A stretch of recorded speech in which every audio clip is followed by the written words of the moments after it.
Welcome to our Generative AI full course by Simplilearn. Generative AI is a type of artificial intelligence that focuses on creating new content, whether that's text, image, or even music, by learning from existing data. This exciting journey will start with the basics of what generative AI is and machine learning are. We'll then explore how AI has evolved over time and look into future to predict the trends for 2025. You'll also learn about advanced technologies like deep learning, reinforcement learning, and recurrent neural networks.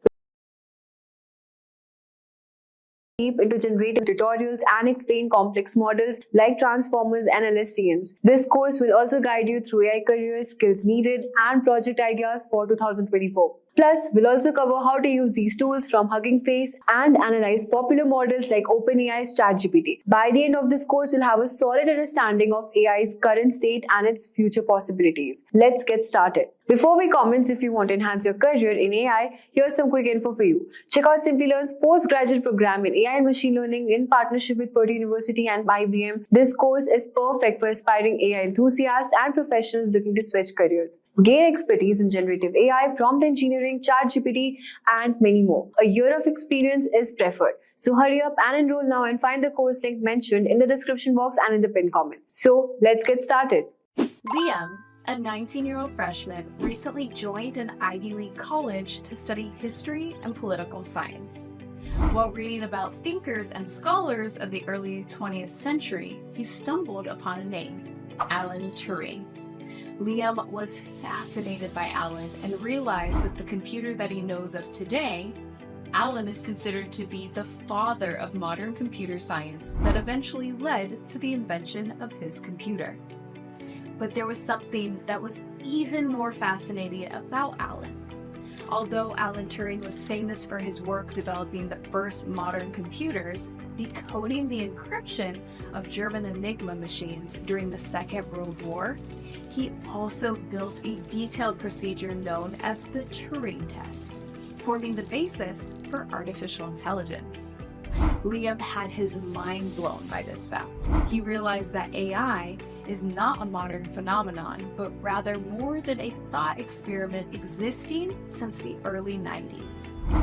Liam used AI tools like ChatGPT, Perplexity, and Consensus on a daily basis for his research. He had a smartphone that he used for multiple tasks, like using Siri, or Google Assistant, to find local food places, using autocorrect on multiple apps like Instagram and WhatsApp, and even AI photo editing features. He realized that AI has seeped into almost every aspect of his life, from making trivial decisions like where to have his morning coffee, to complex AI tools like ChatGPT for his research, to even his father's self-driving Tesla that he used whenever he got a chance to. Artificial intelligence, or AI, in the 21st century has become a very subtle technology that exists in every human's life without them even realizing it.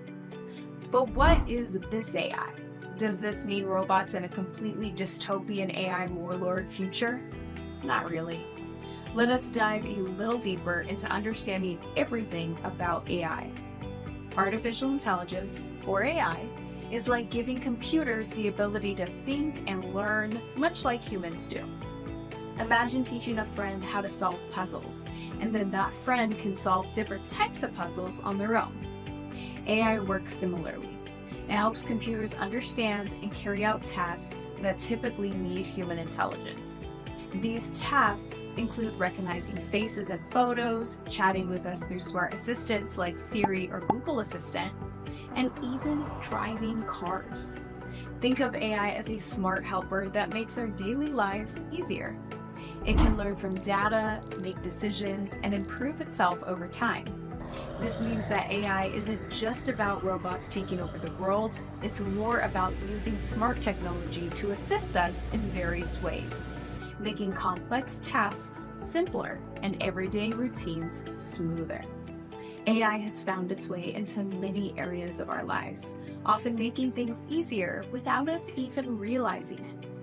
In healthcare, for example, AI helps doctors by quickly analyzing medical images like X-rays to detect issues faster than the human eye might. In finance, AI works to keep our money safe by spotting unusual activities in our bank accounts that could indicate fraud. When you stream shows on Netflix, AI suggests movies and series based on what you've watched and liked before. In retail, AI manages stock and predicts what items will be popular, ensuring that store shelves are filled with what customers need. Even in our homes, AI is at work through smart devices like thermostats that learn your schedule and adjust the temperature automatically, or lights that turn on when you enter a room. AI touches so many parts of our daily lives, making things more convenient and efficient. One of the best AI applications today, which is very widely known and used, is ChatGPT, an advanced AI developed by OpenAI that can chat with you just like a human would. Imagine having a friend who knows almost everything and can help you with any question or topic. That's what ChatGPT does. But how does it work? ChatGPT is powered by something called a transformer model. This is a type of machine learning model that learns patterns in language by looking at a vast amount of text data from books, websites, and other sources. Think of it like reading millions of books and remembering important information from all of them. When you ask ChatGPT a question, it doesn't just pull out a random answer. Instead, it looks at the words you used, understands the context, and predicts what a good response would be based on what it has learned. For example, if you ask about the weather, it understands you are looking for current weather conditions and gives you relevant information. If you ask it to help with homework, it draws on its knowledge to explain concepts clearly. ChatGPT uses a process called deep learning, which is a bit like how our brains work. It breaks down sentences into smaller parts and looks at how these parts fit together. This helps it understand not just the meaning of individual words, but also how they combine to convey a complete idea. This is why ChatGPT can handle complex questions and give answers that make sense. To make sure it provides useful and accurate information, ChatGPT was trained on a diverse range of topics. This training helps it recognize and generate text on anything from science and history to entertainment and daily life. It's like having an encyclopedia and a friendly tutor rolled into one. Similar to ChatGPT, there are a plethora of other tools and applications being developed every day that are trained for various purposes using varied kind of data sets. For example, DALL-E, which has been trained on a diverse data set of text and images from the internet. Stable Diffusion, which has been trained on a variety of images and corresponding text descriptions. Tesla Autopilot, which has been trained on sensor data from Tesla vehicles and driving data, and so on and so forth. AI is a remarkable technology that holds great promise for the future, offering solutions to some of the world's most pressing challenges.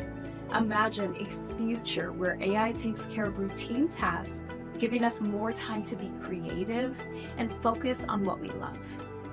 AI can help in many ways, from improving medical treatments to making our daily lives more efficient.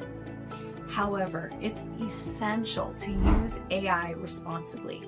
This means creating guidelines and rules to ensure AI is developed and used in ways that benefit everyone.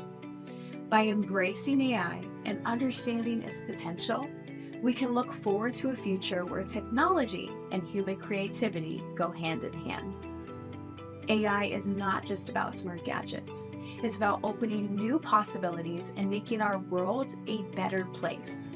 The future of AI is bright, filled with opportunities for innovation and progress, helping us achieve things we never thought possible. Have you ever wondered if AI could do more than just solve problems and crunch numbers? What if it could actually create entirely new things? Well, buckle up, because that's exactly what generative AI is all about. Think about it. Music that sounds like your favorite artist, but it's totally original. Paintings so beautiful they could hang in a museum, all created by a machine. It's pretty mind-blowing, right? Generative AI is not just about understanding and replicating existing data. It's about creating new content that can amaze and inspire. And guess what? This field is exploding. By 2025, experts predict that a whopping 10% of the data we see will be AI generated. That's a tenfold increase in just 2 years. So, with generative AI set to revolutionize so many areas, let's dive in and explore what makes this technology so exciting. Today, we will uncover its mysteries, learn how it works, and discover the incredible possibilities it holds for the future. Whether you're a tech enthusiast, a creative professional, or just curious about the next big thing in AI, this journey into the world of generative AI is sure to captivate your imagination. And before commencing, just a quick info for you. Alright, now let's understand what is generative AI. So generative AI is a subset of artificial intelligence that focuses on creating new data rather than just analyzing or interpreting existing data. Unlike traditional AI, which might predict the next word in a sentence or classify an image as a cat or dog, generative AI can create entirely new content. Think of it as an artist who doesn't just critique paintings but creates original masterpieces. This technology uses models like GANs, that is Generative Adversarial Networks, and VAs, that is Variational Autoencoders, to generate text, images, music, and even complex simulations. It's like giving AI a creative spark, allowing it to produce new, unique outputs based on the data it has learned from. Alright, now some of the well-known generative AI models include OpenAI's ChatGPT, DALL-E, and Midjourney. These models have gained popularity for their ability to generate human-like text and realistic images. For instance, ChatGPT can engage in detailed and nuanced conversations, mimicking human dialogue impressively well. DALL-E can create stunning images from textual descriptions, conjuring up visuals that look as if they were made by a skilled artist. Similarly, Midjourney focuses on producing high-quality artistic images based on the prompts. But it doesn't stop there. AI can compose original music too. OpenAI's MuseNet, for example, can generate songs in various styles from classical to pop, blending different genres. Imagine a computer creating a symphony that sounds like it was composed by Beethoven or a pop song that could top the charts. This ability to generate novel, high-quality content makes generative AI truly revolutionary. Alright, so this was about generative AI. Now let's understand about the components and architecture of generative AI. So the inner workings of generative AI involve a complex interplay between different components. At the heart lies a generator, responsible for creating entirely new data samples. It's like a powerful machine that can take existing information and use it to build something entirely new. But how does that generator know what to create? That's where another critical, crucial component comes in, that is the discriminator. This acts as a quality check, comparing the generative data to the real data and judges its accuracy and realism. It essentially tells the generator, hey, that doesn't quite look right, try again. Think of it like this. Imagine an artist trying to paint a portrait based on what they have learned about faces. The generator is the artist, constantly creating new variations. The discriminator is the art critic, providing the feedback and pushing the artist to refine their work.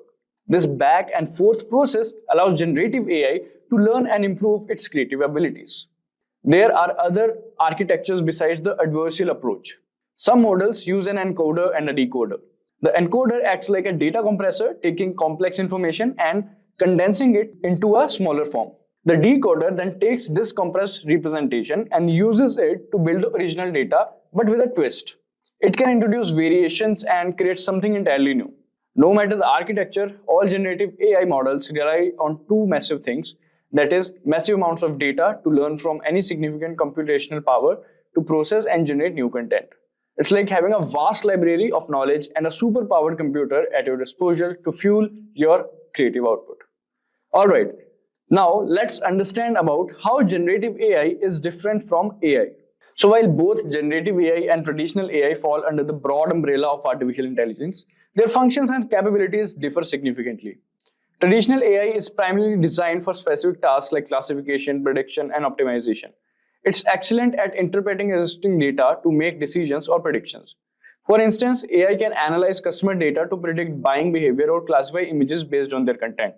On the other hand, generative AI goes a step further. By creating new data, it doesn't just interpret the world, it builds upon it.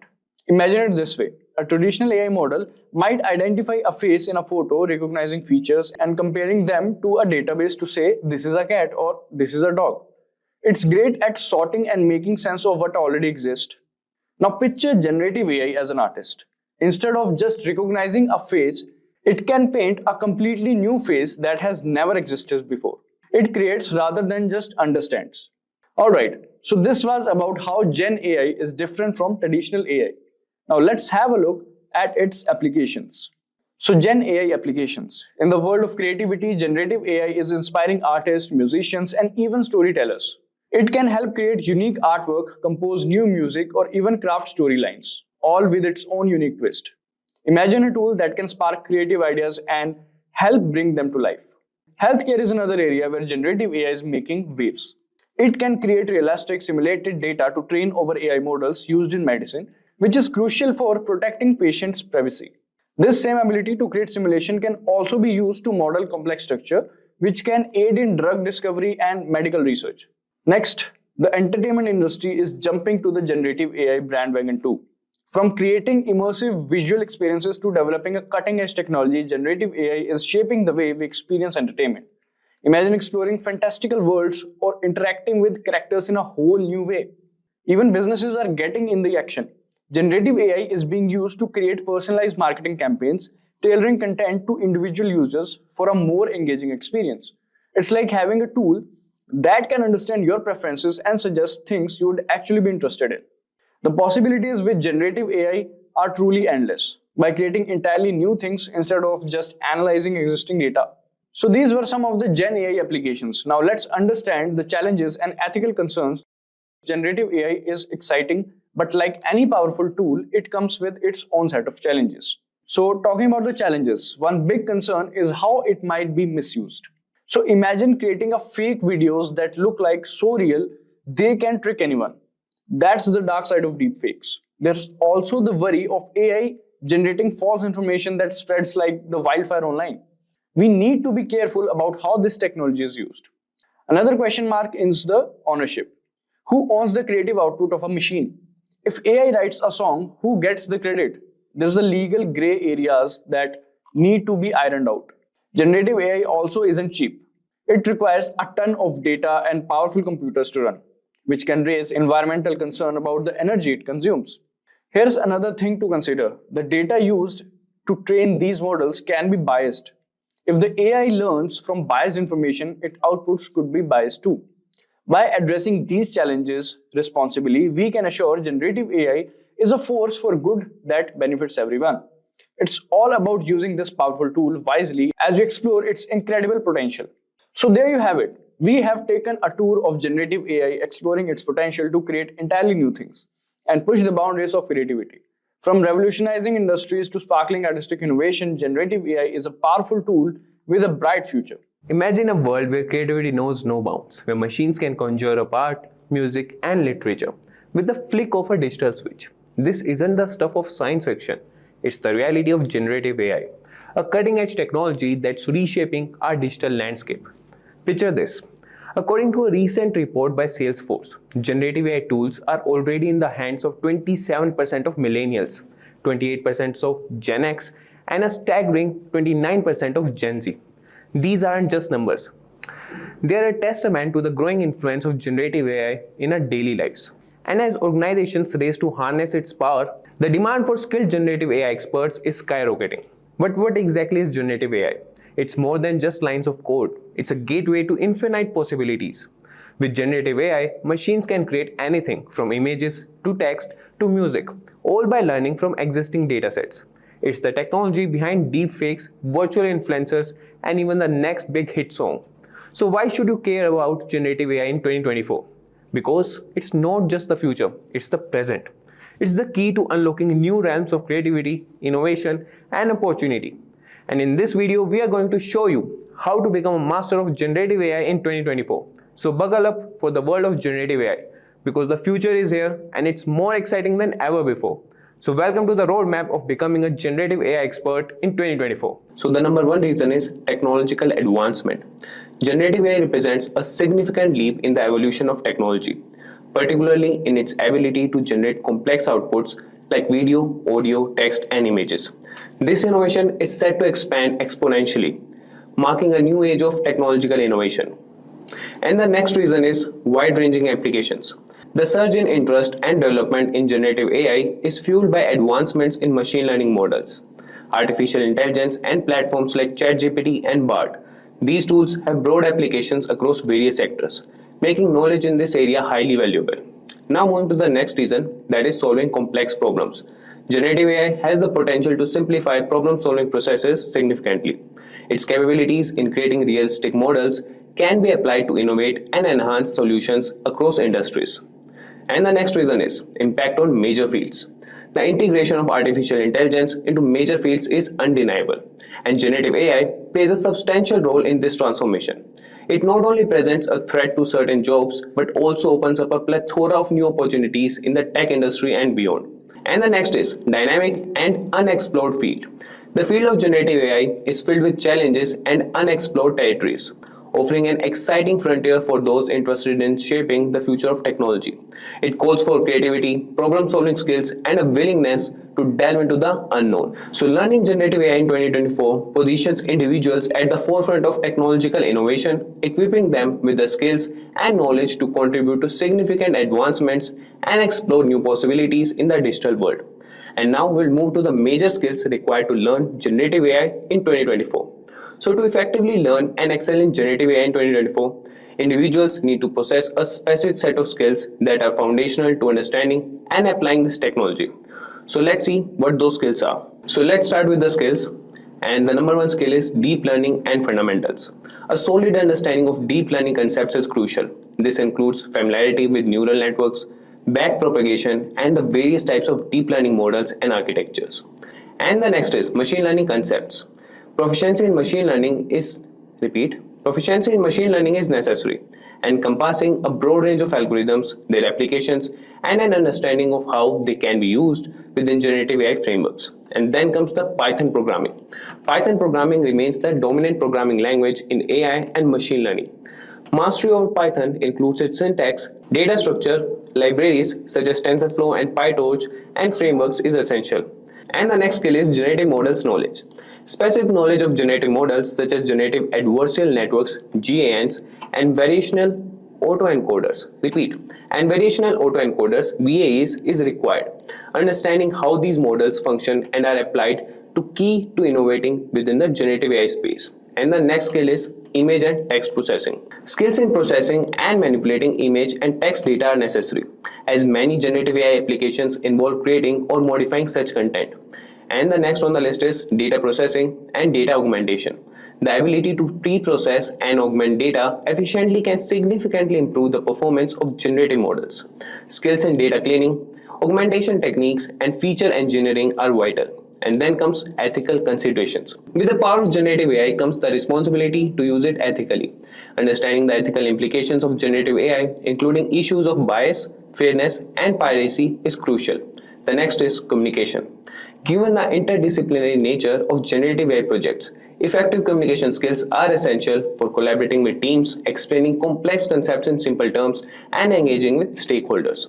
So developing these skills will prepare individuals for the dynamic and evolving field of generative AI, enabling them to contribute meaningfully to advancements in technology and address the challenges that come with it. So let's move to the roadmap to learn generative AI in 2024. And the roadmap is as follows. So the first step is understanding the basics of machine learning. Then comes mastering programming language, that is mainly the Python. Then is the learning data science and related technologies. And then we have hands-on real-time projects. And then learning mathematical and statistics fundamentals. And then on the list is developer skills. And then we have the important thing, that is keep learning and exploring. So starting with the number one point, that is understanding the basics of machine learning. So let's start by wrapping your head around the core machine learning algorithms. It's like getting to know the tools in your toolkit. Each has its unique use. Make sure to understand the differences between supervised, unsupervised, and reinforcement learning. Think of them as different paths to solving a puzzle. Some are straightforward, Some are straightforward, while others need you to figure out the rules as you go. Get comfortable with handling data. After all, data is the fuel for your machine learning engine. Learn how to clean, split, and pre-process it to get your models running smoothly. Learn how to evaluate your models with metrics like accuracy and precision. It's like checking the health of your model to ensure it's fit for the real world. And the next step for your roadmap would be master Python programming. So focus on getting a strong grip on Python syntax and structure.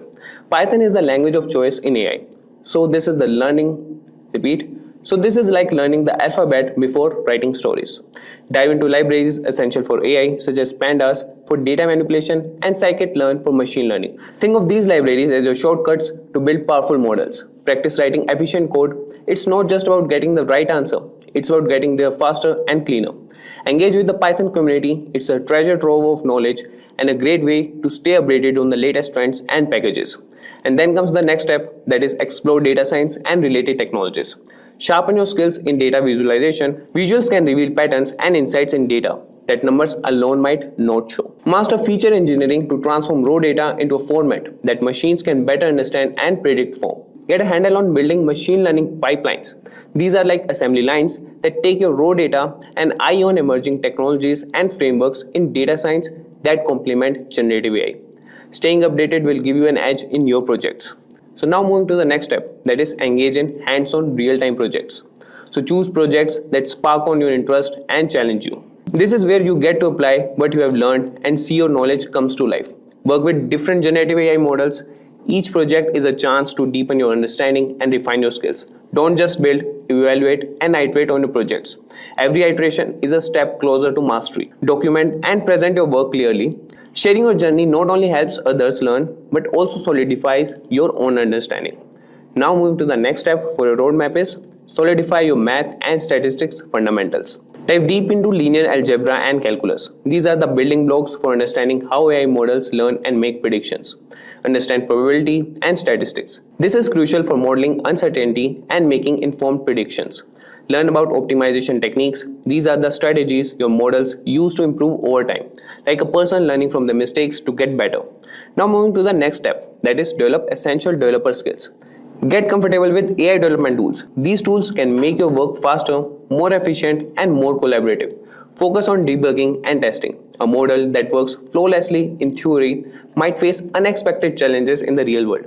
Embrace ethical AI development. It's important to ensure your AI solutions are fair, accountable, and transparent. And then comes the keep learning.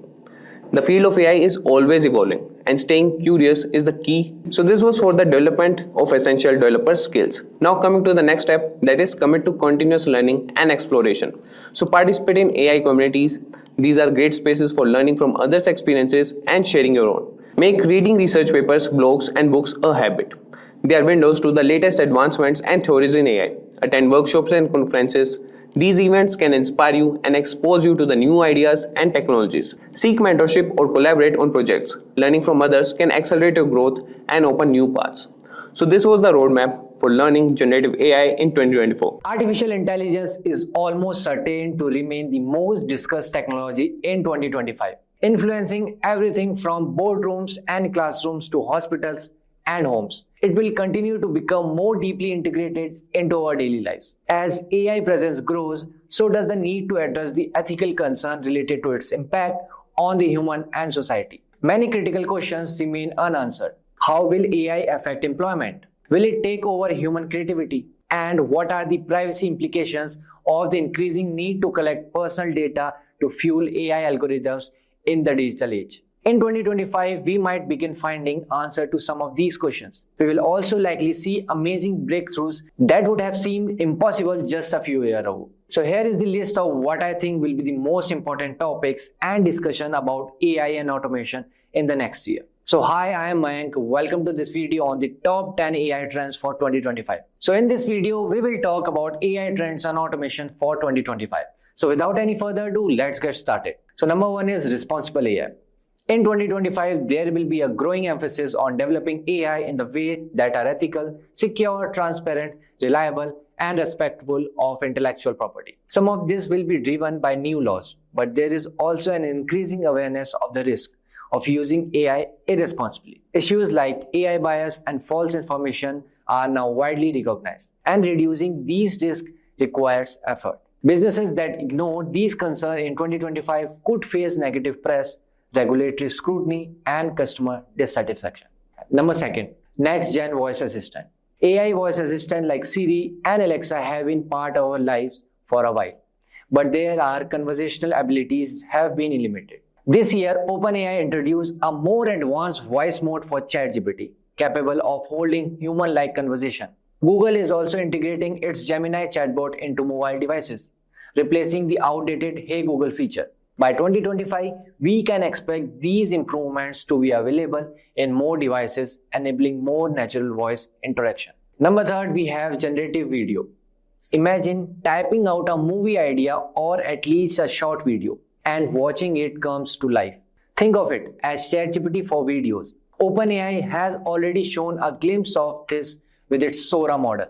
And by 2025, we could see the technology becoming more accessible. While we won't be making Hollywood-level films just yet, this gives an exciting preview of where generative AI could be headed. Number four, we have augmented working. This year, almost every major software tool quickly added generative AI features, as no one wanted to fall behind. In 2025, I expect more thoughtful approaches to how humans and AI can work together to enhance our technical skills while giving us more time to focus on creative and social tasks that machines still can't handle. Instead of just adding chatbots everywhere, smart businesses will start using AI in ways that create real value. The next, we have real-time automated decision making. As businesses better understand the strategic use of AI, those with more developed AI strategies will move toward automating entire business processes. This will likely happen in areas like logistics, customer service, and marketing, where algorithms will make decisions such as managing inventory or responding to customer inquiries with minimal human involvement. This will lead to faster reaction to changes in customer behavior or market conditions and decreased efficiency. And number six, we have predictive AI analytics. So predictive AI analytics will become even more powerful and accurate in 2025. It uses machine learning to examine large amounts of data and predict future trends. Businesses will use it to forecast customer behavior, market shift, and potential risk. In healthcare, it can help predict diseases, outbreaks, or patient outcomes, while retailers will optimize inventory by forecasting demand. By 2025, more industries will adopt predictive AI, leading to quicker, more precise, and data-driven decisions. This technology will be key for staying competitive in an increasingly digital world. Number seven, we have autonomous AI agents. Today's AI tools generally perform simple tasks like generating text or analyzing data to make predictions. However, AI agents can carry out multiple tasks and adjust based on the results, without needing precise instruction. This could be a step toward general AI that can handle a wide range of tasks. However, this also brings up the question about the need for oversight and accountability. Next, we have virtual agents. Virtual agents are AI systems designed to mimic human conversation, helping users with tasks like answering questions or managing schedules. Example includes Siri and Alexa, which are becoming more advanced, able to understand context and emotion better. By 2025, virtual agents will be more personalized and easier to use, changing industries like customer service and healthcare, and even more. These agents will make everyday interaction quicker and more efficient. The next, we have AI in cybersecurity and defense. As cyber attacks become more frequent and sophisticated in 2025, AI will be essential for detecting breaches, spotting unusual activity, and automating systems to handle threats before they cause damage. AI will also help combat phishing and social engineering attacks by simulating these threats and teaching users how to avoid them. Last, we have sustainable AI. So there are two aspects of sustainable AI. First, as cloud-based systems consume more massive amounts of power, there will be a push to shift data center to renewable energy sources. Second, AI can help other industries becoming more sustainable by, for example, reducing water and pesticide use in agriculture or managing traffic to cut down on vehicle emissions. So in 2025, AI will further establish itself as a key tool for environment protection. In conclusion, AI technologies in 2025 are expected to bring continuous changes, reshaping industries and daily life.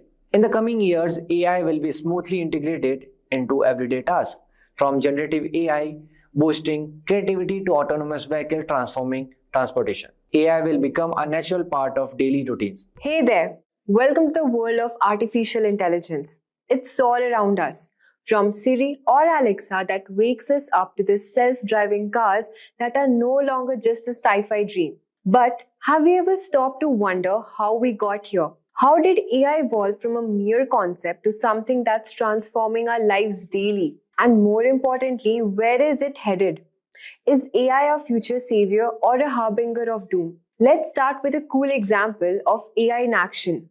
Imagine a tired doctor named Sarah working late at night. A sick child comes in with weird symptoms. Sarah can't figure it out, but then she uses the hospital's new AI helper. She types in the symptoms and the AI quickly looks at thousands of similar cases. It suggests a rare genetic problem. Sarah does the right test and soon the child is getting life-saving treatment. This isn't from a movie, it's happening now. Artificial intelligence or AI is advancing rapidly and it's poised to change our lives in a way we can barely imagine. In this video, we will explore the different stages of AI from the simplest system to the most advanced and how these stages are shaping our present and how will it impact our future. Let's begin our journey through the stages of AI. So let's start with our first stage, which is rule-based AI. Our journey begins with rule-based AI, the earliest form of AI. This type of AI operates a predefined set of rules that doesn't have the ability to learn or adapt. Imagine an alarm clock that rings at 7 a.m. in the morning, or a thermostat that turns on the air conditioner when the temperature hits 75 degrees Fahrenheit. These devices work because they follow a simple set of rules by humans. In the 1950s, the idea of AI first started when people began asking, can we make machines that can think like humans? However, early AI was pretty basic. It could only follow these set of rules. A major milestone was achieved in 1997 when a computer named Deep Blue defeated the world's best chess player, Garry Kasparov. While impressive, Deep Blue wasn't really thinking. It was just following a set of rules programmed by humans. As technology evolved, so did AI, moving from simple rules to more sophisticated systems. Let's talk about the second stage, which is context-based AI. This stage represents a significant leap from rule-based systems as these AI systems can take into account the surrounding environment and past interactions. Examples include Siri, Google Assistants, and Alexa. These AI systems analyze vast amounts of data, recognize patterns, and provide personalized experiences based on context. For example, if you talk about the weather and it's likely to rain, these AI assistants might suggest carrying an umbrella, or if you can ask for a recipe, they might suggest a nearby store where you can buy the ingredients, taking into account your past purchases. With the ability to retain and use context, AI became even more powerful as it moved into specialized area. Then we have narrow domain AI. The next stage is narrow domain AI, where AI systems are designed to master specific tasks, often surpassing human capabilities within their designated fields. For instance, IBM's Watson has been used in the medical field to analyze patient records and provide potential diagnosis. In finance, narrow AI can predict stock movements with high accuracy by analyzing market trends. In gaming, AlphaGo by DeepMind is notable experience. It mastered the complex board game Go and defeated world champions, showing how narrow AI can excel in a specific domain. However, these systems are not generalist. They are designed to excel in particular tasks only. As AI systems become more specialized, the next stage takes AI capabilities even further. Let's talk about the stage 4, which is reasoning AI. At this stage, AI begins to simulate complex thought processes similar to how humans think. Reasoning AI doesn't even process data, it analyzes it, connects patterns, and makes logical conclusions. A prime example is OpenAI's ChatGPT, a large language model trained on vast amounts of text.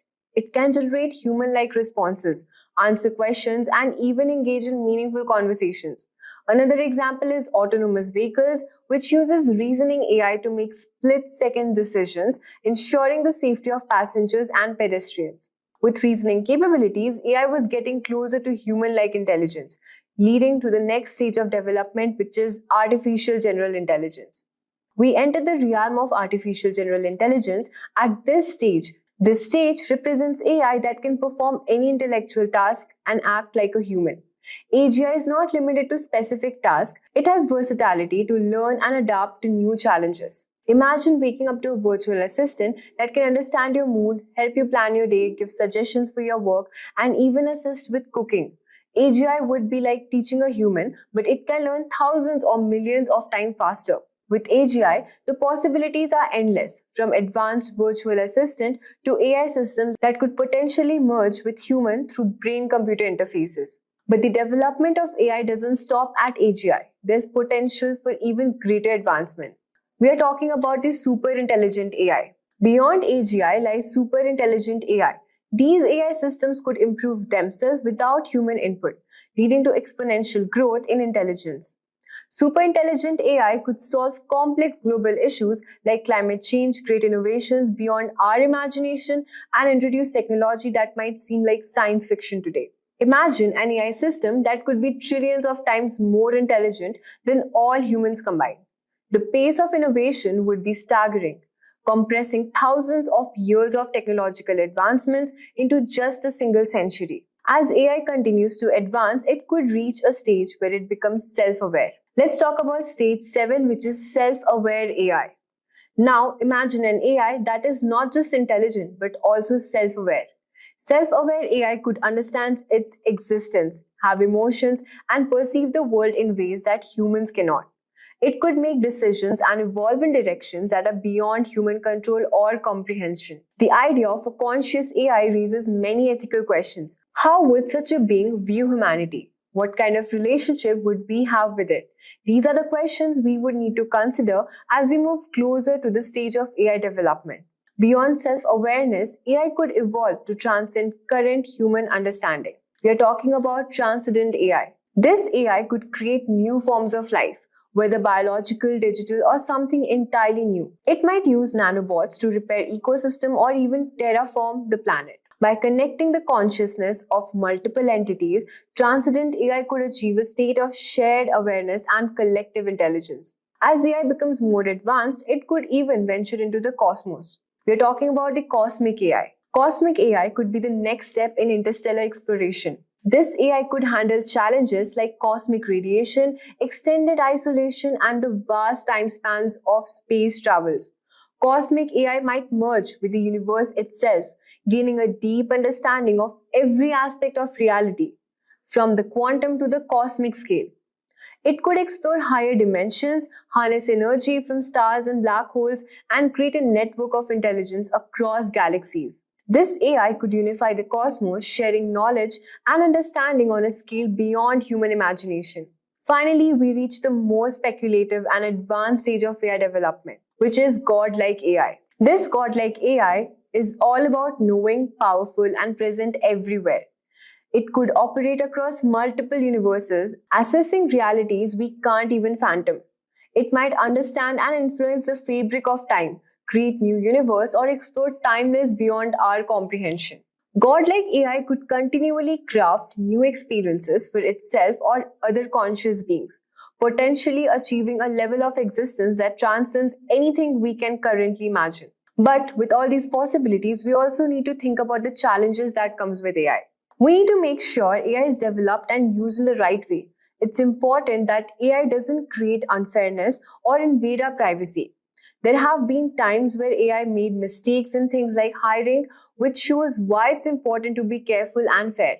Another big challenge is jobs. AI can do repetitive tasks which might take away some of the jobs, but it can also create new opportunities in areas we haven't even thought of yet. The key is to make sure that people have the skills they need for these new jobs. Despite these challenges, AI is also making incredible progress in solving tough problems. AI is also being used to solve some of the toughest problems in science. For example, OpenAI's ChatGPT is now helping researchers and developers create new tools, applications from generating human-like text to aiding into complex decision-making. This shows how versatile and powerful AI can be in tackling real-world challenges. And the best part is, we have to say in how AI is used in the future. We get to decide how to use AI. It's like we are writing the future together. To make sure AI helps everyone, we need to make good rules, do more research to keep AI safe, and teach people about AI so that we can make smart choices. As we journey through these stages of AI, we see how technology could advance in ways that are both exciting and challenging. From simple rule based systems to the potential of godlike AI, the possibilities are endless. But with these advancements come important questions about ethics, control, and the future of humanity. OpenAI is one of the main leaders in the field of generative AI, with its ChatGPT being one of the most popular and widely used examples. ChatGPT is powered by OpenAI's GPT family of large language models, LLMs. In August and September 2024, there were rumors about a new model from OpenAI, codenamed Strawberry. At first, it was unclear if it was the next version of GPT-4o or something different. On September 12, OpenAI officially introduced the O1 model. Hi, I am Mayank. In this video, we will discuss about OpenAI model O1 and its types. After this, we will perform some basic prompts using OpenAI Preview and OpenAI Mini. And at the end, we will see comparison between the OpenAI O1 models and GPT-4o. So without any further ado, let's get started. What is OpenAI O1? The OpenAI O1 family is a group of LLMs that have been improved to handle more complex reasoning. These models are designed to offer a different experience from GPT-4o, focusing on thinking through problems more thoroughly before responding. Unlike older models, O1 is built to solve challenging problems that require multiple steps and deep reasoning. OpenAI O1 models also use a technique called chain of thought prompting, which allows the model to think through problem step by step. OpenAI O1 consists of two models, O1 Preview and O1 Mini. The O1 Preview model is meant for more complex tasks, while the O1 Mini is a smaller, more affordable version. So what can OpenAI O1 do? OpenAI O1 can handle many tasks, just like other GPT models from OpenAI, such as answering questions, summarizing content, and creating new material. However, O1 is especially good at more complex tasks, including the first one is enhanced reasoning. The O1 models are designed for advanced problem solving, particularly in subjects like science, technology, engineering, and math. The second one is brainstorming and ideation. With its improved reasoning, O1 is great at coming up with creative ideas and solutions in various fields. The number third is scientific research. O1 is perfect for tasks like annotating cell sequencing data or solving complex math needed in areas like quantum optics. The number fourth is coding. The O1 models can write and fix code, performing well on coding tests like human eval and code forces, and helping developers build multi-step workflows. The fifth one, mathematics. O1 is much better at math than previous model, scoring 83% in the International Mathematics Olympiad test compared to GPT-4o's 13%. It also did well in other math competitions like AIME, making it useful for generating complex formulas for physics. And the last one is self-fact checking. O1 can check the accuracy of its own responses, helping to improve the reliability of its answer. You can use OpenAI O1 models in several ways. ChatGPT Plus and team users have access to O1 Preview and O1 Mini models and can manually choose them in the model picker. Although free users don't have access to the O1 models yet, OpenAI planning to offer O1 Mini to them in the future. Developers can also use these models, OpenAI's API, and they are available on third-party platforms like Microsoft Azure AI Studio and GitHub models. So yes guys, I have opened this ChatGPT 4o model here and ChatGPT O1 Preview, as you can see. So I have this Plus model, okay, the paid version of ChatGPT. So I can access this O1 Preview and O1 Mini model. Okay, we will go with O1 Preview model and we will put same prompts in both the model of the ChatGPT 4o and the O1 Preview and see what are the differences are coming.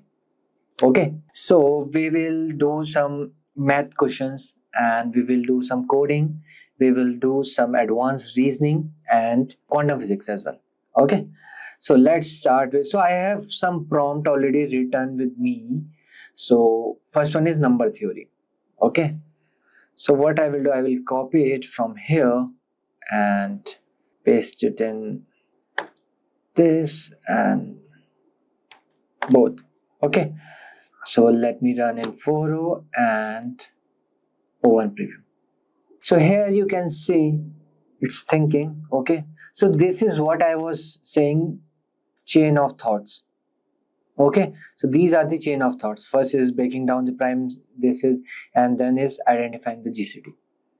And now see the difference between the output. See, output is 561 is not a prime number, and the GCD, greatest common receiver, of 48 and 180 is 12. Okay, here see, ChatGPT O1 preview is giving the output in step by step. First, see, determine if 561 is a prime number or not. The number 561 is not a prime number. It's a composite number because it has this. Okay. Then second step, then the greatest common divisor. Then they found 12. And answer is no, 561 is not composite number because of this. And the greatest common divisor of 48 and 180 is 12. Just see the difference between the two models.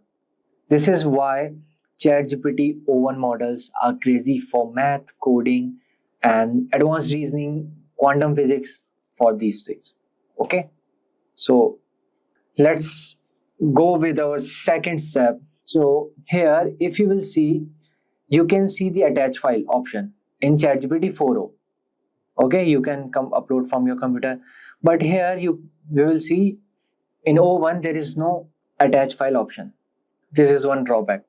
Okay, so here upload from computer. So this is one small. Okay, and let me open this, and this is the question I have. Okay, yeah, so I will copy this, I will run this and this. Okay, see, it's start giving the answer, and O1 is still thinking, solving the equation, then analyzing the relationship. Okay, so ChatGPT O1 will take time, but it will give you more accurate, more step by step as you want. Okay, so here you can see solve for actions question, this, and here the steps you can see. Okay, this is more structured way, you can say, in a good structured way. Okay, ChatGPT O1 preview gave you in good structured way as O1 mini as well. Okay, so yeah, so here they wrote just 1 and 2, this, and here if you'll see question 1, solve for x in this, and step 1 is this, step 2 is this, and step 3 is this, then the answer of x is equal to 3. But here simply they wrote we know this, and x equals to 3. For the second question, see, expanding the left hand side, this, but here step 1, square both sides of the given equation. Start by squaring both sides. Okay, it's written but not in good way. Okay, so this is why O1 is better for math. Okay, so now let's check it for the coding part. Okay, so I have one question. Okay, let me see what output it will give to. First I will write I need. Okay, leave it. I will copy it, and I will copy it as well here, run it and run it. See, it's start giving answer. Okay, and still this will adjust the parameters, ensuring the code generation, because ChatGPT O1 will think first, then it will analyze, then after that it will give you answers. Okay, here the code is done.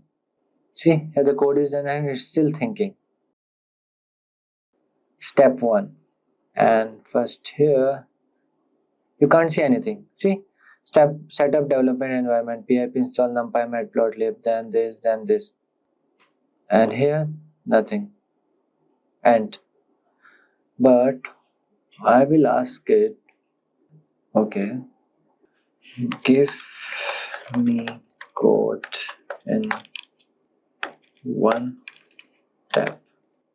Okay, here also I will write give me code in single tab. Okay, so I can just copy and paste. So what I will do, I will open one online compiler and I will directly copy it and paste. Okay, so let's finish this. I hope it will work. So let me open W3 Schools compiler. Okay, yeah, same I will open for this W3 School.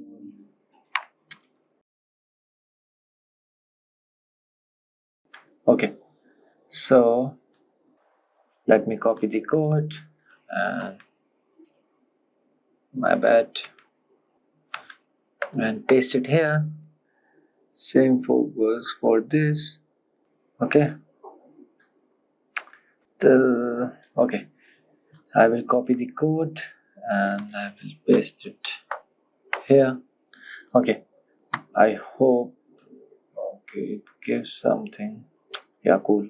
So yes, now you can see the difference between the output. So this is the output of 4.0 and this is the output of O1 preview. See, O1 preview output is this and this is the output of 4.0. So this is the difference. This is why O1 takes time, but it will give you more accurate result in a good way. Okay, so now let's check something else.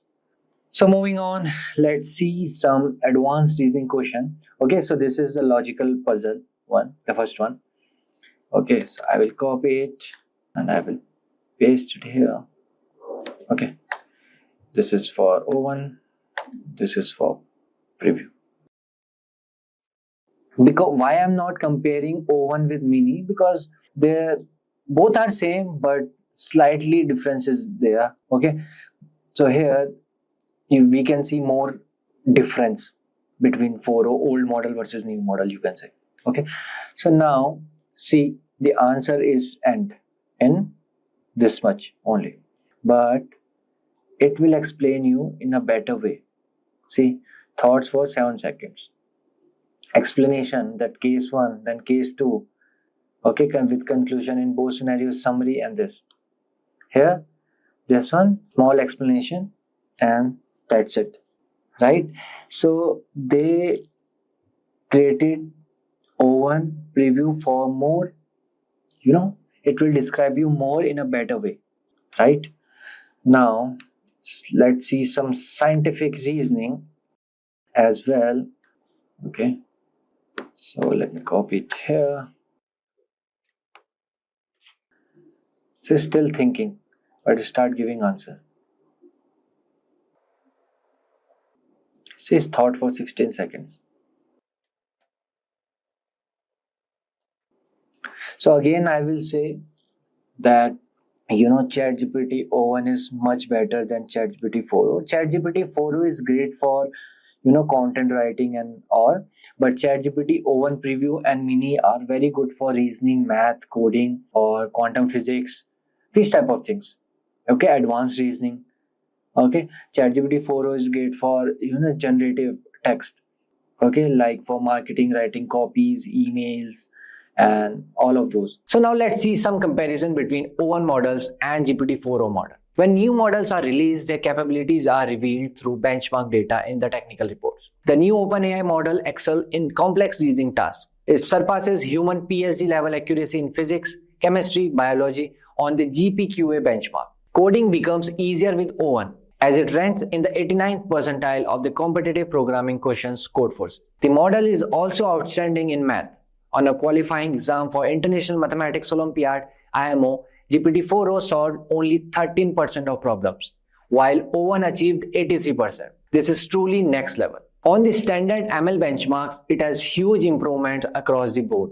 MMLU means multitask accuracy and GPQA is reasoning capabilities. Human evaluation. OpenAI asked people to compare O1 Mini with GPT-4o on difficult open-ended tasks across different topics using the same method as the O1 preview versus GPT-4o comparison. Like O1 preview, O1 Mini was preferred over GPT-4o for tasks that require strong reasoning skills, but GPT-4o was still favored for language-based tasks. Model speed. As a concrete example, we compared responses from GPT-4o, O1 Mini, and O1 preview on the word reasoning question. While GPT-4o did not answer correctly, both O1 Mini and O1 preview did, and O1 Mini reached the answer around 3 to 5x faster. Limitation and what's next. Due to its specialization on STEM, science, technology, engineering, and math, reasoning capabilities, Owen Mini's factual knowledge on non-STEM topics such as dates, biographics, and trivia is comparable to small LLMs such as GPT-4 or Mini. OpenAI will improve these limitations in future versions, as well as extending the model to other modalities and specialties outside of STEM. Do you know artificial intelligence is transforming industries across the globe, creating a wealth of career opportunities for those ready to embrace the future? Take Elon Musk for example. He is known for his work with Tesla and SpaceX, and he co-founded OpenAI, an organization dedicated to ensuring that AI benefits all the humanity. Musk transitions into AI underscores the massive potential of this field, not just the tech enthusiast, but for anyone willing to innovate and adapt. Imagine this. In the tech city of Hyderabad, India, Arjun sits at his desk, eyes focused on his computer screen. Just 2 years ago, he was a new computer science graduate working as a junior software developer at a small startup. His salary was modest and his career prospects seemed limited. But everything changed when he discovered the booming field of artificial intelligence. Arjun spent his free time learning Python, exploring statistics, and experimenting with AI models. Fast forward 18 months, his hard work paid off. He landed a job as an AI engineer at a major tech company in Bengaluru, tripling his salary from 6 lakh to 18 lakhs per year. More importantly, Arjun found himself at the forefront of technology, working on projects that are shaping the future. Arjun's story is just one example of how AI transforms careers in India. Across the country, professionals are seizing new opportunities in AI as companies invest heavily in this revolutionary field. But entering AI isn't easy. It requires dedication, continuous learning, and adaptability.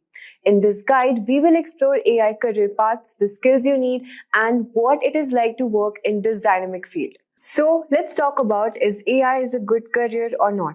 You have probably heard a lot about artificial intelligence or AI. It's everywhere and it's shaking up industries all over the world. But here's the big question. Is AI a good career choice? Yes, absolutely, it is. Take Elon Musk for example. We all know him as the guy behind Tesla and SpaceX. But did you know he also co-founded OpenAI? Even Elon's diving into AI, and that just shows how massive this field is becoming. And guess what? AI isn't just for tech geniuses, there's room for everyone. Let's talk about numbers. AI jobs are growing like crazy, up to 32% in recent years. And the pay is pretty sweet, with roles offering over $100,000 a year. So whether you're into engineering, research, or even the ethical side of the things, AI has something for you. Plus, the skills you pick up in AI can be used in all sorts of industries, making it a super flexible career choice. Now, AI is a big field and there are tons of different jobs you can go for. Let's break down some of the key roles. First up, we have machine learning engineers. These folks are like the backbone of AI. They build models that can analyze huge amounts of data in real time. If you've got a background in data science or software engineering, this could be your thing. The average salary is around $131,000 in the US. Then there's data scientists, the detectives of the AI world. They dig into data to find patterns that help businesses make smart decisions. If you're good with programming and stats, this is a great option. And you can make about $105,000 a year. Next, we've got business intelligence developers.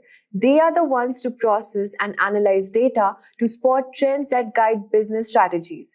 If you enjoy working with data and have a background in computer science, this role might be for you. The average salary here is around $87,000 per year. Then we have got research scientists. These are the ones pushing AI to new heights by asking innovative questions and exploring new possibilities. It's a bit more academic, often needing advanced degrees, but it's super rewarding with salaries around $100,000. Next up, we have big data engineers and architects. These are the folks who make sure all the different parts of business's technology talk to each other smoothly. They work with tools like Hadoop and Spark, and they need strong programming and data visualization skills. And get this, the average salary is one of the highest in AI, around $151,000 a year. Then we have AI software engineer. These engineers build the software that powers AI application. They need to be really good at coding and have a solid understanding of both software engineering and AI. If you enjoy developing software and want to be a part of the AI revolution, this could be your role. The average salary is around $108,000. Now, if you're more into designing systems, you might want to look at becoming a software architect. These guys design and maintain entire AI system, making sure everything is scalable and efficient. With expertise in AI and cloud platforms, software architects can earn hefty salary about $150,000 a year. Let's not forget about the data analyst. They have been around for a while, but their role has evolved big time with AI. Now they prepare data for machine learning models and create super insightful reports. If you're skilled in SQL, Python, and data visualization tools like Tableau, this could be a great fit for you. The average salary is around $65,000, but it can go much higher in tech companies. Another exciting role is robotics engineer. These engineers design and maintain AI-powered robots, from factory robots to robots that help in healthcare. They usually need advanced degrees in engineering and strong skills in AI, machine learning, and IoT, Internet of Things. The average salary of a robotics engineer is around $87,000. With experience, it can go up to even more. Last but not the least, we have got NLP engineers. NLP stands for Natural Language Processing, and these engineers specialize in teaching machines to understand human language. Think voice assistants like Siri or Alexa to get into this role. You'll need a background in computational linguistics and programming skills. The average salary of an NLP engineer is around $78,000, and it can go even higher as you gain more experience. So you can see the world of AI is full of exciting opportunities. Whether you're into coding, designing systems, working with data, or even building robots, there's a role for you in this fastest growing field. So what skills do you actually need to learn to land an entry-level AI position? First off, you need to have a good understanding of AI and machine learning concepts. You will need programming skills like Python, Java, R, and knowing your way around tools like TensorFlow and PyTorch will help you give an edge too. And do not forget about SQL, Pandas, and big technologies like Hadoop and Spark, which are super valuable. Plus, experience with AWS and Google Cloud is often required. So, which industries are hiring AI professionals? AI professionals are in high demand across a wide range of industries. Here are some of the top sectors that hire AI talent. Technology. Companies like Microsoft, Apple, Google, and Facebook are leading the charge in AI innovation. Consulting. Firms like PwC, KPMG, and Accenture are looking for AI experts to help businesses transform. Then we have healthcare. Organizations are using AI to revolutionize patient with treatment. Then we have got retail. Giants like Walmart and Amazon leverage AI to improve customer experiences. Then we have got media. Companies like Warner and Bloomberg are using AI to analyze and predict trends in this media industry. AI is not just the future, it's the present. With right skills and determination, you can carve out a rewarding career in this exciting field. Whether you're drawn to technical challenges or strategic possibilities, there's a role in AI that's perfect for you. So start building your skills, stay curious, and get ready to be a part of the AI revolution. The world is becoming increasingly competitive, requiring business owners or individuals to find new ways to stay ahead. Modern customers or individuals have higher expectations, demanding personalized experience, meaningful relationships, and faster responses. Artificial intelligence is a game changer here. AI helps promote goods and services or make your life easy with minimal effort and maximum result, allowing everyone to make faster, better informed decisions. However, with so many AI tools available, it can be challenging to identify the best ones for your needs and productivity boost. So here are top 10 AI tools in 2024 that can transform your business or boost your productivity. On the number 10, we have Tome. Tome is a tool that can help you share your thoughts and ideas quickly and effectively. Unlike other methods, such as making a slide deck or building a web page. Toms let you create engaging and detailed presentation in just a minute. You can enter any topic or idea, and the AI will help you to put together a presentation that looks great and gets your message across. It's like getting the ideas out of your head and into the world, all without sacrificing quality. With Tom, you can be sure that your presentation will be the most fast and effective. And ninth on the list is Zapier. Zapier is a popular web automation tool that connects different apps, allowing users to automate repetitive tasks without coding knowledge. With Zapier, you can combine the power of various AI tools to supercharge your productivity. Zapier supports more than 3,000 apps, including popular platforms like Gmail, Slack, and Google Sheets. This versatility makes it a valuable tool for individuals, teams, and businesses looking to streamline their operation and improve productivity. And also, with 7,000 plus integration and services offering, Zapier empowers businesses everywhere to create processes and systems that let computers do what they are best at doing and let humans do what they are best at doing. After covering Zapier, number 8 on the list is Gravity Write. Gravity Write is an AI-powered writing tool that transforms content creation. It generates high-quality, SEO-optimized content in over 30 languages, catering to diverse needs like blog posts, social media updates, ad copies, and emails. These tools ensure 100% original, plagiarism-free content, safeguarding your brand's integrity. Its AI capabilities also include text-to-image generation, enhancing visual content for marketing purposes. The tool offers both free and paid plans, making it versatile for freelancer, small business owner, and marketing teams. On the 7th number, we have AudioBox. AudioBox is an advanced AI tool developed by Meta designed to transform audio production. It allows users to create custom voices, sound effects, and audio stories with simple text prompts. Using natural language processing, AudioBox generates high-quality audio clips that can be used for various purposes such as text-to-speech, voice mimicking, and sound effect creation. Additionally, AudioBox offers interactive storytelling demos, enabling users to generate dynamic narratives between different AI voices. This tool is particularly useful for content creators, marketers, and anyone needing quick, high-quality audio production without extensive manual effort. And next on number 6, we have Akul. Akul is advanced AI powered tool tailored for e-commerce and marketing professionals. It offers comprehensive suite of features designed to streamline content creation and enhance personalization. With Akul, user can generate customized text, images, voice, and videos, making it an invaluable asset for creating engaging product videos and marketing materials.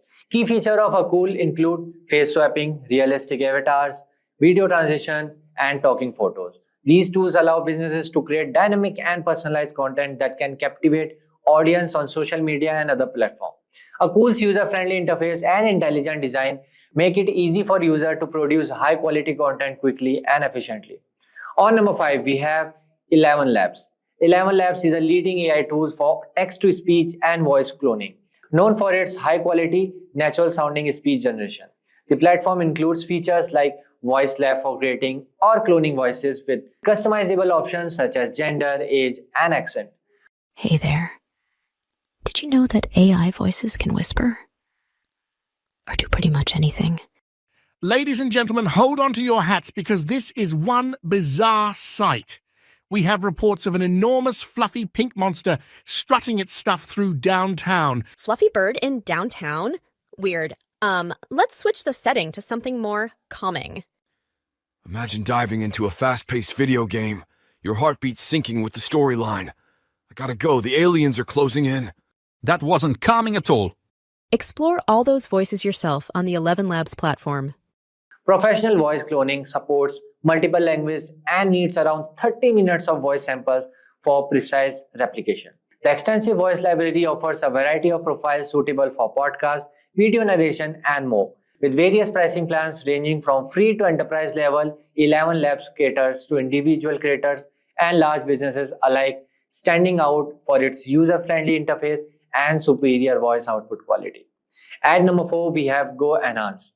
Go Enhance AI is an advanced multimedia tool designed to revolutionize video and image editing. It leverages powerful AI algorithms to enhance and upscale images, transforming them into high-resolution masterpieces with extreme detail. The platform's standout feature, video to video, allow users to convert standard video into various animated styles, such as pixel art and anime, giving a fresh and creative touch to otherwise ordinary footage.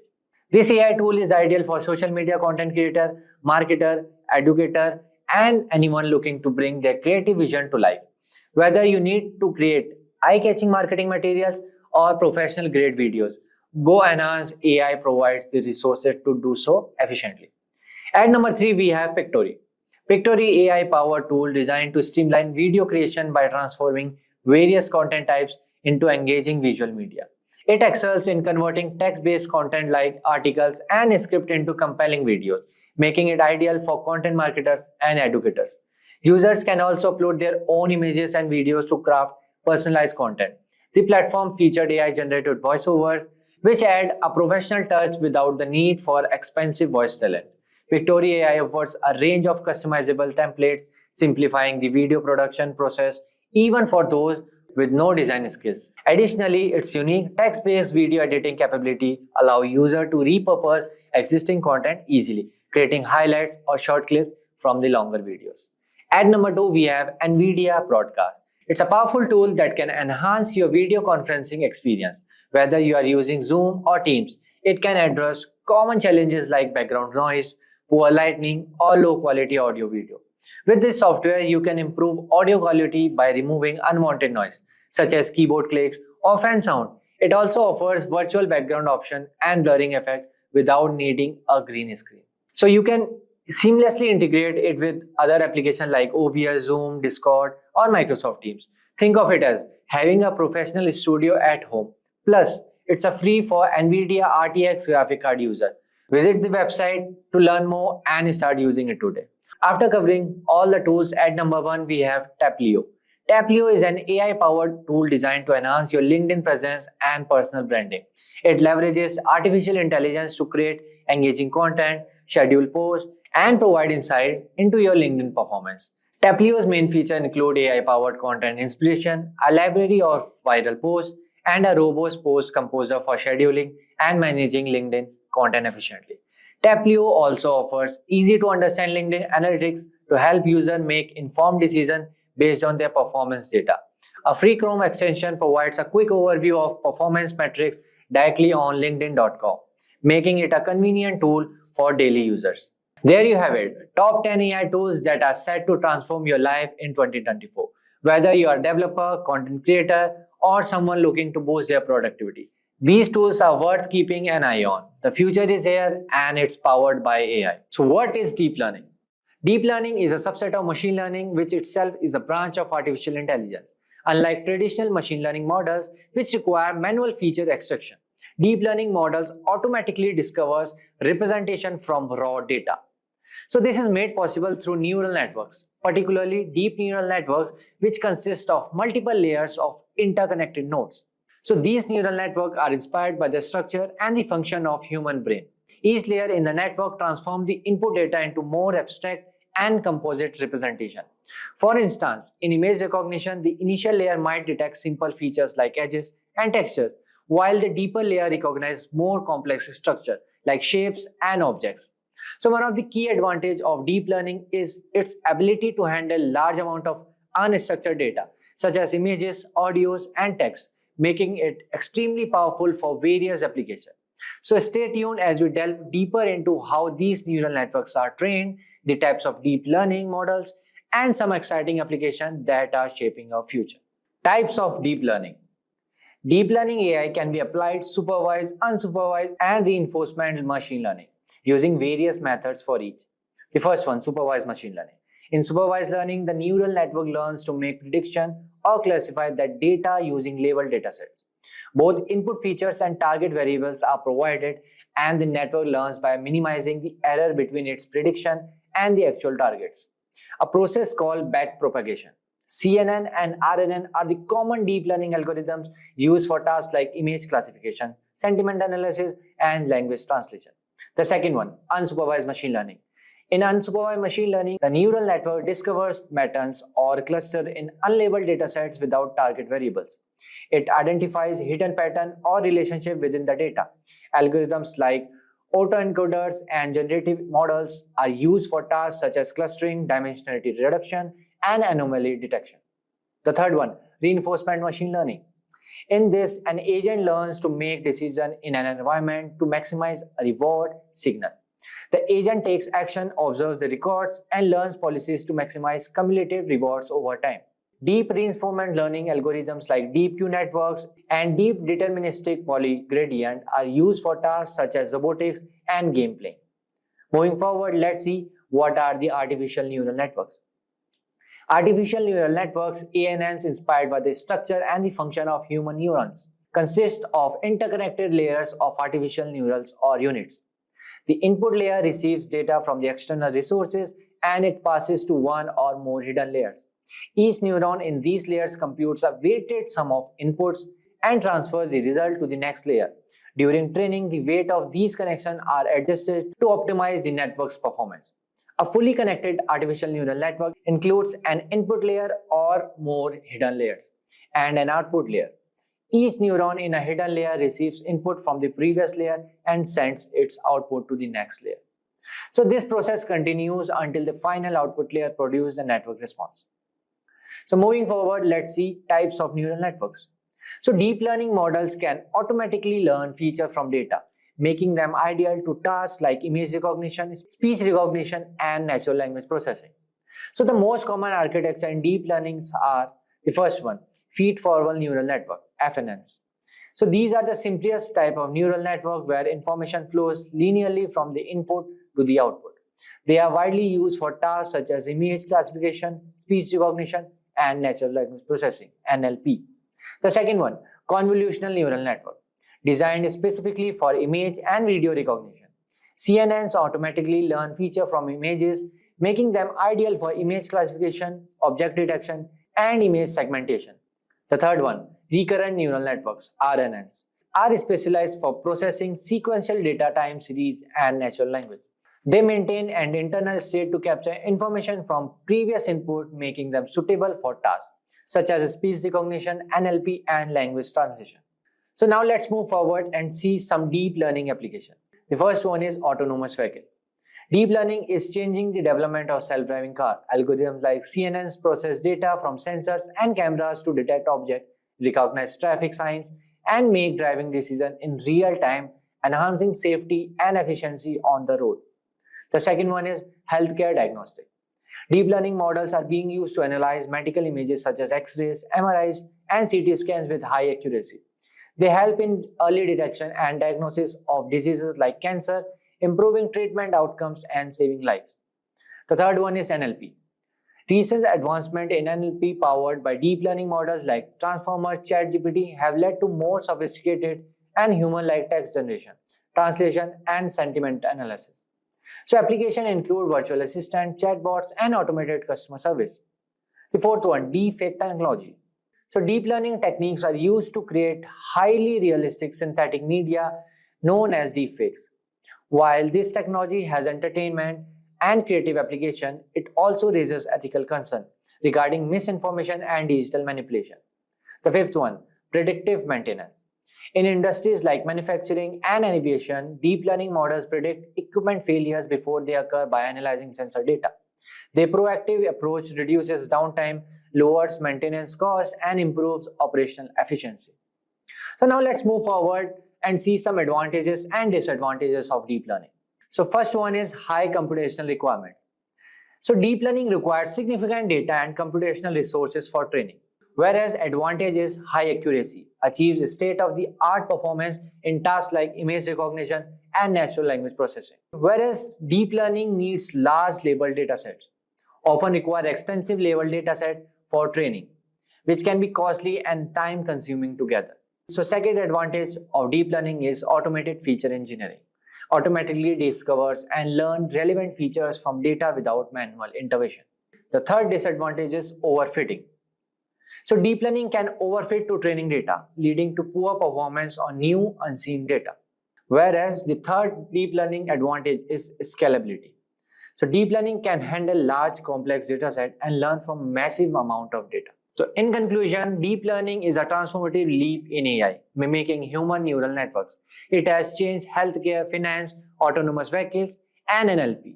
On July 25th, OpenAI introduced SearchGPT, a new search tool changing how we find information online.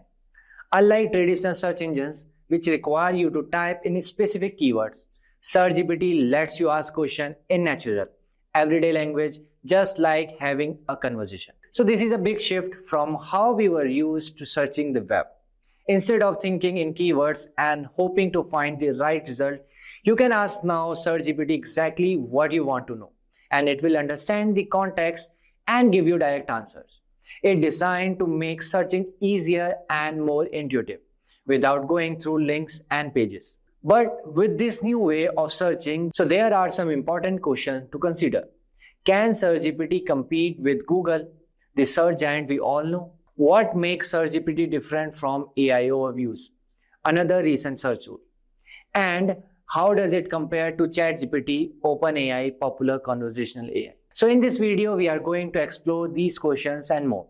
We will look at what makes SearchGPT special, how it compares to other tools, and why it might change the way we search for information. Whether you are new into tech or just curious, this video will break it down in simple words. Stick around to learn more about SearchGPT. So without any further ado, let's get started. So what is SearchGPT? SearchGPT is a new search engine prototype developed by OpenAI, designed to enhance the way we search for information using AI. Unlike a typical chatbot like ChatGPT, SearchGPT isn't just about having a conversation. It's focused on improving the search experience with some key features. The first one is direct answer. Instead of simply showing you a list of links, SearchGPT delivers direct answer to your question. For example, if you ask, what is the best wireless noise cancellation headphone in 2024? SearchGPT will summarize the top choices, highlighting their pros and cons based on expert reviews and user opinions.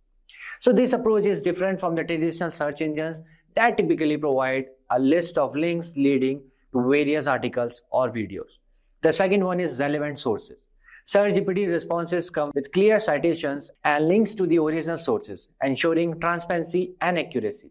So this way you can easily verify the information and delve deeper into the topic if you want. The third one, conversational search. SearchGPT allows you to have a back and forth dialogue with the search engine. You can ask follow-up questions or refine your original query based on the responses you receive, making your search experience more interactive and personalized. Now let's jump into the next topic, which is SearchGPT versus Google. So SearchGPT is being talked about a major competitor to Google in the future. So let's break down how they differ in their approach to search. The first one is conversational versus keyword-based search.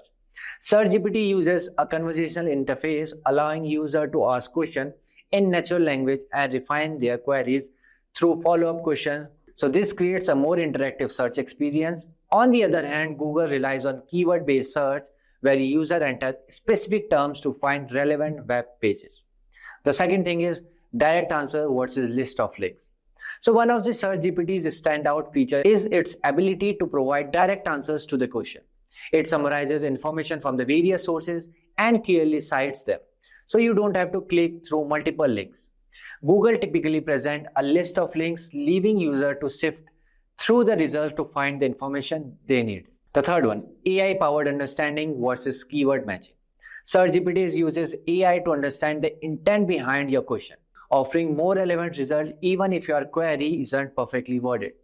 Google's primary method is keyword matching, which can sometimes lead to less accurate results, especially for complex queries. The fourth one, dynamic context versus isolated searches. So SearchGPT maintains content across multiple interactions, allowing for more personalized responses, whereas Google treats each search as a separate query without remembering previous interaction. And the last one, real-time information versus indexed web pages. SearchGPT's aim to provide the latest information using real-time data from the web, whereas Google Vast Index is comprehensive but may include outdated or less relevant information. So now let's jump into the next topic, which is SearchGPT versus AI overviews. So SearchGPT and AI overviews both use AI, but they approach search and information delivery differently. It's also worth noting that both tools are still being developed, so their features and capabilities may evolve and even overlap as they grow. So here are the differences. The first one is source attribution. ChatGPT provides clear and direct citation linked to the original sources, making it easy for user to verify the information. Whereas AI overviews include links, the citation may not always be clear or directly associated with specific claims. The second one is transparency control. ChatGPT promises greater transparency by offering publishers control over how their content is used, including the option to opt out of AI training. AI overviews offer less transparency regarding the selection of content and the summarization process used. The next one is scope and depth. ChatGPT strives to deliver detailed and comprehensive answers pulling from a broad range of sources, including potential multimedia content. And in AI overviews offers a concise summary of key points, often with links for further exploration, but with a more limited scope. Now let's jump into the next part. ChatGPT versus ChatGPT. ChatGPT and ChatGPT, both developed by OpenAI, share some core features but serve different purposes. So here are some differences. The first one is primary purpose.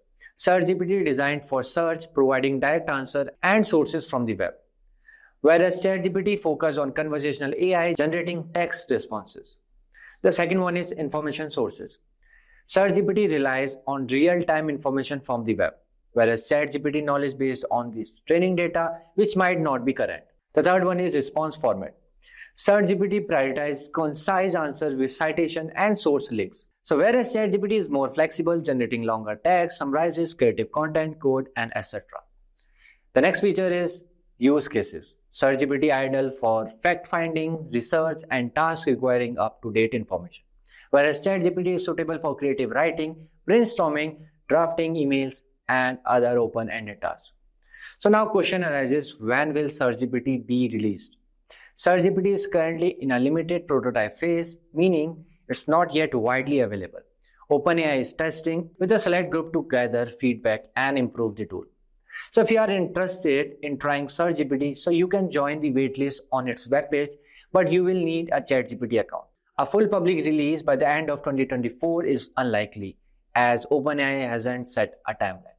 It's more probable that ChatGPT features will gradually added to the ChatGPT in 2024 or in 2025, with a potential standalone release later based on testing and the feedback. So with this, we have come to the end of this video. If you have any question or doubt, please feel free to ask in the comment section below. Our team of experts will help you as soon as possible. Did you know that within just a few lines of code, you can transform an AI model into something far more powerful? Something that responds to questions, connects to live data, pull insights from databases, and even interacts with other apps in real time. That's what Langchain allows you to do. And it's quickly becoming the go-to framework for AI developers. Think about this, you're about to create something amazing, an AI that can think, learn, and grow in ways we once only dreamed of. And here's the best part. You don't need to be an AI expert to make that happen. Langchain is like a toolkit that connects the most advanced large language models like OpenAI's GPT to real-time data, allowing you to build AI applications that are smart, flexible, and highly interactive. Langchain is more than just a way to make AI development easier. It's a framework that allows different language models to work together seamlessly. So whether you want to understand user questions with one LLM, create human-like responses with another, or pull in data from an API or a database, Langchain makes all possible. The framework takes care of heavy lifting, connecting models, managing data flows, and even customizing how your AI interacts with external sources. Now the question is, why is Langchain so popular? It has become one of the most fastest growing open source projects because it's solving a huge problem for developers. The challenge of integrating generative AI and LLMs with external data and complex workflows. As AI becomes more central to our lives in 2024, Langchain is helping developers create smarter, more powerful applications. So whether it's just for chatbots, content creation, or advanced data analysis. In this tutorial, I'll show you exactly how to get started with Langchain, from setting up your environment to building the first AI-powered app. I'll walk you through it. So Langchain makes it possible to train models on our own custom data, opening up more possibilities for building specialized intelligent applications. By the end of this video, you will be ready to start building with Langchain, and trust me, once you see how easy it is, you'll wonder why you didn't start using it sooner. Let's start with a simple question: why should we use Langchain? Imagine you're working with large language models like GPT-4 or Hugging Face models, and you want to take their capabilities further, like integrating them with your own data sources or allowing them to take action based on information they retrieve. This is where Langchain comes in. Langchain is like an open source framework that allows you to build intelligent applications by connecting large language models with external data sources. It can turn static AI interactions into dynamic, data-aware workflows. One of the best parts is you don't have to manually code everything from scratch. Langchain abstracts away much more complexity of working with LLMs, allowing developers to focus on building functional applications instead of wrangling API calls and managing data pipelines.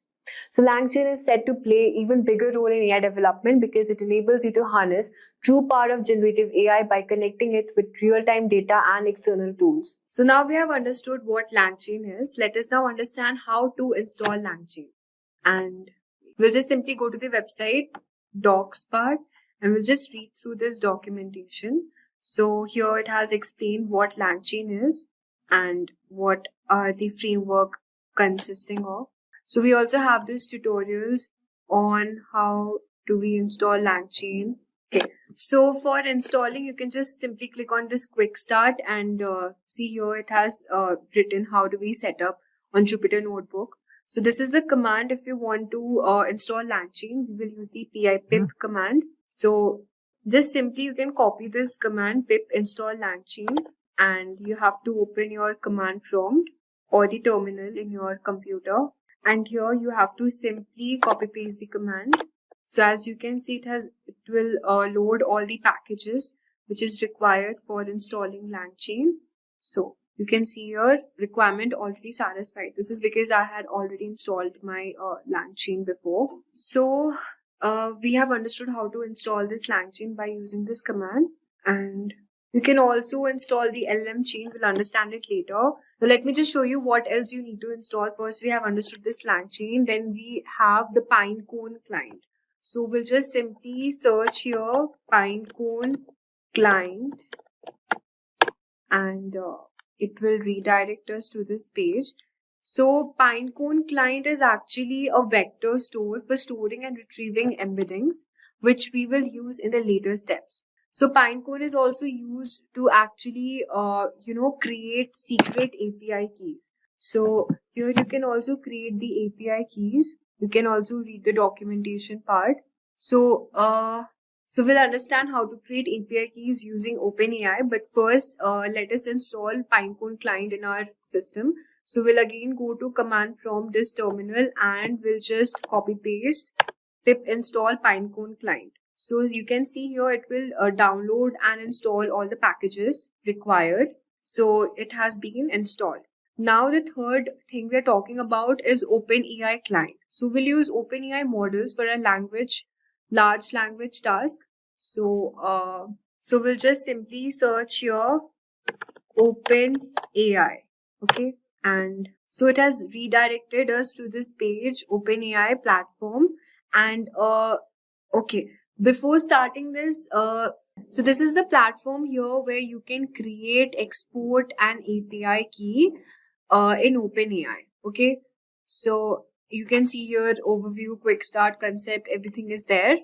And to create an API key, we'll just simply click here and here you have to select this option, create a new secret key.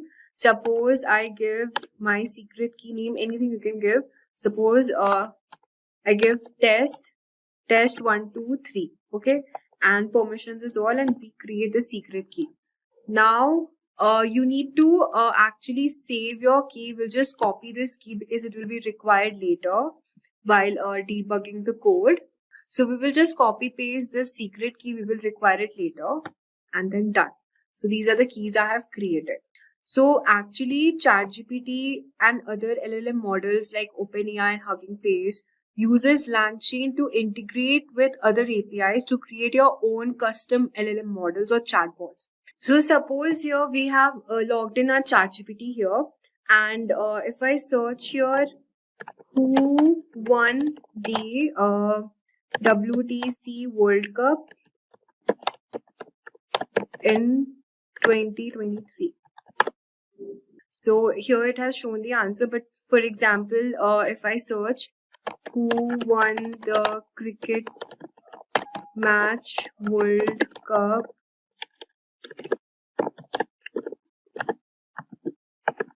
so here, as you can see, the ChatGPT has given answer as my last knowledge update, the 24 Men's World Cup has not taken place yet. This is happening because this ChatGPT older version has not been trained on the latest upcoming news or whatever the new technology is. So by using Langchain, you can integrate with other APIs and you can create your own customized LLM models or chatbots, which help you to train your own custom data using various tools and APIs. So before we move on, I've already showed you how to create the secret API key and how you have to store that the API key address. So first we have already understood how do we install Langchain here. So by using the pip command, we do it. And so you also need to install Python 3.8 or later installed in your system. So I already have Python installed. And to check that, you can just simply, I already have it installed in my system. So to check that, I'll simply just type here Python -- version and click enter. So as you can see, it has shown me the Python version which is installed in my computer. So the second step is already we have discussed, which is OpenAI API key here. So second step, we have already discussed how do we create our OpenAI API key. So we have to sign up in our OpenAI, then go to the API key section and then create a new secret key. And these are the keys I have created and you can just keep it later. Later you'll use that. So now we'll come to the third step, which is create a project directory and setup. So what we do is we have Jupyter installed in our system. So we'll just go to command prompt here and type JUPY, Jupyter Notebook. So it will redirect us to the Jupyter Notebook installed in our system. So if not, we can just simply go from here. It is loading right now, we have to wait. Now you just need to click on this new and Python 3 IPy kernel because Python has been installed in my system. So we will use Python as our kernel here. And here you can just give the prompts, the command. Before that, you have to create a Python file, which we can also create this Python file in Visual Studio Code. Just simply go to Visual Studio Code here and just simply click on File, New File, and I'll just type here python.py. And you can you have to first store the API key. For this, we use the command OpenAI underscore API underscore key equal to, and just give your secret key.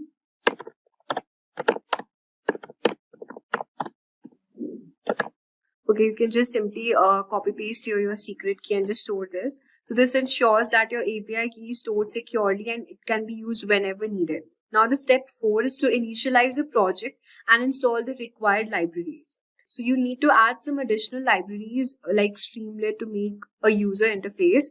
So let's add that too in our project folder. You can either create a text file named requirements.txt and then install all these. We have already installed the OpenAI Langchain.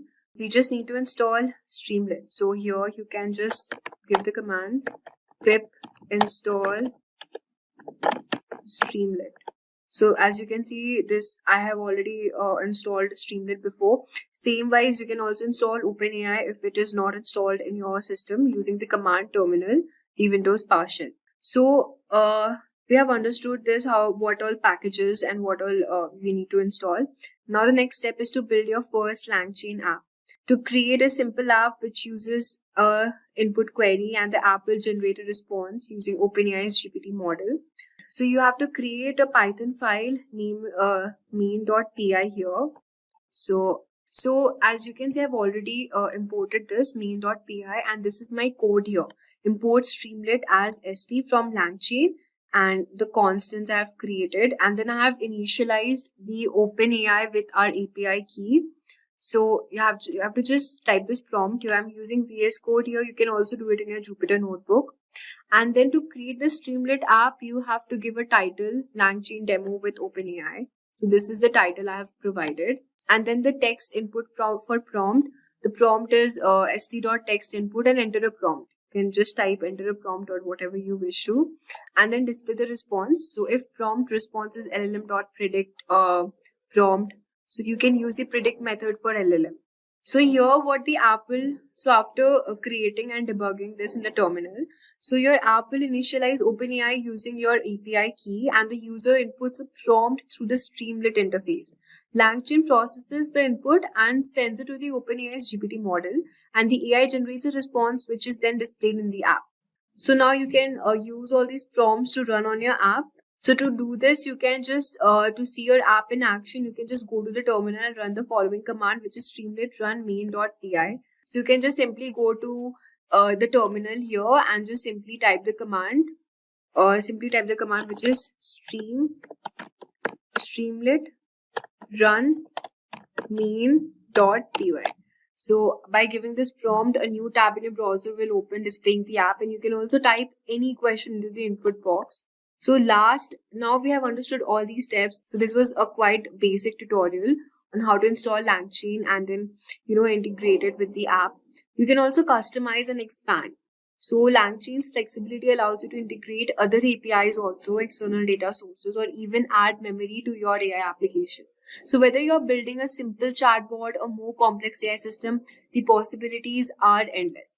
So by following all these steps, you will have a fully functioning app running in your system in no time. Do you know, friends, that according to the lending statistics, the demand for AI and ML specialists is projected to surge by 40% between 2023 to 2027. And on an average, an ML engineer is expected to earn around $133 and $336 per year.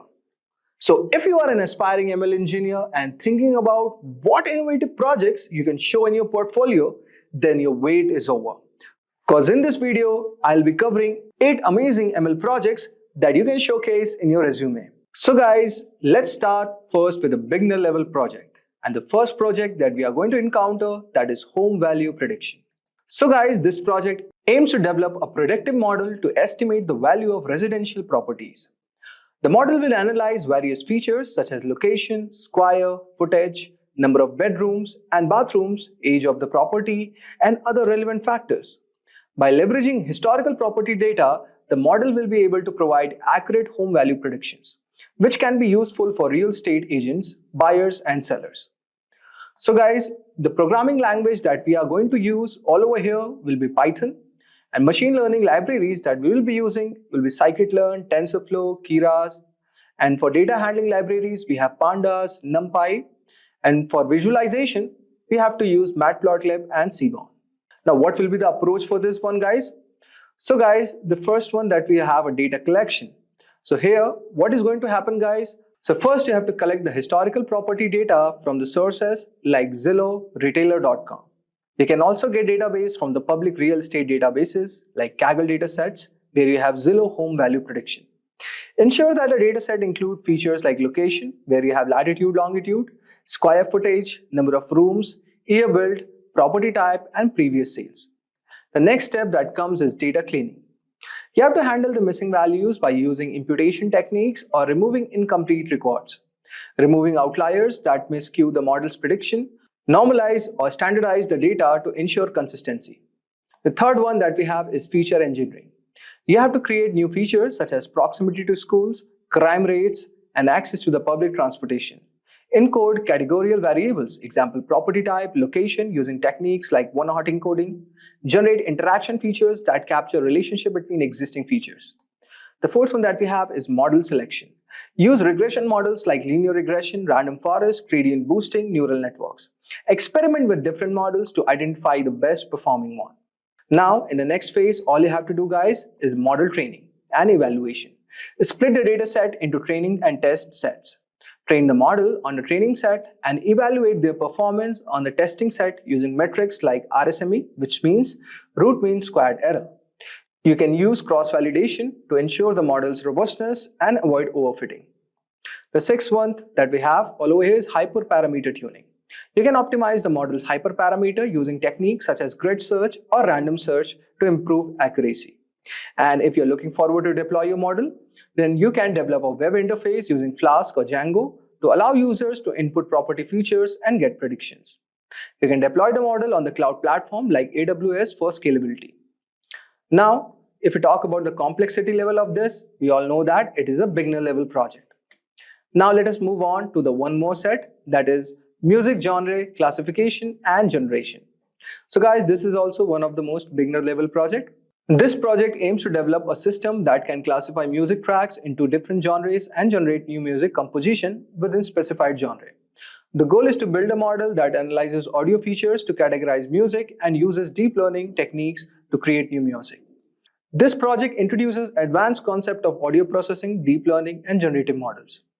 So guys, what will be used in this? So we'll have programming language that will be Python. For audio processing, we'll be using Librosa. For machine learning libraries, we'll be using TensorFlow, Keras, PyTorch. For data handling libraries, we'll be using Pandas, NumPy. For visualization, we'll be using Matplotlib, Seaborn. For the dataset, guys, you can use GTZan music genre dataset, or you can get it from Free Music Archive. So guys, in the first phase, we are going to have data collection. You can obtain datasets containing music tracks and their corresponding genre from the sources, from GTZan music genre dataset and the Free Music Archive. Ensure that a dataset includes diverse genre and substantial number of tracks per genre. Next, we'll go for data preprocessing. Use library Librosa to load and preprocess audio files, including feature extractions such as mil frequency, cepstral coefficients, chroma features, and spectral contrast. You can normalize the extracted features to ensure consistent input for the given models. Now, if we talk about feature engineering, guys, you can extract additional features from the audio files such as tempo, beat, zero crossing rate, etc. Create a feature matrix that represents the extracted audio features. Then go for the model selection. Use convolutional neural network or recurrent neural networks for the music genre classification. Split the dataset into training and testing dataset. Now, if we talk about model training and evaluation, guys, then you can train the selected classification model on the training set. Evaluate the model's performance on the testing set using metrics like accuracy, precision, recall, and F1 score. Use confusion matrices to understand the classification performance across different genres. Now, if we talk about model selection and training for the music generation, what you will do, guys, you can use the Generative Adversarial Networks or Recurrent Neural Networks such as LSTM, long short-term memory for music generation. Train the generative model on the dataset to create new music sequences. Next, we have model training and evaluation. You can train the generative model on sequences of audio features. You can evaluate the generated music by listening tests and by objective metrics like inception score or Friese audio distance. If I talk about hyperparameter tuning, guys, you can optimize the model. You can use the hyperparameters using techniques like grid search or random search to improve performance. If I talk about deployment, guys, you can deploy these models on cloud platforms like AWS. Now, let us move on to our next project. So guys, the complexity of this project is at the beginner level. Now, let us move to the intermediate level projects. Next project that we have all over here is sentiment analysis of Twitter data. This project aims to develop a sentiment analysis model that can classify tweets as positive, negative, or neutral. The goal is to analyze public sentiment on various topics or events using natural language techniques. So guys, what will be used all over here? So in this, we will have programming language like Python, okay, NLP libraries, NLTK Spacey. For machine learning libraries, you can use scikit-learn, TensorFlow, Keras. For data handling libraries, we have Pandas, NumPy. For visualization, we have Matplotlib, Seaborn, and we can use the API Twitter for data collection. Now, how you're going to work on it, guys? So guys, if I talk about the data collection, use a Twitter API to collect tweets based on specific hashtags like keywords or topics. Extract relevant fields like tweet text, user information, timestamp, etc. Then if I talk about data preprocessing, guys, clean the tweet text by removing special characters, links, mentions, hashtags, and stop words. Tokenize the text and perform lemmaization or stemming to reduce the words to their base form. Next, if we talk about feature engineering, guys, You convert the clean text data into numerical representation using TF-IDF, bag of words, or word embedding. Now, if I talk about model selection, guys, you can choose the classification algorithms such as logistic regression, Naive Bayes, or LSTM. Split the data set into training and testing data set. Now, if I talk about model training and evaluation, then you can train the selected model on the training set. Evaluate the model's performance on the testing set using metrics like accuracy, precision, recall, and FN score. Use cross-validation to ensure the model's robustness. If I talk about hyperparameter tuning, guys, you can optimize the model's hyperparameters using grid search or random search to improve the performance. For deployment, which can be optional, you can deploy your model on AWS for real-time sentiment analysis. So if I talk about the complexity level, guys, its complexity is intermediate. So guys, our next project is customer segmentation using K-means clustering. This project aims to segment customers into distinct groups based on their purchasing behavior and demographic information. The objective is to understand customer segments and tailor marketing strategies accordingly. So guys, what programming languages we'll be using? So basically, we'll be using Python. For machine learning libraries, we'll have scikit-learn. For data handling libraries, we'll have pandas, numpy. For visualization libraries, we'll have matplotlib, seaborn. And the dataset source will be e-commerce transaction data. How we are going to work on this one? For data collection, we can obtain a dataset of e-commerce transactions that include customer demographics, purchase history, and product information. Next, we'll have data pre-processing. For data pre-processing, we are going to do the cleaning of the data by handling the missing values and outliers. Then, for feature engineering, we are going to create features like total purchase amount, purchase frequency, and recency of the purchases. Then we are going to proceed for the model selection. You can use K-means clustering to segment the customers into distinct groups. You can determine the optimal number of clusters using methods like elbow methods or Silhouette score. Now, if I talk about model training and evaluation, you can train the K-means model on the processed dataset. You can evaluate the quality of clusters by analyzing intra-cluster and inter-cluster distances. Next, we have the evaluation. You can visualize the clusters using techniques like PCA, principal component analysis, TSNE, etc. Next, we have the hyperparameter tuning. Now you can tune this model and interpret the characteristic of each segment. You can develop a target marketing strategies for each segment based on unique behavior and preferences. Now, deployment is optional. You can develop a dashboard using Flask or Django to visualize customer segments and track marketing campaigns. So guys, if I talk about the complexity of this project, so this is an intermediate level project. So guys, for dataset, you can use the Kaggle's customer segmentation dataset, which is available at the Kaggle's platform. Now, the third intermediate level project that we have all over here is building a chatbot with RASA. This project aims to build an intelligent chatbot using RASA framework. The chatbot will be capable of understanding user queries and providing appropriate responses, making it useful for customer support, personal assistance, or information retrieval. What languages we are going to use? So it will be Python based. We'll have the NLP libraries like RASA, NLTK, Spacy. For machine learning libraries, we are going to have scikit-learn, TensorFlow, Keras, etc. For data handling libraries, we are going to use pandas, numpy. So guys, this was what we are going to do it. And how you can work on this one? By collecting the data, collect the conversation data and FAQs from the target domain. Annotate the data to create training examples for the chatbot. Next comes is data pre-processing. Clean the text data by removing special characters and normalizing the text. You can tokenize and limitize the text to prepare for a training. The third one, we have the models training. You can use RASA's NLU's component to train a model for intent recognition and entity extraction. You can define the dialogue management policies to handle different conversation flows. Next guys, you can perform the feature engineering and integration. You can integrate the RASA's NLU and core components to build complete chatbot. You can connect the chatbot to messaging platform like Facebook, Messenger, etc. For model selection and testing, what you can do guys, you can test this chatbot with various inputs to ensure that it handles the scenarios appropriately. And you can also select the right model using this. Now, if I talk about model training guys, what do you have to do? You have to collect the user feedback and conversational logs to continuously work on training the model. Next, similarly, you have to retrain the model periodically with the new data to see how it is working. So that will be your evaluation. Now, for the hyperparameter tuning, what are you going to do guys? You have to check in those scenarios where it is able to tune up with those scenarios where it can handle the input appropriately. And next is deployment. So guys, for deploying it, you can use AWS. So guys, for a data set, you can use Rasa's open source. So that's a very good data set for you to proceed. So guys, if we talk about difficulty of this project, this is an intermediate level project. Now let us move on to the advanced level projects. For advanced level projects, the first one that comes up to my mind is movie similarity from plot summaries. Now, this project aims to develop a system that can find out recommended movies similar to a given movie based on their plot summaries.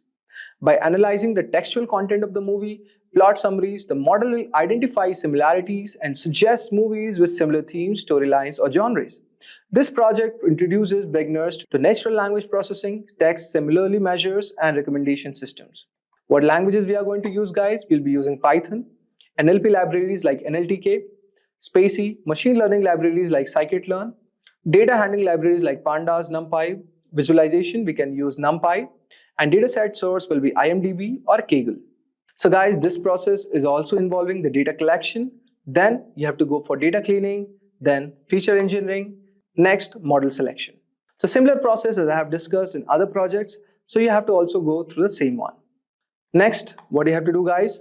Similarly, what do you have to do? You have to train the model, then evaluate the model, then hypertune it, and finally proceed for the deployment. So this is overall process of this project. Try to research on the website a lot, like how you can extract it. So guys, you can use Kaggle or Towards Data Science to research more about this project. Now guys, if I talk about the difficulty of this project, and this is an advanced level project. Now, let us move on to the next one that we have all over here. That is image segmentation project for brain tumor prognosis. This is a very amazing project and definitely you can put up on your portfolio. Basically guys, this project aims to develop an image segmentation model to identify and delineate brain tumors from MRI scans.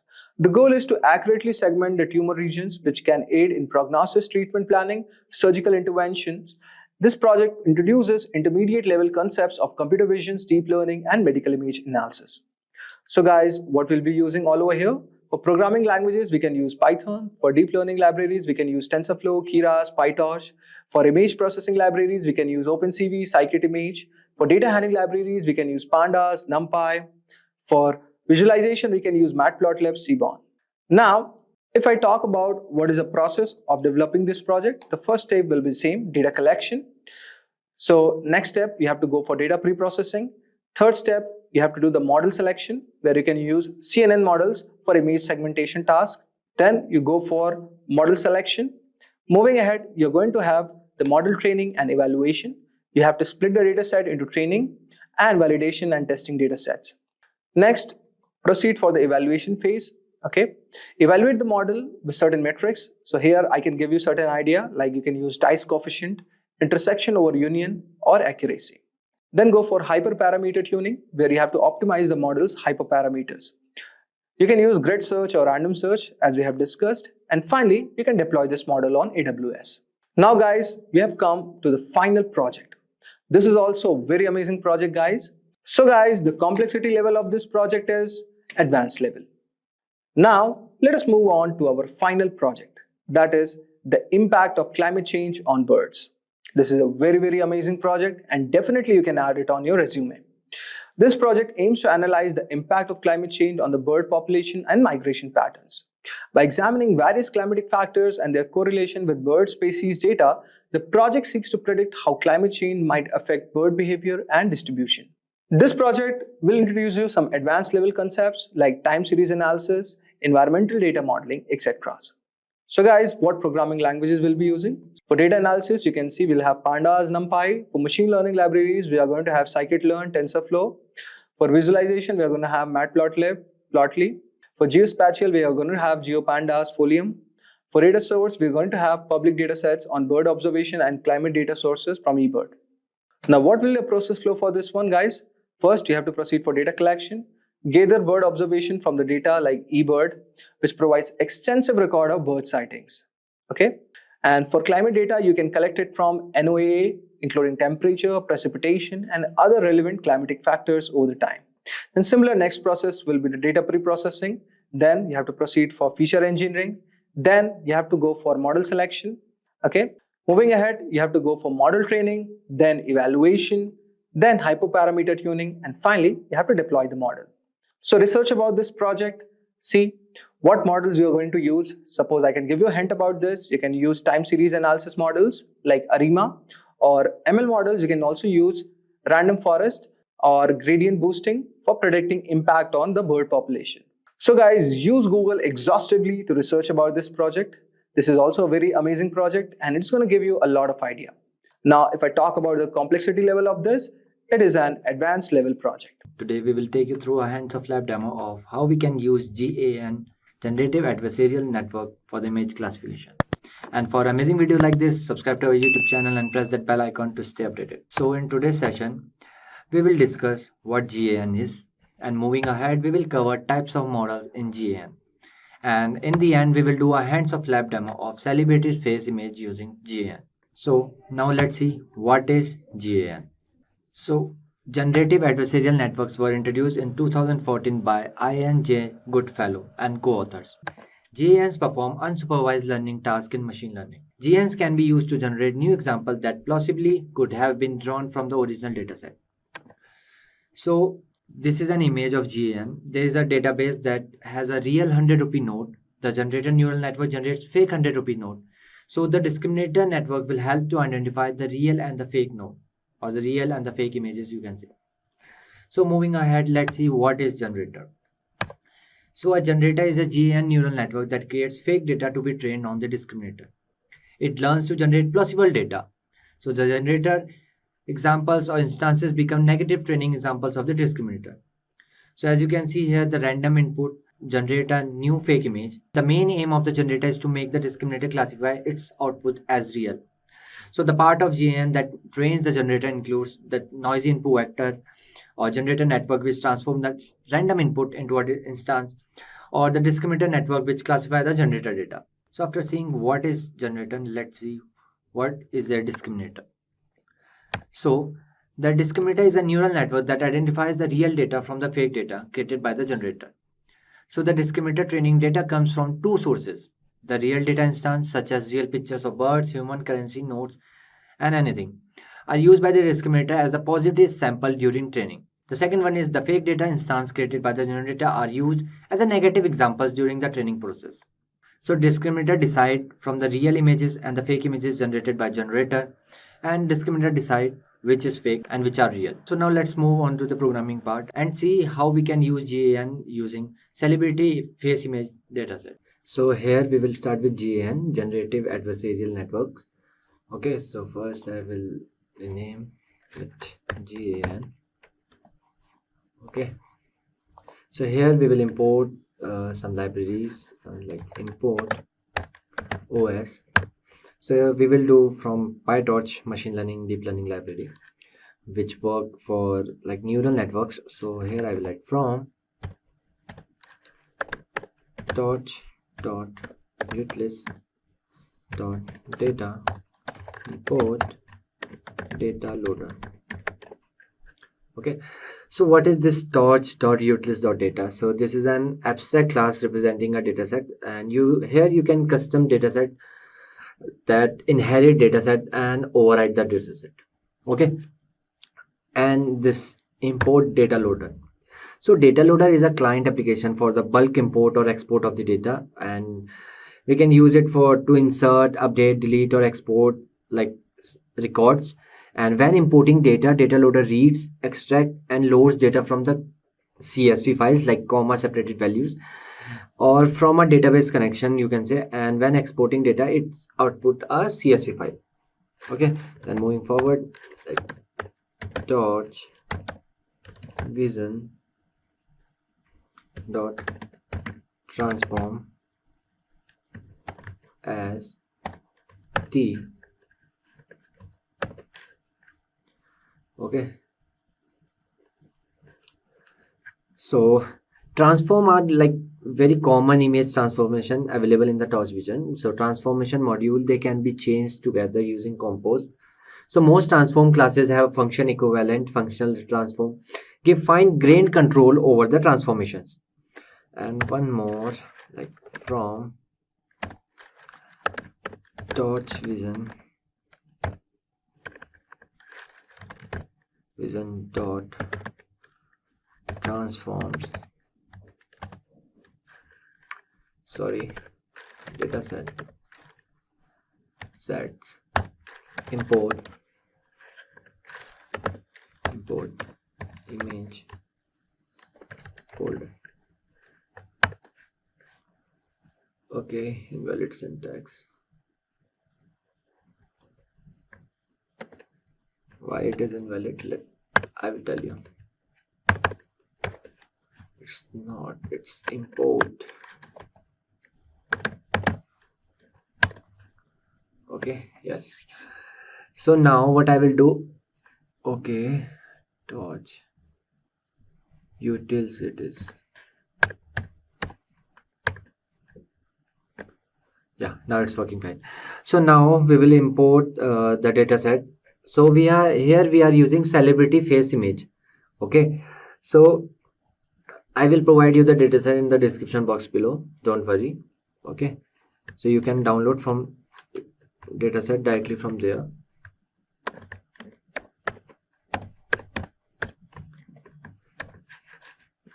So this is my path to dataset.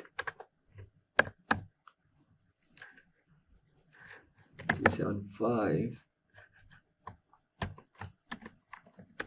desktop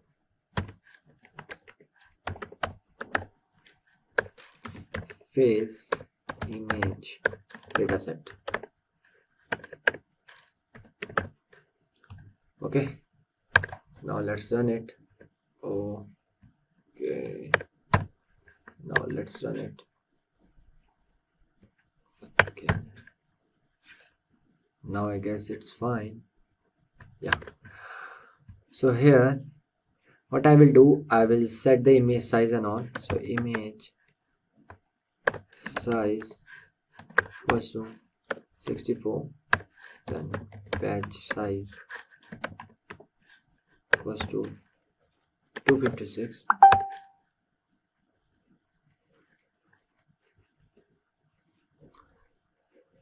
then batch size equals to 256, then stats equals to 0.5 comma 0.5 and again 0.5, okay, comma 0.5 comma 0.5 comma 0.5. Okay, so here we have set the image size and the batch size and the stat values. So now what we will do, we will train the dataset. So here I will write train ds equals to image folder of data directory comma transform equals to t dot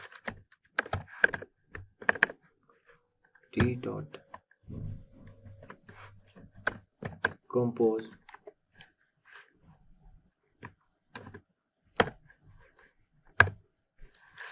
here I will write t dot resize, then image size,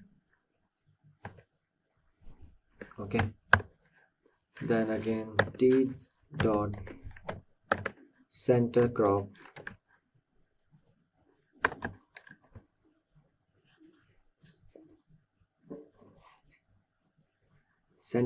here I will write image size, I will pick small, then here I will write t dot to tensor comma t dot normalize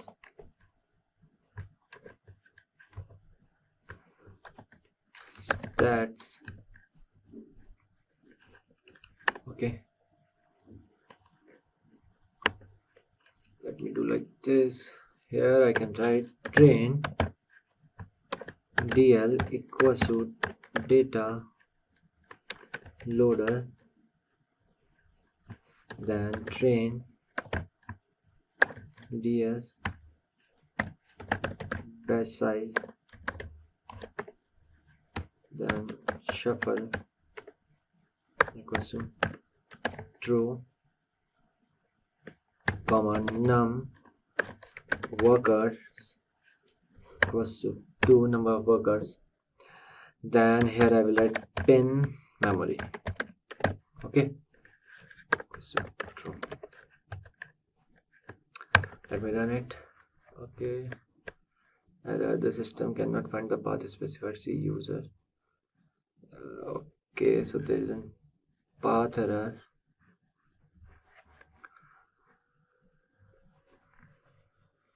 Okay, so let me copy my path.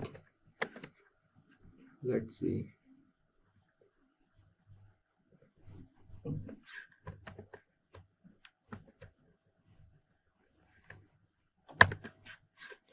Now let me run.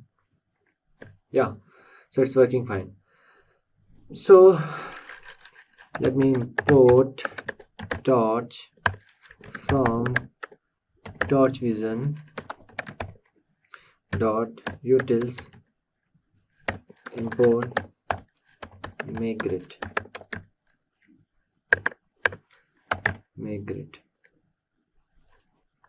Okay, then import matplotlib dot pyplot as plt, then matplotlib inline. So this torchvision.utils import make grid is used to make a grid. Okay, grid, you know, small boxes, and this matplotlib you already know is used for the making charts, different types of chart, line chart, bar chart, pie chart. Okay, so let me run this. Some spaces. So here I will write now make a function non img tensors, then return img tensors stats 1 0 plus stats 0 and again 0. Okay, so let me run this. Now what we will do, we will make again a new function for show images and show badges. Okay, for that I will write df show image. Okay, then images comma nmax equals to 64 will be there. Then figure comma axis equals to plt dot subplots figure size equals to 10 comma 10. Okay, then axis dot set xtix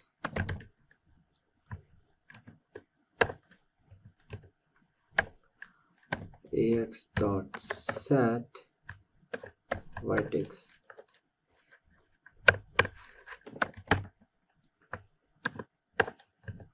Okay, then ax dot im show, this is image show, then make grid with the non function images dot detect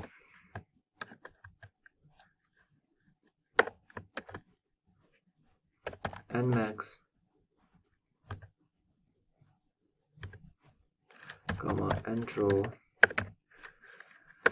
Number of rows will be 8, then dot permute 1 comma 2 comma 0.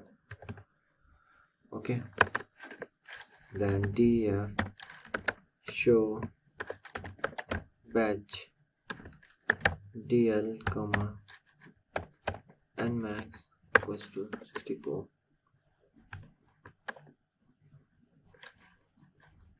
Then for images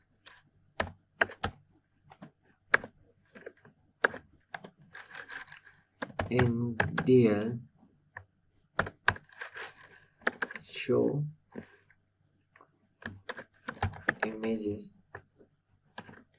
then images comma max, like nmax, then break.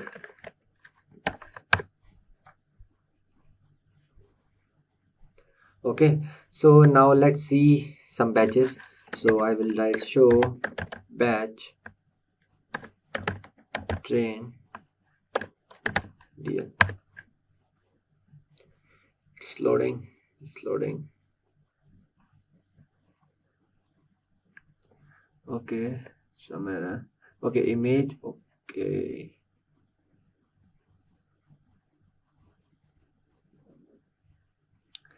I'm show the non. Okay, the spelling mistake.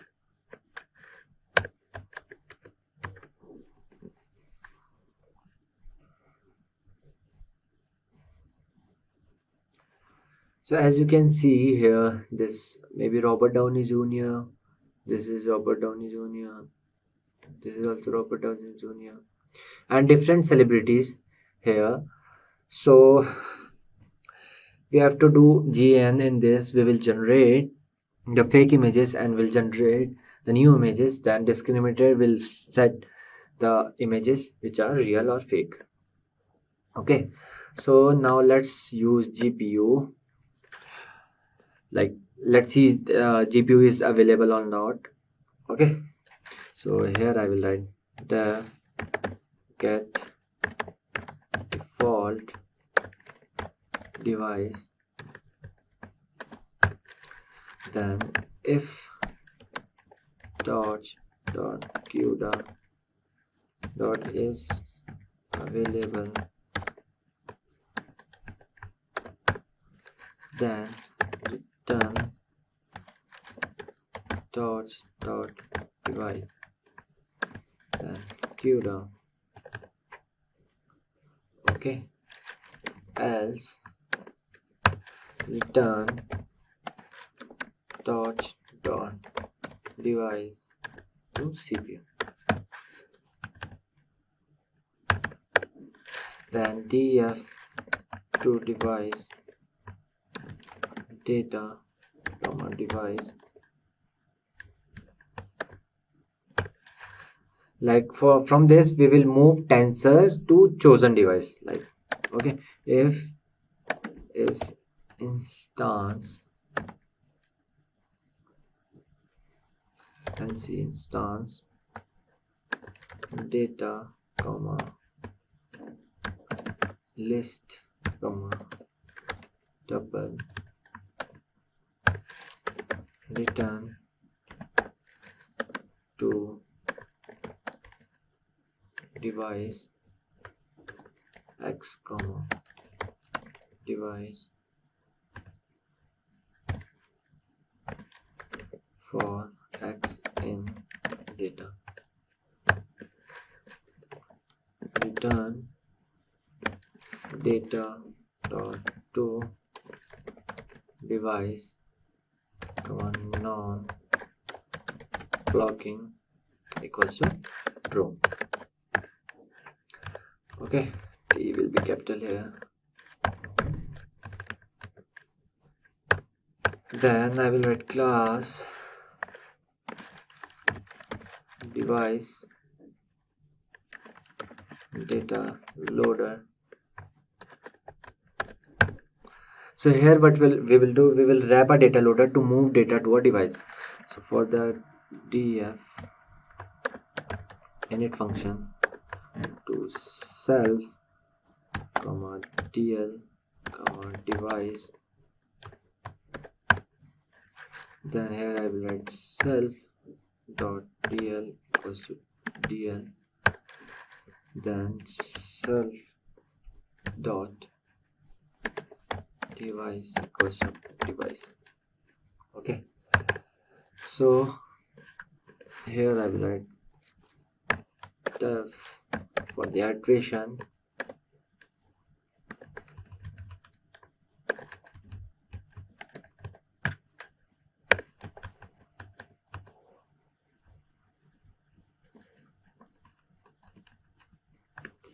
so here I have to give 2 underscore.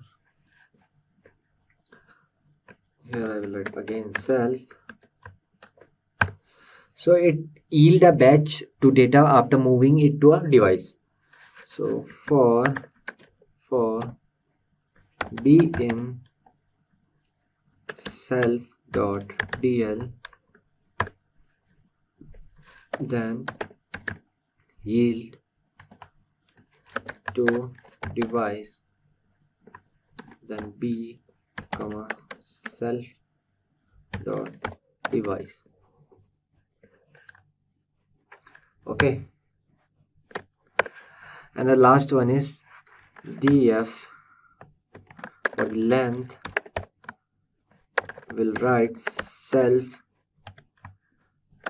then it will return the number of batches. So return length of self dot dl. Okay, invalid syntax. Okay, not dot.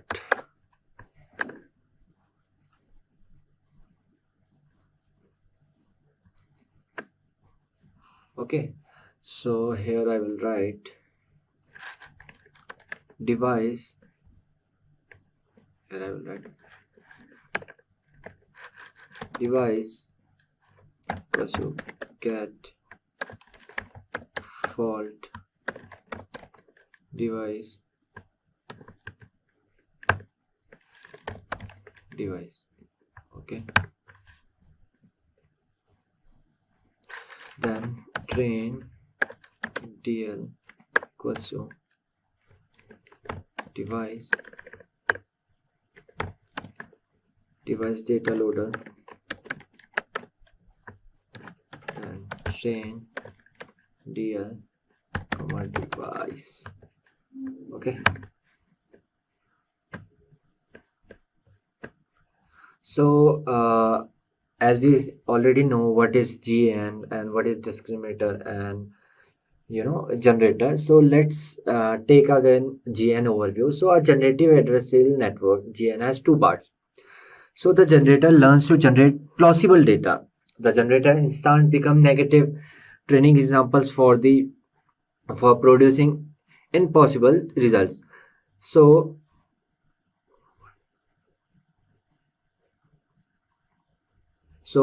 you have data. So what discriminator will do? So discriminator will decide from the generated data and the real data which are fake and which are real. Okay, this will generator will do. Discriminator, sorry. Okay, so discriminator like takes an image as an input and tries to classify it as real or generated. In this sense, it's like any other neural network. So I will use here CNN, which outputs is a single neural network for every image. So okay, so I hope you know again like what discriminator is, what generator is, and what is like real data. It is this. Okay, and we will generate the data. Okay, fake data. And what discriminator will do? Discriminator will check whether the data is fake or real. Okay, so here I will write import torch dot nn as nn. Here I will write discriminator equals to nn dot sequential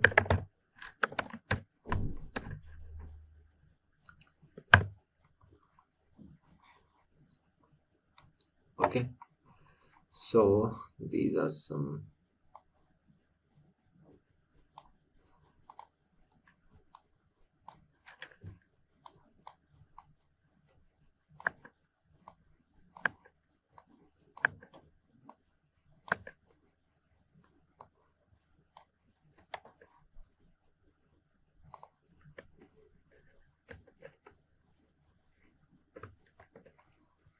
So these are some layer, okay, flattened layer, convoluted layer, okay, leaky ReLU layer. So here I am setting, discriminator like 3 into 64, 64. Okay, so here 64 by 128, 128 by 256. So these are the sizes of the images. Okay, so here discriminator equals to device discriminator comma device. Okay, this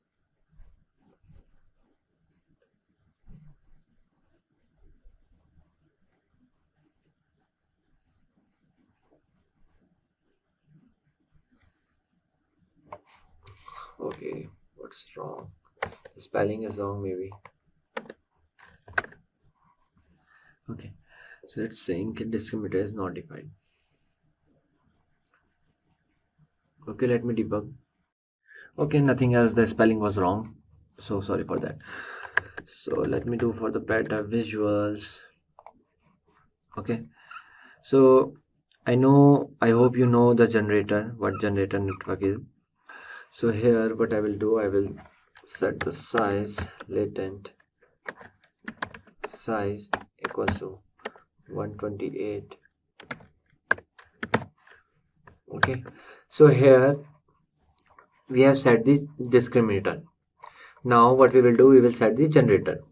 Okay, the sizes like 3 into 64, 64 or 32, 128 and so on for all the layers.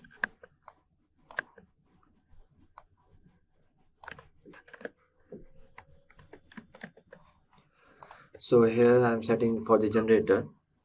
The same I will write here. Generator equals to device generator comma device. Again the generator is okay. I'm copying this one only.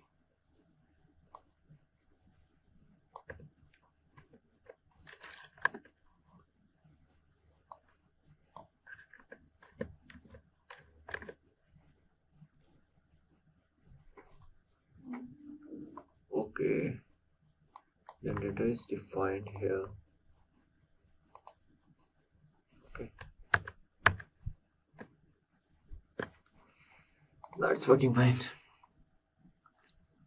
So here, so now what I will do, I will do the discriminator training. Okay, so for that I have to write def train discriminator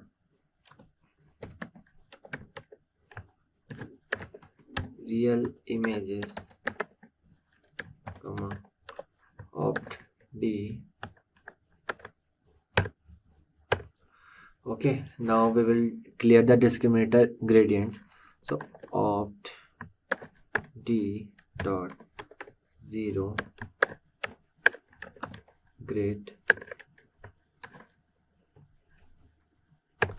Okay, here we will pass real images through discriminator. Okay, so these are the for the real images, because we have to show the all the real and the fake images, then we'll shuffle, then it will find out which is real and which is not. Okay, so and now we will generate the fake images using latent. Okay, so for this latent equals to torch dot random input, and the batch size we are giving, the latent size we are giving. Okay, fake images is equal to generator.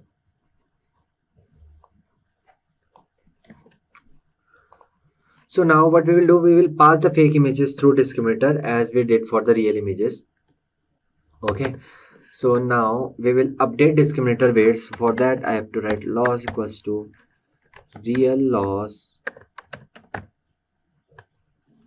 then plus fake loss.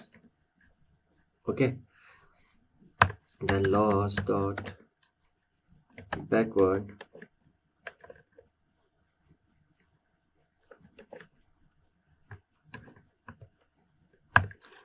opt d dot step return loss dot item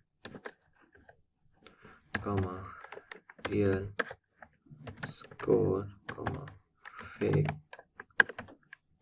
score. Okay, item. Okay, bracket is missing. Okay, loss backward in 36.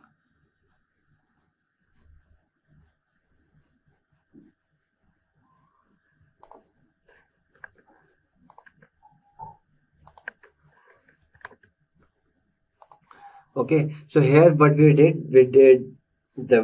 pass the real images to discriminator, then generate fake images, and at the same time we pass the fake images through discriminator, and at the end that loss equals to real loss and the fake loss, we update the discriminator weights. Okay, so now this was the discriminator training. Now what we will do the generator training. Okay, so for that I have to write def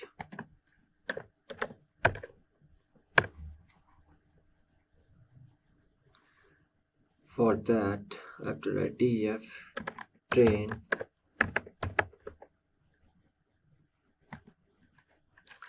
generator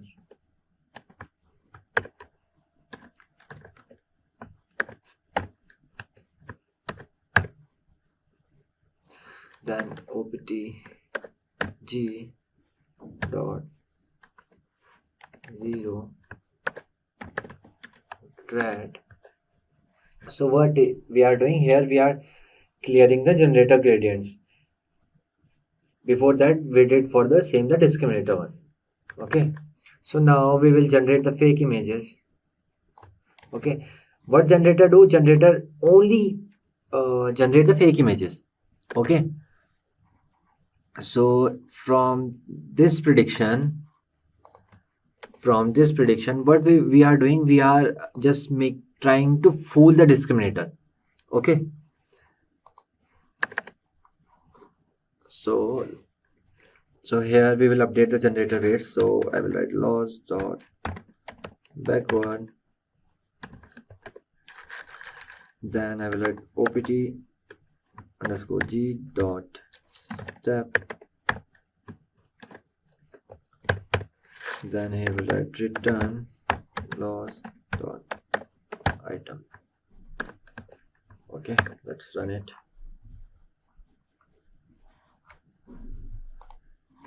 So here I will write from torch vision dot utils import save image,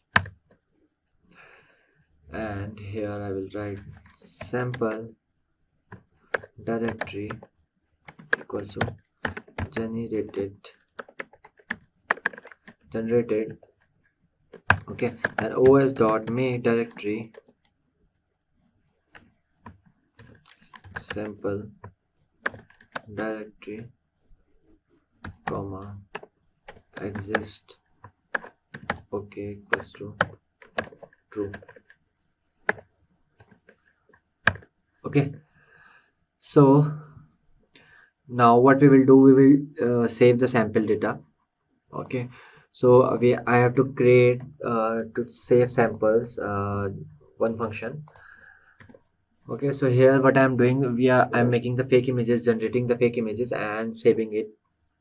Okay, so moving forward, well, what I will fix the latent equals to torch dot random input, then 64 latent size comma 1 comma 1 comma then device equals to device Then again save samples to 0, fixed latent.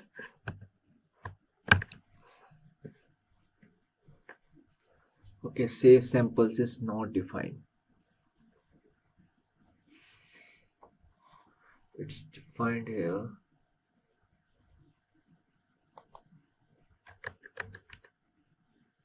Yeah. So see, this is the generated images. This is the fake image. Okay. Now what I will do the full training loop. For that, I have to write from tqdm dot notebook import tqdm, then import torch dot nn dot functional sf. Let me give the spaces. So now what we will train this, we will do the full training loop till the 400 epochs, so it will take a very long time. So first I will write the definition. Okay, I will define the function. Okay, and then I will get back to you. So yes, what I did, so this I have set the losses and the scores. Okay, and these are the optimizers, some optimizers, opt you can say optimizer we am creating. And here I am training the discriminator, and here I am training the generator. Okay, for the loss, and here the record of the loss in the scores will the save, and this is for the log of losses and the scores last batch, and for this is for the generated image. Okay, it will save the generated image. Okay, we have already created here, you can say, for the sample image for the saving. Okay, now what I will do, I will write percent time, then lr equals to 0.005, then epochs equals to 400 epochs, means it will take a huge time. So history equals to fit epochs, comma lr. Okay, fit is not defined. Okay, I have to run it again.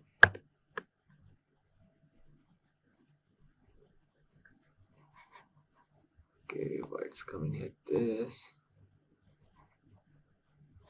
Okay, something error. Item object has 0 grade.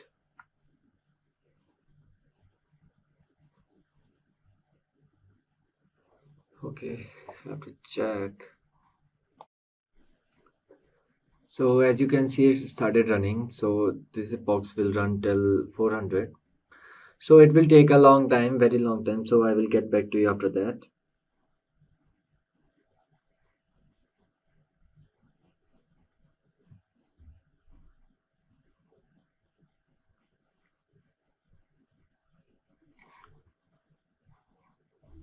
So as you can see, this is of 1 by 400. So it will run till 339.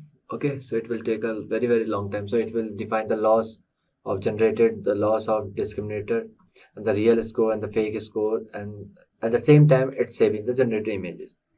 Okay, so it will take a long time, and then I will get back to you. So as you can see here, the GANs are done till like 400. Okay, till all the 400. Okay, so now let's do some losses, losses of discriminator and the real score and the fake scores equals to history.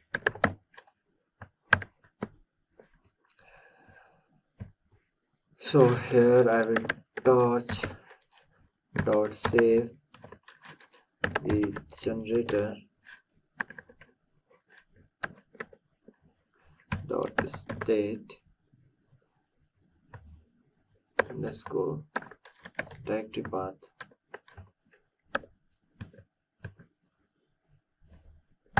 comma g dot pth path.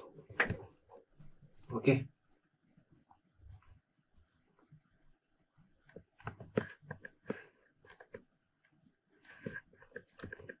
Then I will write torch dot save the discriminator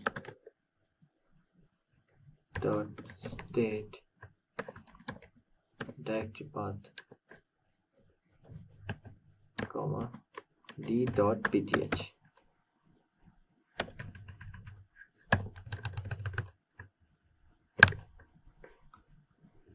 Okay.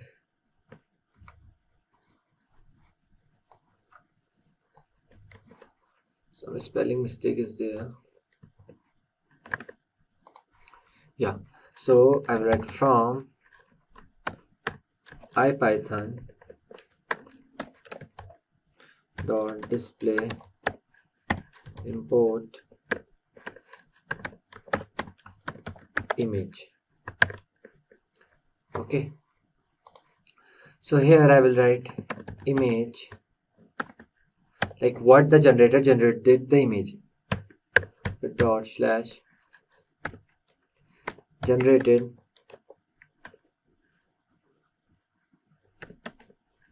slash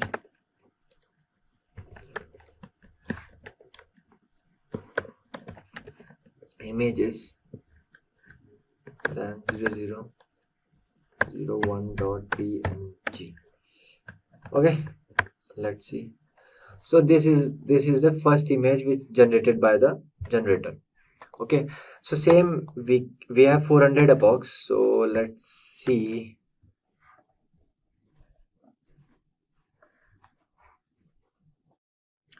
So here I will check the 100 image. So as you can see, 100 image is more bit clear.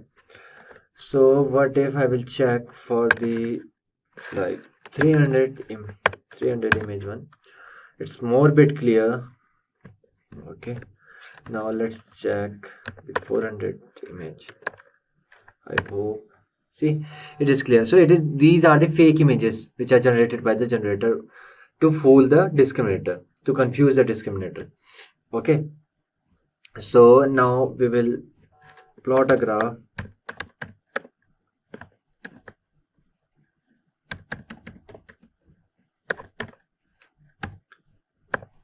We will plot a graph for the epoch and the loss in the for the discriminator and the generator. So for that, right. So as you can see, this is a discriminator, okay, blue one, and there is a generator. So loss for the generator is the more, and the loss for discriminator is less, which is very good. And now let's see the real and fake images. Okay, so these are the real images, score, and these are the fake images. Welcome to this video tutorial by Simplilearn. In this video, we will learn about an important popular deep learning neural network called Generative Adversarial Networks. Yann LeCun, one of the pioneers in the field of machine learning and deep learning, described it as the most interesting idea in the last 10 years in machine learning. In this video, you will learn about what are generative adversarial networks and look in brief at generator and discriminator. Then, we'll understand how GANs work and the different types of GANs. Finally, we'll look at some of the applications of GANs. So let's begin. So what are generative adversarial networks? Generative Adversarial Networks, or GANs, introduced in 2014 by Ian J. Goodfellow and co-authors, became very popular in the field of machine learning. GAN is an unsupervised learning task in machine learning. It consists of two models that automatically discover and learn the patterns in input data. The two models, called generator and discriminator, compete with each other to analyze, capture and copy the variations within a dataset. GANs can be used to generate new examples that possibly could have been drawn from the original dataset. In the image below, you can see that there is a database that has real 100 rupee notes. The generator, which is basically a neural network, generates fake 100 rupees notes. The discriminator network will identify if the notes are real or fake. Let us now understand in brief about what is a generator. A generator in GANs is a neural network that creates fake data to be trained on the discriminator. It learns to generate plausible data. The generated instances become negative training examples for the discriminator. It takes a fixed length random vector carrying noise as input and generates a sample. Now the main aim of the generator is to make the discriminator classify its output as real. The portion of the GAN that trains the generator includes a noisy input vector, the generator network, which transforms the random input into a data instance, a discriminator network which classifies the generated data, and a generator loss, which penalizes the generator for failing to halt the discriminator. The backpropagation method is used to adjust each weight in the right direction by calculating the weight's impact on the output. The backpropagation method is used to obtain gradients, and these gradients can help change the generator weights. Now, let us understand in brief what a discriminator is. A discriminator is a neural network model that identifies real data from the fake data generated by the generator. The discriminator's training data comes from two sources. The real data instances such as real pictures of birds, humans, currency notes, etc. are used by the discriminator as positive samples during the training. The fake data instances created by the generator are used as negative examples during the training process. While training the discriminator, it connects with two loss functions. During discriminator training, the discriminator ignores the generator loss and just uses the discriminator loss. In the process of training the discriminator classifies both real data and fake data from the generator. The discriminator loss penalizes the discriminator for misclassifying a real data instance as fake or a fake data instance as real. Now moving ahead, let's understand how GANs work. Now GANs consists of two networks, a generator which is represented as G of X and a discriminator which is represented as D of X. They both play an adversarial game where the generator tries to fool the discriminator by generating data similar to those in the training set. The discriminator tries not to be fooled by identifying fake data from the real data. They both work simultaneously to learn and train complex data like audio, video, or image files. Now you are aware that GANs consists of two networks, a generator G of X and discriminator D of X. Now the generator network takes a sample and generates a fake sample of data. The generator is trained to increase the probability of the discriminator network to make mistakes. On the other hand, the discriminator network decides whether the data is generated or taken from the real sample using a binary classification problem with the help of a sigmoid function that gives the output in the range 0 and 1. Here is an example of a generative adversarial network trying to identify if the 100 rupee notes are real or fake.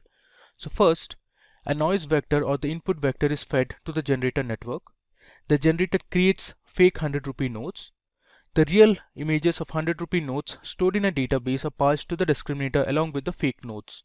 The discriminator then identifies the notes and classifies them as real or fake. We train the model, calculate the loss function at the end of the discriminator network, and backpropagate the loss into both discriminator and generator. Now the mathematical equation of training a GAN can be represented as, you can see here. Now this is the equation and these are the parameters. Here G represents generator, D represents the discriminator. Now P data of X is the probability distribution of real data, P of Z is the distribution of generator, X is the sample of probability data of X, Z is the sample size from P of Z, D of X is the discriminator network, and G of Z is the generator network. Now the discriminator focuses to maximize the objective function such that D of X is close to 1 and Z of Z is close to 0. It simply means that the discriminator should identify all the images from the training set as real, that is 1, and all the generated images as fake, that is 0. The generator wants to minimize the objective function such that D of Z of Z is 1. This means that the generator tries to generate images that are classified as real, that is 1, by the discriminator network. Next, let's see the steps for training a neural network. So we have to first define the problem and collect the data. Then we'll choose the architecture of GAN. Now depending on your problem, choose how your GAN should look like. Then we need to train the discriminator on real data. Now that will help us predict them as real for n number of times. Next, you need to generate fake inputs for the generator. After that, you need to train the discriminator on fake data to predict the generated data is fake. Finally, train the generator on the output of discriminator. With the discriminator predictions available, train the generator to fool the discriminator. Let us now look at the different types of GANs. So first we have vanilla GANs. Now vanilla GANs have min-max optimization formula that we saw earlier, where the discriminator is a binary classifier and is using sigmoid cross entropy loss during optimization. In vanilla GANs, the generator and the discriminator are simple multi-layer perceptrons. The algorithm tries to optimize the mathematical equation using stochastic gradient descent. Up next, we have deep convolutional GANs or DC GANs. Now DC GANs support convolutional neural networks instead of vanilla neural networks at both discriminator and generator. They are more stable and generate higher quality images. The generator is a set of convolutional layers with fractional strided convolutions or transpose convolutions, so it unsamples the input image at every convolutional layer. The discriminator is a set of convolutional layers with strided convolutions, so it downsamples the input image at every convolutional layer. Moving ahead, the third type we have is conditional GANs or CGANs. Vanilla GANs can be extended into conditional models by using an extra label information to generate better results. In CGAN, an additional parameter called y is added to the generator for generating the corresponding data. Labels are fed as input to the discriminator to help distinguish the real data from fake data generated. Finally, we have super resolution GANs. Now SR GANs use deep neural networks along with adversarial neural network to produce higher resolution images. Super resolution GANs generate a photorealistic high resolution image when given a low resolution image. Let's look at some of the important applications of GANs. So with the help of DC GANs, you can train images of cartoon characters for generating faces of anime characters and Pokemon characters as well. Next, GANs can be used on the images of humans to generate realistic faces. The faces that you see on your screens have been generated using GANs and do not exist in reality. Third application we have is GANs can be used to build realistic images from textual descriptions of objects like birds, humans, and other animals. We input a sentence and generate multiple images fitting the description. Here is an example of a text-to-image translation using GANs for a bird with a black head, yellow body, and a short beak. The final application we have is creating 3D objects. So GANs can generate 3D models using 2D pictures of objects from multiple perspectives. GANs are very popular in the gaming industry.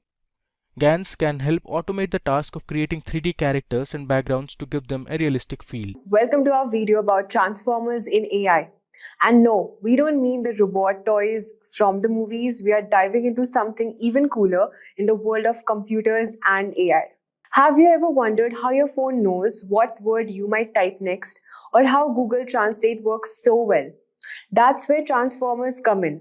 They are like super smart computer brains that can understand and create human-like text. Here's a fun example. I asked a transformer to tell me a joke and it said, "Why did the computer go to the art school?" Because it wanted to improve its draw speed.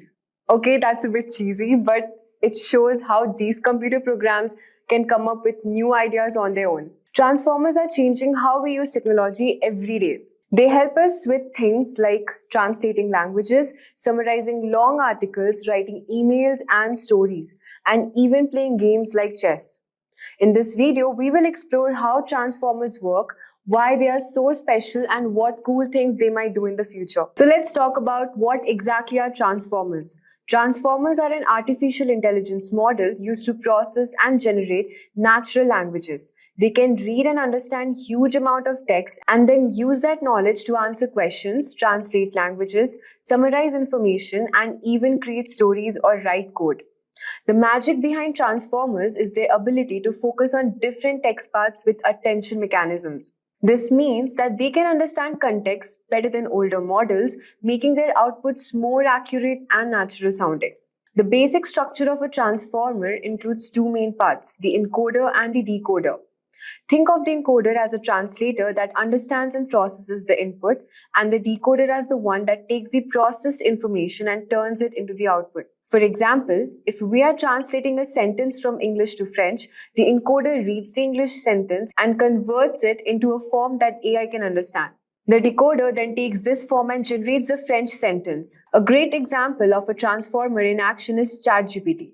ChatGPT uses transformers to understand and generate human-like text. When you ask a question, it processes your input with its encoder and generates a response with its decoder. This lets it have conversations, write essays, and even tell jokes. For instance, if you ask ChatGPT what's the weather like today, it uses its transformer model to understand your question and respond it with it's sunny with a chance of rain in the afternoon. This ability to understand and generate text makes transformers incredibly powerful. So let's talk about how transformers work. Transformers are especially good at sequence-to-sequence learning tasks like translating a sentence from one language to another. Here's how they work. First, there's the attention mechanism. This allows the transformer to focus on different parts of input data. For example, if it's translating the sentence, the cat sat on the mat, it can pay attention to each word's context to understand the meaning better. So it knows cat is related to sat and mat, helping it produce an accurate translation in another language. Transformers also use something called positional encoding. Since they process all words at once, they need a way to understand the order of the words. Positional encoding adds information about the position of each word to the input, helping the transformers understand the sequence. Another key feature is like parallel processing. Unlike older models like Recurrent Neural Network, which is RNNs, the process text words by word. Transformers can process the entire sentence at once. This makes them much faster and more efficient. Let's compare transformers with recurrent neural networks. But first, let's understand what are RNNs. So RNNs is a type of neural network designed to handle sequential data. They process data one step at a time, maintaining a memory of previous steps. This makes them good for tasks where order matters, like speech recognition or time series prediction. However, RNNs have a problem called the vanishing gradient, which means that they can forget information from earlier in the sequence. Imagine trying to understand the sentence, Alice went to the park and then to the store. And RNN might struggle to remember Alice by the time it gets to the store, but a transformer can easily keep track of Alice throughout the sentence. So why are transformers better? Unlike RNNs, transformers process the entire sentence at once, keeping the context intact. This solves the vanishing gradient problem and makes transformers faster and more accurate to tasks like language translation and text generation. So let's talk about the applications of transformers. At first, we have language translation. They are used by services like Google Translate to convert text from one language to another. For example, translating hello, how are you to Spanish as hola. Then we have document summarization. They can take long articles and summarize them into shorter, more concise versions. For instance, summarizing a 10-page report into a few key points, making it easier to understand the main ideas without reading the whole document. Then we have content generation. Transformers can write articles, stories, and even code. They can create new content based on what they have learned. For example, you could ask a transformer to write a short story about a space adventure, and then it would come up with a unique narrative. Then we have game playing. Transformers can learn and play complex games like chess, making strategic decisions just like a human player. They analyze the entire board and make moves considering all possible outcomes. Let's talk about image processing. They are used in tasks like image classification and object detection, helping computers understand visual data. For example, identifying objects in a photo, like recognizing a cat, tree, or a car. Now let's understand the training process. The training transformers involves two main steps. Semi-supervised learning. They can learn from both labeled data where the answer is known and unlabeled data where the answer is not provided. This makes them very versatile. For example, a transformer could be trained on a mix of articles with and without summaries to learn how to summarize text effectively. Pre-training and fine-tuning. Transformers are pre-trained on a large dataset to learn general patterns. Then they are fine-tuned with specific tasks, making them highly versatile. For instance, a transformer might be pre-trained on a large collection of books to understand language and then fine-tuned to generate marketing copy for a specific brand. The future potential of transformers is huge. Researchers are continuously improving them, making them even more powerful. We can expect more advanced applications in areas like healthcare, finance, and more sophisticated AI systems that interact with humans in more natural ways. Imagine having an AI that can provide personalized medical advice or one that can help you write a novel. In conclusion, we can say that transformers are a revolutionary architecture in AI. They offer speed, efficiency, and versatility, changing how we interact with the technology. The future looks bright for transformers, and we can't wait to see what they'll do next. So now what is RNN? RNN are a type of neural network that are designed to process sequential data. They can analyze data with temporal dimensions such as time series, speech, and text. RNN can do this by using a hidden state passed from one timestamp to the next. The next hidden state is updated at each other timestamp based on the input and the previous hidden state. RNN are able to capture short-term dependencies in sequential data, but they struggle with capturing long-term dependencies. Why the LSTMs are made? So moving forward, let's discuss types of LSTM gates. So LSTM models have three types of gates: the input gate, the forget gate, and the output gate. So let's first discuss the input gate. The input gate controls the flow of information into the memory cell, deciding what to store.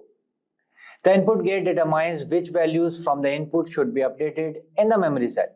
It uses a sigmoid activation function to scale the values between 0 and 1, and then applies pointwise multiplication to decide what information to store. Next is forget gate. Controls the flow of information out of the memory cell, deciding what to discard.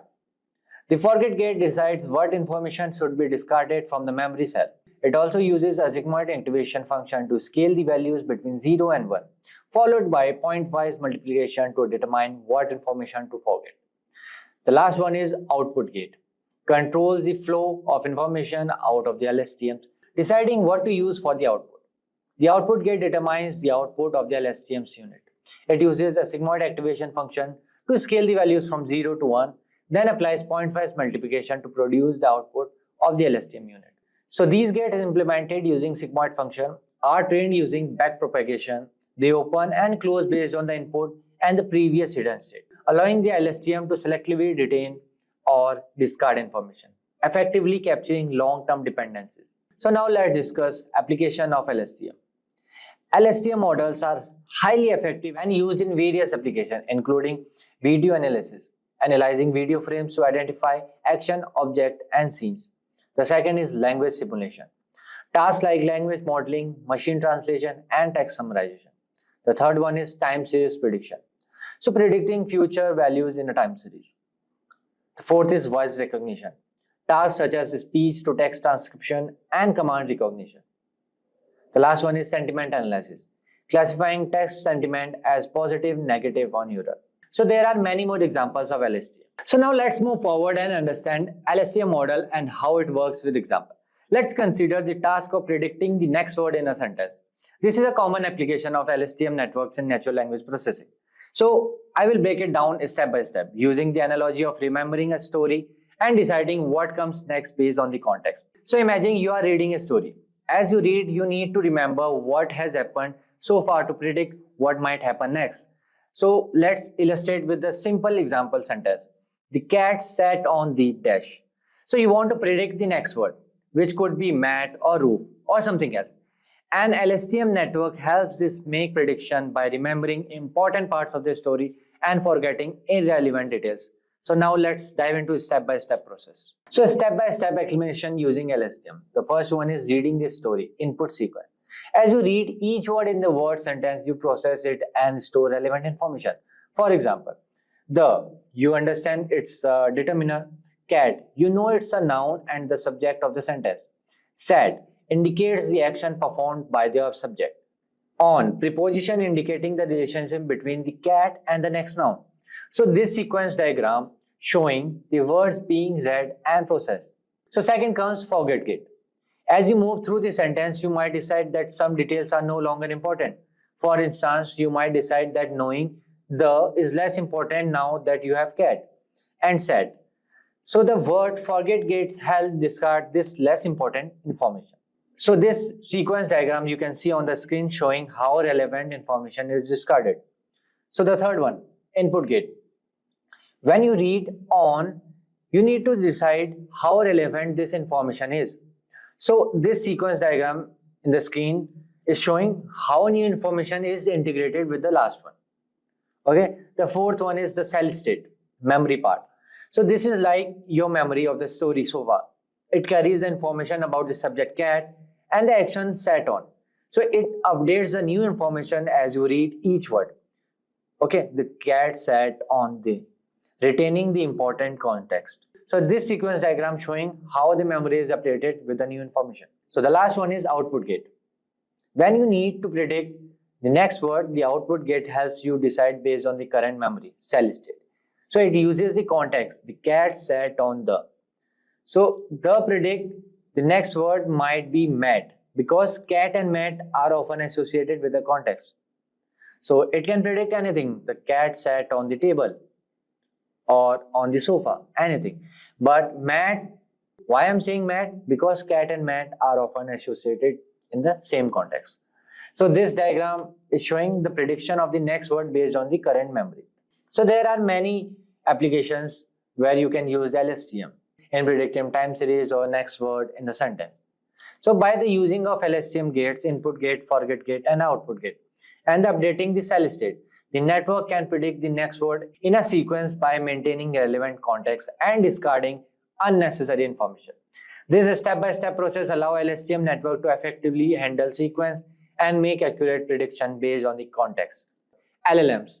If you ever wondered how machine learning can now understand and generate human-like text, you are in the right place. From chatbots like ChatGPT to AI assistant that power search engines, LLMs are transforming how we interact with technology. One of the most exciting advancements in this space is Google's Gemini or OpenAI ChatGPT, a cutting-edge large language model designed to push the boundaries of what AI can achieve. In this video, we will explore what LLMs are, how they work, and why models like Gemini are critical for the future of AI. Google Gemini is part of a new wave of AI models that are smarter, faster, and more efficient. It is designed to understand context better, offer more accurate responses, and integrate deeply into services like Google Search and Google Assistant, providing more human-like interactions. So we will break down the science behind LLMs, including their massive training datasets, transformer architecture, and how models like Gemini use deep learning innovation to change industries.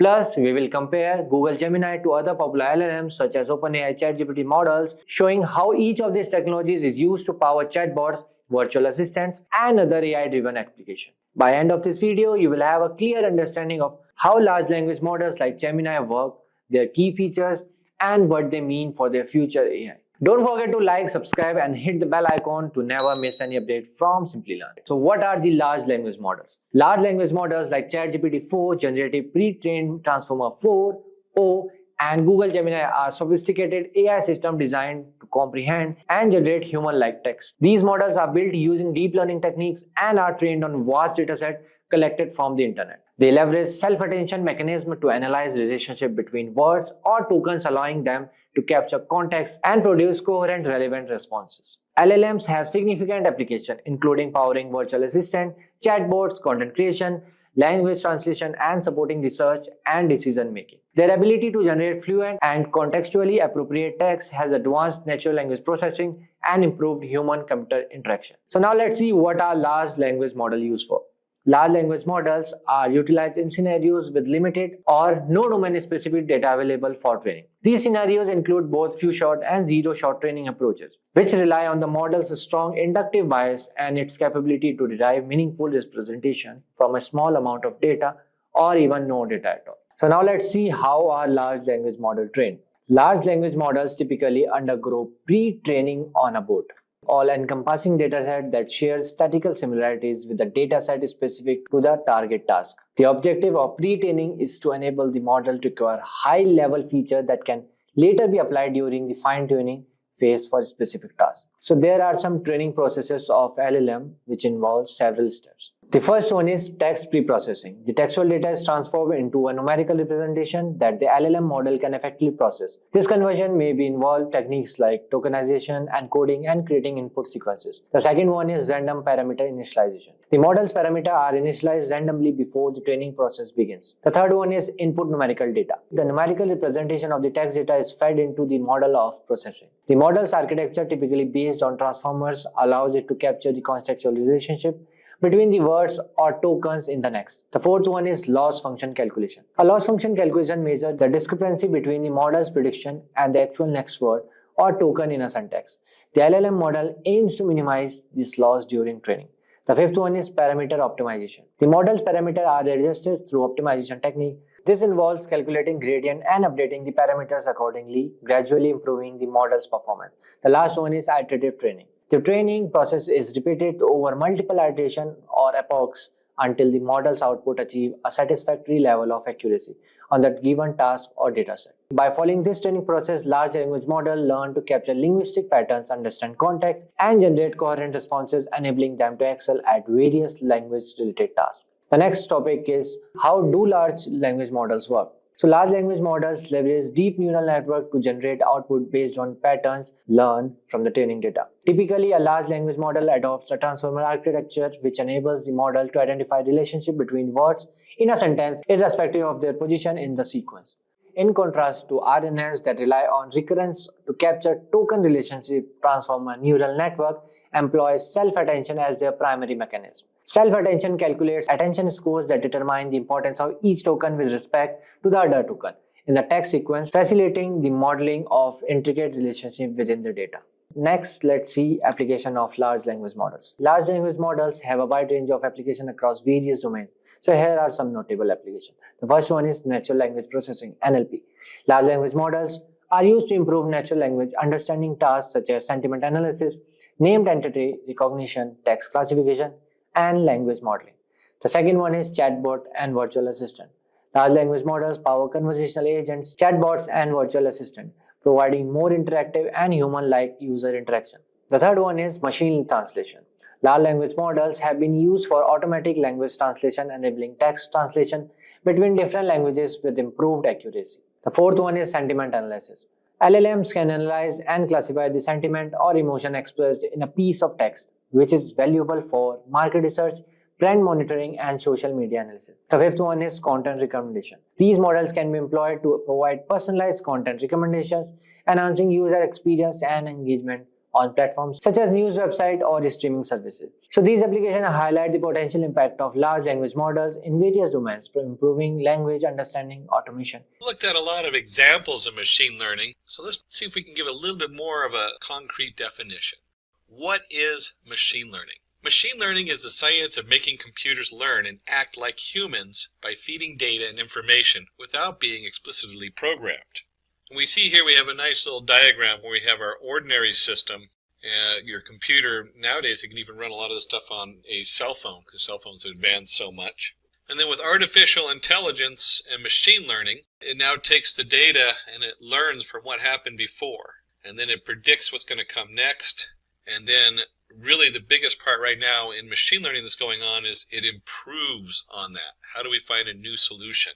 So we go from descriptive, where it's learning about stuff and understanding how it fits together, to predicting what it's going to do, to post-scripting, coming up with a new solution. And when we're working on machine learning, there's a number of different diagrams that people have posted for what steps to go through. A lot of it might be very domain specific. So if you're working on photo identification versus language versus medical or physics. Some of these are switched around a little bit or new things are put in. They're very specific to the domain. This is kind of a very general diagram. First, you want to define your objective. Very important to know what it is you're wanting to predict. Then you're going to be collecting the data. So once you've defined an objective, you need to collect the data that matches. You spend a lot of time in data science collecting data, and the next step, preparing the data. You got to make sure that your data is clean going in. There's the old saying, bad data in, bad answer out, or bad data out. And then once you've gone through and we've cleaned all this stuff coming in, then you're going to select the algorithm. Which algorithm are you going to use? You're going to train that algorithm. In this case, I think we're going to be working with SVM. the support vector machine. Then you have to test the model. Does this model work? Is this a valid model for what we're doing? And then once you've tested it, you want to run your prediction. You want to run your prediction or your choice or whatever output it's going to come up with. And then once everything is set and you've done lots of testing, then you want to go ahead and deploy the model. And remember I said domain specific. This is very general as far as the scope of doing something. A lot of models, you get halfway through and you realize that your data is missing something and you have to go collect new data because you've run a test in here someplace along the line. You're saying, hey, I'm not really getting the answers I need. So there's a lot of things that are domain specific that become part of this model. This is a very general model, but it's a very good model to start with. And we do have some basic divisions of what machine learning does that's important to know. For instance, do you want to predict a category? Well, if you're categorizing things, that's classification. For instance, whether the stock price will increase or decrease. So in other words, I'm looking for a yes-no answer. Is it going up or is it going down? And in that case, we'd actually say, is it going up? True. If it's not going up, it's false, meaning it's going down. This way, it's a yes-no, 0, 1. Do you want to predict a quantity? That's regression. So remember, we just did classification. Now we're looking at regression. These are the two major divisions in what data is doing. For instance, predicting the age of a person based on the height, weight, health, and other factors. So based on these different factors, you might guess how old a person is.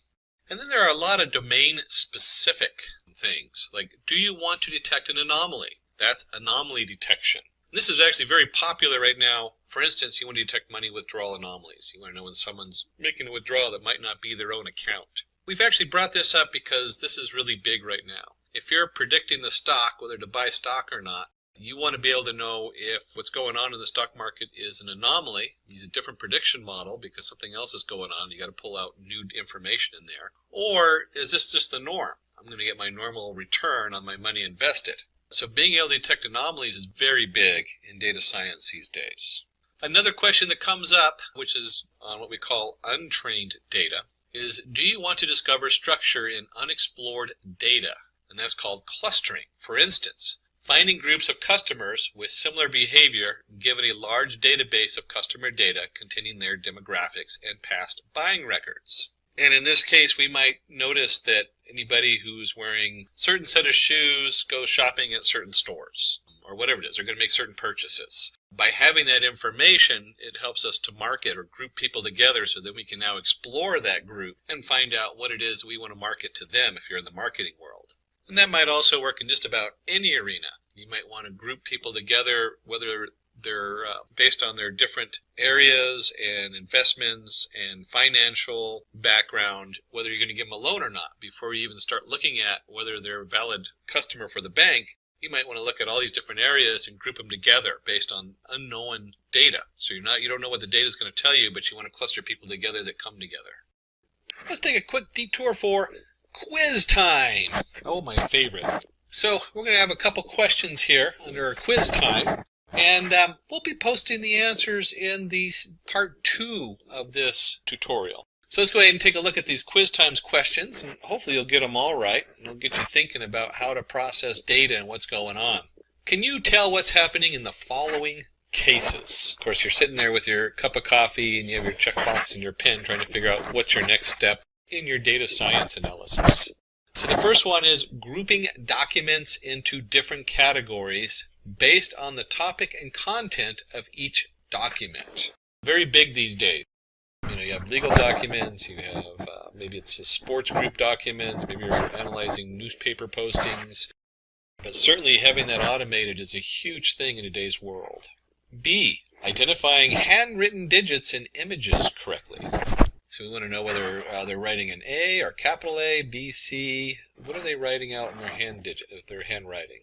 C, behavior of a website indicating that the site is not working as designed. D, predicting salary of an individual based on his or her years of experience. Boy, HR hiring set up there. So stay tuned for part 2. We'll go ahead and answer these questions when we get to the part 2 of this tutorial. Or you can just simply write at the bottom and send a note to Simplilearn, and they'll follow up with you on it. Back to our regular content. And these last few bring us into the next topic, which is another way of dividing our types of machine learning, and that is with supervised, unsupervised, and reinforcement learning. Supervised learning is a method used to enable machines to classify, predict objects, problems, or situations based on labeled data fed to the machine. And in here you see we have a jumble of data with circles, triangles, and squares, and we label them. We have what's a circle, what's a triangle, what's a square, and we have our model training, and it trains it so we know the answer. Very important, when you're doing supervised learning, you already know the answer to a lot of your information coming in.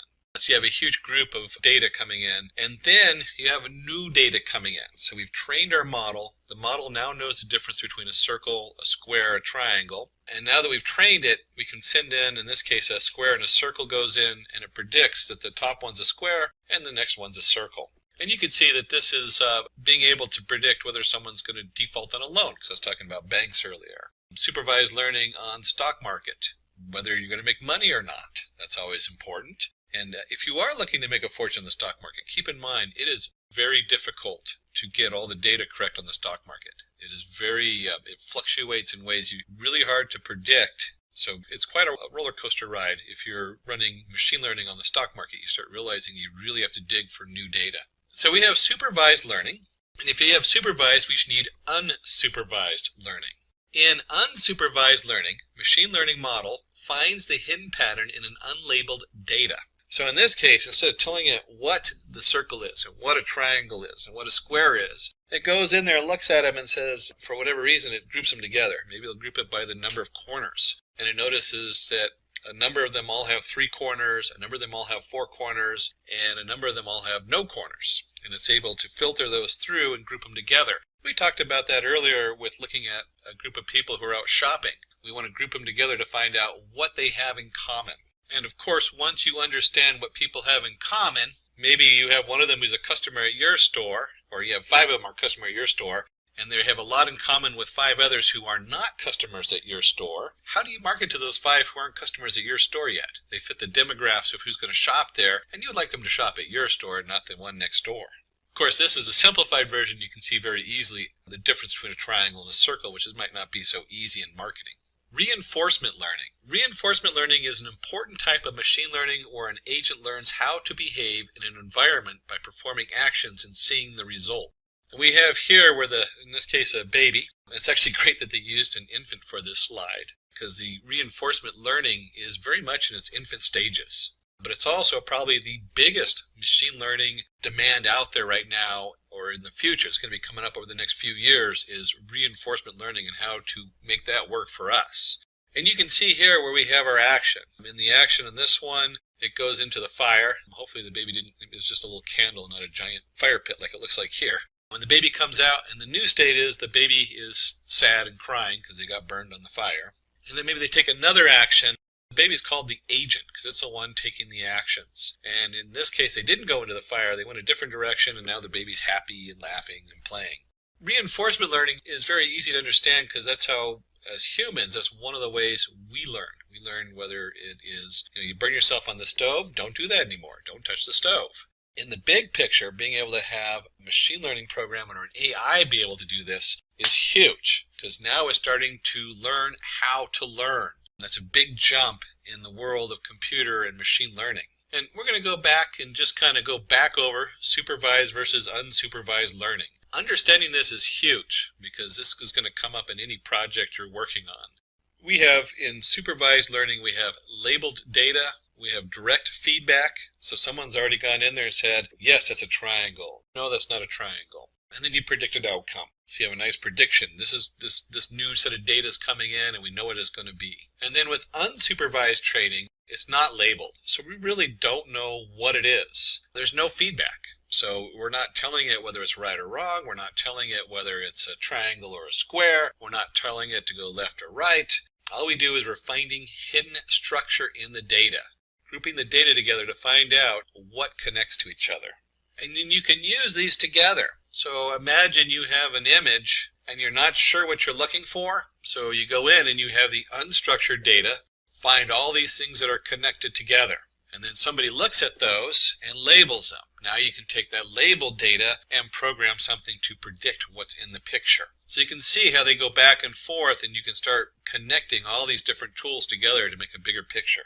There are many interesting machine learning algorithms. Let's have a look at a few of them. Hopefully this gives you a little flavor of what's out there. And these are some of the most important ones that are currently being used. We'll take a look at linear regression, decision tree, and the support vector machine. Let's start with a closer look at linear regression. Linear regression is perhaps one of the most well-known and well-understood algorithms in statistics and machine learning. Linear regression is a linear model. For example, a model that assumes a linear relationship between the input variables x and the single output variable y. And you'll see this if you remember from your algebra classes, y equals mx plus c. Imagine we are predicting distance traveled y from speed x. Our linear regression model representation for this problem would be y equals m times x plus c, or distance equals m times speed plus c, where m is the coefficient and c is the y-intercept. And we're going to look at two different variations of this. First, we're going to start with time is constant. And you can see we have a bicyclist. He's got his safety gear on, thank goodness. Speed equals 10 meters per second. And so over a certain amount of time, his distance equals 36 kilometers. We have a second bicyclist who's going twice the speed, or 20 meters per second. And you can guess if he's going twice the speed and time is a constant, then he's going to go twice the distance.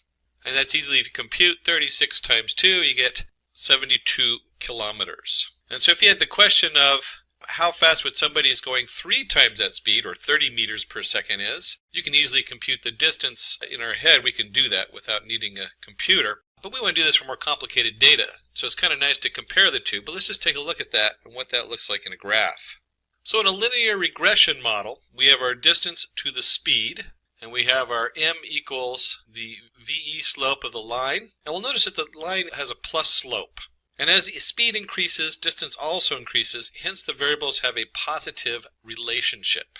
And so your speed of the person, which equals y equals mx plus c, distance traveled in a fixed interval of time, and we could very easily compute, either following the line or just knowing it's 3 times 10 meters per second, that this is roughly 102 kilometers distance that this third bicyclist has traveled. One of the key definitions on here is positive relationship. So the slope of the line is positive. As distance increase, so does speed increase. Let's take a look at our second example where we put distance is a constant. So we have speed equals 10 meters per second. They have a certain distance to go, and it takes them 100 seconds to travel that distance. And we have our second bicyclist who's still doing 20 meters per second. Since he's going twice the speed, we can guess that he'll cover the distance in about half the time, 50 seconds. And of course, you could probably guess on the third one, 100 divided by 30, since he's going 3 times the speed, you could easily guess that this is 33.333 seconds time. When we put that into a linear regression model or a graph, if the distance is assumed to be constant, let's see the relationship between speed and time. A significant amount of data. Let's see with the mathematical implementation of linear regression. And we'll take this data. So suppose we have this data set where we have x, y, x equals 1, 2, 3, 4, 5. Standard series, and the y value is 3, 2, 2, 4, 3. When we take that and we go ahead and plot these points on a graph, you can see there's kind of a nice scattering, and you could probably eyeball a line through the middle of it. But we're going to calculate that exact line for linear regression. And the first thing we do is we come up here and we have the mean of xi. And remember, mean is basically the average. So we added 5 plus 4 plus 3 plus 2 plus 1 and divide by 5. And that simply comes out as 3. And then we'll do the same for y. We'll go ahead and add up all those numbers and divide by 5, and we end up with the mean value of y of I equals 2.8, where the xi references it's an average or means value, and the yi also equals a means value of y. And when we plot that, you'll see that we can put in the y equals 2.8 and the x equals 3 in there on our graph. We kind of gave it a little different color so you could sort it out with the dashed lines on it. And it's important to note that when we do the linear regression model should go through that dot. Now let's find our regression equation to find the best fit line. Remember, we go ahead and take our y equals mx plus c, so we're looking for m and c. So to find this equation for our data, we need to find our slope of m and our coefficient of c. And we have y equals mx plus c, where m equals the sum of x minus x average times y minus y average, or y means and x means, over the sum of x minus x means squared. That's how we get the slope of the value of the line. And we can easily do that by creating some columns here where we have x, y. Computers are really good about iterating through data, and so we can easily compute this and fill in a graph of data.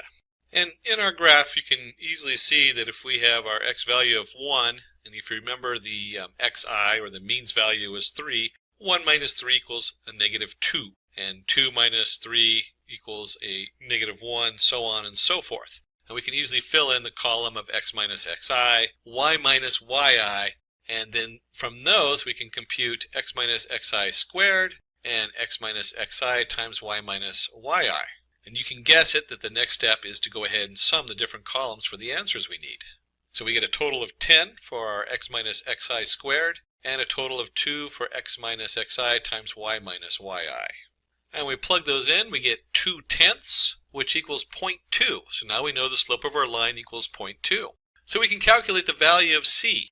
That'd be the next step, is we need to know where it crosses the y-axis. And if you remember, I mentioned earlier that the linear regression line has to pass through the means value, the one that we showed earlier. We can just flip back up there to that graph, and you can see right here, there's our means value, which is 3, x equals 3 and y equals 2.8.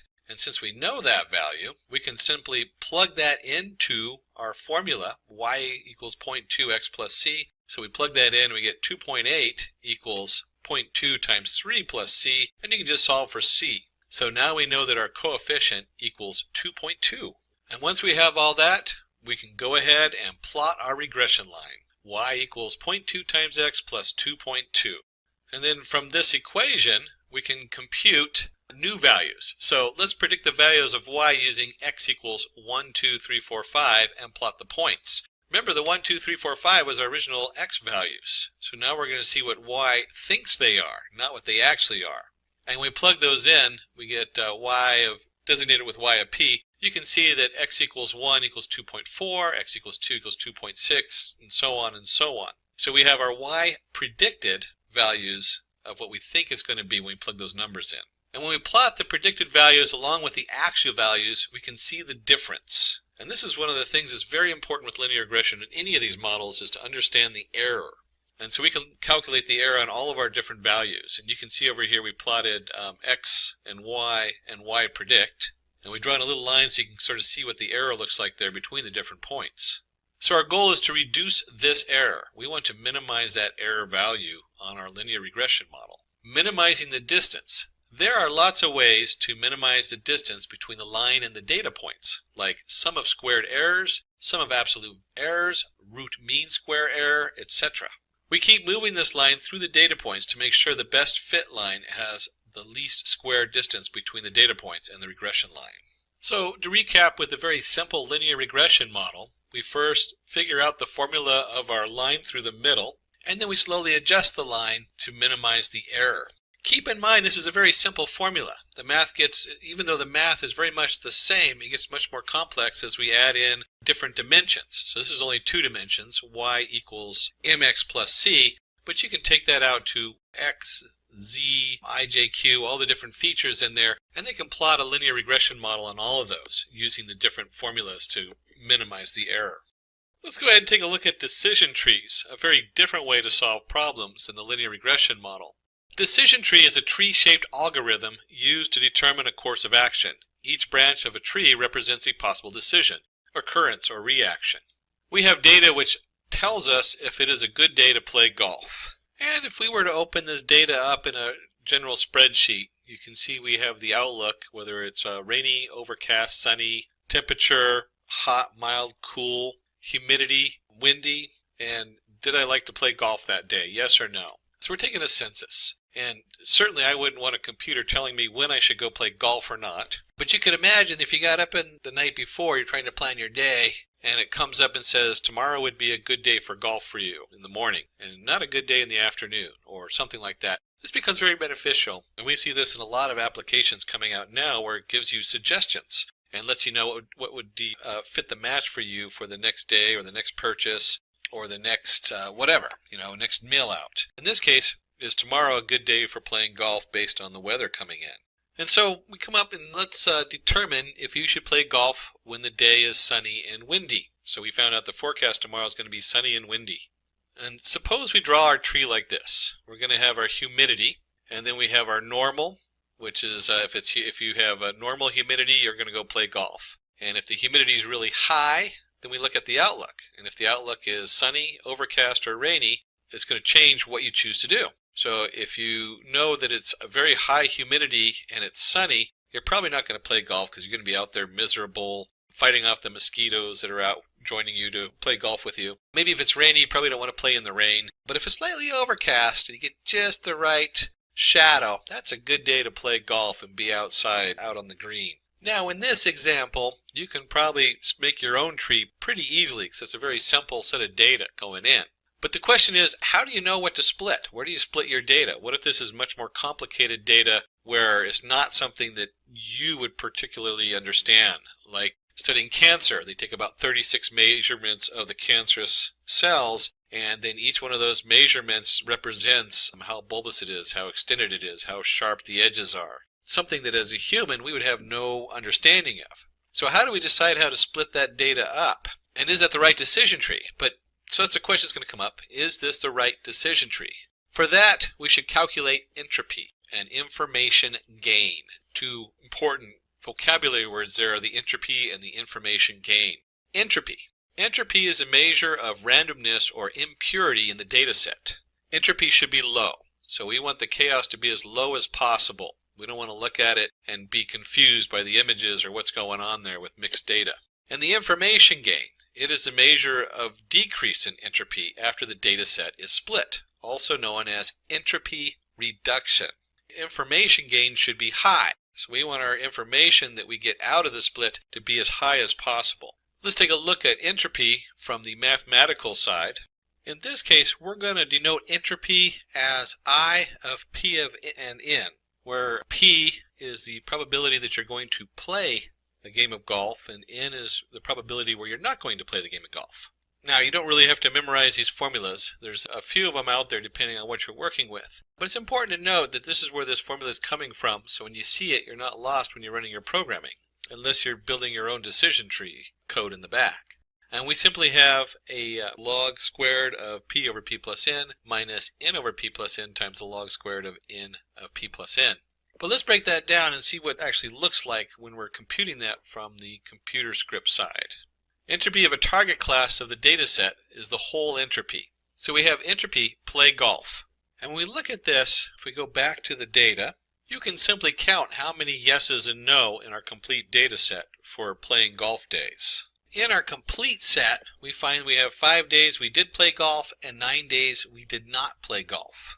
And so our I equals, if you add those together, 9 plus 5 is 14. And so our I equals 5 over 14 and 9 over 14. That's our P and N values that we plug into that formula.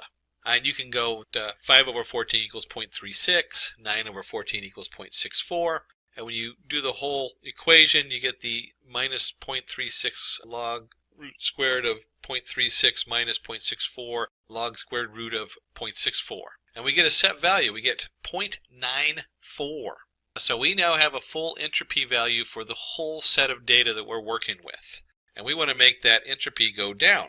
And just like we calculated the entropy out for the whole set, we can also calculate entropy for playing golf and the outlook. Is it going to be overcast or rainy or sunny? And so we look at the entropy, we have P of sunny times E of 3 of 2. And that just comes out how many sunny days yes and how many sunny days no over the total, which is 5. Don't forget to put we'll divide that 5 out later on.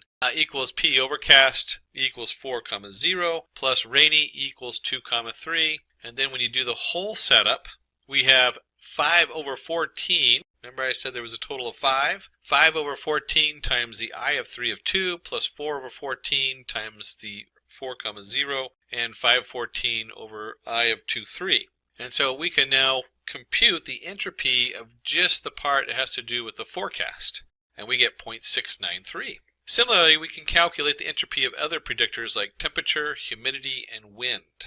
And so we look at the gain outlook. How much are we going to gain from this? Entropy play golf minus entropy play golf outlook. And we can take the original 0.94 for the whole set minus the entropy of just the rainy day and temperature, and we end up with a gain of 0.247. So this is our information gain. Remember, we define entropy and we define information gain. The higher the information gain, the lower the entropy, the better. The information gain of the other three attributes can be calculated in the same way. So we have our gain for temperature equals 0.029. We have our gain for humidity equals 0.152, and our gain for a windy day equals 0.048. And if you do a quick comparison, you'll see the 0.247 is the greatest gain of information, so that's the split we want. Now let's build the decision tree. So we have the outlook. Is it going to be sunny, overcast, or rainy? That's our first split because that gives us the most information gain. And we can continue to go down the tree using the different information gains with the largest information. We can continue down the nodes of the tree where we choose the attribute with the largest information gain as the root node, and then continue to split each subnode with the largest information gain that we can compute. And although it's a little bit of a tongue twister to say all that, you can see that it's a very easy to view visual model. We have our outlook. We split it three different directions. If the outlook is overcast, we're going to play. And then we can split those further down if we want. So if the outlook is sunny, but then it's also windy, if it's windy, we're not going to play. If it's not windy, we'll play. So we can easily build a nice decision tree to guess what we would like to do tomorrow and give us a nice recommendation for the day. So we want to know if it's a good day to play golf when it's sunny and windy. Remember the original question that came out? Tomorrow's weather report is sunny and windy. You can see by going down the tree, we go outlook sunny, outlook windy. We're not going to play golf tomorrow. So our little smartwatch pops up and says, I'm sorry, tomorrow's not a good day for golf. It's going to be sunny and windy. And if you're a huge golf fan, you might go, uh-oh, it's not a good day to play golf. We can go in and watch a golf game at home. So we'll sit in front of the TV instead of being out playing golf in the wind. Now that we looked at our decision tree, let's look at the third one of our algorithms we're investigating. Support vector machine. Support vector machine is a widely used classification algorithm. The idea of support vector machine is simple. The algorithm creates a separation line which divides the classes in the best possible manner. For example, dog or cat, disease or no disease. Suppose we have a labeled sample data which tells height and weight of males and females. A new data point arrives and we want to know whether it's going to be a male or a female. So we start by drawing a line. We draw decision lines, but if we consider decision line 1, then we will classify the individual as a male. And if we consider decision line 2, then it will be a female. So you can see this person kind of lies in the middle of the two groups, so it's a little confusing trying to figure out which line they should be under. We need to know which line divides the classes correctly, but how?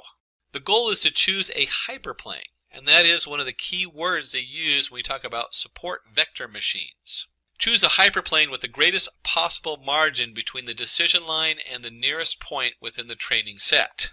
So you can see here we have our support vector, we have the two nearest points to it, and we draw a line between those 2 points. And the distance margin is the distance between the hyperplane and the nearest data point from either set. So we actually have a value, and it should be equally distant between the 2 points that we're comparing it to.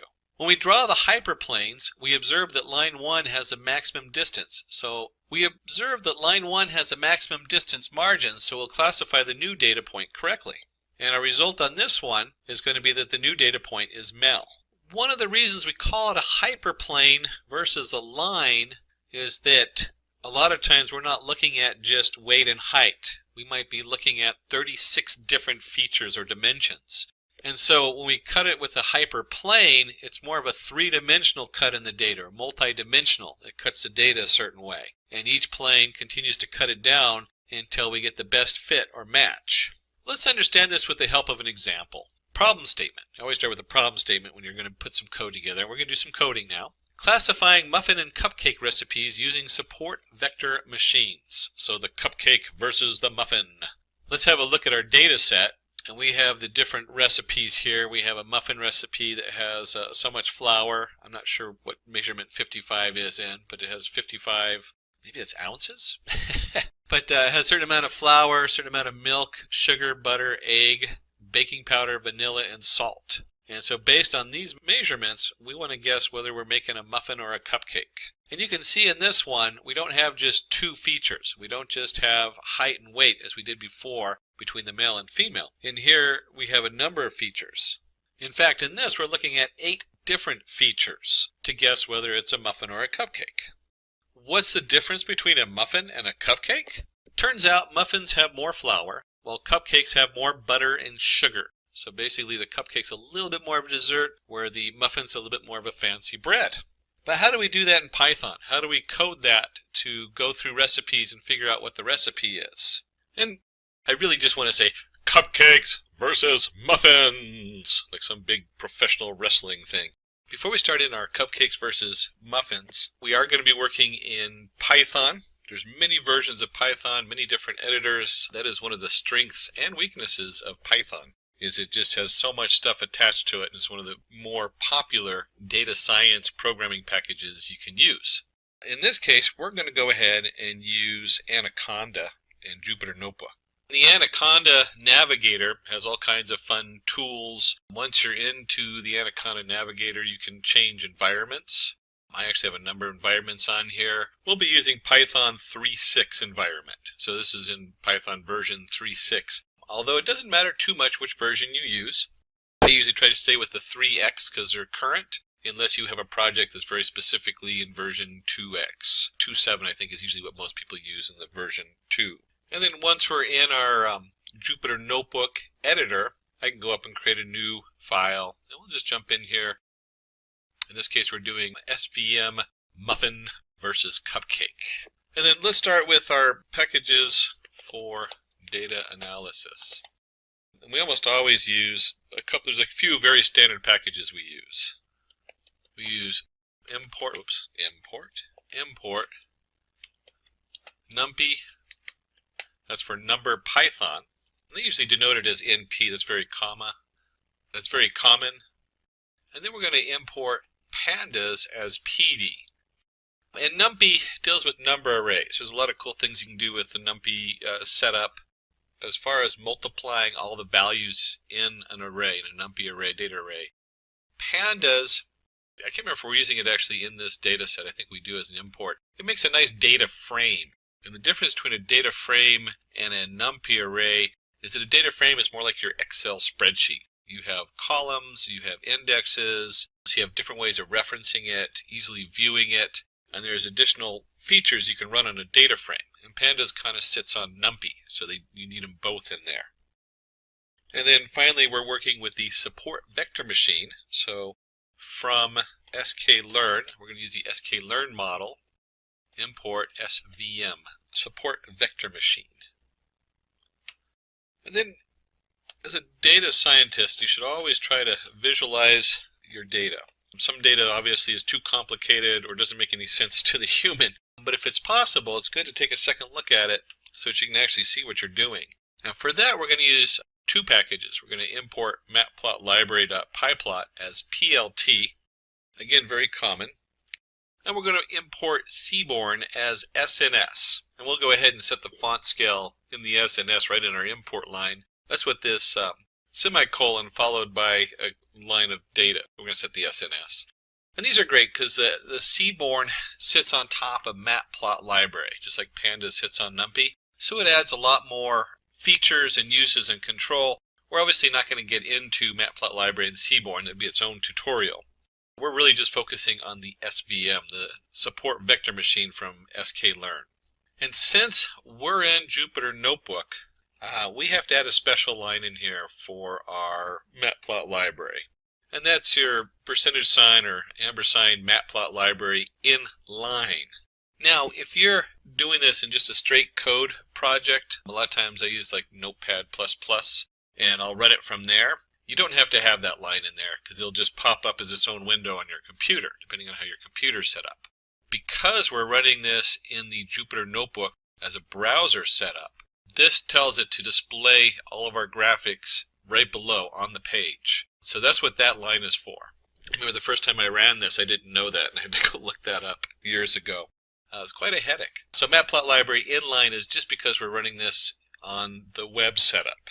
And we can go ahead and run this, make sure all our modules are in. They're all imported, which is great. If you don't have them import, you'll need to go ahead and pip, use the PIP or however you do it. There's a lot of other install packages out there, although pip is the most common. And you have to make sure these are all installed on your Python setup. The next step, of course, is we got to look at the data. You can't run a model for predicting data if you don't have actual data. So to do that, let me go ahead and open this up and take a look. And we have our cupcakes versus muffins. And it's a CSV file, or .csv, meaning that it's comma-separated variable. And it's going to open it up in a nice spreadsheet for me. And you can see up here we have the type. We have muffin, muffin, muffin, cupcake, cupcake, cupcake. And then it's broken up into flour, milk, sugar, butter, egg, baking powder, vanilla, and salt. So what we can do is we can go ahead and look at this data also in our Python. Let us create a variable recipes equals, we're going to use our pandas module, .read CSV. Remember, it was a comma-separated variable. And the file name happened to be cupcakes versus muffins. Oops, I got double brackets there. Do it this way. There we go. Cupcakes versus muffins. Because the program I loaded, or the place I saved this particular Python program is in the same folder, we can get by with just the file name. But remember, if you're storing it in a different location, you have to also put down the full path on there. And then because we're in pandas, we're going to go ahead and you can actually, inline you can do this, but let me do the full print. You can just type in recipes.head in the Jupyter Notebook. But if you're running in code in a different script, you need to go ahead and type out the whole print recipes.head. And pandas knows that that's going to do the first 5 lines of data. And if we flip back on over to the spreadsheet where we opened up our CSV file, you can see where it starts on line 2. This one calls it 0, and then 2, 3, 4, 5, 6 is going to match. Go and close that out because we don't need that anymore. And it always starts at 0.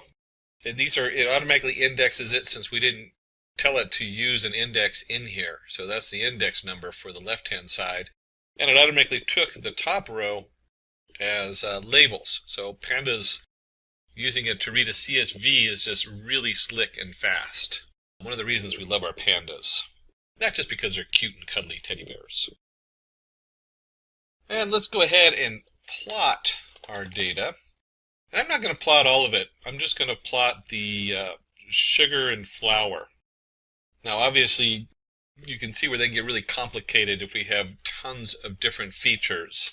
And so you'll break them up and maybe look at just 2 of them at a time to see how they connect. And to plot them, we're going to go ahead and use Seaborn. So that's our SNS. And the command for that is sns.lmplot. And then the 2 different variables I'm going to plot is flour and sugar. Data equals recipes. The hue equals type. And this is a lot of fun because it knows that this is pandas coming in. So this is one of the powerful things about pandas mixed with Seaborn in doing graphing. And then we're going to use a palette set 1. There's a lot of different sets in there. You can go look them up for Seaborn. We'll do a fit regular equals false, so we're not really trying to fit anything. And it's a scatter, KWS. A lot of these settings you can look up in Seaborn. Half of these you could probably leave off when you run them. Somebody played with this and found out that these were the best settings for doing a Seaborn plot. And let's go ahead and run that. And because it does it inline, it just puts it right on the page. And you can see right here that just based on sugar and flour alone, there's a definite split. And we use these models because you can actually look at it and say, hey, if I drew a line right between the middle of the blue dots and the red dots, we'd be able to do an SVM and a hyperplane right there in the middle. Then the next step is to format or pre-process our data. And we're going to break that up into 2 parts. We need a type label, and remember, we're going to decide whether it's a muffin or a cupcake. Well, a computer doesn't know muffin or cupcake, it knows 0 and 1.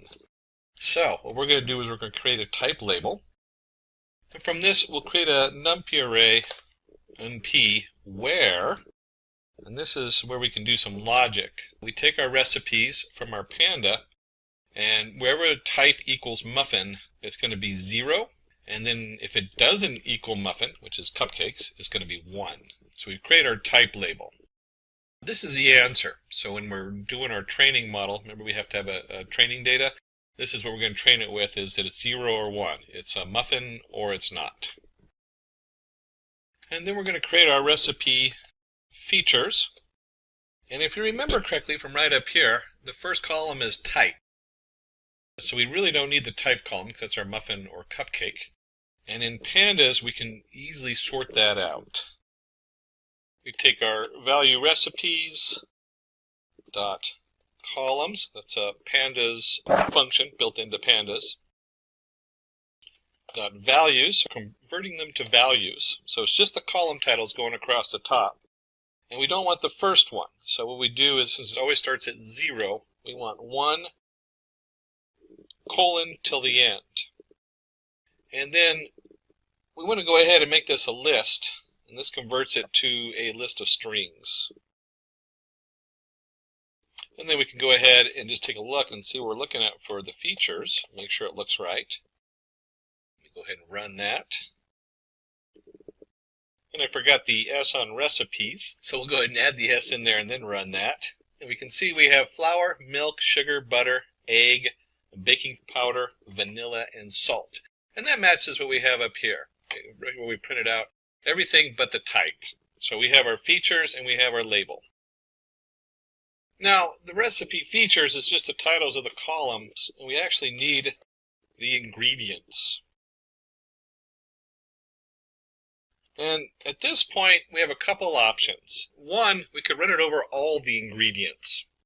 And when you're doing this, usually you do. But for our example, we want to limit it so you can easily see what's going on. Because if we did all the ingredients, we have, that's what, 7, 8 different hyperplanes that would be built into it. We only want to look at one so you can see what the SVM is doing.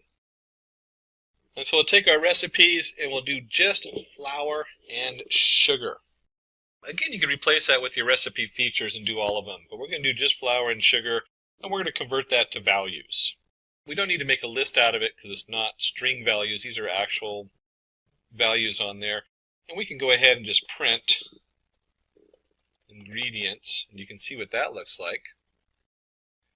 And so we have just the amount of flour and sugar, just the 2 sets of plots. And just for fun, let's go ahead and take this over here and take our recipe features.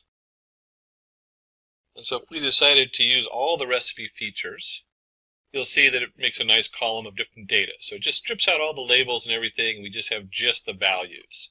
But because we want to be able to view this easily in a plot later on, we'll go ahead and take that and just do flour and sugar. And we'll run that, and you'll see it's just the 2 columns. So the next step is to go ahead and fit our model. We'll go ahead and just call it model. And it's a SVM. We're using a package called SVC.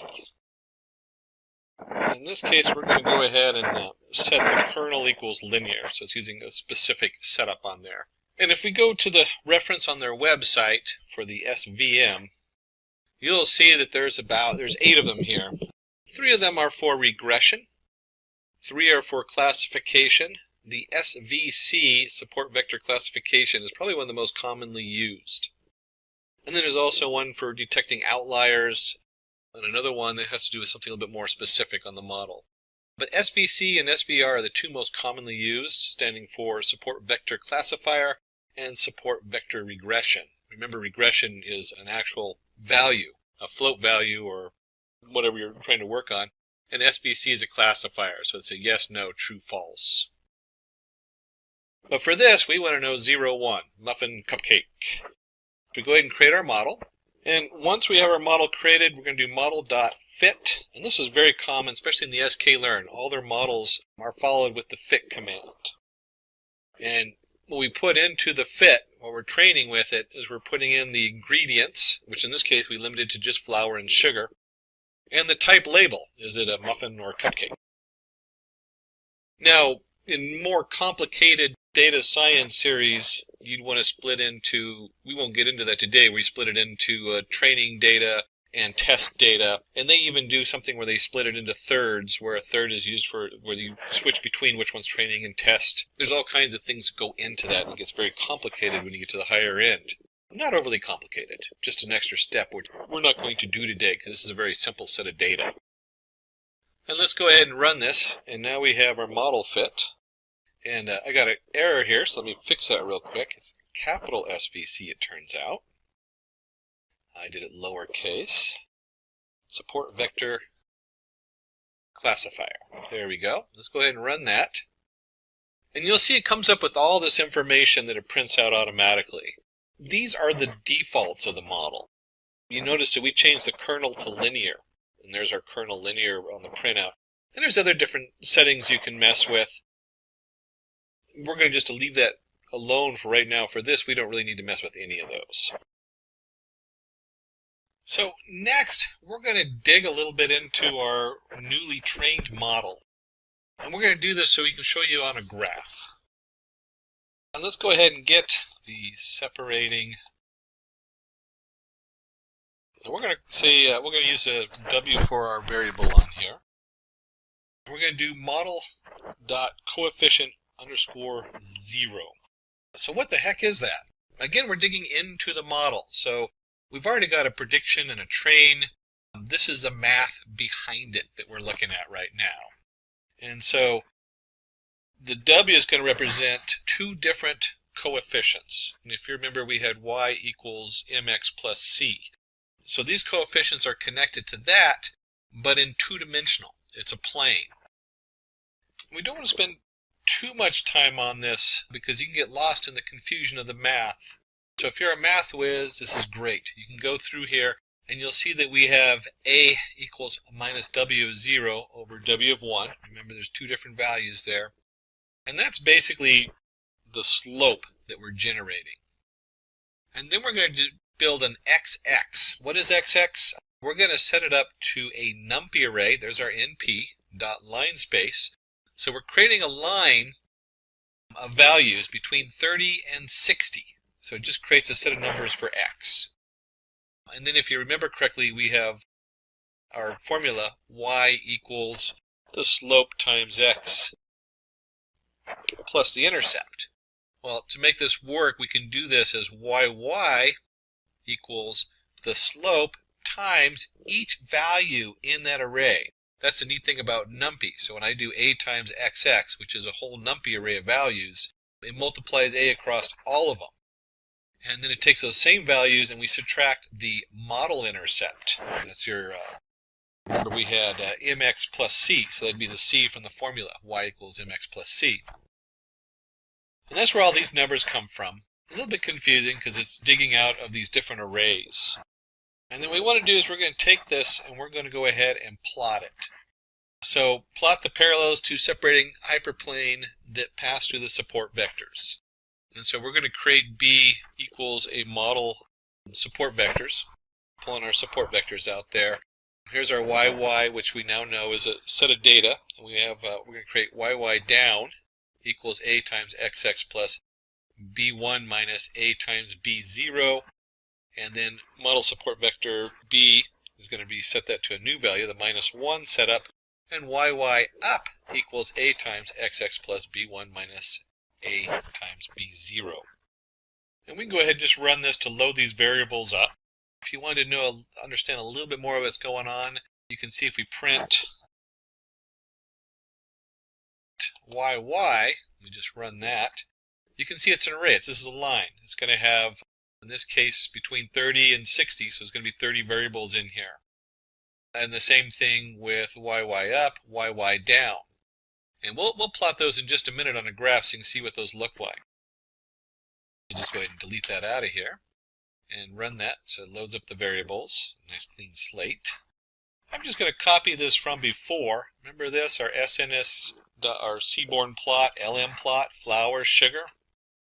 And I'll just go ahead and run that real quick so you can see remember what that looks like. It's just a straight graph on there. And then one of the neat things is because seaborn sits on top of pyplot, we can do the pyplot for the line going through. And that is simply plt.plot. And that's our XX. and YY are two corresponding values, XY.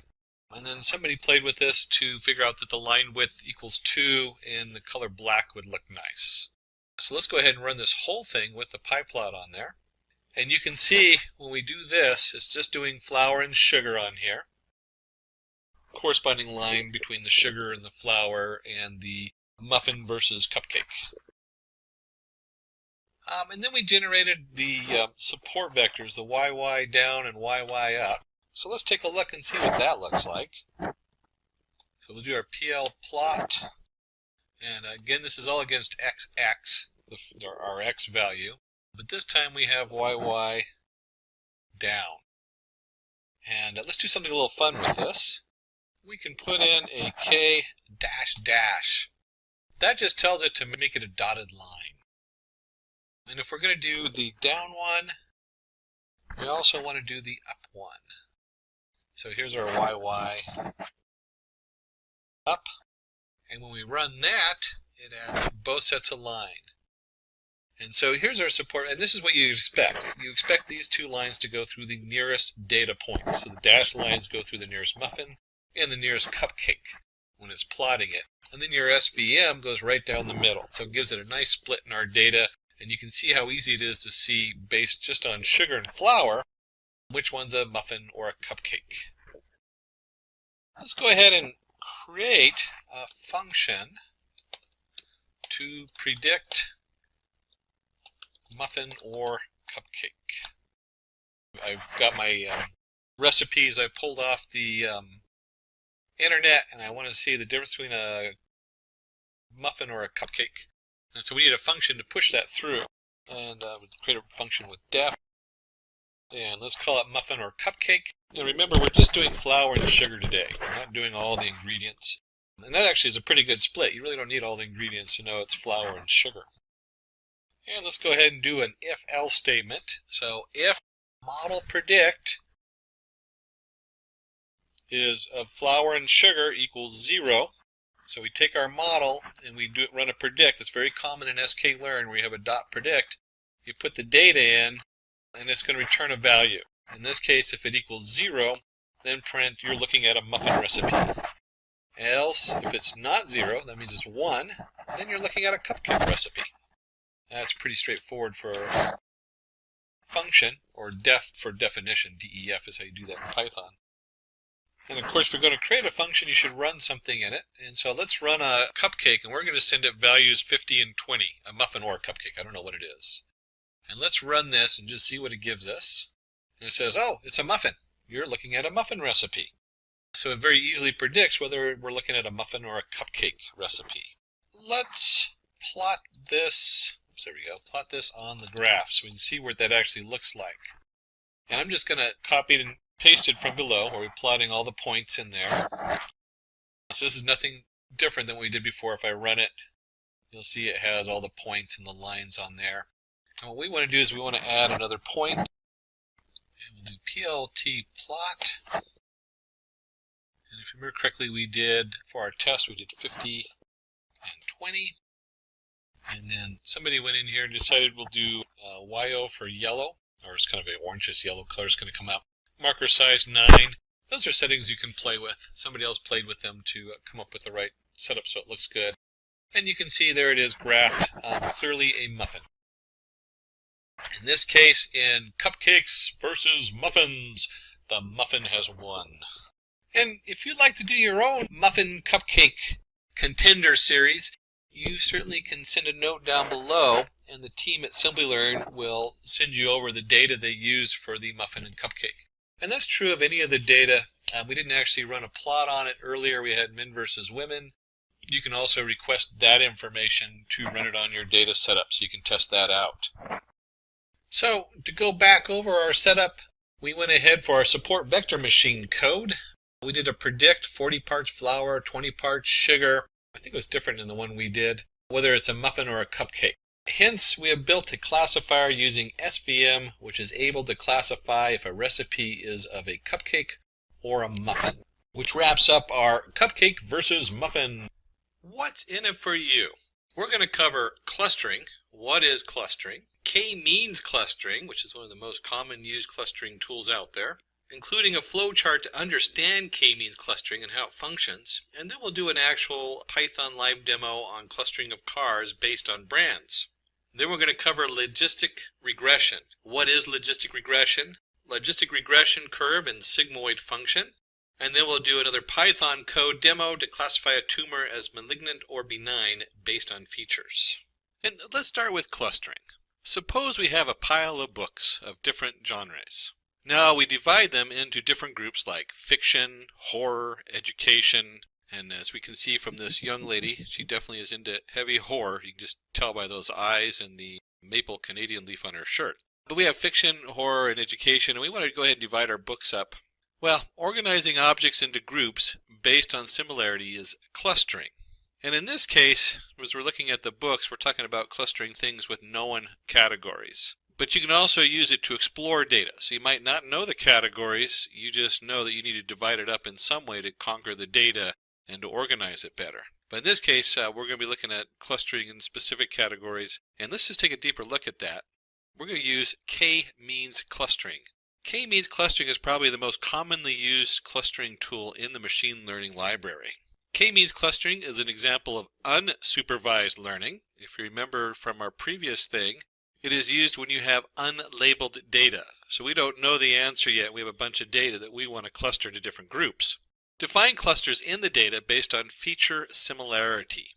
So we've introduced a couple terms here. We've already talked about unsupervised learning and unlabeled data. So we don't know the answer yet. We're just going to group stuff together and see if we can find an answer of how things connect. We've also introduced feature similarity, features being different features of the data. Now with books, we can easily see fiction and horror and history books, but a lot of times with data, some of that information isn't so easy to see right when we first look at it. And so K-means is one of those tools where we can start finding things that connect, that match with each other.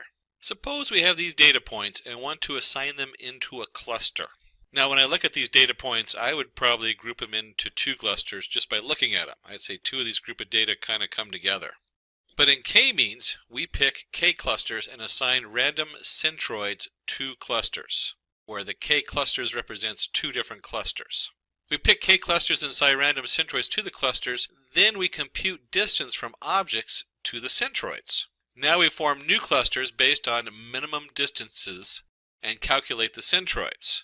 So we figure out what the best distance is for the centroid, then we move the centroid and recalculate those distances. Repeat previous two steps iteratively till the cluster centroids stop changing their positions and become static. Repeat previous two steps iteratively till the cluster centroids stop changing and the positions become static. Once the clusters become static, then K-means clustering algorithm is said to be converged. And there's another term we see throughout machine learning is converged. That means whatever math we're using to figure out the answer has come to a solution, or it's converged on an answer. Shall we see the flow chart to understand? Make a little bit more sense by putting it into a nice, easy step-by-step. So we start, we choose K. We'll look at the elbow method in just a moment.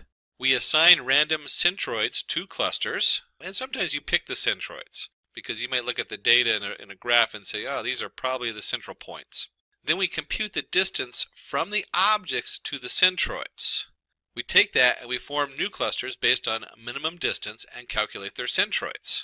Then we compute the distance from objects to the new centroids. And then we go back and repeat those last two steps. We calculate the distances. So as we're doing it, it brings into the new centroid, and then we move the centroid around and we figure out which objects are closest to each centroid. So the objects can switch from one centroid to the other as the centroids are moved around.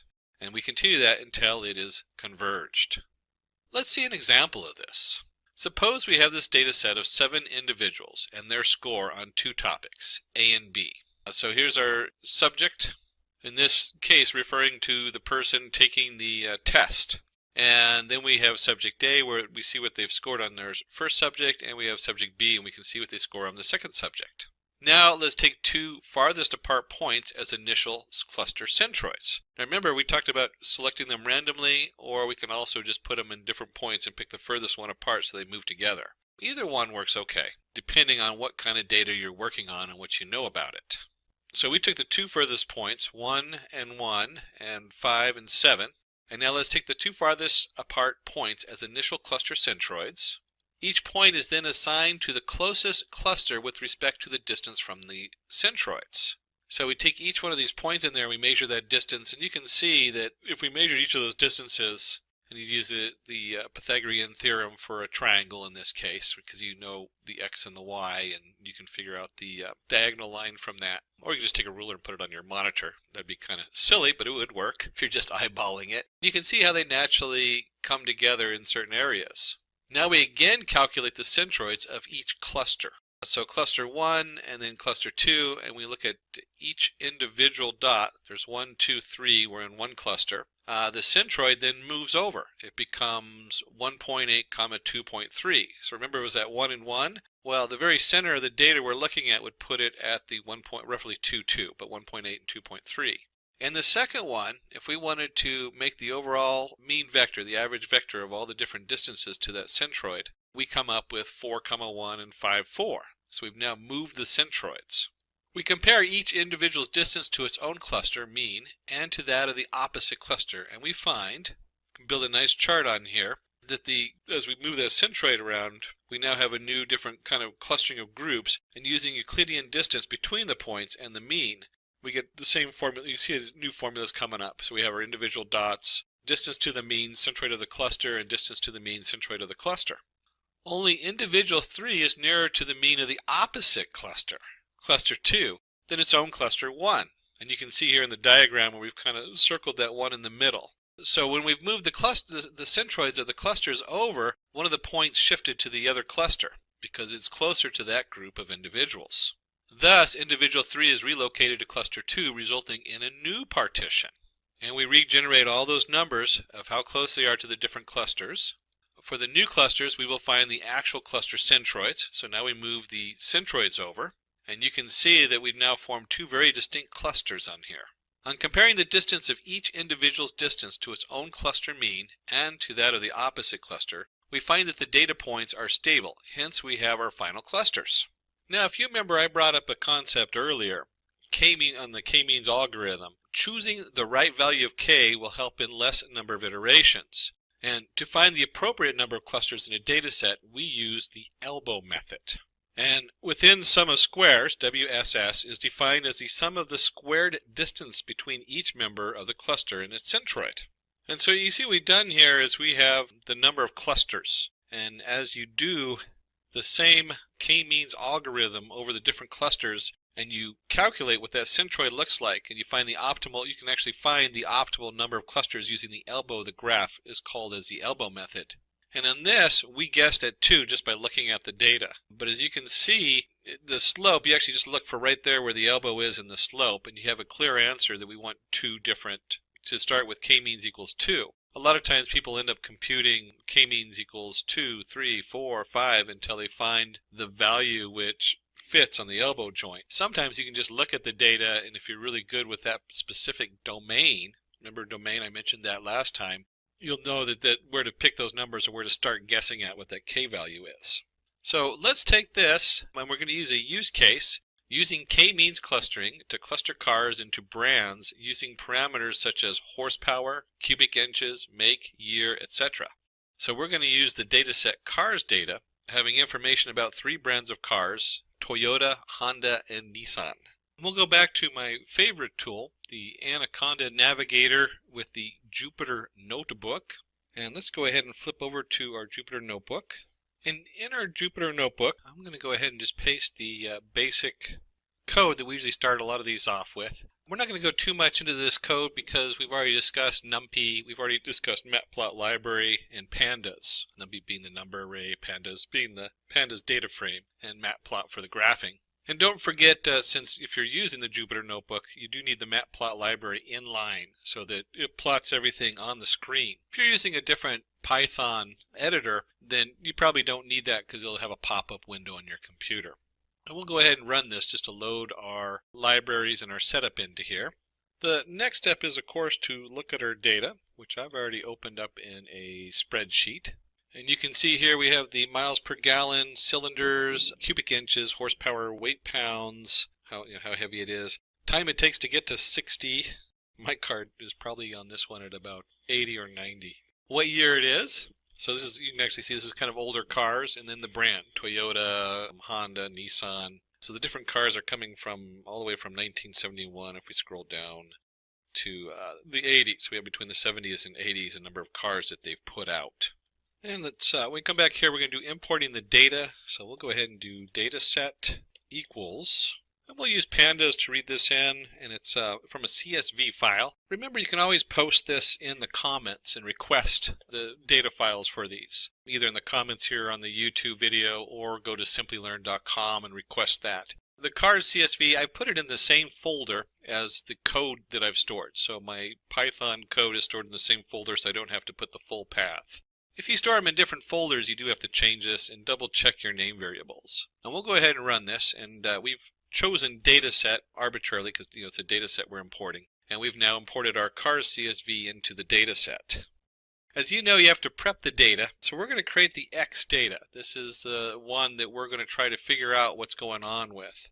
And then there's a number of ways to do this, but we'll do it in a simple loop so you can actually see what's going on. So we'll do for I in X dot columns. So we're going to go through each of the columns, and a lot of times it's important. I'll make lists of the columns and do this because I might remove certain columns, or there might be columns that I want to be processed differently. But for this, we can go ahead and take X of I, and we want to go fill NA, and that's a pandas command. But the question is, what are we going to fill the missing data with? We definitely don't want to just put in a number that doesn't actually mean something. And so one of the tricks you can do with this is we can take X of I, and then in addition to that, we want to go ahead and turn this into an integer, because a lot of these are integers. So we'll go ahead and keep it integers. And we add the bracket here. And a lot of editors will do this. They'll think that you're closing one bracket. Make sure you get that second bracket in there if it's a double bracket. That's always something that happens regularly. So once we have our integer of X of I, this is going to fill in any missing data with the average. And I was so busy closing one set of brackets, I forgot that the mean also has brackets in there for the pandas. So we can see here we're going to fill in all the data with the average value for that column. So if there's missing data, it's in the average of the data it does have. And then once we've done that, we'll go ahead and loop through it again and just check and see to make sure everything is filled in correctly.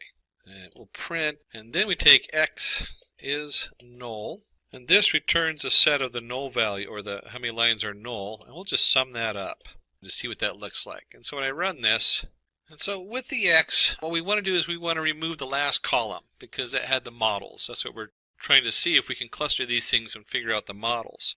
There is so many different ways to sort the X out. For one, we could take the X and we could go dataset, our variable we're using, and use the iLocation, one of the features that's in pandas. And we could take that and then take all the rows and all but the last column of the data set. And at this time we could do values. We just convert it to values. So that's one way to do this. And if let me just put this down here and print X, it's a capital X we chose, and I run this, you can see it's just the values. We could also take out the values and it's not going to return anything because there's no values connected to it. What I like to do with this is, instead of doing the iLocation, which does integers, more common is to come in here and we have our data set, and we're going to do dataset dot columns. And remember, that lists all the columns. So if I come in here, let me just mark that as red, and I print dataset dot columns. You can see that I have my index here. I have my MPG, cylinders, everything, including the brand, which we don't want. So the way to get rid of the brand would be to do data columns of everything but the last one, -1. So now if I print this, you'll see the brand disappears. And so I can actually just take dataset columns -1, and I'll put it right in here for the columns we're going to look at. And let's unmark this. And unmark this. And now if I do an x.head, I now have a new data frame, and you can see right here we have all the different columns except for the brand at the end of the year. And it turns out when you start playing with the data set, you're going to get an error later on, and it'll say cannot convert string to float value. And that's because for some reason these things, the way they recorded them, must have been recorded as strings. So we have a neat feature in here on pandas to convert. And it is simply convert objects. And for this we're going to do convert underscore numeric equals true. And yes, I did have to go look that up. I don't have it memorized, the convert numeric in there. If I'm working with a lot of these things, I remember them, but depending on where I'm at, what I'm doing, I usually have to look it up. And when we run that, oops, I must have missed something in here. Let me double check my spelling. And when I double check my spelling, you'll see I missed the first underscore in the convert objects. And when I run this, it now has everything converted into a numeric value, because that's what we're going to be working with, is numeric values down here. And the next part is that we need to go through the data and eliminate null values. Most people, when they're doing small amounts, working with small data pools, discover afterwards that they have a null value and they have to go back and do this. So, be aware, whenever we're formatting this data, things are going to pop up, and sometimes you go backwards to fix it. And that's fine. That's just part of exploring the data and understanding what you have. And I should have done this earlier, but let me go ahead and increase the size of my window one notch. There we go. Easier to see. So we'll do for I in working with x dot columns. We'll page through all the columns. And we want to take x of I, and we're going to change that, and we're going to alter it. And so with this, we want to go ahead and fill in x of I. Pandas has the fill in a, and that just fills in any non-existent missing data. And we'll put my brackets up, and there's a lot of different ways to fill this data. If you have a really large data set, some people just void out that data and then look at it later in a separate exploration of data. One of the tricks we can do is we can take our column and we can find the means. And the means is in our quotation marks. So when we take the columns, we're going to fill in the non-existing one with the means. The problem is that returns a decimal float. So some of these aren't decimals. Certainly, we need to be a little careful of doing this, but for this example, we're just going to fill it in with the integer version of this. It keeps it on par with the other data that isn't a decimal point. And then what we also want to do is we want to double check. A lot of times you do this first part first to double check, then you do the fill, and then you do it again just to make sure you did it right. So we're going to go through and test for missing data. And one of the ways you can do that is simply go in here and take our x of I column. So it's going to go through the x of I column. It says is null.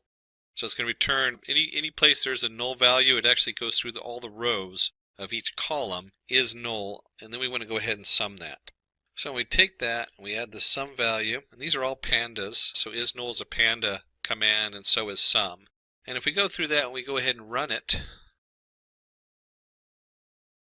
and we go ahead and take and run that, you'll see that all the columns have 0 null values. So we've now tested and double checked, and our data is nice and clean. We have no null values. Everything is now a number value. We turned it into numeric. And we've removed the last column in our data. And at this point, we're actually going to start using the elbow method to find the optimal number of clusters. So we're now actually getting into the sklearn part, the k-means clustering on here. I guess we'll go ahead and zoom it up one more notch so you can see what I'm typing in here. And then from sklearn, we're going to, or sklearn cluster, we're going to import k-means. I always forget to capitalize the K and the M when I do this. So it's capital K, capital M, k-means. And we'll go ahead and create a array, WCSS equals, we'll make it an empty array. If you remember from the elbow method from our slide, within the sum of squares, WSS is defined as the sum of square distance between each member of the cluster and its centroid. So we're looking at that change in differences as far as a square distance. And we're going to run this over a number of k-mean values. In fact, let's go for I in range, we'll do 11 of them. Range 0 of 11. And the first thing we're going to do is we're going to create the actual, we'll do it all lowercase. And so we're going to create this object from the k-means that we just imported. And the variable that we want to put into this is in clusters.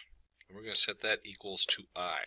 That's the most important one because we're looking at how increasing the number of clusters changes our answer. There are a lot of settings to the k-means. Our guys in the back did a great job just kind of playing with some of them. The most common ones that you see in a lot of stuff is how you init your k-means. So we have k-means plus plus. This is just a tool to let the model itself be smart how it picks its centroids to start with, its initial centroids. We only want to iterate no more than 300 times. We have a max iteration we put in there. We have the nth init, the random state equals 0. You really don't need to worry too much about these when you're first learning this. As you start digging in deeper, you start finding that these are shortcuts that will speed up the process as far as the setup. But the big one that we're working with is the in clusters equals I. So we're going to literally train our k-means 11 times. We're going to do this process 11 times. And if you're working with big data, you know, the first thing you do is you run a small sample of the data so you can test all your stuff on it. And you can already see the problem that if I'm going to iterate through a terabyte of data 11 times, and then the k-means itself is iterating through the data multiple times, that's a heck of a process. So you got to be a little careful with this. A lot of times, though, you can find your elbow, using the elbow method, find your optimal number on a sample of data, especially if you're working with larger data sources. So we want to go ahead and take our k-means, and we're just going to fit it. If you're looking at any of the sklearn, very common, you fit your model. And if you remember correctly, our variable we're using is the capital X. And once we fit this value, we go back to the array we made, and we want to go ahead and just append that value on the end. And it's not the actual fit we're appending in there, it's when it generates the value you're looking for is inertia. So k-means.inertia will pull that specific value out that we need. And let's get a visual on this. We'll do our PLT plot, and what we're plotting here is first the x-axis, which is range 0, 11, so that will generate a nice little plot there, and the WCSS for our y-axis. It's always nice to give our plot a title, and let's see, we'll just give it the elbow method for the title, and let's get some labels. So let's go ahead and do PLT X label, and what we'll do number of clusters for that, and PLT Y label, and for that we can do, oops, there we go, WCSS, since that's what we're doing on the plot on there. And finally we want to go ahead and display our graph, which is simply PLT dot show. There we go. And because we have it set to inline, it'll appear inline. Hopefully I didn't make a type error on there. And you can see we get a very nice graph. You can see a very nice elbow joint there at 2, and again right around 3 and 4, and then after that there's not very much. Now, as a data scientist, if I was looking at this, I would do either 3 or 4, and I'd actually try both of them to see what the output looked like. And they've already tried this in the back, so we're just going to use 3 as a setup on here. And let's go ahead and see what that looks like when we actually use this to show the different kinds of cars. And so let's go ahead and apply the k-means to the cars data set. And basically we're going to copy the code that we looped through up above, where k-means equals k-means number of clusters, and we're just going to set the number of clusters to 3, since that's what we're going to look for. And you could do 3 and 4 on this and graph them just to see how they come up differently. It'd be kind of curious to look at that. But for this, we're just going to set it to 3. Go ahead and create our own variable, y k-means, for our answers. And we're going to set that equal to, whoops, a double equal there, to k-means. But we're not going to do a fit. We're going to do a fit predict is the setup you want to use. And when you're using untrained models, you'll see slightly different, because usually you see fit and then you see just the predict. But we want to both fit and predict the k-means on this. And that's fit underscore predict, and then our capital X is the data we're working with. And before we plot this data, we're going to do a little pandas trick. We're going to take our X value and we're going to set X as matrix. So we're converting this into a nice rows and columns kind of setup, but we're going to have columns equals none, so it's just going to be a matrix of data in here. And let's go ahead and run that. A little warning. You'll see these warnings pop up because things are always being updated. So there's like minor changes in the versions and future versions. Instead of matrix, now it's more common to set it dot values instead of doing as matrix. But as matrix works just fine for right now. And you'll want to update that later on. But let's go ahead and dive in and plot this and see what that looks like. And before we dive into plotting this data, I always like to take a look and see what I am plotting. So let's take a look at why k-means. I'm just going to print that out down here. And we see we have an array of answers. We have 2, 1, 0, 2, 1, 2. So it's clustering these different rows of data based on the 3 different spaces it thinks it's going to be. And then let's go ahead and print X and see what we have for X. And we'll see that X is an array, it's a matrix, so we have our different values in the array. And what we're going to do, it's very hard to plot all the different values in the array. So we're only going to be looking at the first 2, or positions 0 and 1. And if you were doing a full presentation in front of the board meeting, you might actually do a little different and dig a little deeper into the different aspects, because this is all the different columns we looked at. But we'll only look at columns 1 and 2 for this to make it easy. So let's go ahead and clear this data out of here, and let's bring up our plot. And we're going to do a scatter plot here. So PLT scatter, and this looks a little complicated, so let's explain what's going on with this. We're going to take the X values, and we're only interested in y of k-means equals 0, the first cluster. Okay? And then we're going to take value 0 for the x-axis, and then we're going to do the same thing here. We're only interested in k-means equals 0, but we're going to take the second column. So we're only looking at the first 2 columns in our answer, or in the data. And then the guys in the back played with this a little bit to make it pretty. And they discovered that it looks good if it has a size equals 100. That's the size of the dots. We're going to use red for this one. And when they were looking at the data and what came out, it was definitely the Toyota on this. We're just going to go ahead and label it Toyota. Again, that's something you really have to explore in here as far as playing with those numbers and see what looks good. We'll go ahead and hit enter in there. And I'm just going to paste in the next 2 lines, which is the next 2 cars. And this is our Nissan and Honda. And you'll see with our scatter plot, we're now looking at where y underscore k means equals 1. And we want the 0 column, and y k means equals 2. Again, we're looking at just the first 2 columns, 0 and 1. And each of these rows then corresponds to Nissan and Honda. And I'll go ahead and hit enter on there. And finally, let's take a look and put the centroids on there. Again, we're going to do a scatter plot.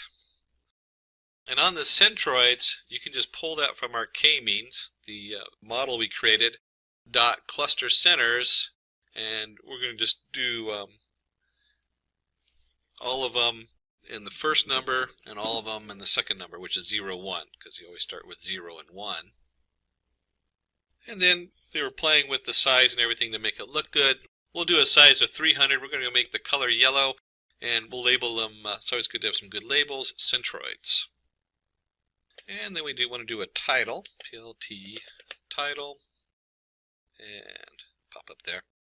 PLT title, because you always want to make your graphs look pretty, and we'll call it clusters of car make. And one of the features of the plot library is you can add a legend. It'll automatically bring in it since we've already labeled the different aspects of the legend with Toyota, Nissan, and Honda. And finally, we want to go ahead and show, so we can actually see it. And remember, it's inline, so if you're using a different editor that's not the Jupyter Notebook, you'll get a pop-up of this. And you should have a nice set of clusters here. So we can look at this, and we have clusters of Honda in green, Toyota in red, Nissan in purple. And you can see where they put the centroids to separate them. Now, when we're looking at this, we can also plot a lot of other different data on here because we only looked at the first two columns. This is just column 1 and 2, or 0, 1 as you label them in computer scripting. But you can see here we have nice clusters of car make, and we were able to pull out the data, and you can see how just these two columns form very distinct clusters of data. So if you were exploring new data, you might take a look and say, well, what makes these different? Almost going in reverse, you start looking at the data and pulling apart the columns to find out why is the first group set up the way it is. Maybe you're doing loans and you want to go, well, why is this group not defaulting on their loans? And why is the last group defaulting on their loans? And why is the middle group 50% defaulting on their bank loans? And you start finding ways to manipulate the data and pull out the answers you want. So now that you've seen how to use k-mean for clustering, let's move on to the next topic. Now let's look into logistic regression. The logistic regression algorithm is the simplest classification algorithm used for binary or multi-classification problems. And we can see we have our little girl from Canada who's into horror books is back. That's actually really scary when you think about that with those big eyes. In the previous tutorial, we learned about linear regression, dependent and independent variables. So, to brush up, y equals mx plus c. Very basic algebraic function of y and x. The dependent variable is the target class variable we are going to predict. The independent variables, x1 all the way up to xn, are the features or attributes we're going to use to predict the target class. We know what a linear regression looks like, but using the graph we cannot divide the outcome into categories. It's really hard to categorize 1.5, 3.6, 9.8. For example, a linear regression graph can tell us that with increase in number of hours studied, the marks of a student will increase, but it will not tell us whether the student will pass or not. In such cases where we need the output as categorical value, we will use logistic regression. And for that, we're going to use the sigmoid function. So you can see here we have our marks, 0 to 100, number of hours studied. That's going to be what they're comparing it to in this example. And we usually form a line that says y equals mx plus c. And when we use the sigmoid function, we have p equals 1 over 1 plus e to the minus y. It generates a sigmoid curve. And so you can see right here when you take the ln, which is the natural logarithm. I always thought it should be NL, not LN. That's just the inverse of e, or e to the minus y. And so when we do this, we get ln of p over 1 minus p equals m times x plus c. That's the sigmoid curve function we're looking for. Now we can zoom in on the function, and you'll see that the function, as it derives, goes to 1 or to 0, depending on what your x value is. And the probability, if it's greater than 0.5, the value is automatically rounded off to 1, indicating that the student will pass. So if they're doing a certain amount of studying, they will probably pass. Then you have a threshold value at the 0.5. It automatically puts that right in the middle usually. And your probability, if it's less than 0.5, the value rounded off to 0, indicating the student will fail. So if they're not studying very hard, they're probably going to fail. This, of course, is ignoring the outliers of that one student who's just a natural genius and doesn't need any studying to memorize everything. That's not me, unfortunately. I have to study hard to learn new stuff. Problem statement. To classify whether a tumor is malignant or benign. And this is actually one of my favorite data sets to play with because it has so many features, and when you look at them, you really are hard to understand. You can't just look at them and know the answer. So it gives you a chance to kind of dive into what data looks like when you aren't able to understand the specific domain of the data. But I also want you to remind you that in the domain of medicine, if I told you that my probability was really good at classified things at, say, 90% or 95%, and I'm classifying whether you're going to have a malignant or a benign tumor, I'm guessing that you're going to go get it tested anyways. So you got to remember the domain we're working with. So why would you want to do that if you know you're just going to go get a biopsy because, you know, it's that serious? This is like an all or nothing. Just referencing the domain, it's important. It might help the doctor know where to look just by understanding what kind of tumor it is. So it might help them or aid them in something they missed from before. So let's go ahead and dive into the code, and I'll come back to the domain part of it in just a minute. So use case, and we're going to do our normal imports here, where we're importing NumPy, Pandas, Seaborn, the Matplot library, and we're going to do Matplot library inline since I'm going to switch over to Anaconda. So let's go ahead and flip over there and get this started. So I've opened up a new window in my Anaconda Jupyter Notebook. And by the way, Jupyter Notebook, you don't have to use Anaconda for the Jupyter Notebook. I just love the interface and all the tools that Anaconda brings. So we got our import NumPy as in P for our NumPy number array. We have our Pandas PD. We're going to bring in Seaborn to help us with our graphs as SNS. So many really nice tools in both Seaborn and Matplot library. Then we'll do our Matplot library.pyplot as PLT, and then of course we want to let it know to do it in line. And let's go ahead and just run that so it's all set up. And we're just going to call our data, not creative today, equals PD, and this happens to be in a CSV file. So we'll use the pd.read_CSV, and I happen to name the file, I renamed it, data for p2.csv. You can, of course, write in the comments below the YouTube and request for the dataset itself, or go to the Simplilearn website, and we'll be happy to supply that for you. And let's just open up the data before we go any further, and let's just see what it looks like in a spreadsheet.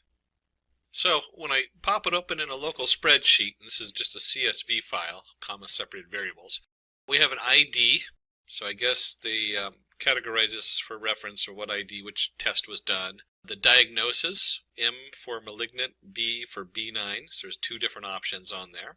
And that's what we're going to try to predict, is the M and B, and test it.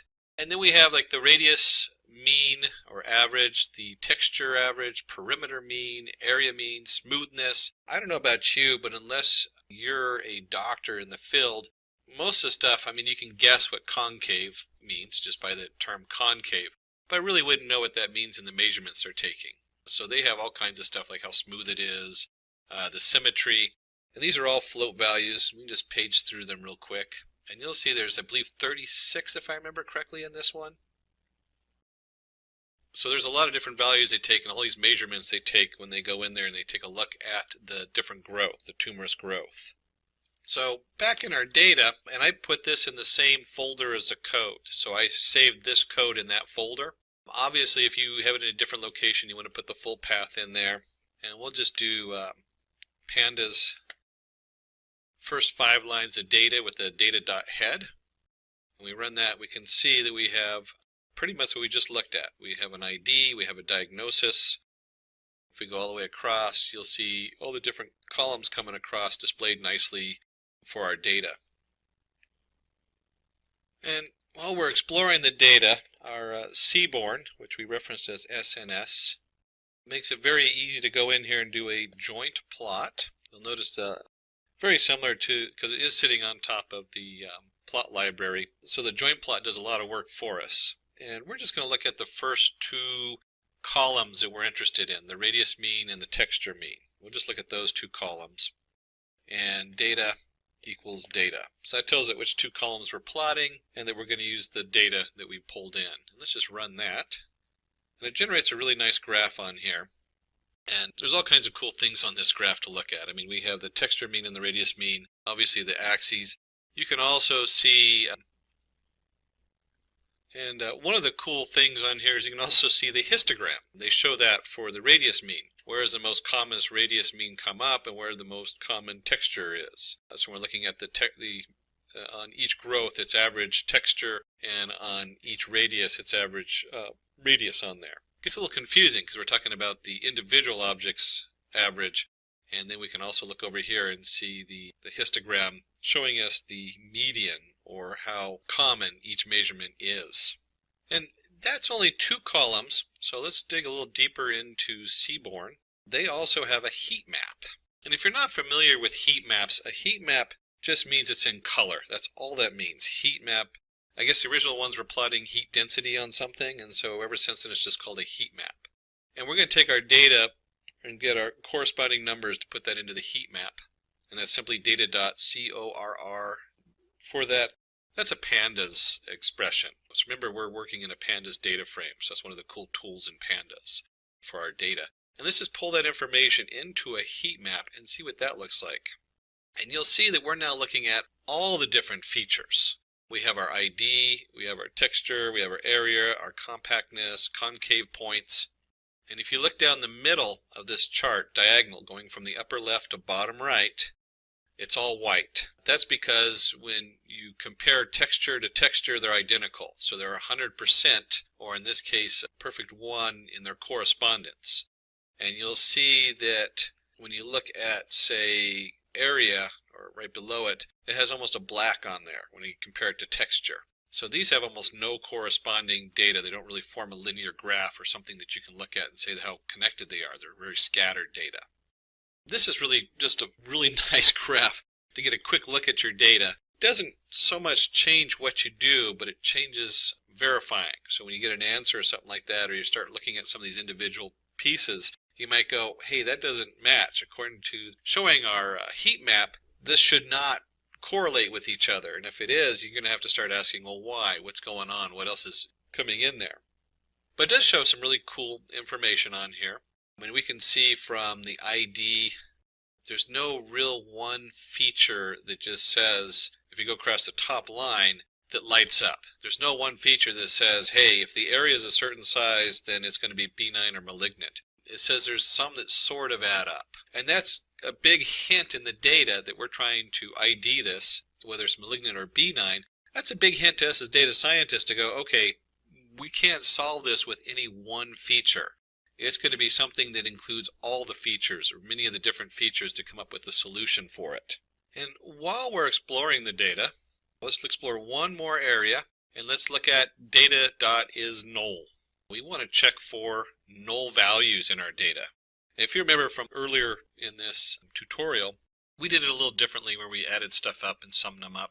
You can actually, with pandas, do it really quickly, data.isNull, and sum it, and it's going to go across all the columns. So when I run this, you're going to see all the columns come up with no null data. So we've just to rehash these last few steps, we've done a lot of exploration. We have looked at the first two columns and seen how they plot with the seaborn, with a joint plot, which shows both the histogram and the data plotted on the XY coordinates. And obviously, you can do that more in detail with different columns and see how they plot together. And then we took and did the seaborn heat map, the SNS heat map of the data.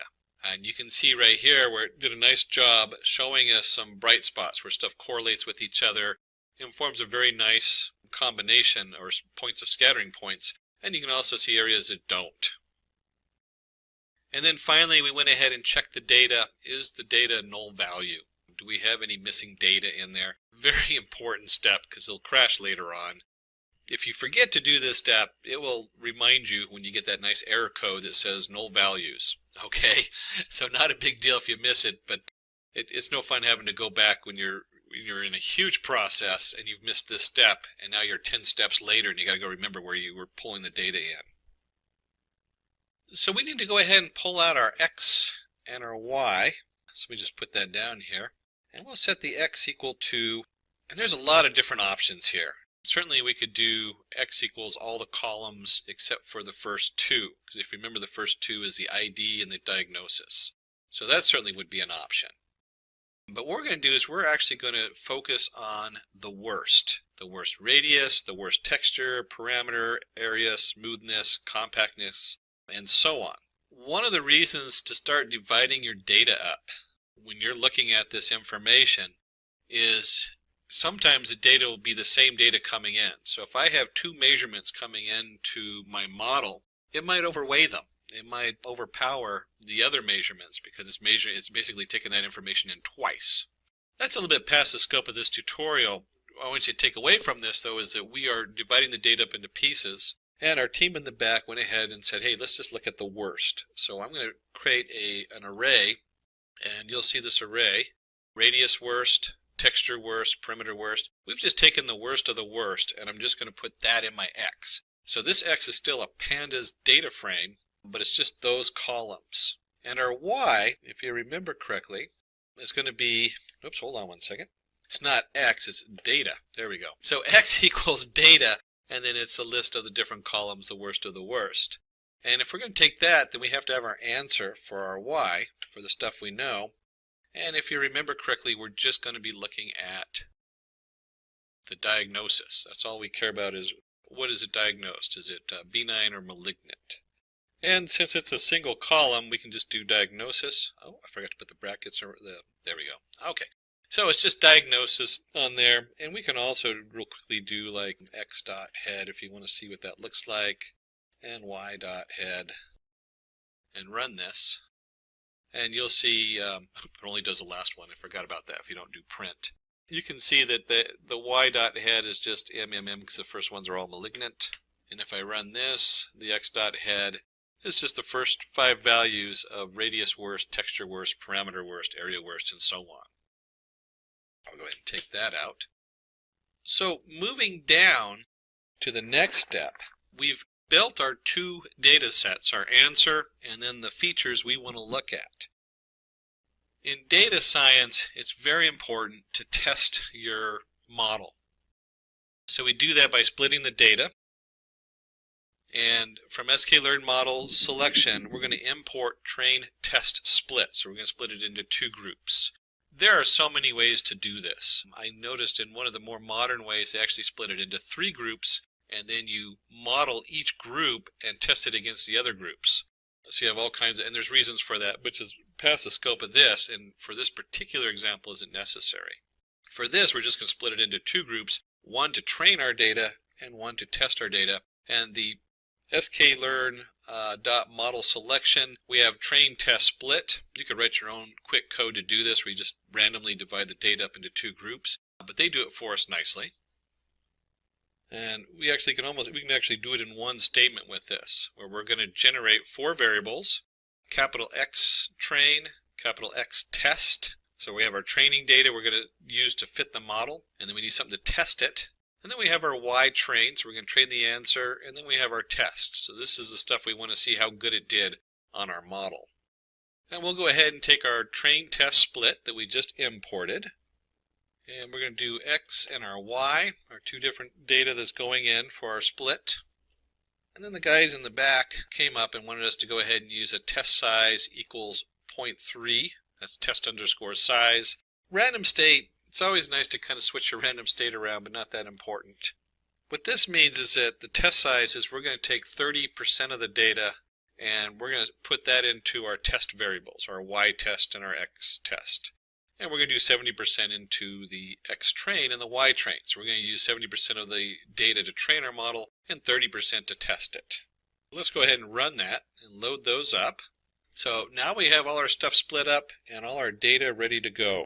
And now we get to the actual logistics part. We're actually going to create our model. So let's go ahead and bring that in from sklearn. We're going to bring in our linear model and we're going to import logistic regression. That's the actual model we're using. And this, we'll call it log model. Oops, there we go, model. And let's just set this equal to our logistic regression that we just imported. So now we have a variable log model set to that class for us to use. And with most of the models in the sklearn, we just need to go ahead and do a fit on there. And we use our X train that we separated out with our Y train. Now let's go ahead and run this. So once we've run this, we'll have a model that fits this data, that 70% of our training data. And of course it prints this out that tells us all the different variables that you can set on there. There's a lot of different choices you can make. But for what we're doing, we're just going to let all the defaults sit. We don't really need to mess with those on this particular example. And there's nothing in here that really stands out as super important until you start fine-tuning it. But for what we're doing, the basics will work just fine. And then we need to go ahead and test out our model. Is it working? So let's create a variable yPredict. And this is going to be equal to our log model. And we want to do a predict. Again, very standard format for the sklearn library is taking your model and doing a predict on it. And we're going to test yPredict against the Y test. So we want to know what the model thinks it's going to be. That's what our yPredict is. And with that, we want the capital X test. So we have our train set and our test set, and now we're going to do our yPredict. And let's go ahead and run that. And if we print y predict. Let me go ahead and run that. You'll see it comes up and it prints a nice array of B and M for benign and malignant for all the different test data we put in there. So it does pretty good. We're not sure exactly how good it does, but we can see that it actually works and is functional. It was very easy to create. You'll always discover with our data science that as you explore this, you spend a significant amount of time prepping your data and making sure your data coming in is good. There's a saying, good data in, good answers out. Bad data in, bad answers out. That's only half the thing. That's only half of it. Selecting your models becomes the next part as far as how good your models are. And then, of course, fine-tuning it depending on what model you're using. So we come in here, we want to know how good this came out. So we have our yPredict here, logModel.predictXtest. So for deciding how good our model is, we're going to go from the sklearn.metrics, we're going to import classification report. And that just reports how good our model is doing, and then we're going to feed it the model data. And let's just print this out. And we'll take our classification report, and we're going to put into there our test, our actual data. So this is what we actually know is true. And our prediction, what our model predicted for that data on the test side. And let's run that and see what that does. So we pull that up, you'll see that we have a precision for benign and malignant, B and M. And we have a precision of 93 and 91, a total of 92. So it's kind of the average between these two, 92. There's all kinds of different information on here. Your F1 score, your recall, your support coming through on this. And for this, I'll go ahead and just flip back to our slides that they put together for describing it. And so here we're going to look at the precision using the classification report. And you see this is the same printout I had up above.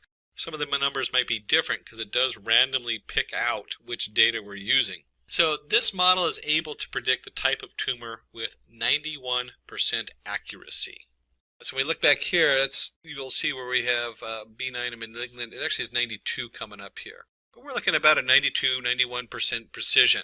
And remember, I reminded you about domain. So when we're talking about the domain of a medical domain with a very catastrophic outcome, at 91 or 92% precision, you're still going to go in there and have somebody do a biopsy on it. Very different than if you're investing money and there's a 92% chance you're going to earn 10% and 8% chance you're going to lose 8%, you're probably going to bet the money. Because at that odds, it's pretty good that you'll make some money. And in the long run, you do that enough, you definitely will make money. And also with this domain, I've actually seen them use this to identify different forms of cancer. That's one of the things that they're starting to use these models for. Because then it helps the doctor know what to investigate. So that wraps up this section. We're going to go in there and let's discuss the answer to the quiz asked in Machine Learning Tutorial Part 1. Can you tell what's happening in the following cases? Grouping documents into different categories based on the topic and content of each document. This is an example of clustering where k-means clustering can be used to group the documents by topics using bag of words approach. So if you've gotten in there that you're looking for clustering, and hopefully you had at least one or two examples like k-means that are used for clustering different things, then give yourself a 2 thumbs up. B. Identifying handwritten digits in images correctly. This is an example of classification. The traditional approach to solving this would be to extract digit-dependent features like curvature of different digits, etc., and then use a classifier like SVM to distinguish between images. Again, if you got the fact that it's a classification example, give yourself a thumb up, and if you're able to go, hey, let's use SVM or another model for this, give yourself those 2 thumbs up on it. C. Behavior of a website indicating that the site is not working as designed. This is an example of anomaly detection. In this case, the algorithm learns what is normal and what is not normal, usually by observing the logs of the website. Give yourself a thumbs up if you got that one. And just for a bonus, can you think of another example of anomaly detection? One of the ones I use it for in my own business is detecting anomalies in stock markets. Stock markets are very fickle and they behave very erratic. So finding those erratic areas and then finding ways to track down why they're erratic. Was something released in social media? Was something released? You can see where knowing where that anomaly is can help you to figure out what the answer is to it in another area. D, predicting salary of an individual based on his or her years of experience.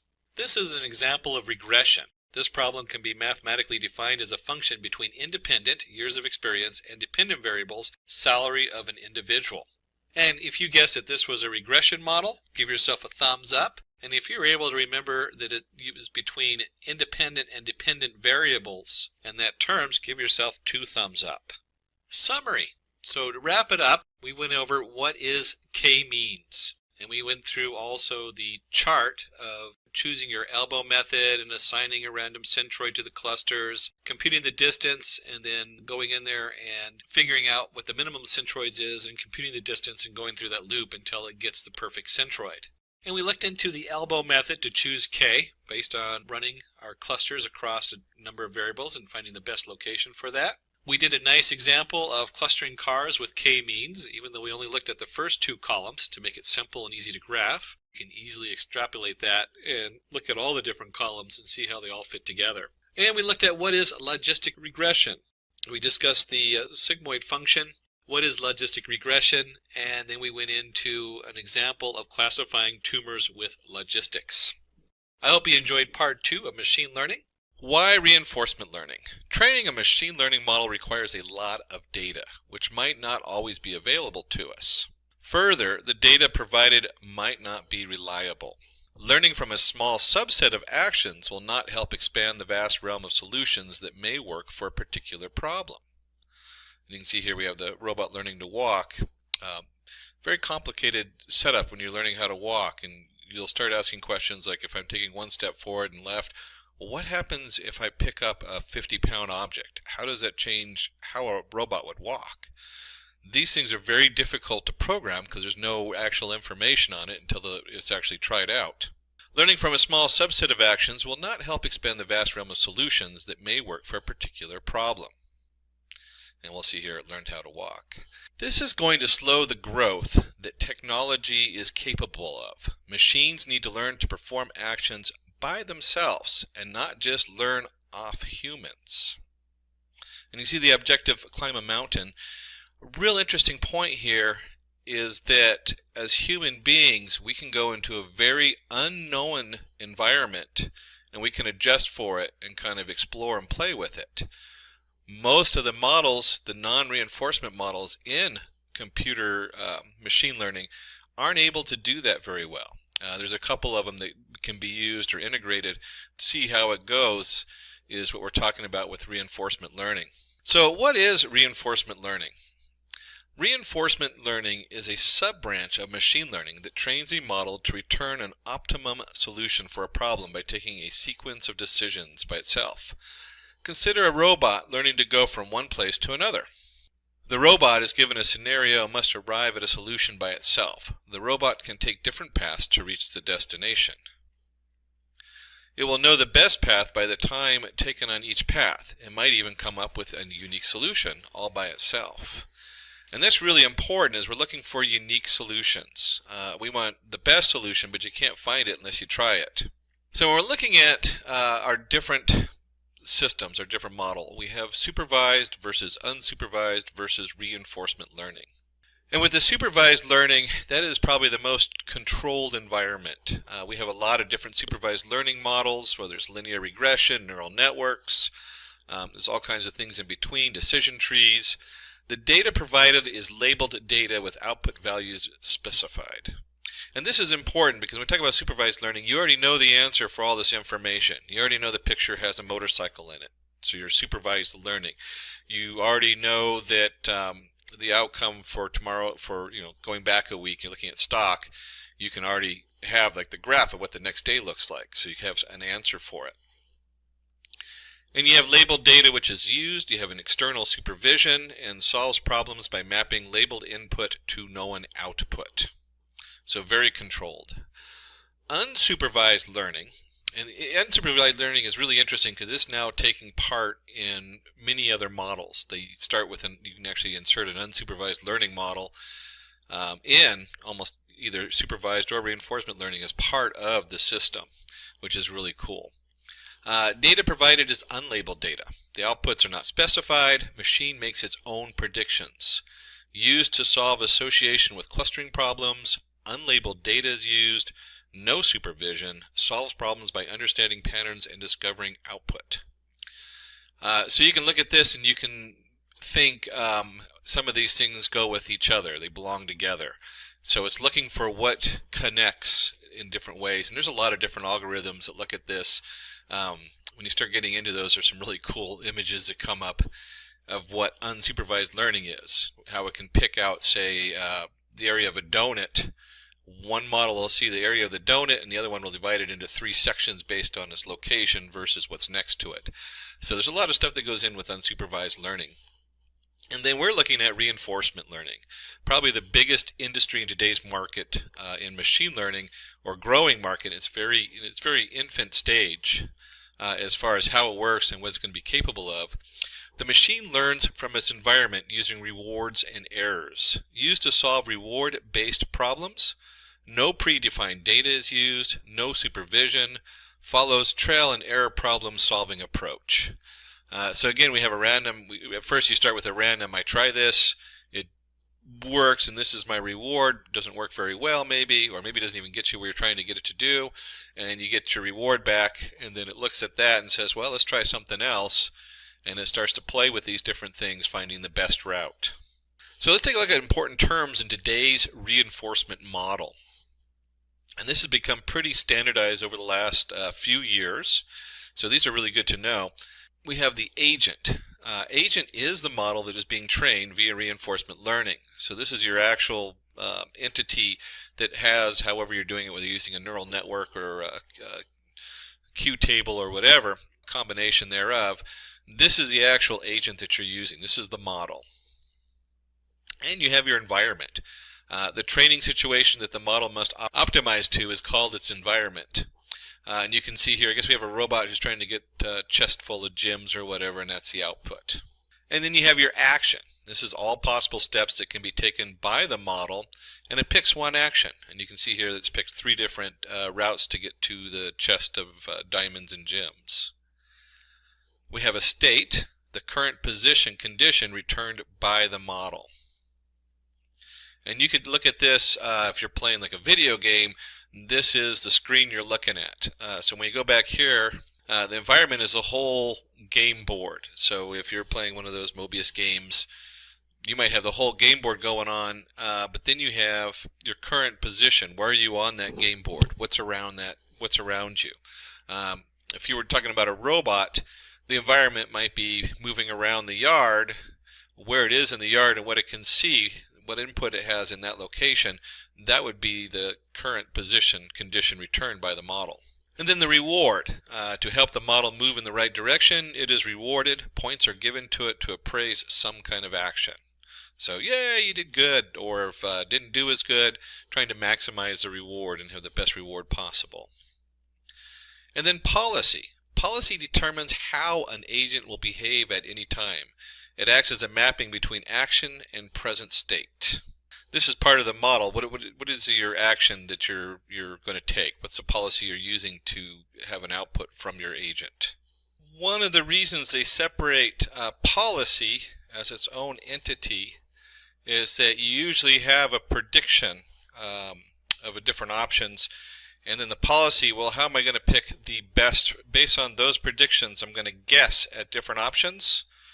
And we'll actually weigh those options in and find the best option we think will work. So it's a little tricky, but the policy thing is actually pretty cool how it works. Let's go ahead and take a look at a reinforcement learning example. And just in looking at this, we're going to take a look, consider what a dog that we want to train. So the dog would be like the agent. So you have your puppy or whatever. And then your environment is going to be the whole house or whatever it is where you're training them. And then you have an action. We want to teach the dog to fetch. So action equals fetching, and then we have a little biscuit, so we can get the dog to perform various actions by offering incentives such as a dog biscuit as a reward.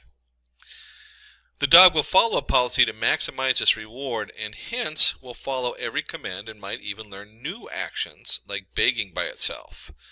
So we start off with fetching. It goes, oh, I get a biscuit for that. It tries something else, and you get a handshake or begging or something like that, and it goes, oh, this is also reward based, and so it kind of explores things to find out what will bring it its biscuit.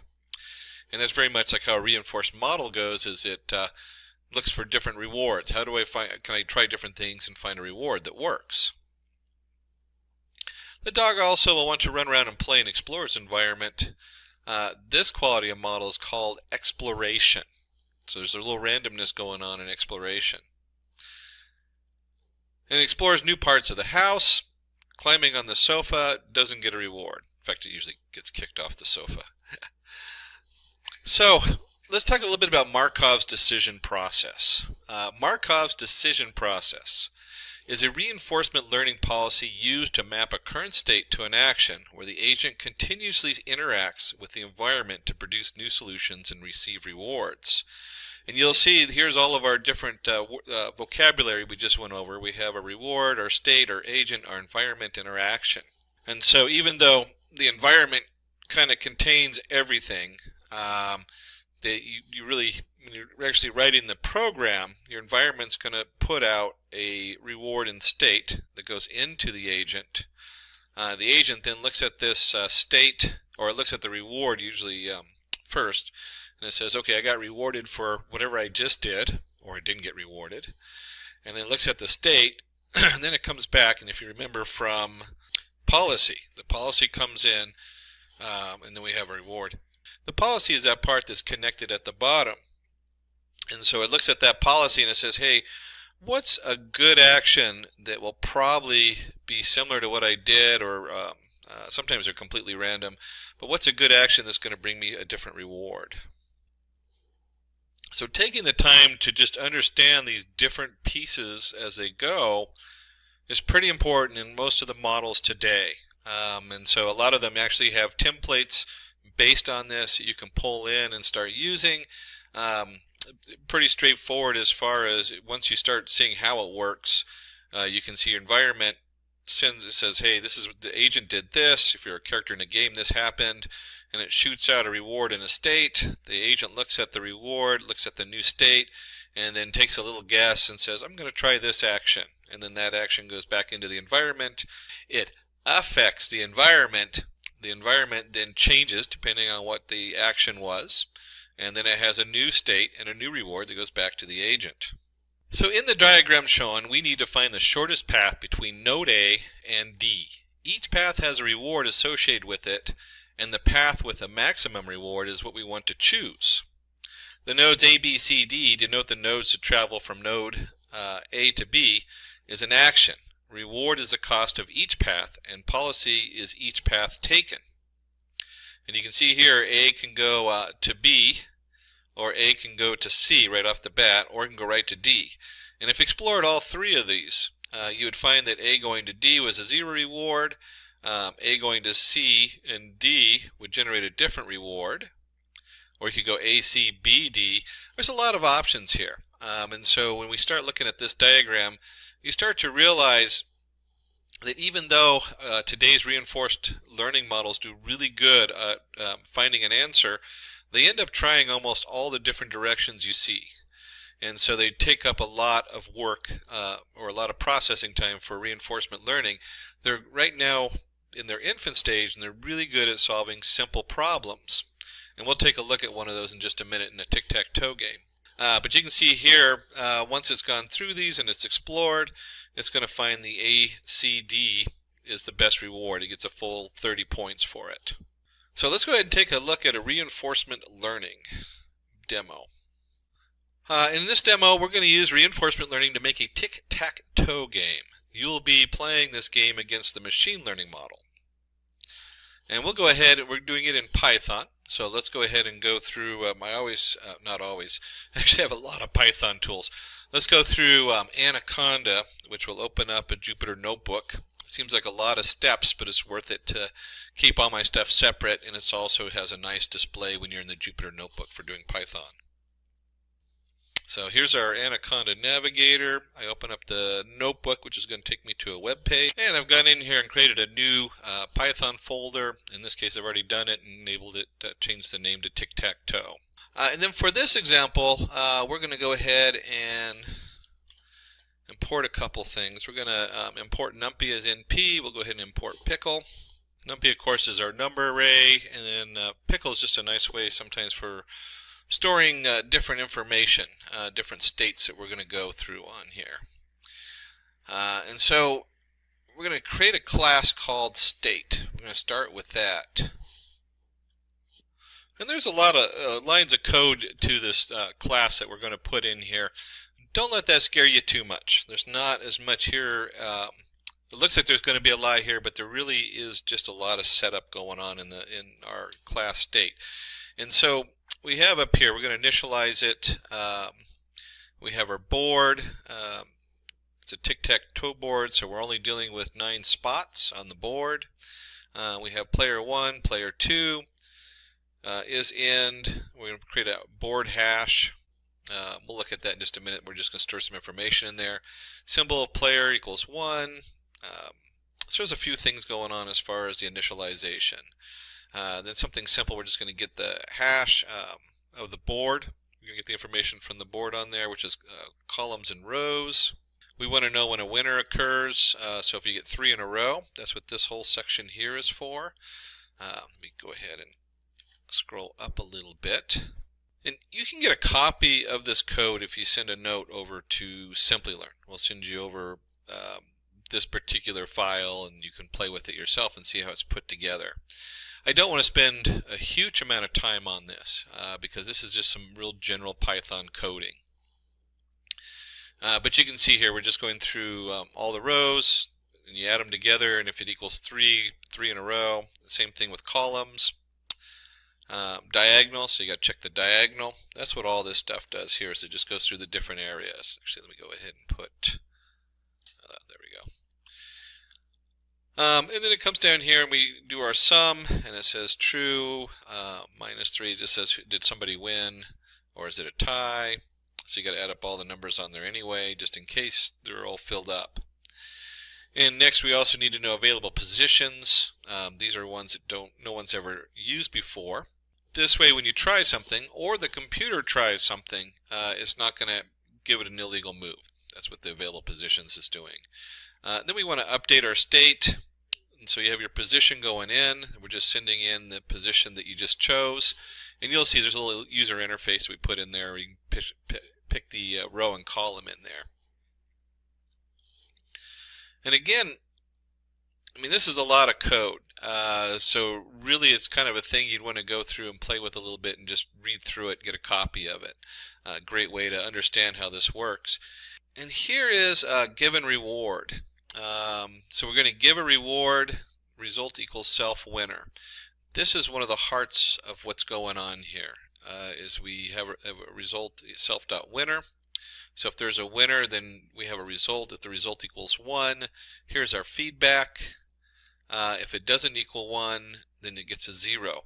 So it only gets a reward in this particular case if it wins. And that's important to know because different systems of reinforced learning do rewarding a lot differently depending on what you're trying to do. This is a very simple example with a 3x3 board. Imagine if you're playing a video game, certainly you only have so many actions, but your environment is huge. You have a lot going on in the environment. And suddenly a reward system like this is going to be just, it's going to have to change a little bit. It's going to have different rewards and different setup. And there's all kinds of advanced ways to do that as far as weighing, you add weights to it. And so they can add the weights up depending on where the reward comes in. So it might be that you actually get a reward. In this case, you get the reward at the end of the game. And I'm spending just a little bit of time on this because this is an important thing to note. But there's different ways to add up those rewards. It might have, like if you take a certain path, the first reward is going to be weighed a little bit less than the last reward because the last reward is actually winning the game or scoring or whatever it is.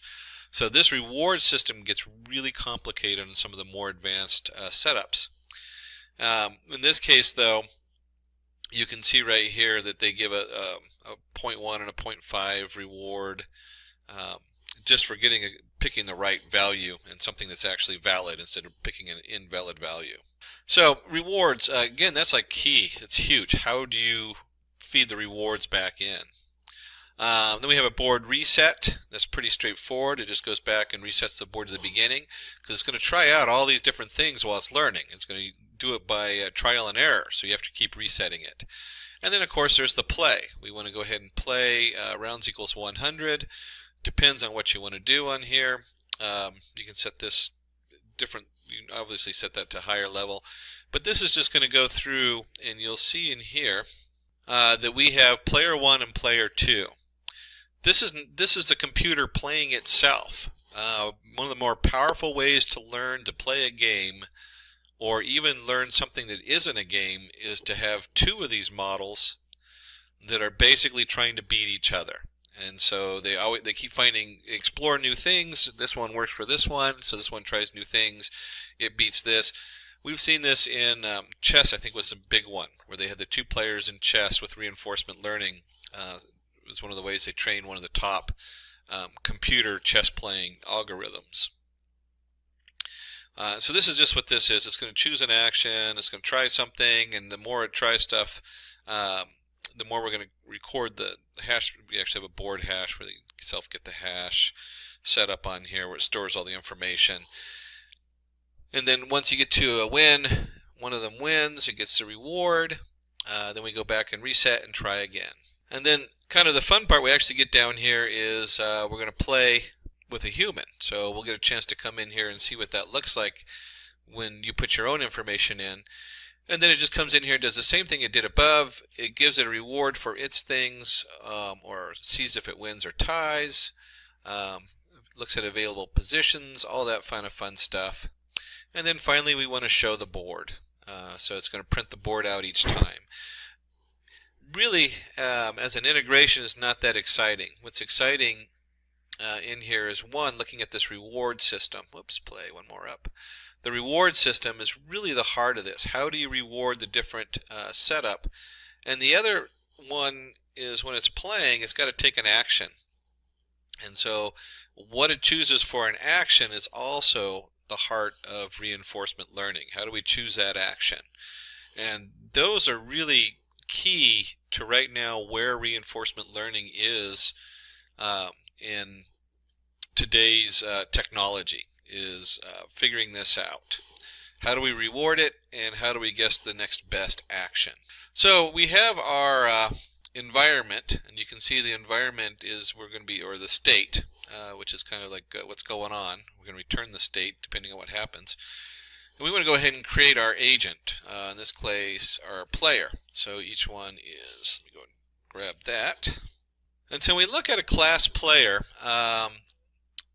This is where a lot of the magic is really going on, is how is this player figuring out how to maneuver around the board, and then the board of course returns a state that it can look at and a reward. So we want to take a look at this. We have name, self-state. This is class player. And when we say class player, we're not talking about a human player. We're talking about just the computer players. And this is kind of interesting. So remember I told you, depending on what you're doing, there's going to be a decay gamma, explore rate. These are what I'm talking about, is how do we train it? As you try different moves, it gets to the end. The first move is important, but it's not as important as the last one. And so you could say that the last one has the heaviest weight, and then as you get there, the first one, let's see, the first move gives you a 5 reward, the second gives you a 2 reward, and the third one gives you a 10 reward, because that's the final ending. You got it. The 10's going to count more than the first step. And here's our, we're going to get the board information coming in, and then choose an action. This was the second part that I was talking about that was so important. So once you have your training going on, we have to do a little randomness, and you can see right here is our NP random uniform. So it's picking out a random number.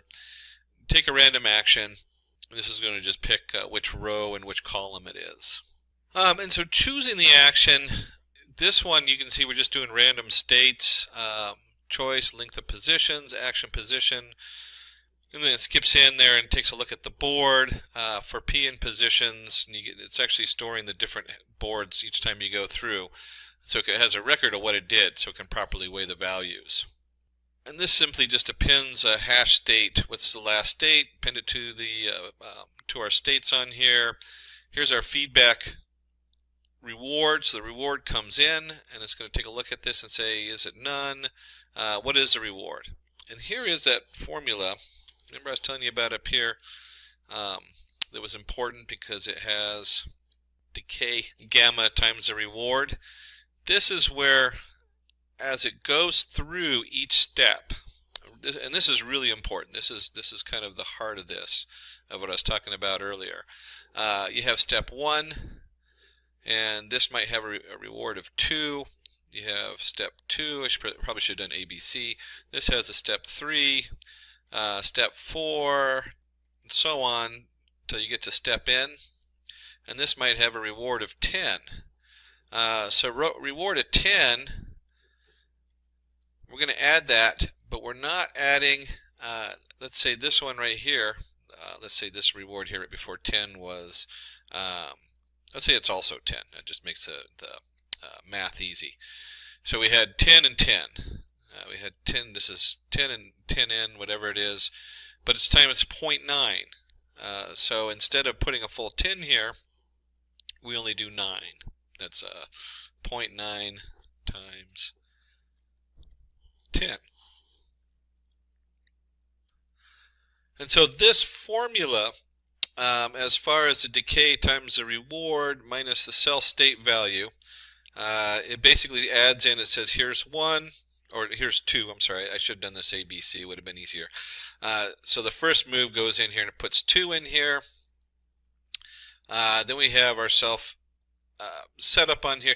You can see how this gets pretty complicated in the math, but this is really the key, is how do we train our states? And we want the final state, the win, to get the most points. If you win, you get most points. And the first step gets the least amount of points. So you're really training this almost in reverse. You're training it from the last place where you have, like it says, okay, this is now where I need to sum up my rewards, and I want to sum them up going in reverse, and I want to find the answer in reverse. Kind of an interesting play on the mind when you're trying to figure this stuff out. And of course we want to go ahead and reset the board down here and save the policy, load policy. These are the different things that are going in between the agent and the state to figure out what's going on. Let's go ahead and load that up. And then finally we want to go ahead and create a human player. And the human player is going to be a little different in that you choose an action, row and column. Here's your action. If action in positions, meaning positions that are available, you return the action. If not, it just keeps asking you until you get an action that actually works. And then we're going to go ahead and append to the hash state, which we don't need to worry about because it returns the action up here, and feed forward. Again, this is because it's a human. At the end of the game, backpropagate and update state values. This part isn't being done because it's not programming the model. The model is getting its own rewards. So we've gone ahead and loaded this in here. So here's all our pieces, and the first thing we want to do is set up P1 player 1, P2 player 2, and then we're going to send our players to our state. So now it has P1, P2, and it's going to play, 50,000 rounds. Now we can probably do a lot less than this, and it's not going to get the full results. In fact, you know what? Let's go ahead and just do 5, just to play with it, because I want to show you something here. Oops, somewhere in there I forgot to load something. There we go. I must have forgot to run this. Run. Oops, forgot a reference there for the board, rows and columns, 3 by 3.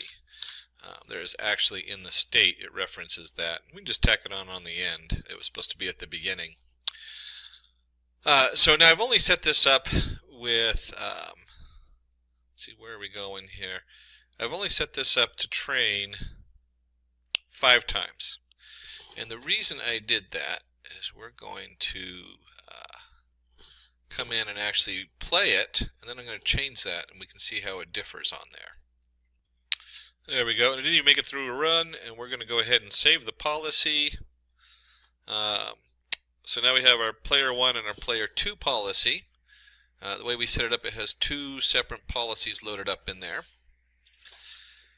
And then we're going to come in here and we're going to do player 1 is going to be the computer, experience rate 0, load policy 1, human player human, and we're going to go ahead and play this. Now remember, I only went through it just 1 round of training, in fact minimal training.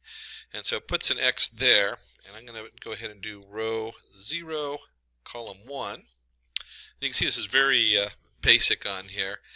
And so I put in my 0, and then I'm going to go 0, block it, 0, 0. And you can see right here, it let me win. Just like that, I was able to win. 0,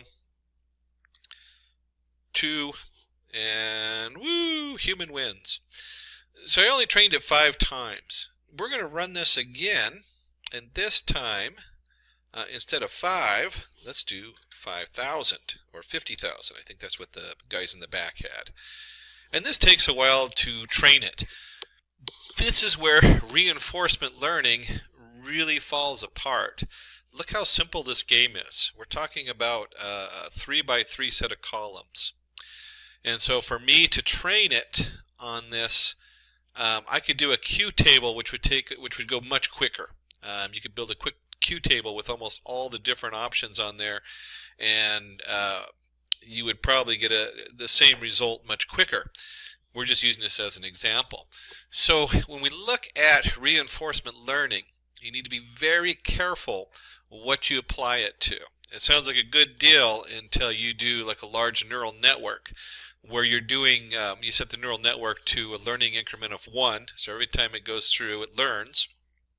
And then you do your actions. So you pick from the learning setup, and you actually try actions on the learning setup until you get what you think is going to be the best action. So you actually feed what you think is right back through the neural network. There's a whole layer there, which is really fun to play with. And then it has an output. Well, think of all those processes. I mean, that is just a huge amount of work it's going to do. Let's go ahead and skip ahead here. Give it a moment. It's going to take a minute or two to go ahead and run. Now, to train it, we went ahead and let it run, and it took a while. This took, I got a pretty powerful processor, and it took about 5 minutes plus to run it. And we'll go ahead and run our player setup on here. Oops, it brought in the last, whoops, it brought in the last round. So give me just a moment to redo the policy save. There we go. I forgot to save the policy back in there. And then go ahead and run our player again. So we've saved the policy, and then we want to go ahead and load the policy for P1 as a computer.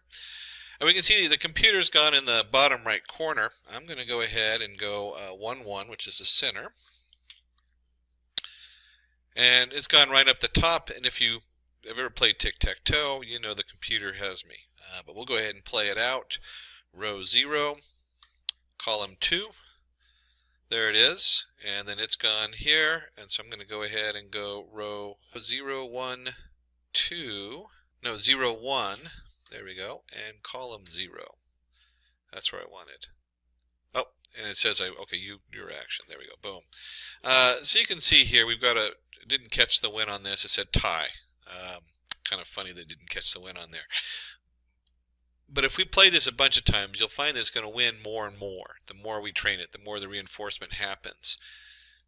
This lengthy training process is really the stopper on reinforcement learning. As this changes, reinforcement learning will be one of the more powerful packages evolving over the next decade or two.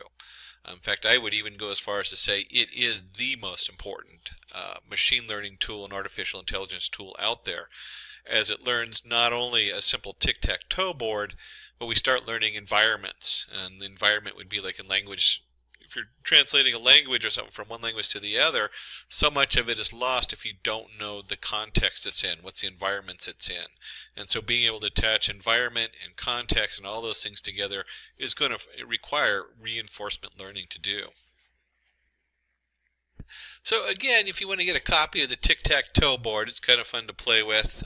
Run it, you can test it out, you can do test it for different values. You can switch from P1 computer where we loaded the policy 1 to load the policy 2 and just see how it varies. There's all kinds of things you can do on there. So what is Q-learning?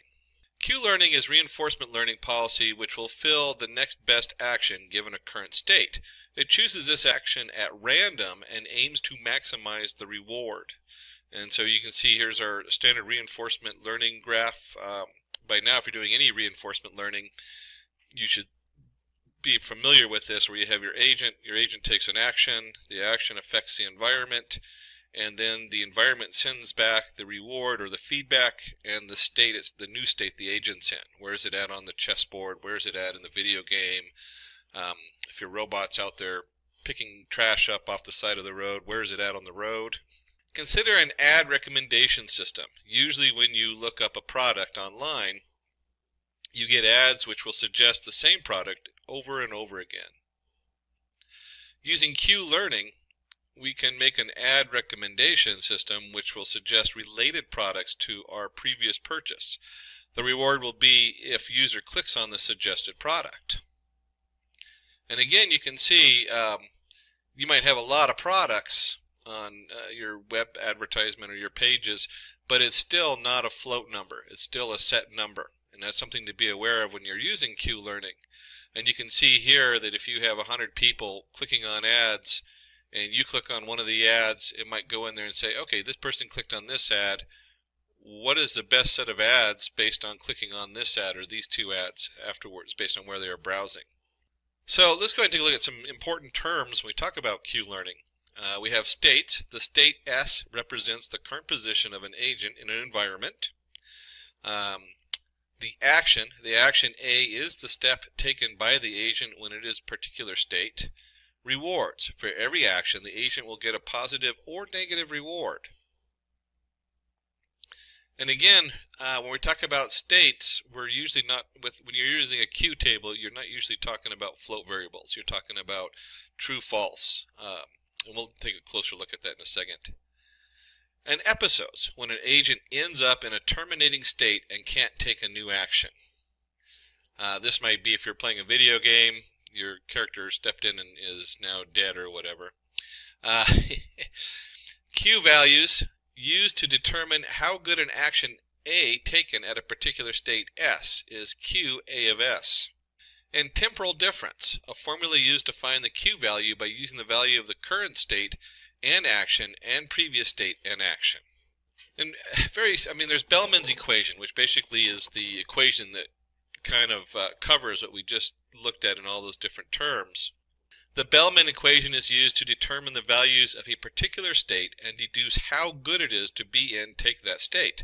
The optimal state will give us the highest optimal value. Factor influencing Q values, the current state and action, that's your SA, so your current state and your action. Then you have your previous state and action, which is your S, I guess prime, I'm not sure how they reference that, S prime, A prime. So this is what happened before. Then you have a reward for action, so you have your R reward, and you have your maximum expected future reward. And you can see there's also a learning rate put in there and a discount rate. So when we're looking at these, just like any other model, we don't want to have an absolute final value on here. We don't want it to, if you do absolute values instead of taking smaller steps, you don't really have that approach to the solution. You just have a jump, and then pretty soon if you jump one solution out, that's what's going to be the new solution, whichever one jumps up really high first, kind of ruining the whole idea of doing a random selection. I'll go into the random selection in just a second. Steps in Q learning. Step 1. Create an initial Q table with all values initialized to 0. Again, we're looking at 0, 1. So are you, here's our action. We start, we're in idle, we took a wrong action, we took a correct action in int, and then we have our actions, fetching, sitting, and running. And of course, we're just using the dog example. And choose an action and perform it. Update values in the table. And of course, when we're choosing an action, we're going to kind of do something random and just randomly pick one. So you start out and you sit, and you have then depending on that action you took, you can now update the value for sitting after you start, from start to sitting. Get the value of the reward and calculate the value Q value using the Bellman equation. And so now we attach a reward to sitting. And when we attach all those rewards, we continue the same until the table is filled with or an episode ends. And I mentioned I was going to come back to the random side of this. And there's a few different formulas I use for the random setup to pick it. I usually let whatever Q model I'm using do their standard one, because someone's usually gone in and done the math for the optimal spread. But you can look at this. If I have running has a reward of 10, sitting has a reward of 7, fetching has a reward of 5, just kind of without doing like a means, using the bell curve for the means value, and like I said, there's some math you can put in there to pick so that you're more like, so that running has even a higher chance. But even if you were just going to do an average on this, you could do an average, a random number by adding them all together. So you get 10 plus 7 plus 5 is 22. You could do 0 to 22, or 0 to 21, but 1 to 22. 1 to 5 would be fetching, and so forth, the last 10. So you can just look at this as what percentage are you going to go for that particular option. And then that gets your random setup in there, and then as you slowly increment these up, you see that if you're idle, where's one? Here we go. Sitting at the end. If you're at the end of wherever you're at, sitting gets a reward of 1. Where's a good one on here? Oh, wrong action. Running for a wrong action gets almost no reward. So that becomes very, very less likely to happen, but it still might happen. It still might have a percentage of coming up. And that's where the random programming and Q-learning comes in. The below table gives us an idea of how many times an action has been taken and how positively correct action or negatively wrong action it is going to affect the next state. So let's go ahead and dive in and pull up a little piece of code and see what this looks like in Python. In this demo, we'll use Q-learning to find the shortest path between two given points. If getting your learning started is half the battle, what if you could do that for free? Visit SkillUp by Simplilearn. Click on the link in the description to know more. If you've seen my videos before, I like to do it in the Anaconda Jupyter Notebook setup, just because it's really easy to see and it's a nice demo. And so here's my Anaconda. This one I'm actually using a Python 3.6 environment that I set up in here. And we'll go ahead and launch the Jupyter Notebook on this. And once we're in our Jupyter Notebook, which has the kernel loaded with Python 3, we'll go ahead and create a new Python 3 folder in here. And we'll call this Q Learning. And to start this demo, let's go ahead and import our NumPy array. We'll just run that so it's imported. And like a lot of these model programs, when you're building them, you spend a lot of time putting it all together, and then you end up with this really short answer at the end. And we'll take a look at that as we come into it. So we go ahead and start with our location to state. So we have L1, L2. These are our 9 locations, 1 to 9. And then, of course, the state is going to be 0, 1, 2, 3, 4. It's just a mapping of our location to a integer on there. And then we have our actions. Our actions are simply moving from one location to another. So I can go to location 0, I can go to location 1, 2, 3, 4, 5, 6, 7, 8. So these are my actions I can choose. These are the locations of our state. And if you remember earlier, I mentioned that the limitation is that you don't want to put in a continually growing table, because you can actually create a dynamic queue table where you continually add in new values as they arise, because If you have float values, it just becomes infinite, and then your memory in your computer's gone, or it's not going to work. At the same time, you might think, well, that kind of really limits the Q learning setup. But there are ways to use it in conjunction with other systems. And so you might look at, well, I've been doing some work in stock. And one of the questions that comes out is to buy or sell the stock. And the state coming in might be, you might take it and create what we call buckets, where anything that you predict is going to return more than a certain amount of money, the error for that stock that you've had in the past, you put those in buckets, and suddenly you start creating these buckets, you realize you do have a limited amount of information coming in. You no longer have a float number. You now have bucket 1, 2, 3, and 4. And then you can take those buckets, put them through a Q learning table, and come up with the best action. Which stock should I buy? It's like gambling. Stock is pretty much gambling if you're doing day trading. You're not doing long-term investments. And so you can start looking at it like that. A lot of the current feeds say that the best algorithms used for day traders, where you're doing it on your own, is really to ask the question, do I want to trade the stock? Yes or no? And now you have it in a Q learning table, and now you can take it to that next level, and you can see where that can be a really powerful tool at the end of doing a basic linear regression model or something. What is the best investment? And you start getting the best reward on there. And so if we're going to have rewards, these rewards we just create. It says if you're this should match our Q table, because it's going to be you have your state and you have your action across the top, if you remember from the dog. And so we have whatever state we're in going down, and then the next action and what the reward is for it. And of course, if you were actually doing something more connected, your reward would be based on the actual environment it's in. And then we want to go ahead and create a state to location so we can map the indexes. So just like we defined our rewards, we're going to go ahead and do state to location. And you can see here it's a dictionary setup for location state and location to state with items.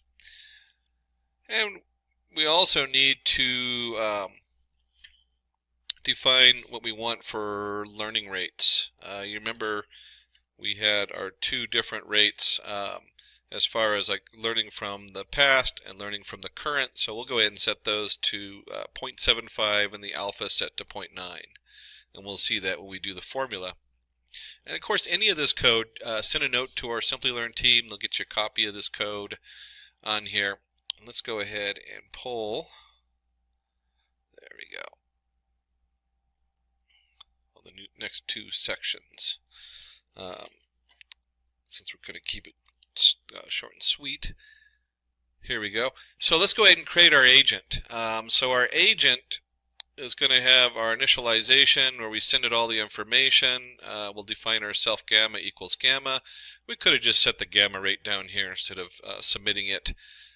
It's kind of nice to keep them separate because you can play with these numbers. Our self alpha. Then we have our location state. We'll set that in here. We have our choice of actions.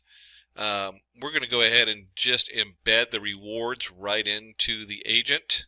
So obviously this would be coming from somewhere else instead of from self-generated. And then a self state to location equals our state to location dictionary. And we go ahead and create a Q learning table. And I went ahead and just set the Q learning table up to 0 to 0, what the setup is, location to state, how many of them are there. And this just creates an array of 0 to 0 setup on there. And then the big part is the training. We have our rewards new equals a copy of self.rewards. Ending state equals the self location state in location. So this is whatever we end up at. Rewards new equals ending state plus ending state equals 999. Just kind of goes to a dead end. And we start going through iterations. And we'll go ahead, let's do this. So this, we're going to come back and we're going to call it on here. Let me just erase that. Switch it to an arrow. There we go. So what we're doing is we're going to send in here to train it. We're going to say, hey, I want to iterate through this 1,000 times and see what happens. Now this part would actually be, instead of iterating, you might have your external environment and they're going back and forth and you iterate through outside of here. But just for ease of use, our agent's going to come in here and iterate through this. Sometimes I'll put this iteration in here and I'll have it call the environment and say, hey, this is what I did, what's the next state? And the environment does its thing right in here as I iterate through it. And then we want to go ahead and pick a random state to start with. That's what's going on here. You have to start somewhere. And then you have your playable actions. We're going to start with just an empty thing for playable actions, and we'll fill that up. So that's what choices I have. And so we're going to iterate through the rewards matrix to get the states, directly reachable from the randomly chosen current state. Assign those states to a list named playable actions. And so you can see here we have range 9. I usually use length of whatever I'm looking at, which is our locations or states as they are. We have a reward, so we want to look at the rewards. The new reward is our is in our chart here of rewards underscore new current state plus J. J being what is the next state we want to try. And so we go ahead and do our playable actions and we append J. And so what we're doing is we're randomly trying different things in here to see what's going to generate a better reward. And then of course we go ahead and choose our next state. So we have our random choice playable actions. And if you remember, I mentioned on this, let me just go ahead and, whoops, let's do a free form. When we were talking about the next state, this right here just does a random selection. Instead of a random selection, you might do something where whatever the best selection is, which might be option 3 here, and then so you can see that it might use a bell curve, and then option 2 over here might have a bell curve like this. Oops. And we start looking at these averages and these spreads, or we can just add them all together and pick the one that kind of goes in all of those. So those are some of the options we have in here. We just go with a random choice. That's usually where you start, play with it. And then we have our reward section down here. And so we want to go ahead and find, well, in this case, the temporal difference. So you have your rewards new plus the self gamma, and this is the formula we were looking at. This is Bellman's equation here. So we have our current value, our learning rate, our discount rate involved in there, the reward system coming in for that, and we can add it all together. This is, of course, our maximum expected future setup in here. So this is all of our Bellman's equation that we're looking at here. And then we come up in here and we update our Q table. That's all this is on this one. And that's right here. We have self Q, current state, next state, and we add in our alpha because we don't want to train all of it at once in case there's slight differences coming in there. We want to slowly approach the answer. And then we have our route equals the start location, and next location equals start location. So we're just incrementing. We took a step forward. And then finally, remember I was telling you how we're going to do all this and just have some simple thing at the end where it just generates a simple path. We're going to go ahead and get the optimal route. We want to find the best route in here. And so we've created a definition for the optimal route down here. Just scroll down for that.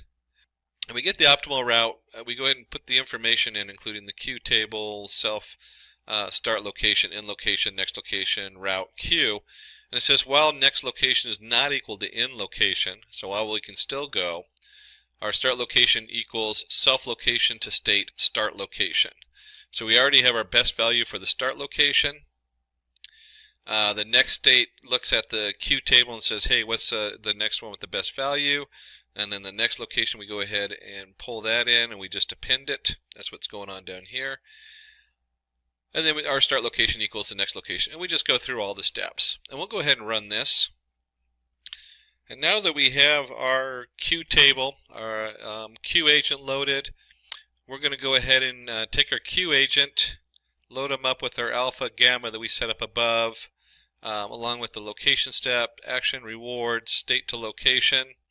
And our goal is to plot a course between L9 and L1. And we're going to go through 1,000 iterations on here. And so when I run that, it runs pretty quick. Why is this so fast? If you've been running neural networks and you've been doing all these other models, you sit here and wait a long time. Well, we're a very small amount of data. These are all integers. These aren't float values. The math is not heavy on the processing end, and this is where Q tables are so powerful. If you have a small amount of information coming in, you very quickly get an answer off of this, even though we went through it 1,000 times to train it. And you'll see here we have L9, 8, 5, 2, and 1, and that's based on our reward table we had set up on there. And this is the shortest path going between these different setups in here. And if you remember on our reward table, you can see that if you start here, you can go to here. There's places you can't go. That's how this reward table was set up. So I can only go to certain places. So kind of a little maze set up in there. And you can play with it. This is really fun setup to play with. And you can see how you can take this whole code and you can, like I was saying earlier, you can embed it into another setup and model and predictions where you put things into buckets and you're trying to guess the best investment, the best course of action.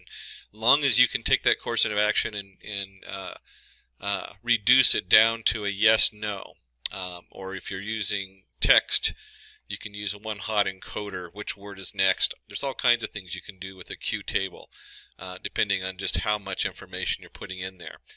So that wraps up our demo. In this demo, we've found the shortest distance between two paths based on whatever rules or state rewards we have to get from point A to point B and what available actions there are.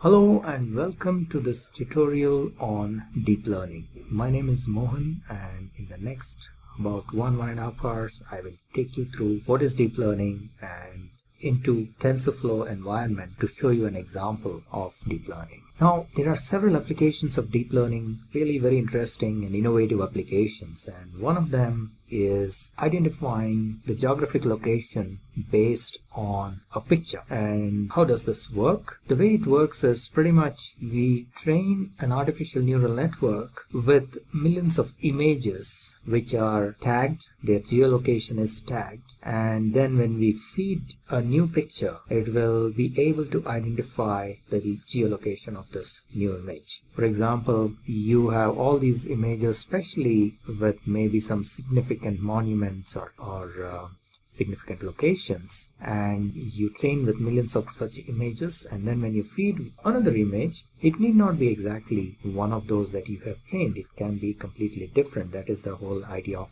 training. It will be able to recognize, for example, that this is a picture from Paris because it is able to recognize the Eiffel Tower. So the way it works internally, if we have to look a little bit under the hood, is these images are nothing but this is digital information in the form of pixels. So each image could be a certain size. It can be 256 by 256 pixel kind of a resolution, and then each pixel is either having a certain grade of color, and all that is fed into the neural network, and it then gets trained in, and it's able to, based on these pixel information, it is able to get trained and able to recognize the features and extract the features, and thereby it is able to identify these images and the location of these images. And then when you feed a new image, it kind of, based on the training, it will be able to figure out where this image is from. So that's the way, a little bit under the hood, how it works. So what are we going to do in this tutorial? We will see what is deep learning and what do we need for deep learning. And one of the main components of deep learning is neural networks. So we will see what is neural network, what is a perceptron, and how to implement logic gates like AND, OR, NOR, and so on using perceptrons.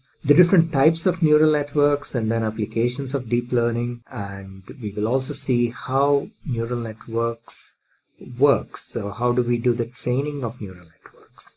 And at the end we will end up with a small demo code which will take you through in TensorFlow. Now, in order to implement deep learning code, there are multiple libraries or development environments that are available, and TensorFlow is one of them. So the focus at the end of this would be on how to use TensorFlow to write a piece of code using Python as a programming language. And we will take up an example which is a very common one, which is like the hello world of deep learning, the handwriting number recognition, which is a MNIST, commonly known as MNIST database. So we will take a look at MNIST database and how we can train a neural network to recognize handwritten numbers. So that's what you will see in this particular video.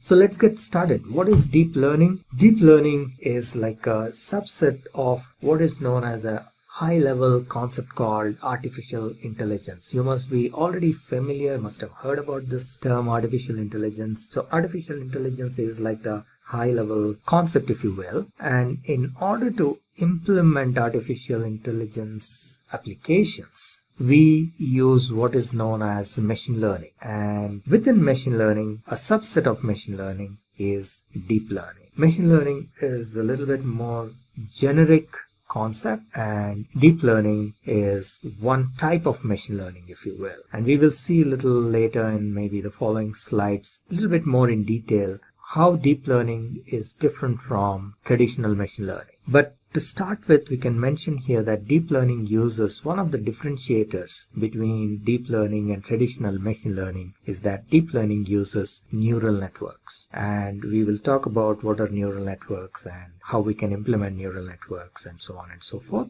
as a part of this tutorial. So a little deeper into deep learning. Deep learning primarily involves working with complicated unstructured data compared to traditional machine learning where we normally use structured data. In deep learning, the data would be primarily images or voice or maybe text file. And it is large amount of data as well. And deep learning can handle complex operations. It involves complex operations. And the other difference between traditional machine learning and deep learning is that the feature extraction happens pretty much automatically. In traditional machine learning, feature engineering is done manually. The data scientists, we data scientists have to do feature engineering, feature extraction. But in deep learning, that happens automatically. And of course, deep learning, for large amounts of data, complicated unstructured data, deep learning gives very good performance. Now, as I mentioned, one of the secret sources of deep learning is neural networks. Let's see what neural networks is. Neural networks is based on our biological neurons. The whole concept of deep learning and artificial intelligence is based on human brain, and human brain consists of billions of tiny stuff called neurons, and this is how a biological neuron looks, and this is how an artificial neuron looks. So neural networks is like a simulation of our human brain.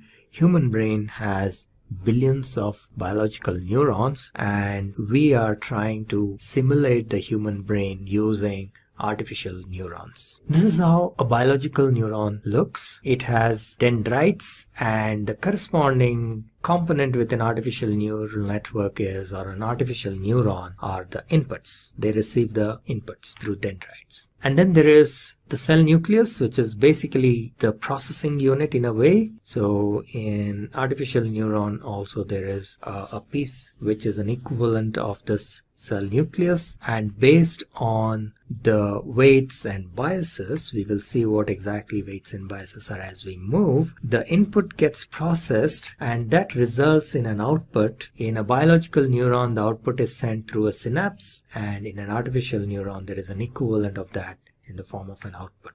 And biological neurons are also interconnected. So there are billions of neurons which are interconnected. In the same way, artificial neurons are also interconnected. So this output of this neuron will be fed as an input to another neuron and so on. Now, In neural network, one of the very basic units is a perceptron. So what is a perceptron? A perceptron can be considered as one of the fundamental units of neural networks. It can consist at least of one neuron, but sometimes it can be more than one neuron. But you can create a perceptron with a single neuron, and it can be used to perform certain functions. It can be used as a basic binary classifier. It can be trained to do some basic binary classification, and this is how a basic perceptron looks like. And this is nothing but a neuron. You have inputs x1, x2, to xn, and there is a summation function, and then there is what is known as an activation function.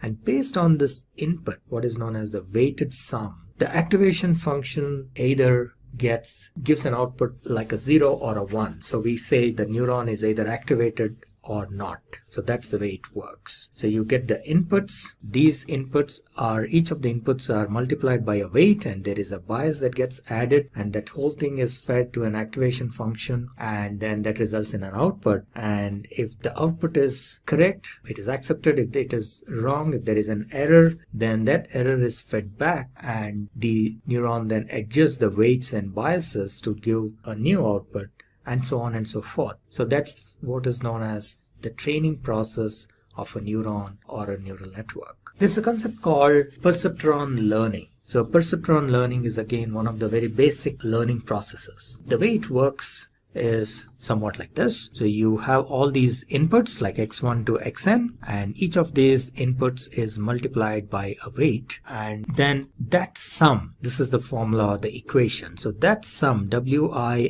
xi sigma of that, which is the sum of all these product of x and w, is added up, and then a bias is added to that. The bias is not dependent on the input or the input values, but the bias is common for one neuron. However, the bias value keeps changing during the training process. Once the training is completed, the values of these weights, W1, W2, and so on, and the value of the bias gets fixed. So that is basically the whole training process, and that is what is known as the perceptron training. So the weights and biases keep changing till you get the accurate output, and the summation is of course passed through the activation function. As you see here, this wixi summation plus b is passed through activation function, and then the neuron gets either fired or not, and based on that there will be an output. That output is compared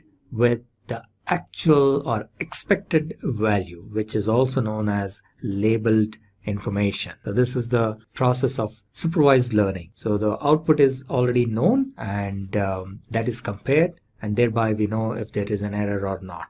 And if there is an error, the error is fed back, and the weights and biases are updated accordingly till the error is reduced to the minimum. So this iterative process is known as perceptron learning or perceptron learning rule, and this error needs to be minimized. So till the error is minimized, this iteratively the weights and biases keep changing, and that is what is the training process. So the whole idea is to update the weights and the bias of the perceptron till the error is minimized. The error need not be 0.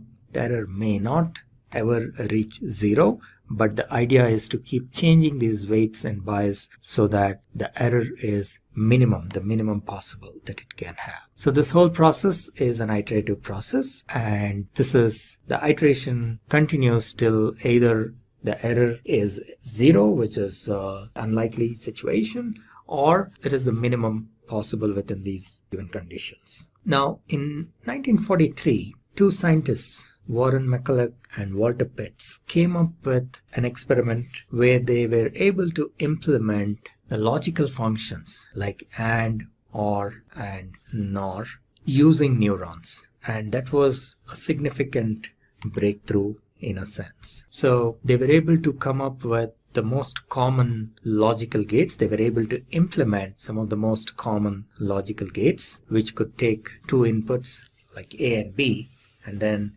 give a corresponding result. So for example, in case of an AND gate, A and B, and then the output is AB. In case of an OR gate, it is A plus B, and so on and so forth. And they were able to do this using a single layer perceptron. Now, most of these gates, it was possible to use single layer perceptron except for XOR, and we will see why that is in a little bit. So this is how an AND gate works. The inputs A and B, the output should be fired, or the neuron should be fired only when both the inputs are 1. So if you have 0, 0, the output should be 0. For 0, 1, it is again 0, 1, 0 again 0, and 1, 1, the output should be 1. So how do we implement this with a neuron? So it was found that by changing the values of weights, it is possible to achieve this logic. So for example, if we have equal weights like 0.7, 0.7, and then if we take the sum of the weighted product, so for example 0.7 into 0, and then 0.7 into 0 will give you 0, and so on and so forth. And in the last case, when both the inputs are 1,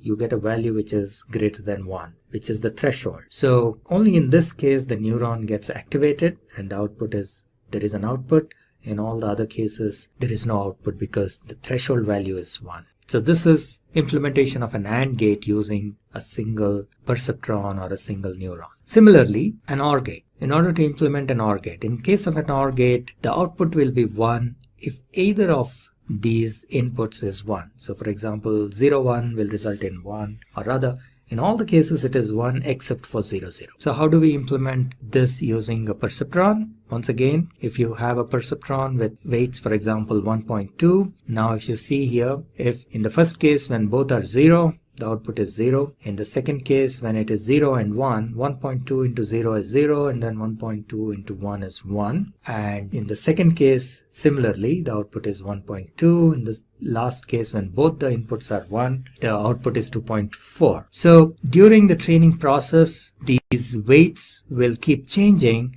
and then at one point where the weights are equal to W1 is equal to 1.2 and W2 is equal to 1.2, the system learns that it gives the correct output. So that is implementation of OR gate using a single neuron or a single layer perceptron. Now, XOR gate. This was one of the challenging ones. They tried to implement an XOR gate with a single level perceptron, but it was not possible. And therefore, in order to implement an XOR, so this was like a roadblock in the progress of neural network. However, subsequently they realized that this can be implemented, an XOR gate can be implemented using a multi-level perceptron or MLP.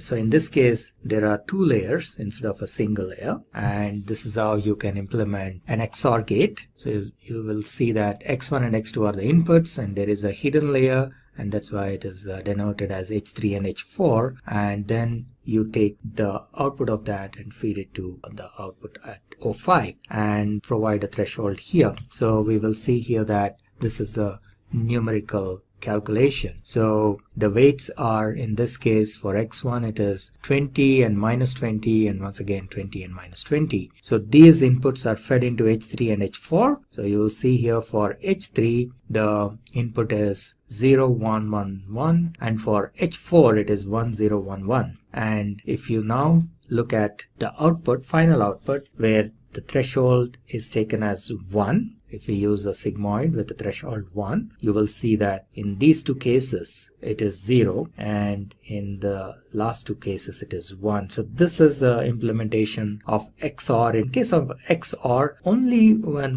one of the inputs is 1, you will get an output. So that is what we are seeing here. If we have either both the inputs are 1 or both the inputs are 0, then the output should be 0. So that is what is an exclusive OR gate. So it is exclusive because only one of the inputs should be 1, and then only you will get an output of 1, which is satisfied by this condition. So this is a special implementation. XOR gate is a special implementation of perceptron. Now that we got a good idea about perceptron, let's take a look at what is a neural network. So we have seen what is a perceptron, we have seen what is a neuron, so we will see what exactly is a neural network. So neural network is nothing but a network of these neurons, and they are different types of neural networks. There are about 5 of them. These are artificial neural network, convolutional neural network, then recursive neural network or recurrent neural network, deep neural network, and deep belief network. So, and each of these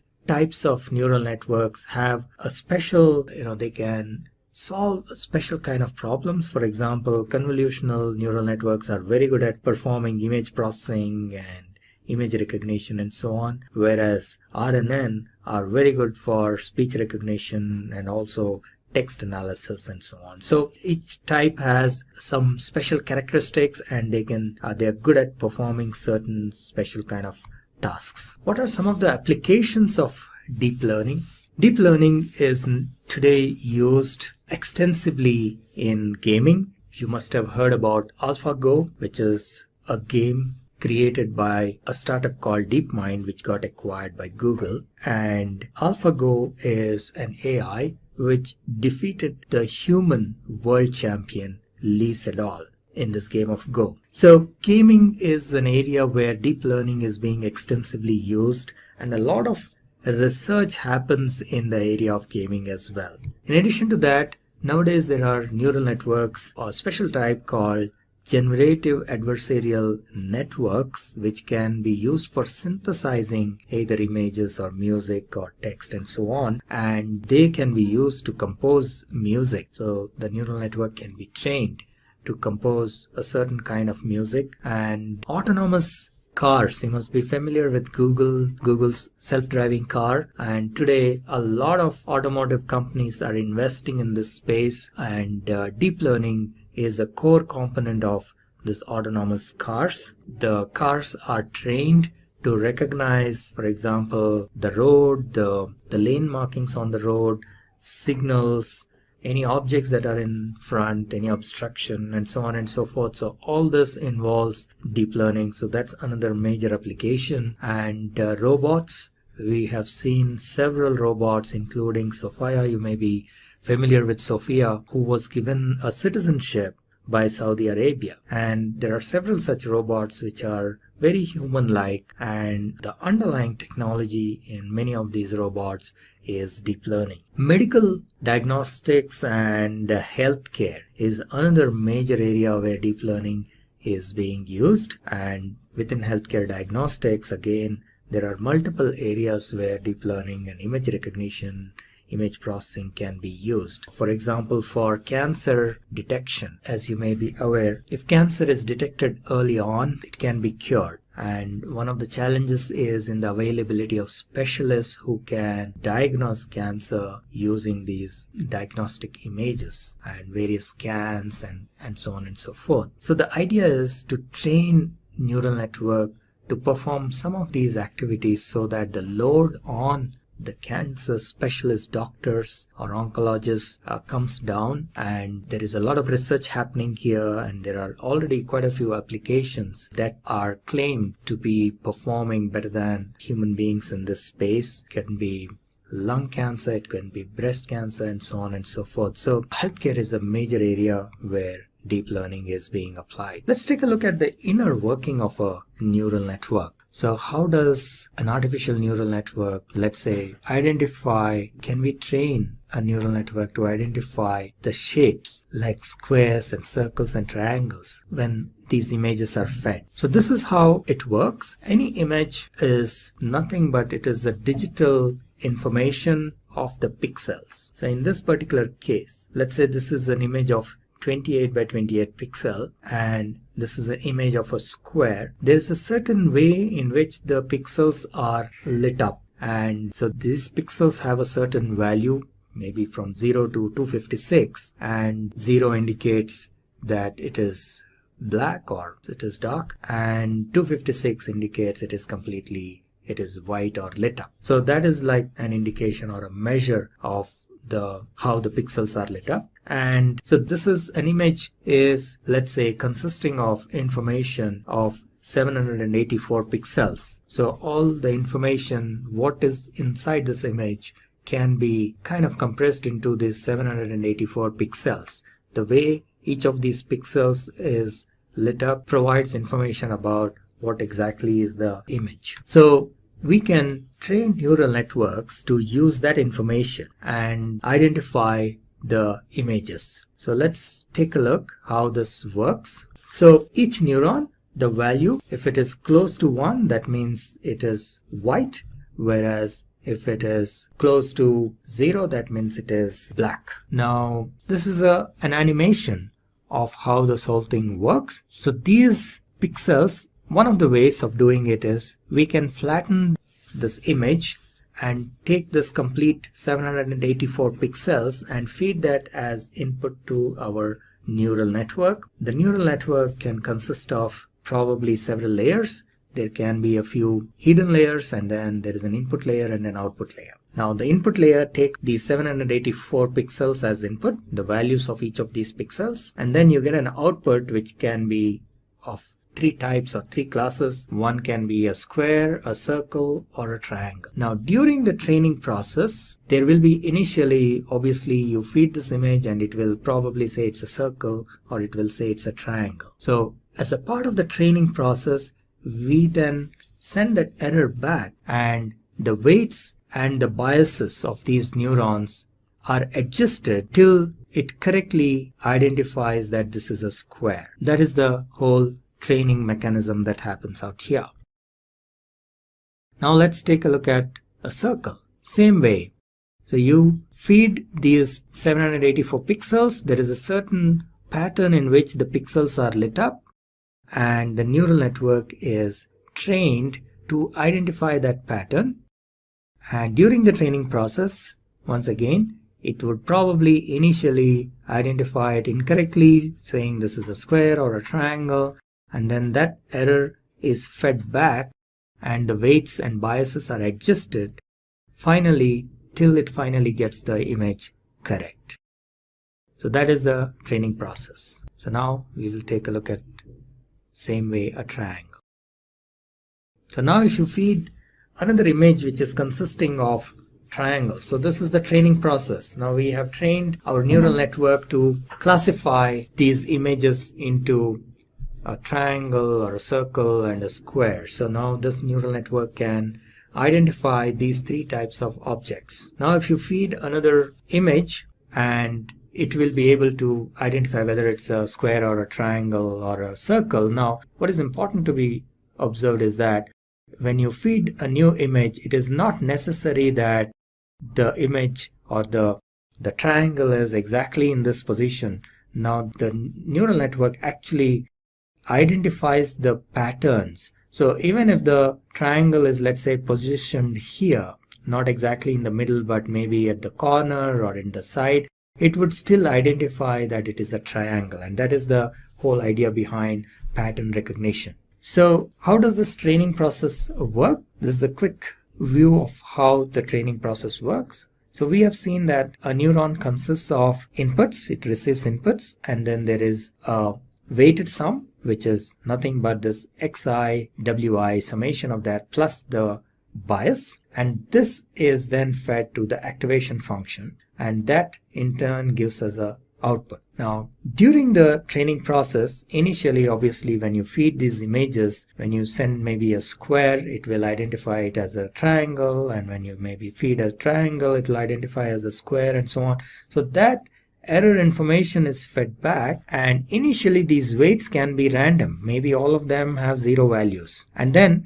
it will slowly keep changing. So as a part of the training process, the values of these weights, W1, W2 up to Wn, keep changing in such a way that towards the end of the training process, it should be able to identify these images correctly. So till then, the weights are adjusted, and that is known as the training process. So, and these weights are numeric values. It could be 0.5, 0.25, 0.35, and so on. It could be positive or it could be negative, and the value that is coming here is the pixel value. As we have seen, it can be anything between 0 to 1. You can scale it between 0 to 1 or 0 to 256, whichever way, 0 being black and 256 being white, and then all the other colors in between. So that is the input. So these are numerical values. This multiplication or the product WI/XI is a numerical value, and the bias is also a numerical value. We need to keep in mind that the bias is fixed for a neuron. It doesn't change with the inputs, whereas the weights are 1 per input. So that is one important point to be noted. So, but the bias also keeps changing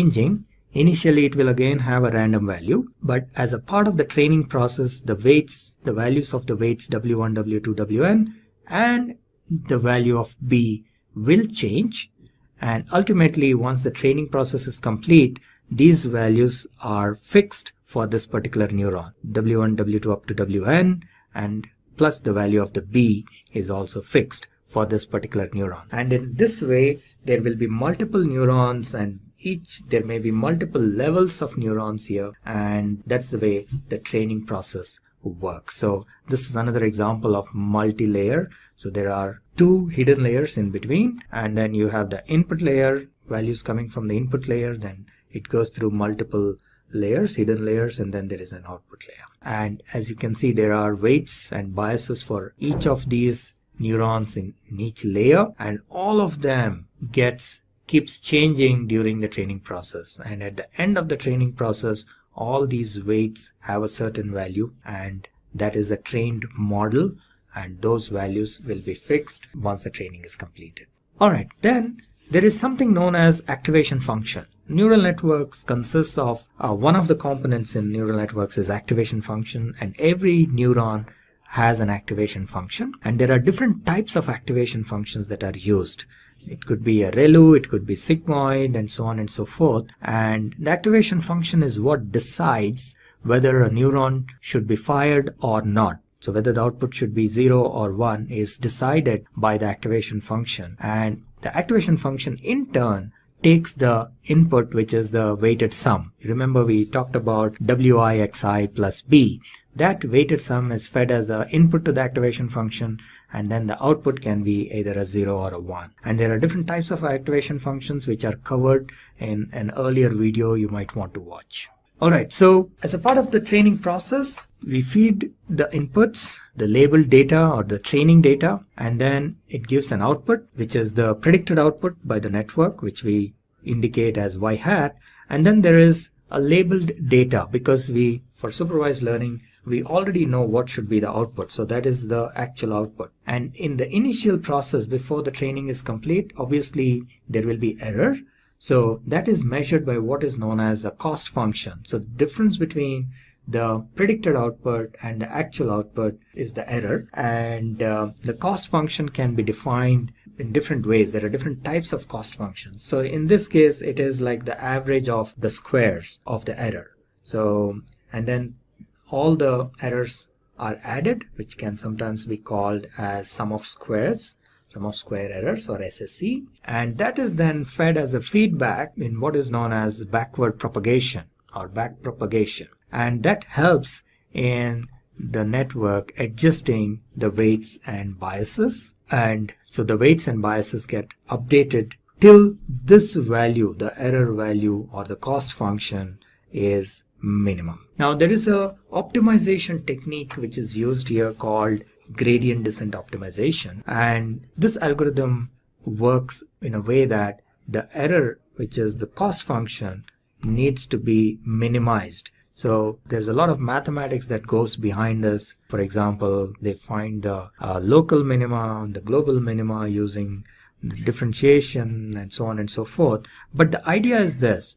So as a training process, as the part of training, the whole idea is to bring down the error, which is like, let's say this is the function, the cost function. At certain levels it is very high, the cost value of the cost function, or the output of the cost function is very high. So the weights have to be adjusted in such a way, and also the bias of course, that the cost function is minimized. So there is this optimization technique called gradient descent that is used, and this is known as the learning rate. Now gradient descent, you need to specify what should be the learning rate, and the learning rate should be optimal, because if you have a very high learning rate, then the optimization will not converge, because at some point it will cross over to the side. On the other hand, if you have very low learning rate, then it might take forever to convert. So you need to come up with the optimum value of the learning rate, and once that is done using the gradient descent optimization, the error function is reduced, and that's like the end of the training process.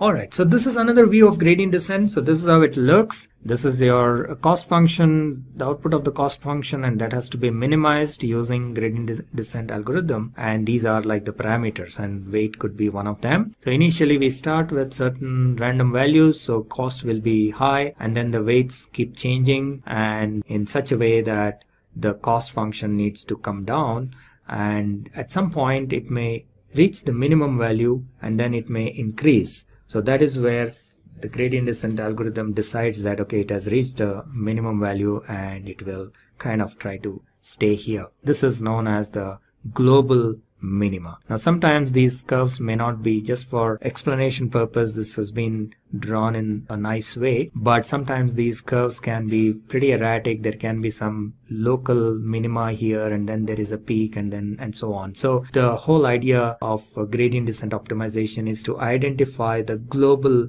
minima and to find the weights and the bias at that particular point. So that's what is gradient descent. And then this is another example. So you can have these multiple local minima. So as you can see, at this point when it is coming down, it may appear like this is a minimum value, but then it is not. This is actually the global minimum value, and the gradient descent algorithm will make an effort to reach this level and not get stuck at this point. So the algorithm is already there and it knows how to identify this global minimum, and that's what it does during the training process. Now, in order to implement deep learning, there are multiple platforms and languages that are available, but the most common platform nowadays is TensorFlow. And so that's the reason we have this tutorial. We have created this tutorial for TensorFlow. So we will take you through a quick demo of how to write a TensorFlow code using Python. And TensorFlow is an open source platform created by Google. So let's just take a look at the details of TensorFlow. And so this is a library, a Python library. So you can use Python or any other languages. It's also supported in other languages like Java and R and so on. But Python is the most common language that is used. So it is a library for developing deep learning applications, especially using neural networks. And it consists of primarily two parts, if you will. So one is the tensors, and then the other is the graphs or the flow. That's the way the name, that's the reason for this kind of a name called TensorFlow. So what are tensors? Tensors are like multi-dimensional arrays, if you will. That's one way of looking at it. So usually you have a one-dimensional array. So first of all, you can have what is known as a scalar, which means a number. And then you have a one-dimensional array, something like this, which means this is like a set of numbers. So that is a one-dimensional array. Then you can have a two-dimensional array, which is like a matrix. And beyond that, sometimes it gets difficult. So this is a three-dimensional array, but TensorFlow can handle many more dimensions. So it can have multi-dimensional arrays. That is the strength of TensorFlow, and which makes computation, deep learning computation, much faster. And that's the reason why TensorFlow is used for developing deep learning applications. So TensorFlow is a deep learning tool, and this is the way it works. So the data basically flows in the form of tensors, and the way the programming works as well is that you first create a graph of how to execute it, and then you actually execute that particular graph in the form of what is known as a session. We will see this in the TensorFlow code as we move forward. So all the data is managed or manipulated in tensors, and then the processing happens using these graphs. There are certain terms called, like for example, ranks of a tensor. The rank of a tensor is like a dimensionality in a way. So for example, if it is scalar, so there is just a number, just one number, the rank is supposed to be 0. And then it can be a one-dimensional vector, in which case the rank is supposed to be 1. And then you can have a two-dimensional vector, typically like a matrix. Then in that case, we say the rank is 2. And then if it is a three-dimensional array, then rank is 3, and so on. So it can have more than 3 as well. So it is possible that you can store multi-dimensional arrays in the form of tensors. So what are some of the properties of TensorFlow? I think today it is one of the most popular platform. TensorFlow is the most popular deep learning platform or library. It is open source. It's developed by Google, developed and maintained by Google, but it is open source. One of the most important things about TensorFlow is that it can run on CPUs as well as GPUs. GPU is a graphical processing unit, just like CPU is central processing unit. Now, in earlier days, GPU was used primarily for graphics, and that's how the name has come. And one of the reasons is that it cannot perform generic activities very efficiently like CPU, but it can perform iterative actions or computations extremely fast and much faster than a CPU. So they are really good for computational activities, and in deep learning there is a lot of iterative computation that happens, so in the form of matrix multiplication and so on. So GPUs are very well suited for this kind of computation, and TensorFlow supports both GPU as well as CPU. And there's a certain way of writing code in TensorFlow. We will see as we go into the code. And of course, TensorFlow can be used for traditional machine learning as well, but then that would be an overkill. But just for understanding, it may be a good idea to start writing code for a normal machine learning use case so that you get a hang of how TensorFlow code works, and then you can move into neural networks. So that is just a suggestion, but if you're already familiar with how TensorFlow works, then probably you can go straight into the neural networks part. So in this tutorial, we will take the use case of recognizing handwritten digits. This is like a hello world of deep learning, and this is a nice little MNIST database is a nice little database that has images of handwritten digits nicely formatted, because very often in deep learning and neural networks, we end up spending a lot of time in preparing the data for training. And with MNIST database, we can avoid that. You already have the data in the right format, which can be directly used for training. And MNIST also offers a bunch of built-in utility functions that we can straight away use and call those functions without worrying about writing our own functions. And that's one of the reasons why MNIST database is very popular for training purposes. Initially, when people want to learn about deep learning and TensorFlow, this is the database that is used. And it has a collection of 70,000 handwritten digits, and a large part of them are for training. Then you have test, just like in any machine learning process, and then you have validation, and all of them are labeled. So you have the images and their label, and these images, they look somewhat like this. So they are handwritten images collected from a lot of individuals. People have, these are samples written by human beings. They have handwritten these numbers going from 0 to 9. So people have written these numbers, and then the images of those have been taken and formatted in such a way that it is very easy to handle. So that is MNIST database. And the way we are going to implement this in our TensorFlow is we will feed this data, especially the training data, along with the label information. And the data is basically, these images are stored in the form of the pixel information, as we have seen in one of the previous slides. All the images are nothing but, these are pixels. So an image is nothing but an arrangement of pixels, and the value of the pixel, either it is lit up or it is not, or in somewhere in between. That's how the images are stored, and that is how they are fed into the neural network and for training. Once the network is trained, when you provide a new image, it will be able to identify within a certain error, of course. And for this, we will use one of the simpler neural network configurations called softmax. And for simplicity, what we will do is we will flatten these pixels. So instead of taking them in a two-dimensional arrangement, we just flatten them out. So for example, it starts from here. It is a 28 by 28, so there are 784 pixels. So pixel number 1 starts here, it goes all the way up to 28, then 29 starts here and goes up to 56 and so on. And the pixel number 784 is here. So we take all these pixels, flatten them out, and feed them like one single line into our neural network. And this is what is known as a softmax layer. What it does is, once it is trained, it will be able to identify what digit this is. So there are, in this output layer, there are 10 neurons, each signifying a digit. And at any given point of time, when you feed an image, only one of these 10 neurons gets activated.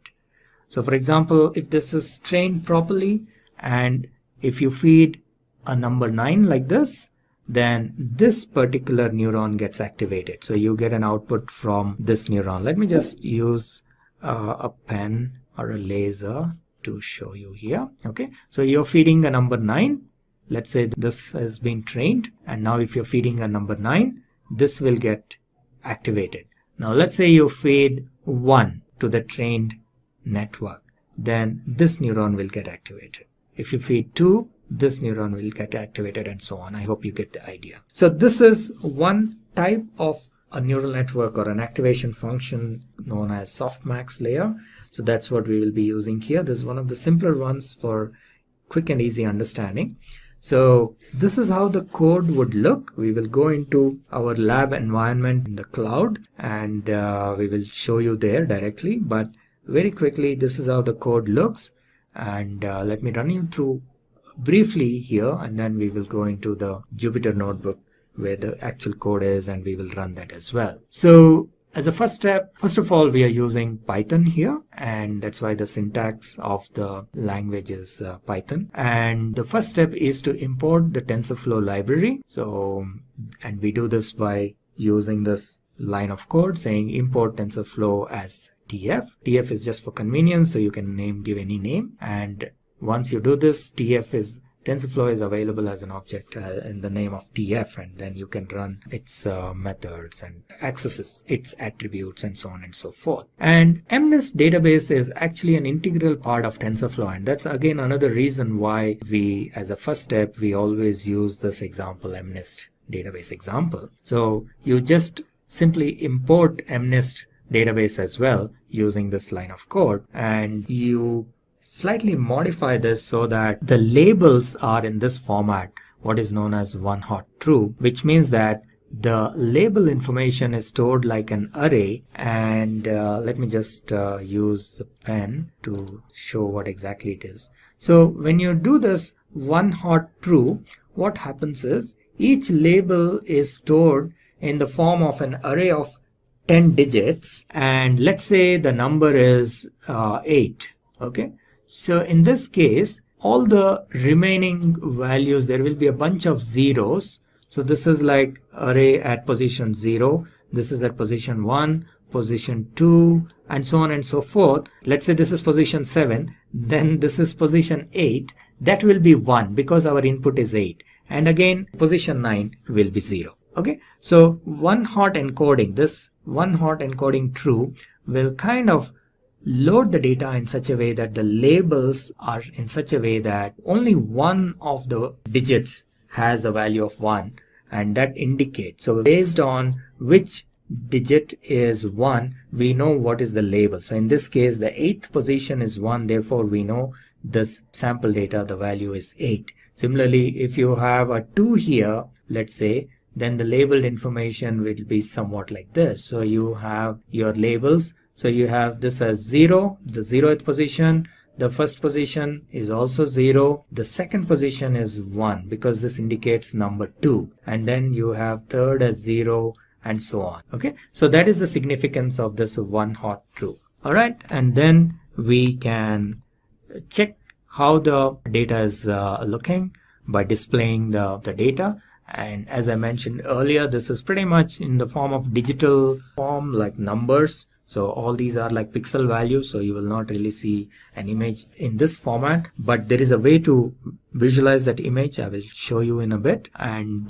this tells you how many images are there in each set. So the training, there are 55,000 images in training, and in the test set there are 10,000, and then validation there are 5,000. So altogether there are 70,000 images. All right, so let's move on, and we can view the actual image by using the matplotlib library, and this is how you can view. This is the code for viewing the images, and you can view them in color or you can view them in grayscale. So the CMap is what tells in what way we want to view it, and what are the maximum values and the minimum values of the pixel values. So these are the max and minimum values, so of the pixel values. So maximum is 1 because this is a scaled value. So 1 means it is white, and 0 means it is black, and in between is it can be anywhere in between black and white.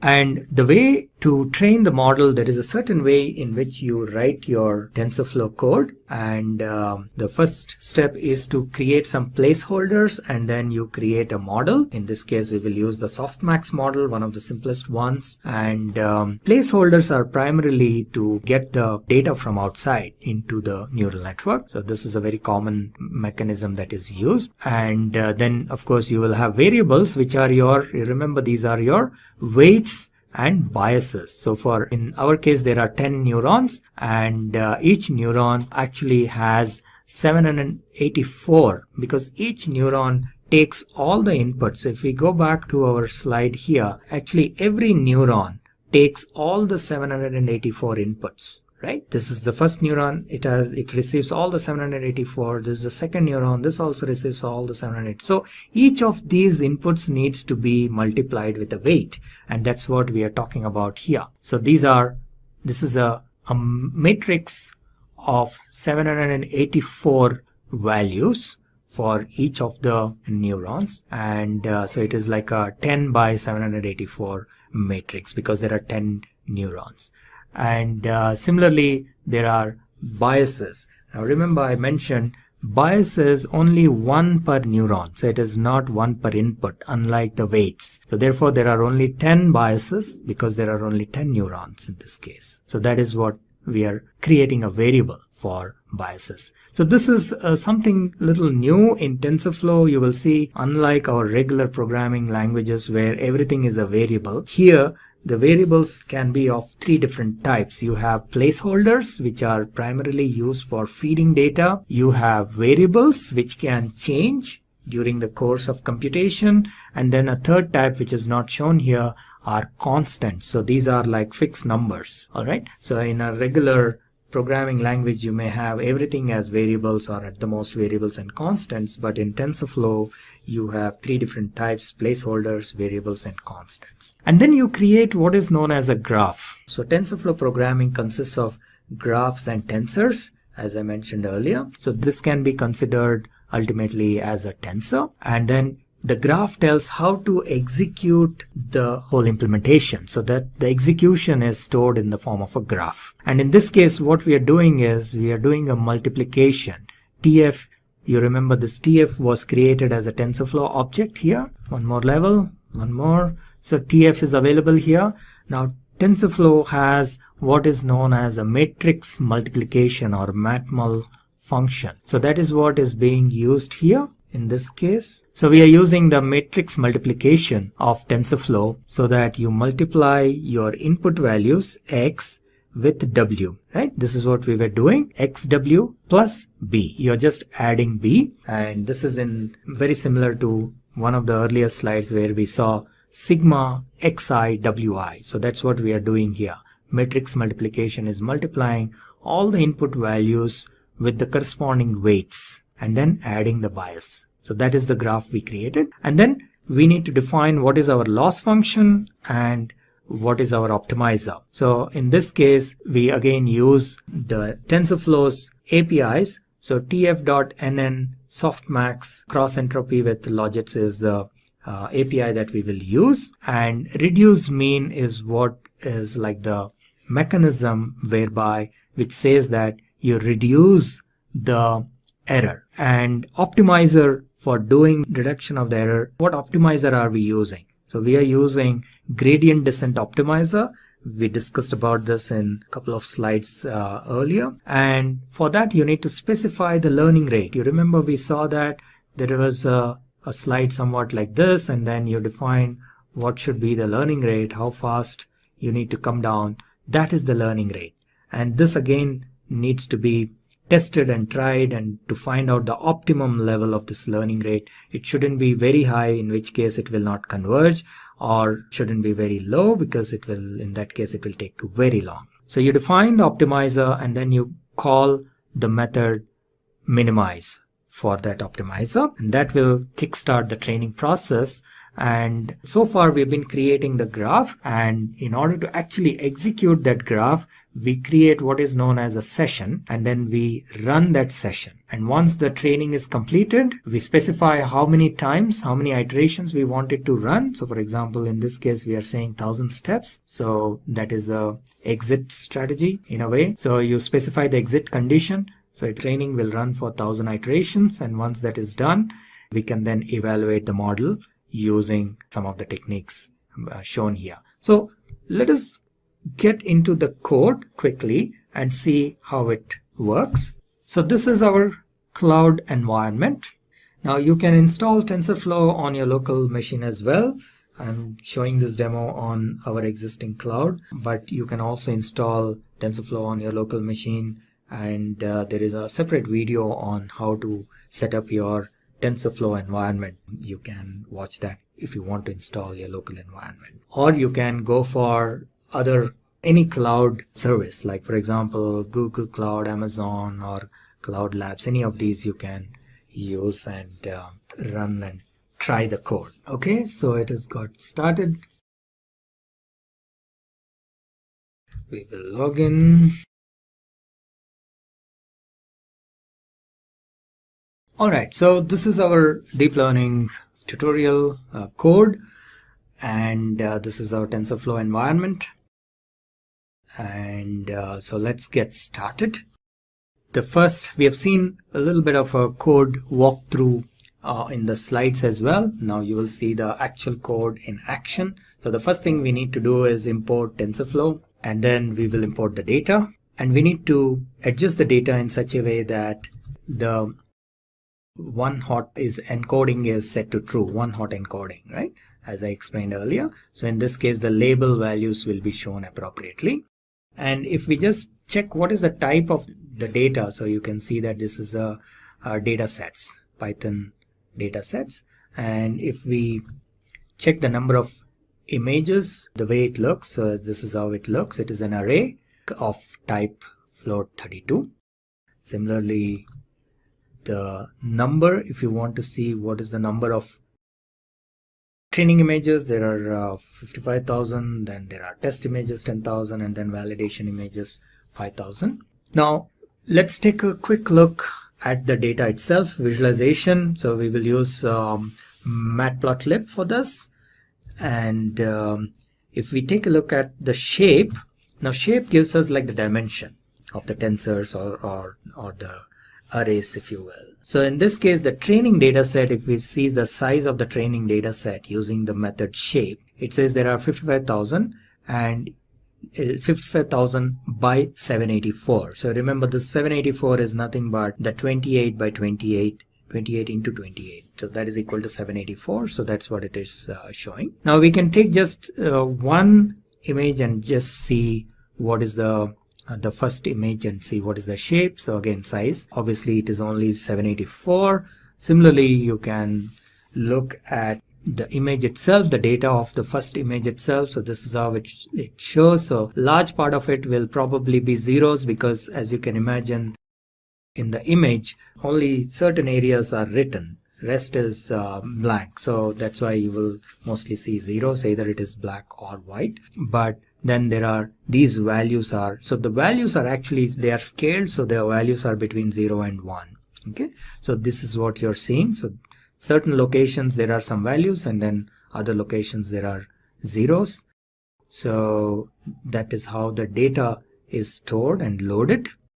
If we want to actually see what is the value of the handwritten image, if you want to view it, this is how you view it. So you create, like, do this reshape, and matplotlib has this feature to show you these images. So we will actually use the function called imshow, and then if you pass this parameters appropriately, you will be able to see the different images. Now I can change the values in this position, so which image we are looking at, right? So we can say, if I want to see what is there in maybe 5000, right? So 5000 has 3. Similarly, you can just say 5. What is in 5? 5 has 8. What is in 50? Again 8. So basically, by the way, if you're wondering how I'm executing this code, Shift Enter, in case you're not familiar with Jupyter Notebooks, Shift Enter is how you execute each cell, individual cell. And if you want to execute the entire program, you can go here and say run all. So that is how this code gets executed. And here again we can check what is the maximum value and what is the minimum value of these pixel values. As I mentioned, it is scaled, so therefore it is between, the values lie between 1 and 0. Now this is where we create our model. The first thing is to create the required placeholders and variables, and that's what we are doing here as we have seen in the slides. So we create one placeholder and we create 2 variables, which is for the weights and biases. These 2 variables are actually matrices, so each variable has 784 by 10 actual values. Okay, so one for this 10 is for each neuron. There are 10 neurons, and 784 is for the pixel values inputs that are given, which is 28 into 28. And the biases, as I mentioned, one for each neuron, so there will be 10 biases. They are stored in a variable by the name B.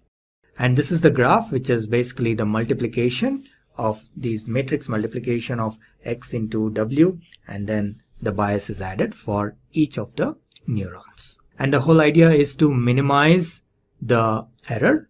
So let me just execute. I think this code is executed. Then we define what is the Y value is basically the label value. So this is another placeholder. We had X as one placeholder and Y underscore true as a second placeholder, and this will have values in the form of 10 digit arrays. And since we said one hot encoded, the position which has a 1 value indicates what is the label for that particular number. All right, then we have cross entropy, which is nothing but the loss function, and we have the optimizer. We have chosen gradient descent as our optimizer. Then the training process itself. So the training process is nothing but to minimize the cross entropy, which is again nothing but the loss function. So we define all of this in the form of a graph. So up to here, remember what we have done is we have not exactly executed any TensorFlow code till now. We are just preparing the graph, the execution plan. That's how the TensorFlow code works. So the whole structure and format of this code will be completely different from how we normally do programming. So even with people with programming experience may find this a little difficult to understand it, and it needs quite a bit of practice. So you may want to view this video also maybe a couple of times to understand this flow, because the way TensorFlow programming is done is slightly different from the normal programming. Some of you who, let's say, have done maybe Spark programming to some extent will be able to easily understand this, but even in Spark, the programming, the code itself is pretty straightforward. Behind the scenes, the execution happens slightly differently. But in TensorFlow, even the code has to be written in a completely different way. So the code doesn't get executed in the same way as you have written. So that's something you need to understand, and a little bit of practice is needed for this.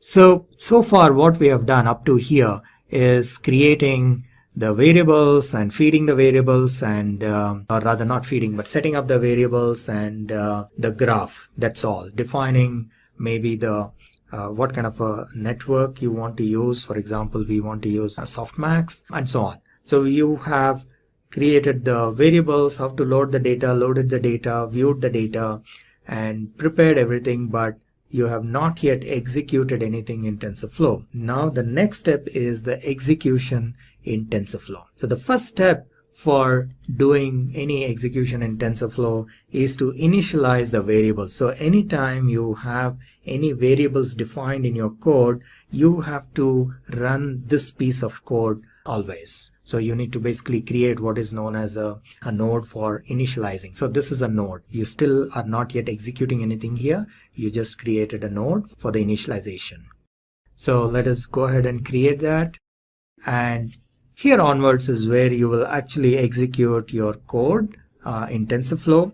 And in order to execute the code, what you will need is a session, TensorFlow session.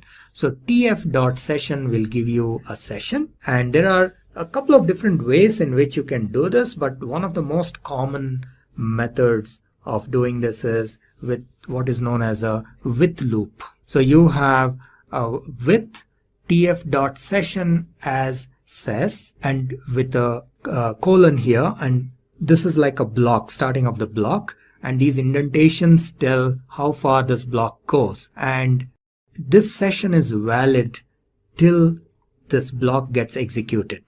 So that is the purpose of creating this with block. This is known as a with block. So with tf.session as ses, you say ses.run init. Now ses.run will execute a node that is specified here. So for example, here we are saying ses.run. Ses is basically an instance of the session, right? So here we are saying tf.session. So an instance of the session gets created and we are calling that ses. And then we run a node within that, one of the nodes in the graph. So one of the nodes here is init. So we say run that particular node, and that is when the initialization of the variables happens. Now what this does is, if you have any variables in your code, in our case we have w is a variable and b is a variable. So any variables that we created, you have to run this code, you have to run the initialization of these variables, otherwise you will get an error. Okay, so that's what this is doing. Then we, within this with block, we specify a for loop, and we are saying we want the system to iterate for 1000 steps and perform the training. That's what this for loop does. Run training for 1000 iterations. And what it is doing basically is it is fetching the data or these images. Remember, there are about 50,000 images, but it cannot get all the images in one shot because it will take up a lot of memory and performance issues will be there.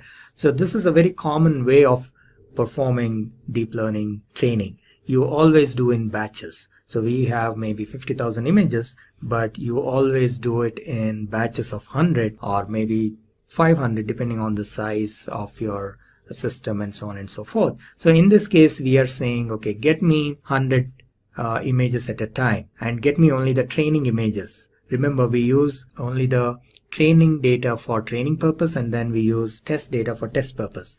You must be familiar with machine learning, so you must be aware of this, but in case you are not, in machine learning also, this is not specific to deep learning, but in machine learning in general, you have what is known as training data set and test data set. Your available data, typically you will be splitting into two parts and using the training data set for training purpose, and then to see how well the model has been trained, you use the test data set to check or test the validity or the accuracy of the model. So that's what we are doing here. And you observe here that we are actually calling an mnest function here. So we are saying mnest train.next batch.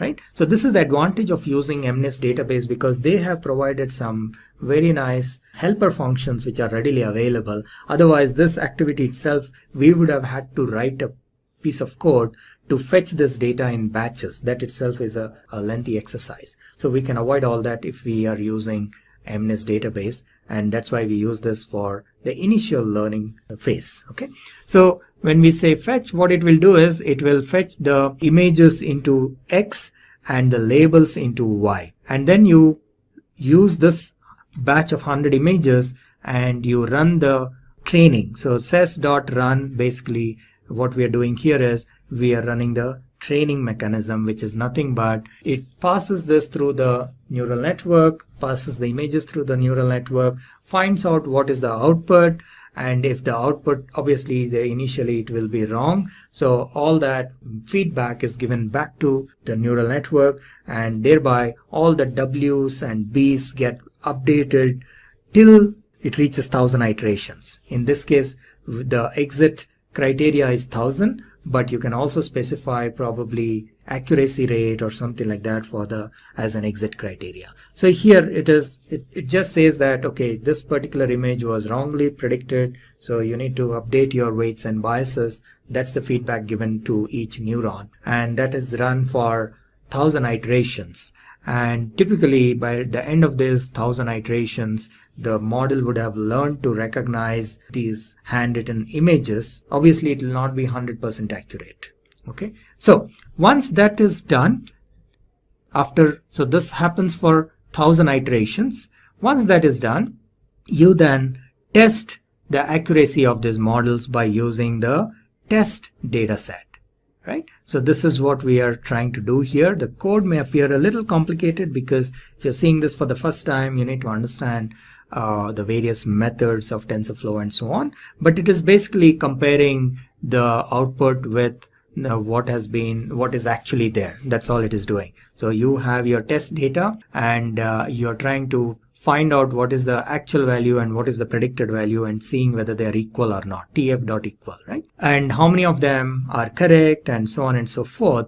And based on that, the accuracy is calculated as well. So this is the accuracy, and that is what we are trying to see, how accurate the model is in predicting these numbers or these digits. Okay, so let us run this. This entire thing is in one cell, so we will have to just run it in one shot. It may take a little while. Let us see. And not bad. So it has finished the 1000 iterations, and what we see here as an output is the accuracy. So we see that the accuracy of this model is around 91%.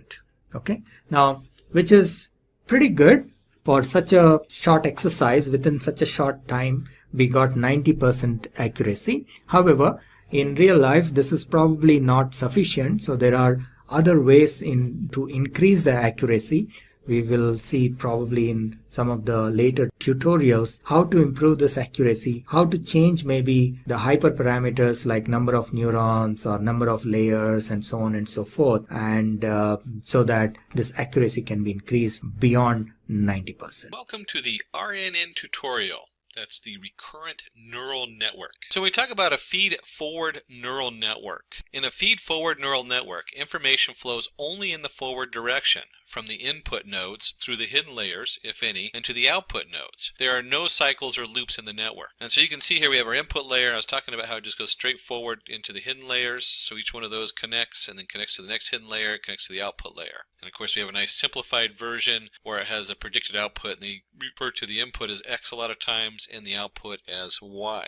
Decisions are based on current input, no memory about the past, no future scope. Why recurrent neural network?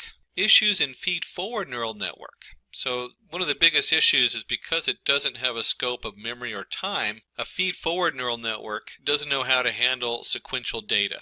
It only considers only the current input. So if you have a series of things, and because 3 points back affects what's happening now, and what your output affects what's happening, that's very important. So whatever I put as an output is going to affect the next one. A feed forward doesn't look at any of that. It just looks at this is what's coming in. And it cannot memorize previous inputs. So it doesn't have that list of inputs coming in. Solution to feed forward neural network.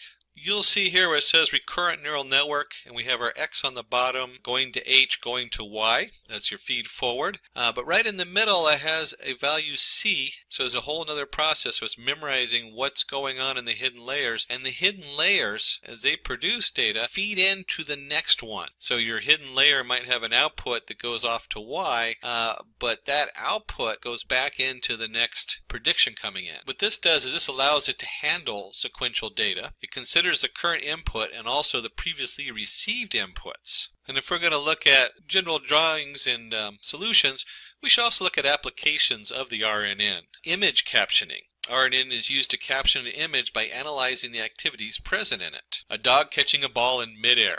That's very tough. I mean, we have a lot of stuff that analyzes images of a dog and the image of a ball, but it's able to add one more feature in there that's actually catching the ball in midair. Time series prediction. Any time series problem like predicting the prices of stocks in a particular month can be solved using RNN. And we'll dive into that in our use case and actually take a look at some stock. One of the things you should know about analyzing stock today is that it is very difficult. And if you're analyzing the whole stock, the stock market at the New York Stock Exchange in the U.S. produces somewhere in the neighborhood, if you count all the individual trades and fluctuations by the second, it's like 3 terabytes a day of data. So we're only going to look at one stock. Just analyzing one stock is really tricky. In here, we'll give you a little jump on that, so that's exciting, but don't expect to get rich off of it immediately.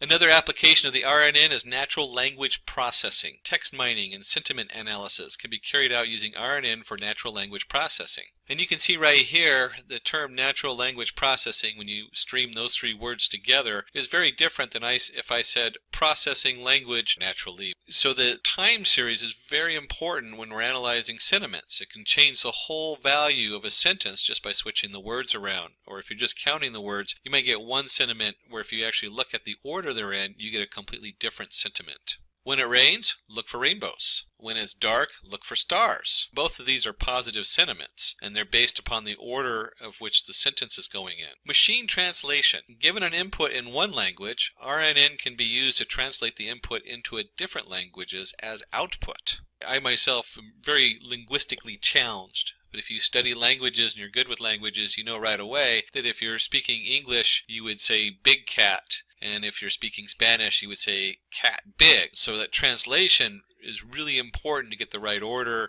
to get, there's all kinds of parts of speech that are important to know by the order of the words. Here this person is speaking in English and getting translated. And you can see here a person is speaking in English in this little diagram. I guess that's denoted by the flags. I have a flag. I own it. No. But they're speaking in English and it's getting translated into Chinese, Italian, French, German, and Spanish languages. Some of the tools coming out are just so cool. So somebody like myself who's very linguistically challenged, I can now travel into worlds I would never think of, because I can have something translate my English back and forth readily, and I'm not stuck with a communication gap. So let's dive into what is a recurrent neural network. Recurrent neural network works on the principle of saving the output of a layer and feeding this back to the input in order to predict the output of the layer. Sounds a little confusing. When we start breaking it down, it'll make more sense. And usually we have a propagation forward neural network with the input layers, the hidden layers, the output layer. With the recurrent neural network, we turn that on its side. So here it is, and now our X comes up from the bottom into the hidden layers into Y, and they usually draw it very simplified, X to H with C as a loop, A to Y, where A, B, and C are the perimeters. A lot of times you'll see this kind of drawing in here, digging closer and closer into the H and how it works. Going from left to right, you'll see that the C goes in, and then the X goes in. So the X is going upward bound, and C is going to the right. A is going out. And C is also going out. That's where it gets a little confusing. So here we have X in, C in, and then we have Y out and C out. And C is based on HT minus 1. So our value is based on the Y and the H value are connected to each other. They're not necessarily the same value because H can be its own thing. And usually we draw this, or we represent it as a function. H of T equals a function of C, where H of T minus 1, that's the last H output, and X of T going in. So it's the last output of H combined with the new input of X, where HT is the new state, FC is a function with the parameters C, that's a common way of denoting it, HT minus 1 is the old state coming out, and then X of T is an input vector at time of step T. Well, we need to cover types of recurrent neural networks. And so the first one is the most common one, which is a one-to-one single output. One-to-one neural network is usually known as a vanilla neural network, used for regular machine learning problems. Why? Because vanilla is usually considered kind of just a real basic flavor. But because it's very basic, a lot of times they'll call it the vanilla neural network, which is not the common term, but it is, like kind of a slang term. People will know what you're talking about usually if you say that. Then we run one to many, so you have a single input and you might have multiple outputs. In this case, image captioning, as we looked at earlier, where we have not just looking at it as a dog, but a dog catching a ball in the air. And then you have many-to-one network, takes in a sequence of inputs. Examples, sentiment analysis, where a given sentence can be classified as expressing positive or negative sentiments. And we looked at that as we were discussing if it rains, look for a rainbow. So positive sentiment, where rain might be a negative sentiment if you were just adding up the words in there. And then, of course, if you're going to do a one-to-one, many-to-one, one-to-many, there's many-to-many networks, takes in a sequence of inputs and generates a sequence of outputs. Example, machine translation. So we have a lengthy sentence coming in English and then going out in all the different languages. Just a wonderful tool. Very complicated set of computations. If you're a translator, you realize just how difficult it is to translate into different languages. One of the biggest things you need to understand when we're working with this neural network is what's called the vanishing gradient problem. While training an RNN, your slope can be either too small or very large, and this makes training difficult. When the slope is too small, the problem is known as vanishing gradient. And you'll see here they have a nice image, loss of information through time. So if you're pushing not enough information forward, that information is lost, and then when you go to train it, you start losing the third word in the sentence or something like that, or it doesn't quite follow the full logic of what you're working on. Exploding gradient problem. Oh, this is one that runs into everybody. When you're working with this particular neural network, when the slope tends to grow exponentially instead of decaying, this problem is called exploding gradient. Issues in gradient problem: long training time, poor performance, bad accuracy. And I'll add one more in there. Your computer, if you're on a lower end computer testing out a model, will lock up and give you the memory error. Explaining gradient problem. Consider the following two examples to understand what should be the next word in the sequence. The person who took my bike and blank, a thief. The students who got into engineering with blank from Asia. And you can see in here we have our x value going in, we have the previous value going forward, and then you back propagate the error like you do with any neural network. And as we're looking for that missing word, maybe we'll have the person took my bike and blank was a thief. And the student who got into engineering with a blank were from Asia. Consider the following example, the person who took the bike. So we'll go back to the person who took the bike was blank a thief. In order to understand what would be the next word in the sequence, the RNN must memorize the previous context, whether the subject was singular noun or a plural noun. So was a thief is singular. The student who got into engineering, well, in order to understand what would be the next word in the sequence, the RNN must memorize the previous context, whether the subject was singular noun or a plural noun. And so you can see here the students who got into engineering with blank were from Asia. It might be sometimes difficult for the error to back propagate to the beginning of the sequence to predict what should be the output. So when you run into the gradient problem, we need a solution, the solution to the gradient problem. First, we're going to look at exploding gradient, where we have three different solutions depending on what's going on. One is identity initialization. So the first thing we want to do is see if we can find a way to minimize the identities coming in instead of having it identify everything, just the important information we're looking at. Next is to truncate the back propagation. So instead of having whatever information it's sending to the next series, we can truncate what it's sending. We can lower that particular set of layers, make those smaller. And finally is a gradient clipping. So when we're training it, we can clip what that gradient looks like and narrow the training model that we're using. When you have a vanishing gradient, the option problem, we can take a look at weight initialization, very similar to the identity, but we're going to add more weights in there so it can identify different aspects of what's coming in better. Choosing the right activation function. That's huge. So we might be activating based on one thing and we need to limit that. We haven't talked too much about activation functions, so we'll look at that just minimally. There's a lot of choices out there. And then finally there's long short-term memory networks, the LSTMs. And we can make adjustments to that. So just like we can clip the gradient as it comes out, we can also expand on that. We can increase the memory network, the size of it, so it handles more information. And one of the most common problems in today's setup is what they call long-term dependencies. Suppose we try to predict the last word in the text. The clouds are in the, and you probably said sky. Here we do not need any further context. It's pretty clear that the last word is going to be sky. Suppose we try to predict the last word in the text. I have been staying in Spain for the last 10 years. I can speak fluent. Maybe you said Portuguese or French. No, you probably said Spanish. The word we predict will depend on the previous few words in context. Here we need the context of Spain to predict the last word in the text. It's possible that the gap between the relevant information and the point where it is needed to become very large. LSTMs help us solve this problem. So the LSTMs are a special kind of recurrent neural network capable of learning long-term dependencies. Remembering information for long periods of time is their default behavior. All recurrent neural networks have the form of a chain of repeating modules of neural network connections. In standard RNNs, this repeating module will have a very simple structure such as a single tangent H layer. LSTMs also have a chain-like structure, but the repeating module has a different structure. Instead of having a single neural network layer, there are 4 interacting layers communicating in a very special way.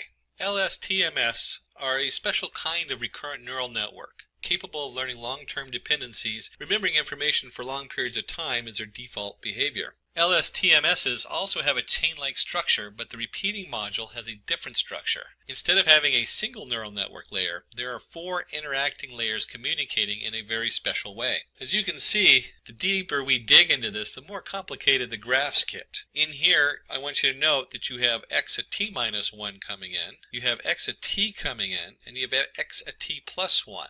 And you have h at t minus 1, and h at t coming in, and h at t plus 1 going out. And of course, on the other side is the output A. In the middle, we have our tangent H, but it occurs in 2 different places. So not only when we're computing the x at t plus 1 are we getting the tangent H from x at t, but we're also getting that value coming in from the x at t minus 1.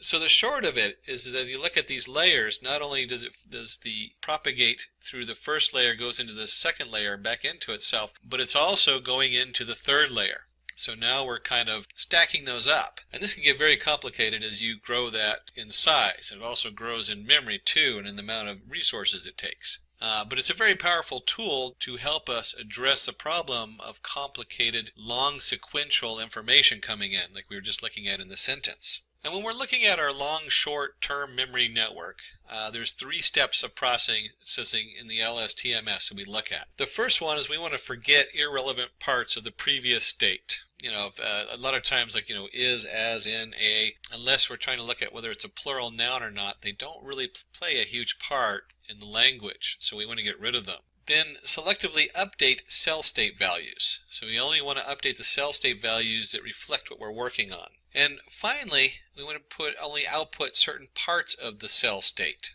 So whatever's coming out, we want to limit what's going out too. And let's dig a little deeper into this. Let's just see what this really looks like. So step 1 decides how much of the past it should remember. First step in the LSTM is to decide which information to be omitted from the cell in that particular time step. It is decided by the sigmoid function. It looks at the previous state, h at t minus 1, and the current input, x at t, and computes the function. So you can see over here we have a function of t equals the sigmoid function of the weight of f, the h at t minus 1, and then x at t, plus, of course you have a bias in there with any of your neural networks, so we have a bias function. So f at t equals forget gate, decides which information to delete that is not important from the previous time step. Considering an LSTM is fed with the following inputs from the previous and present time step. Alice is good in physics. John, on the other hand, is good in chemistry. So, previous output. John plays football well. He told me yesterday over the phone that he had served as a captain of his college football team. That's our current input. So as we look at this, the first step is the forget gate realizes there might be a change in context after encountering the first full stop. Compares with the current input sentence of x at t. So we're looking at that full stop and then compares it with the input of the new sentence. The next sentence talks about John, so the information on Alice is deleted.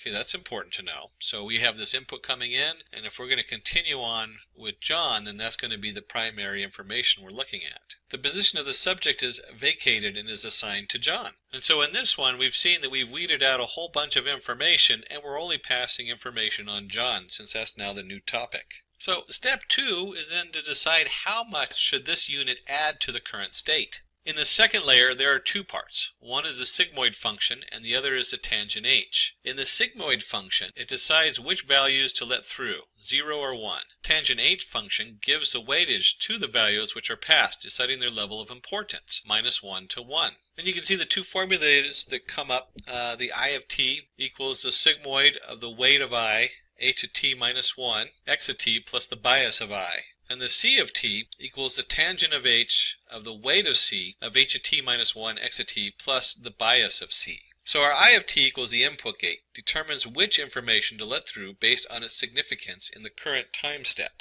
If this seems a little complicated, don't worry, because a lot of the programming is already done when we get to the case study. Understanding, though, that this is part of the program is important when you're trying to figure out what to set your settings at. You should also note when you're looking at this, it should have some semblance to your forward propagation neural networks, where we have a value assigned to a weight plus a bias. Very important steps in any of the neural network layers, whether we're propagating into the information from one to the next, or we're just doing a straightforward neural network propagation. Let's take a quick look at this, what it looks like from the human standpoint, as I step out of my suit again. Consider the current input at x of t. John plays football well. He told me yesterday over the phone that he had served as a captain of his college football team. That's our input. Input gate analyzes the important information. John plays football and he was a captain of his college team is important. He told me over the phone yesterday is less important, hence it is forgotten. This process of adding some new information can be done via the input gate. Now this example is as a human form, and we'll look at training this stuff in just a minute. But as a human being, if I wanted to get this information from a conversation, maybe it's a Google Voice listening in on you or something like that, how do we weed out the information that he was talking to me on the phone yesterday? Well, I don't want to memorize that he talked to me on the phone yesterday, or maybe that is important. But in this case, it's not. I want to know that he was the captain of the football team. I want to know that he served. I want to know that John plays football and he was the captain of the college football team. Those are the two things that I want to take away as a human being. Again, we measure a lot of this from the human viewpoint, and that's also how we try to train them so we can understand these neural networks. Finally, we get to step 3, decides what part of the current cell state makes it to the output. The third step is to decide what will be our output. First, we run a sigmoid layer, which decides what parts of the cell state make it to the output. Then we put the cell state through the tangent h to push the values to be between -1 and 1, and multiply it by the output of the sigmoid gate. So when we talk about the output of t, we set that equal to the sigmoid of the weight of 0 of the h of t minus 1, back one step in time, by the x of t, plus of course the bias. The h of t equals the out of t times the tangent h of c of t. So our O of t equals the output gate, allows the passed in information to impact the output in the current time step. Let's consider the example to predicting the next word in the sentence. John played tremendously well against the opponent and won for his team. For his contributions, Brave blank was awarded player of the match. There could be a lot of choices for the empty space. Current input, Brave, is an adjective. Adjectives describe a noun. John could be the best output after Brave. Thumbs up for John, awarded player of the match. And if you were to pull just the nouns out of the sentence, team doesn't look right because that's not really the subject we're talking about. Contributions, brave contributions, or brave team, brave player, brave match. So you look at this and you can start to train this neural network. So it starts looking at it and goes, oh no, John is what we're talking about. So brave is an adjective. John's going to be the best output. And we give John a big thumbs up. And then of course we jump into my favorite part, the case study. Use case implementation of LSTM. Let's predict the prices of stocks using the LSTM network based on the stock price data between 2012 and 2016. We're going to try to predict the stock prices of 2017. And this will be a narrow set of data. We're not going to do the whole stock market. It turns out that the New York Stock Exchange generates roughly 3 terabytes of data per day. That's all the different trades up and down of all the different stocks going on. And each individual one second to second or nanosecond to nanosecond. But we're going to limit that to just some very basic fundamental information. So don't think you're going to get rich off this today. But at least you can give a step forward in how to start processing something like stock prices, a very valid use for machine learning in today's markets. use case implementation of LSTM. Let's dive in. We're going to import our libraries, we're going to import the training set, and get the scaling going. Now, if you watch any of our other tutorials, a lot of these pieces just start to look very familiar because it's a very similar setup. But let's take a look at that, and just a reminder, we're going to be using Anaconda, the Jupyter Notebook. So here I have my Anaconda navigator. When we go under environments, I've actually set up a Keras Python 3.6. I'm in Python 3.6. And nice thing about Anaconda, especially the newer version, I remember a year ago messing with Anaconda in different versions of Python in different environments. Anaconda now has a nice interface. And I have this installed both on a Ubuntu Linux machine and on Windows, so it works fine on there. You can go in here and open a terminal window, and then in here, once you're in the terminal window, this is where you're going to start installing using pip to install your different modules and everything. Now, we've already pre-installed them, so we don't need to do that in here. But if you don't have them installed in your particular environment, you'll need to do that. And of course, you don't need to use the Anaconda or the Jupyter. You can use whatever favorite Python IDE you like. I'm just a big fan of this because it keeps all my stuff separate. You can see on this machine I have specifically installed one for Keras, since we're going to be working with Keras under TensorFlow. When we go back to home, I've gone up here to application, and that's the environment I've loaded on here, and then we'll click on the Launch Jupyter Notebook. Now, I've already, in my Jupyter Notebook, have set up a lot of stuff so that we're ready to go. Kind of like Martha Stewart's in the old cooking shows. We want to make sure we have all our tools for you so you're not waiting for them to load. And if we go up here to where it says New, you can see where you can create a new Python 3. That's what we did here underneath the setup, so it already has all the modules installed on it. And I'm actually renamed this. If you go under File, you can rename it. I'm calling it RNN Stock. And let's just take a look at start diving into the code. Let's get into the exciting part. Now we've looked at the tool, and of course you might be using a different tool, which is fine. Let's start putting that code in there and seeing what those imports and uploading everything looks like. Now, the first half is kind of boring when we hit the Run button, because we're going to be importing NumPy as NP. That's the number Python, which is your NumPy array, and the matplot library, because we're going to do some plotting at the end, and our pandas for our data set. Our pandas as PD. And when I hit Run, it really doesn't do anything except for load those modules. Just a quick note, let me just do a quick draw here. Oops, Shift-Alt, there we go. You'll notice when we're doing this setup, if I was to divide this up, oops, I'm going to actually, let's overlap these, here we go. This first part that we're going to do is our data prep. A lot of prepping involved. In fact, depending on what your system is, since we're using Keras, I put an overlap here, but you'll find that almost maybe even half of the code we do is all about the data prep. And the reason I overlap this with Keras, let me just put that down because that's what we're working in, is because Keras has like their own preset stuff, so it's already pre-built in, which is really nice. So there's a couple steps a lot of times that are in the Keras setup. We'll take a look at that to see what comes up in our code as we go through and look at stock. And then the last part is to evaluate. And if you're working with shareholders or classroom, whatever it is you're working with, the evaluate is the next biggest piece.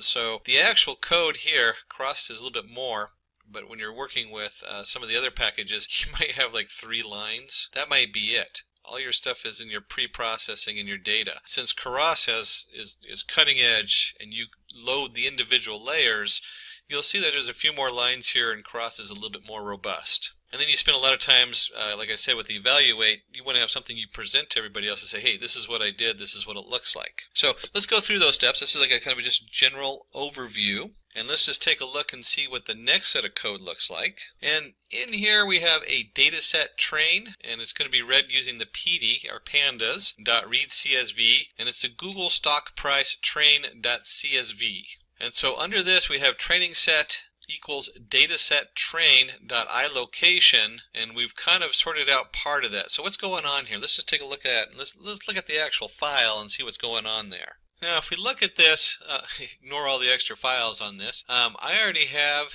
a train and a test set where it's sorted out. This is important to notice because a lot of times we do that as part of the pre-processing of the data. We take 20% of the data out so we can test it, and then we train the rest of it. That's what we use to create our neural network. That way we can find out how good it is. But let's go ahead and just take a look and see what that looks like as far as the file itself.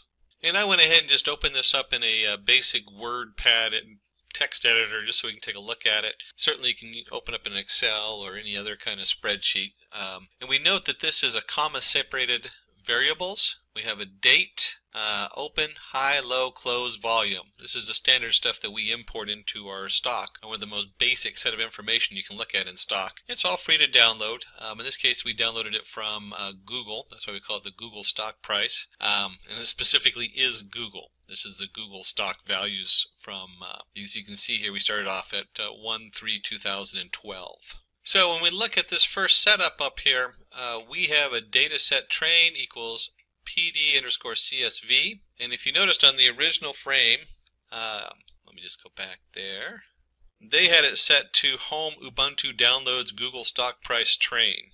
I went ahead and changed that because we're in the same file where I'm running the code. So I've saved this particular Python code, and I don't need to go through any special paths or have the full path on there. And then of course we want to take out certain values in here, and you're going to notice that we're using our data set, and we're now in pandas.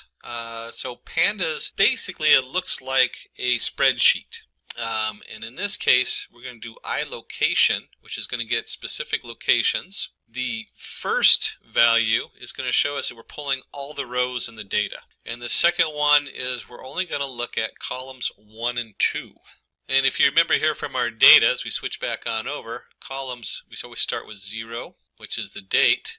And we're going to be looking at open and high, which would be 1 and 2. We'll just label that right there so you can see. Now, when you go back and do this, you certainly can extrapolate and do this on all the columns. But for the example, let's just limit a little bit here so that we can focus on just some key aspects of stock. And then we'll go up here and run the code.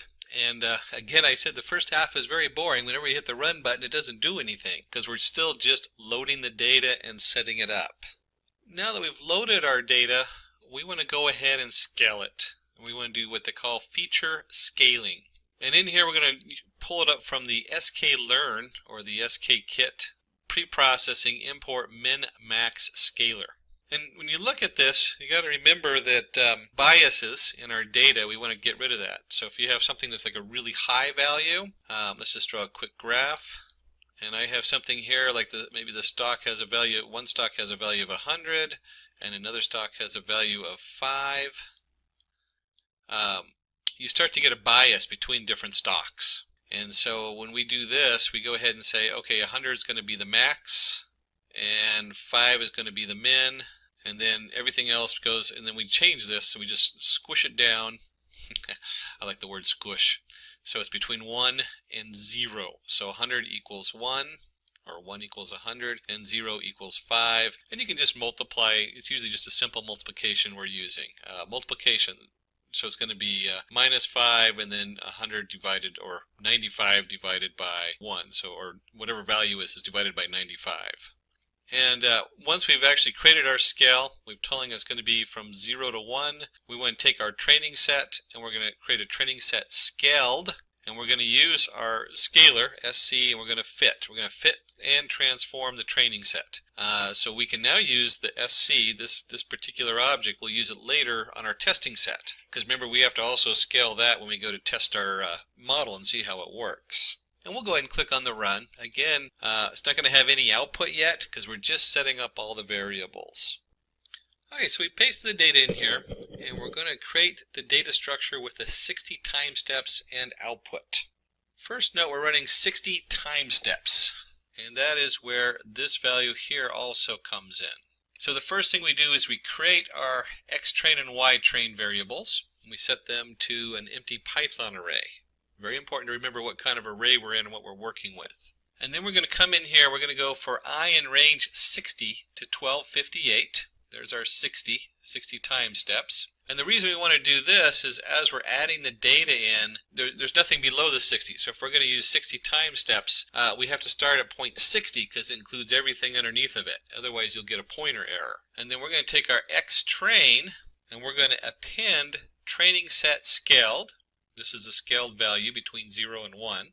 And then as I is equal to 60, this value is going to be 60 minus 60 is 0. So this actually is 0 to I, so it's going to be 0 to 60, 1 to 61, let me just circle this part right here, 1 to 61, 2 to 62, and so on and so on.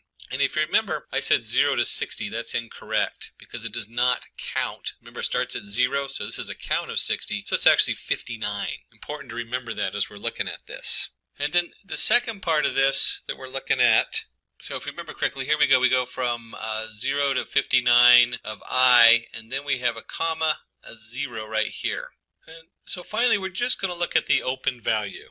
Now, I know we did put it in there for 1 to 2. If you remember correctly, it doesn't count the second one, so it's just the open value we're looking at, just open.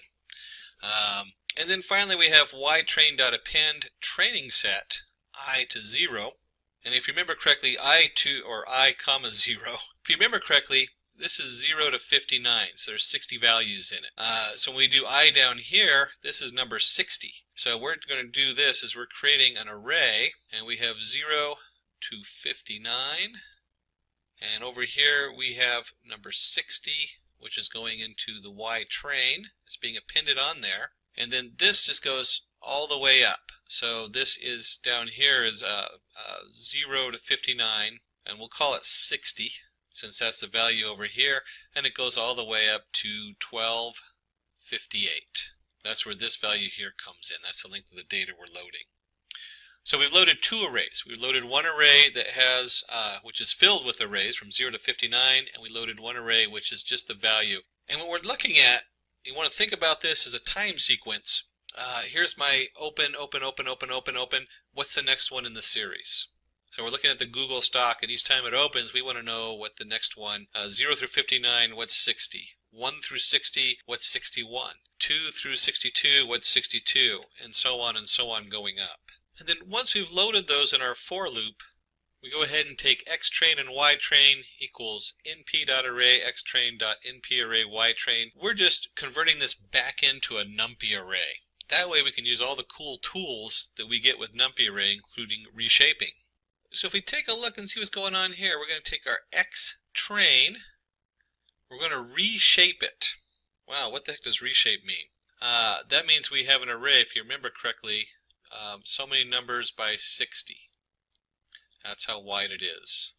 And so when you do xtrain.shape, that gets one of the shapes. And you get xtrain.shape of 1 gets the other shape. And we're just making sure the data is formatted correctly. And so you use this to pull the fact that it's 60 by, in this case, where's that value?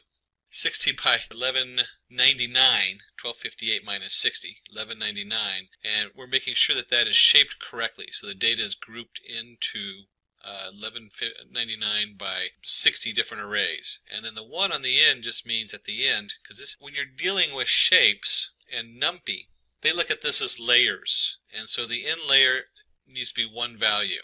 That's like the leaf of a tree, where this is the branch, and then it branches out some more, and then you get the leaf. np.reshape comes from and using the existing shapes to form it. We'll go ahead and run this piece of code. Again, there's no real output. And then we'll import our different Keras modules that we need. So from Keras models, we're going to import the sequential model. We're dealing with sequential data. We have our dense layers. We have actually 3 layers we're going to bring in. Our dense, our LSTM, which is what we're focusing on, and our dropout. And we'll discuss these 3 layers more in just a moment. But you do need with the LSTM, you do need the dropout, and then the final layer will be the dense. But let's go ahead and run this. and they'll bring port our modules, and you'll see we get an error on here. And if you read it closer, it's not actually an error, it's a warning. What does this warning mean? These things come up all the time when you're working with such cutting edge modules that are completely being updated all the time. We're not going to worry too much about the warning. All it's saying is that the H5PY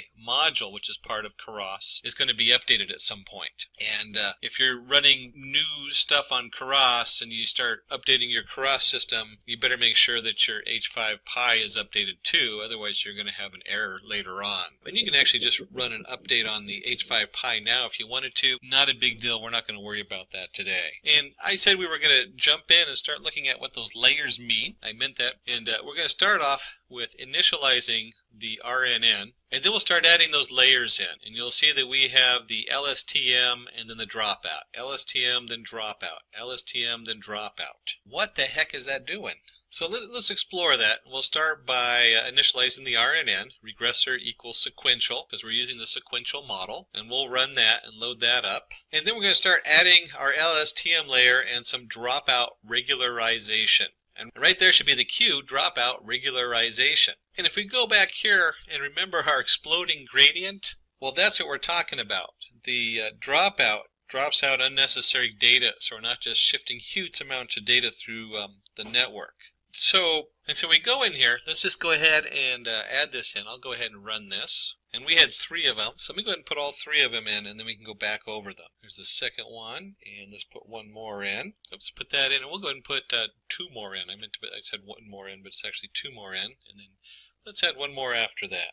And as you can see, each time I run these, they don't actually have an output. So let's take a closer look and see what's going on here. So we're going to add our first LSTM layer in here. We're going to have units 50. The units is the positive integer, and it's the dimensionality of the output space. This is what's going out into the next layer. So we might have 60 coming in, but we have 50 going out. We have a return sequence, because it is a sequence data, so we want to keep that true. And then you have to tell it what shape it's in. Well, we already know the shape by just going in here and looking at xtrain shape. So input shape equals the xtrain shape of 1, 1. It makes it real easy. You don't have to remember all the numbers that put in 60 or whatever else is in there. You just let it tell the regressor what model to use.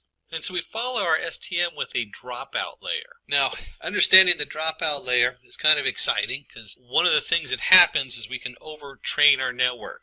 That means that our neural network will memorize such specific data that it has trouble predicting anything that's not in that specific realm. To fix for that, each time we run through the training mode, we're going to take 0.2 or 20% of our neurons and just turn them off. So we're only going to train on the other ones. And it's going to be random. That way, each time we pass through this, we don't overtrain. These nodes come back in the next training cycle. We randomly pick a different 20. And finally, I see a big difference as we go from the first to the second and third and fourth. The first thing is we don't have to input the shape. Because the shape's already, the output units is 50 here, the next step automatically knows this layer is putting out 50, and because it's the next layer, it automatically sets that and says, oh, 50 is coming out from our last layer. It's coming out, goes into the regressor, and of course we have our dropout. And that's what's coming into this one, and so on, and so on. And so the next 3 layers, we don't have to let it know what the shape is. It automatically understands that. And we're going to keep the units the same. We're still going to do 50 units. It's still a sequence coming through, 50 units and a sequence. Now, the next piece of code is what brings it all together. Let's go ahead and take a look at that. And we come in here, we put the output layer, the dense layer. And if you remember up here, we had the 3 layers. We had LSTM, dropout, and dense.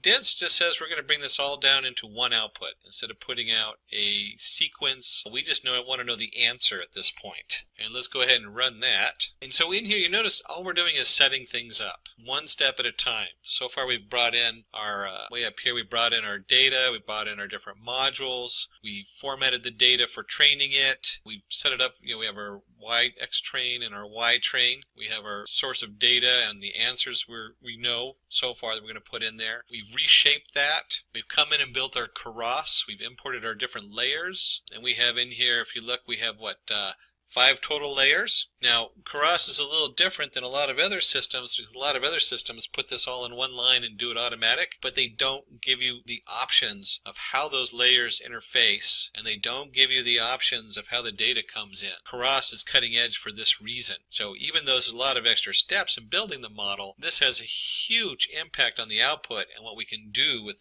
these new models from Keras. So we brought in our dense, we have our full model put together, our regressor. So we need to go ahead and compile it, and then we're going to go ahead and fit the data. We're going to compile the pieces so they all come together, and then we're going to run our training data on there and actually recreate our regressor so it's ready to be used. So let's go ahead and compile that, and I can go ahead and run that. And if you've been looking at any of our other tutorials on neural networks, you'll see we're going to use the optimizer Atom. Atom is optimized for big data. There's a couple other optimizers out there beyond the scope of this tutorial, but certainly Atom will work pretty good for this. And loss equals mean squared value. So when we're training it, this is what we want to base the loss on. How bad is our error? Well, we're going to use the mean squared value for our error and the Atom optimizer for its differential equations. You don't have to know the math behind them, but certainly it helps to know what they're doing and where they fit into the bigger models. And then finally we're going to do our fit, fitting the RN into the training set. We have the regressor.fit, xtrain, ytrain, epochs, and batch size. So we know where this is. This is our data coming in. For the xtrain, our ytrain is the answer we're looking for of our data, our sequential input. Epochs is how many times we're going to go over the whole data set. We created a whole data set of xtrain. So this is each of those rows, which includes a time sequence of 60. And batch size, another one of those things where Keras really shines, is if you were pulling this, say, from a large file, instead of trying to load it all into RAM, it can now pick smaller batches up and load those indirectly. We're not worried about pulling them off a file today, because this isn't big enough to cause the computer too much of a problem to run, not too straining on the resources. But as we run this, you can imagine what would happen if I was doing a lot more than just one column in one set of stock, in this case Google stock. Imagine if I was doing this across all the stocks and I had, instead of just the open, I had open, close, high, low, and you can actually find yourself with about 13 different variables times 60 because there's a time sequence. Suddenly you find yourself with a gig of memory you're loading into your RAM, which will just completely, if you're not on multiple computers or cluster, you're going to start running into resource problems. But for this, we don't have to worry about that. So let's go ahead and run this, and this will actually take a little bit on my computer because it's an older laptop.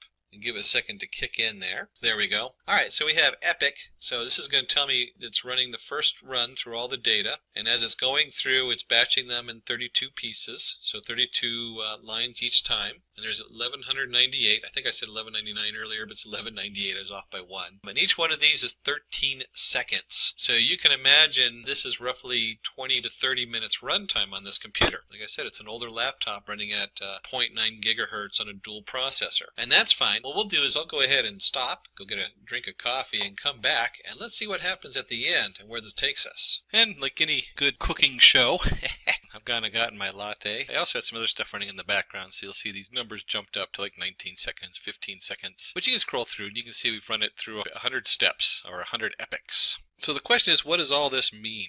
One of the first things you'll notice is that our loss is over here.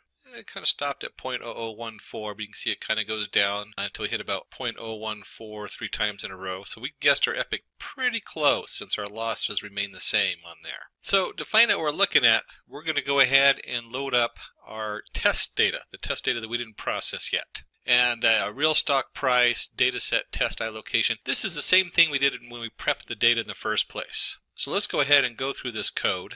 And we can see we've labeled it Part 3, Making the Predictions and Visualizing the Results. So the first thing we need to do is go ahead and read the data in from our test CSV. You see I've changed the path on it for my computer. And then we'll call it the real stock price. And again, we're doing just the one column here and the values from iLocation. So it's all the rows and just the values from that one location. That's the open, stock open. And let's go ahead and run that. So that's loaded in there. And then let's go ahead and we have our inputs, We're going to create inputs here. And this should all look familiar because this is the same thing we did before. We're going to take our data set total. We're going to do a little pandas concat from the data set train. Now remember, the end of the data set train is part of the data going in. And let's just visualize that just a little bit. Here's our train data. Let me just put TR for train. And it went up to this value here. But each one of these values generated a bunch of columns. So it was 60 across, and this value here equals this one, and this value here equals this one, and this value here equals this one. And so we need these top 60 to go into our new data. So to find out what we're looking at, we're going to go ahead and load up our test data, the test data that we didn't process yet. And a real stock price, data set, test allocation. This is the same thing we did when we prepped the data in the first place. So let's go ahead and go through this code. And we can see we've labeled it Part 3, Making the Predictions and Visualizing the Results. So the first thing we need to do is go ahead and read the data in from our test CSV. You see I've changed the path on it for my computer. And then we'll call it the real stock price. And again, we're doing just the one column here and the values from iLocation. So it's all the rows and just the values from that one location. That's the open, stock open. And let's go ahead and run that. So that's loaded in there. And then let's go ahead and we have our inputs. We're going to create inputs here. And this should all look familiar because this is the same thing we did before. We're going to take our data set total. We're going to do a little pandas concat from the data set train. Now remember, the end of the data set train is part of the data going in. And let's just visualize that just a little bit. Here's our train data. Let me just put TR for train. And it went up to this value here. But each one of these values generated a bunch of columns. So it was 60 across, and this value here equals this one, and this value here equals this one, and this value here equals this one. And so we need these top 60 to go into our new data because that's part of the next data, or it's actually the top 59. So that's what this first setup is over here, is where we're going in, we're doing the real stock price, and we're going to just take the data set test and we're going to load that in, and then the real stock price is our data test location. So we're just looking at that first column, the open price. And then our data set total, we're going to take pandas and we're going to concat, and we're going to take our data set train for the open and our data set test open. And this is one way you can reference these columns. We've referenced them a couple different ways. We've referenced them up here with the 1, 2, but we know it's labeled as a panda set as open. So pandas is great that way. Lots of versatility there. And we'll go ahead and go back up here and run this. There we go. And you'll notice this is the same as what we did before. We have our open data set. We appended our concatenated our two data sets together. We have our inputs equals data set total length, data set total minus length of data set minus test minus 60 values. So we're going to run this over all of them. And you'll see why this works. Because normally when you're running your test set versus your training set, you run them completely separate. But when we graph this, you'll see that we'll be looking at the part that we didn't train it with to see how well it graphs. And we have our inputs equals inputs dot reshapes, or reshaping like we did before. We're transforming our inputs. So if you remember from the transform between 0 and 1. And finally, we want to go ahead and take our X test, and we're going to create that X test, and for I in range 60 to 80. So here's our X test, and we're appending our inputs I to 60, which remember is 0 to 59, and I comma 0 on the other side. So it's just the first column, which is our open column. And once again, we take our X test, we convert it to a numpy array. We do the same reshape we did before, and then we get down to the final two lines, and here we have something new. Right here on these last two lines, let me just highlight those or mark them. Predicted stock price equals regressor.predicts X test. So we're predicting all the stock, including both the training and the testing model here. And then we want to take this prediction and we want to inverse the transform. So remember, we put them between 0 and 1. Well, that's not going to mean very much to me to look at a float number between 0 and 1. I want the dollar amounts. I want to know what the cash value is. And we'll go ahead and run this, and you'll see it runs much quicker than the training. That's what's so wonderful about these neural networks. Once you put them together, it takes just a second to run the same neural network that took us, what, a half hour to train? Head and plot the data. We're going to plot what we think it's going to be, and we're going to plot it against the real data, what the Google stock actually did. So let's go ahead and take a look at that in code. And let's pull this code up. So we have our PLT. That's our, if you remember from the very beginning, let me just go back up to the top. We have our matplot library.pyplot as PLT. That's where that comes in. And we come down here, we're going to plot, and let me get my drawing thing out again. We're going to go ahead, and PLT is basically kind of like an object. It's one of the things that always threw me when I'm doing graphs in Python, because I always think you have to create an object, and then it loads that class in there. Well, in this case, PLT is like a canvas you're putting stuff on. So if you've done HTML5, you'll have the canvas object. This is the canvas. So we're going to plot the real stock price. That's what it actually is. And we're going to give that color red, so it's going to be a bright red. We're going to label it real Google stock price. And then we're going to do our predicted stock, and we're going to do it in blue, and it's going to be labeled predicted. And we'll give it a title, because it's always nice to give a title to your graph, especially if you're going to present this to somebody, to your shareholders in the office. And the X label is going to be time, because it's a time series. And we didn't actually put the actual date and times on here, but that's fine. We just know they're incremented by time. And then, of course, the Y label is the actual stock price. PLT.legend tells us to build the legend on here so that the color red and real Google stock price show up on there. And then the plot shows us that actual graph. So let's go ahead and run this and see what that looks like. And you can see here we have a nice graph, and let's talk just a little bit about this graph before we wrap it up. Here's our legend I was telling you about. That's why we have the legend to show the prices. We have our title and everything. And you'll notice on the bottom we have a time sequence. We didn't put the actual time in here. Now we could have. We could have gone ahead and plotted the X, since we know what the dates are, and plotted this to dates. But we also know that it's only the last piece of data that we're looking at. So last piece of data, which ends somewhere probably around here on the graph, I think it's like about 20% of the data, probably less than that. We have the Google price, and the Google price has this little up jump and then down, and you'll see that the actual Google, instead of a turn down here, just didn't go up as high and didn't go down. So our prediction has the same pattern, but the overall value is pretty far off as far as stock. But then again, we're only looking at one column. We're only looking at the open price. We're not looking at how many volumes were traded. And like I was pointing out earlier, when we talk about stock,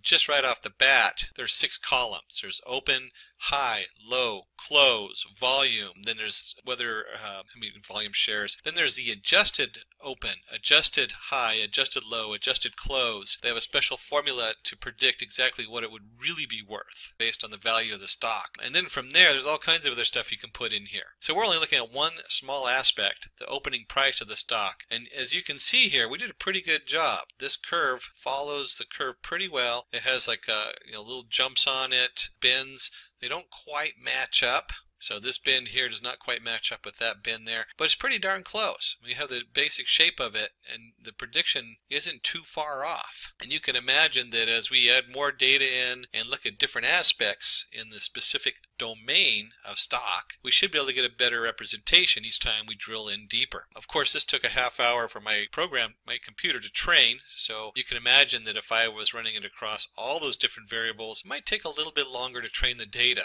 Not so good for doing a quick tutorial like this. So we're going to dive right into what is Keras. We'll also go all the way through this into a couple of tutorials, because that's where you really learn a lot, is when you roll up your sleeves. So we talk about what is Keras. Keras is a high-level deep learning API written in Python for easy implementation of neural networks. It uses deep learning frameworks such as TensorFlow, PyTorch, etc. as backend to make computation faster.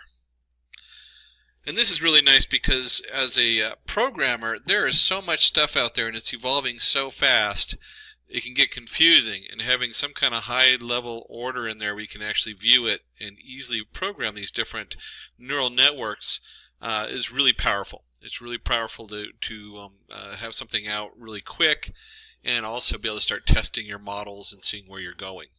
So Keras works by using complex deep learning frameworks such as TensorFlow, PyTorch, MLPlaid, etc. as a backend for fast computation, while providing a user-friendly and easy-to-learn front-end. And you can see here we have the Keras API specifications, and under that you'd have like TF Keras for TensorFlow, Thano Keras, and so on. And then you have your TensorFlow workflow that this is all sitting on top of.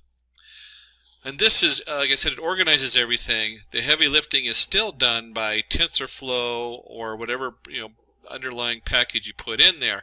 And this is really nice because you don't have to dig as deeply into the heavy end stuff while still having a very robust package you can get up and running rather quickly. And it doesn't distract from the processing time because all the heavy lifting is done by packages like TensorFlow. This is the organization on top of it. So the working principle of Keras. The working principle of Keras is Keras uses computational graphs to express and evaluate mathematical expressions.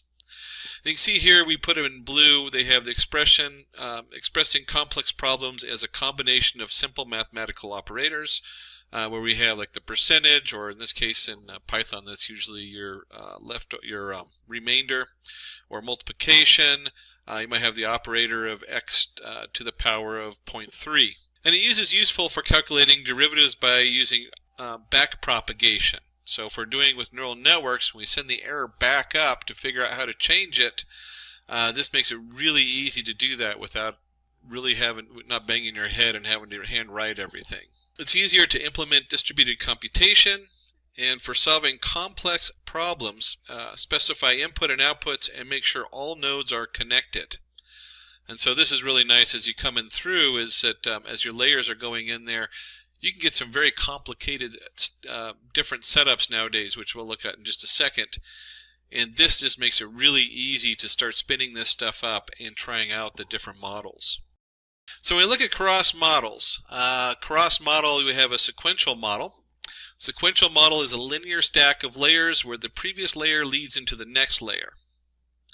And this, if you've done anything else, even like the sklearn with their neural networks and propagation and any of these setups, this should look familiar. You should have your input layer, it goes into your layer 1, layer 2, and then to the output layer. And it's useful for simple classifier or decoder models. And you can see down here we have the model equals a Keras sequential. And this is the actual code. You can see how easy it is. We have a layer that's dense, your layer 1. As an activation, they're using the ReLU in this particular example. And then you have your name layer 1, layer dense ReLU, name layer 2, and so forth. And they just feed right into each other. So it's really easy just to stack them, as you can see here, and it automatically takes care of everything else for you. And then there's a functional model. And this is really where things are at. This is new. Make sure you update your Keras, or you'll find yourself running this, doing the functional model. You'll run into an error code because this is a fairly new release. And it uses multi-input and multi-output model. The complex model which forks into 2 or more branches. And you can see here we have our image inputs equals your Keras input shape equals 32 by 32 by 3. You have your dense layers, dense 64 activation ReLU. This should look similar to what you already saw before, but if you look at the graph on the right, it's going to be a lot easier to see what's going on. You have 2 different inputs. And one way you could think of this is maybe one of those is a small image and one of those is a full-sized image. And that feedback goes into, you might feed both of them into one node because it's looking for one thing, and then only into one node for the other one. And so you can start to get kind of an idea that there's a lot of use for this kind of split and this kind of setup. We have multiple information coming in, but the information's very different even though it overlaps. And you don't want it to send it through the same neural network. And they're finding that this trains faster and also has a better result depending on how you split the data up and how you fork the models coming down. And so in here we do have the 2 complex models coming in. We have our image inputs, which is a 32 by 32 by 3, or 3 channels, or 4 if you're having an alpha channel. You have your dense, your layers, dense is 64 activation using the ReLU, very common. X equals dense inputs, X layers dense X64 activation equals ReLU, X outputs equals layers dense 10X, model equals Keras, model inputs equals inputs, outputs equals outputs, name equals minced model. So we add a little name on there. And again, this is this kind of split here. This is setting us up to have the input go into different areas. So if you're already looking at Keras, you probably already have this answer. What are neural networks? But it's always good to get on the same page, and for those people who don't fully understand neural networks, to dive into them a little bit or do a quick overview. Neural networks are deep learning algorithms modeled after the human brain. They use multiple neurons, which are mathematical operations, to break down and solve complex mathematical problems. And so just like the neuron, one neuron fires in and it fires out to all these other neurons, or nodes as we call them, and eventually they all come down to your output layer. And you can see here we have the really standard graph input layer, a hidden layer, and an output layer. One of the biggest parts of any data processing is your data pre-processing. So we always have to touch base on that. With a neural network, like many of these models, they're kind of, when you first start using them, they're like a black box. You put your data in, you train it, and you test it and see how good it was. And you have to pre-process that data, because bad data in is bad outputs. So in data pre-processing, we will create our own data examples set with Keras. The data consists of a clinical trial conducted on 2,100 patients, ranging from ages 13 to 100, with the patients under 65 and the other half over 65 years of age. We want to find the possibility of a patient experiencing side effects due to their age. And you can think of this in today's world with COVID, what's going to happen on there. And we're going to go ahead and do an example of that in our live hands-on. Like I said, most of this you really need to have hands-on to understand. So let's go ahead and bring up our Anaconda and open that up and open up a Jupyter Notebook for doing the Python code in. Now, if you're not familiar with those, you can use pretty much any of your setups. I just like those for doing demos and showing people, especially shareholders. It really helps because it's a nice visual. So let me go ahead and flip over to our Anaconda. And the Anaconda has a lot of cool tools. They just added Data Lore and IBM Watson Studio Cloud into the Anaconda framework. But we'll be in the Jupyter Lab or Jupyter Notebook. I'm going to do Jupyter Notebook for this because I use the lab for like large projects with multiple pieces because it has multiple tabs, where the notebook will work fine for what we're doing. And this opens up in our browser window because that's how Jupyter Notebook is set to run. And we'll go under New, create a new Python 3, and it creates an untitled Python. We'll go ahead and give this a title, and we'll just call this Keras Tutorial. And let's change that to a capital. There we go. We'll go ahead and just rename that. And the first thing we want to go ahead and do is get some pre-processing tools involved. And so we need to go ahead and import some stuff for that, like our NumPy, do some random number generation. I mentioned sklearn or your scikit. If you're installing sklearn, the sklearn stuff, it's scikit you want to look up. That should be a tool of anybody who is doing data science. If you're not familiar with the sklearn toolkit, it's huge, but there's so many things in there that we always go back to. And we want to go ahead and create some train labels and train samples for training our data.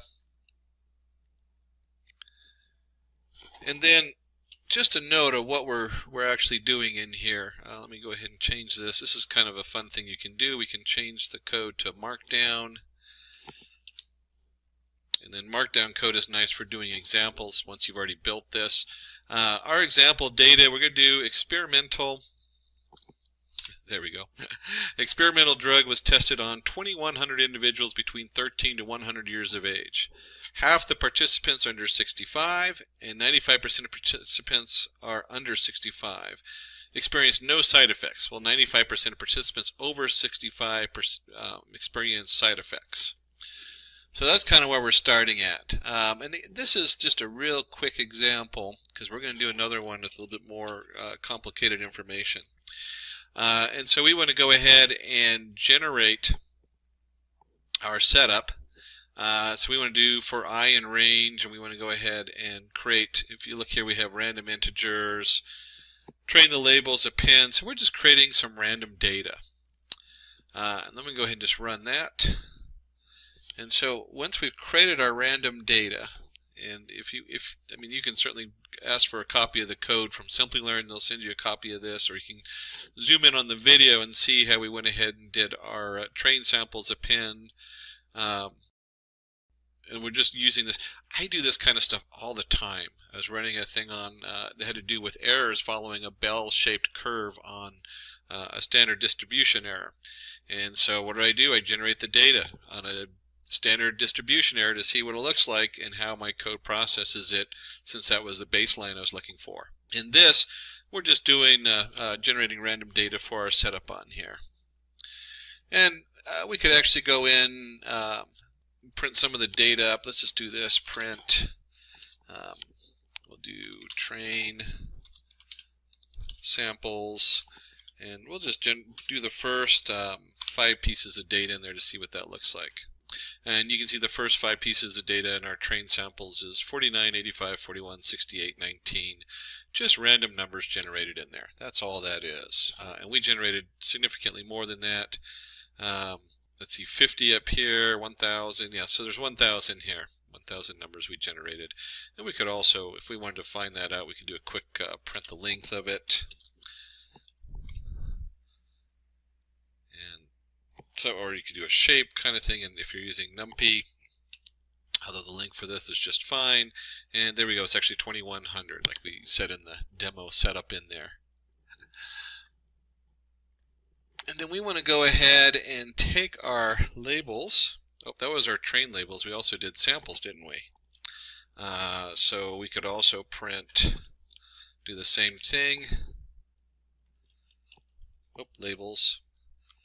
And let's change this to labels. And labels. And run that just to double check, and sure enough we have 2100, and they're labeled 10, 10, 10. I guess that's if they have symptoms or not. 1 symptoms, 0 none. And so we want to go ahead and take our train labels and we'll convert it into a NumPy array, and the same thing with our samples. And let's go ahead and run that. And we also shuffle. This is just a neat feature you can do in NumPy right here. Put my drawing thing on, which I didn't have on earlier. I can take the data and I can shuffle it. So we have our, so it just randomizes it. That's all that's doing. We've already randomized it, so it's kind of an overkill. It's not really necessary. But if you're doing a larger package where the data is coming in, and a lot of times it's organized somehow, and you want to randomize it just to make sure that you know, the input doesn't follow a certain pattern that might create a bias in your model. And we go ahead and create a scalar. The scalar range, minimum max scalar, feature range 0 to 1. And then we go ahead and scale the scaled train samples. So we're going to go ahead and fit and transform the data so it's nice and scaled. And that is the age. So you can see up here we have 49, 85, 41. We're just moving that so it's going to be between 0 and 1. And so this is true with any of your neural networks. You really want to convert the data to 0 and 1, otherwise you create a bias. So if you have like 100 creates a bias versus the math behind it gets really complicated. If you actually start multiplying stuff, because there's a lot of multiplication and addition going on in there, that higher end value will eventually multiply down, and it will have a huge bias as to how the model fits it, and then it will not fit as well. And then one of the fun things we can do in Jupyter Notebook is that if you have a variable and you're not doing anything with it, and it's the last one on the line, it will automatically print. And we're just going to look at the first 5 samples on here, and so it's going to print the first 5 samples. And you can see, here we go, 0.9195, 0.791, so everything's between 0 and 1. And that just shows us that we scaled it properly and it looks good. It really helps a lot to do these kind of print-ups halfway through. You never know what's going to go on there. I don't know how many times I've gotten down and found out that the data sent to me that I thought was scaled was not. And then I have to go back and track it down and figure it out on there. So let's go ahead and create our artificial neural network. And for doing that, this is where we start diving into TensorFlow and Keras. TensorFlow, if you don't know the history of TensorFlow, It helps to jump into, we'll just use Wikipedia. Careful, don't quote Wikipedia on these things because you get in trouble. But it's a good place to start. Back in 2011, Google Brain built Disbelief as a proprietary machine learning setup. TensorFlow became the open source for it. So TensorFlow was a Google product, and then it became open sourced, and now it's just become probably one of the de factos when it comes for neural networks as far as where we're at.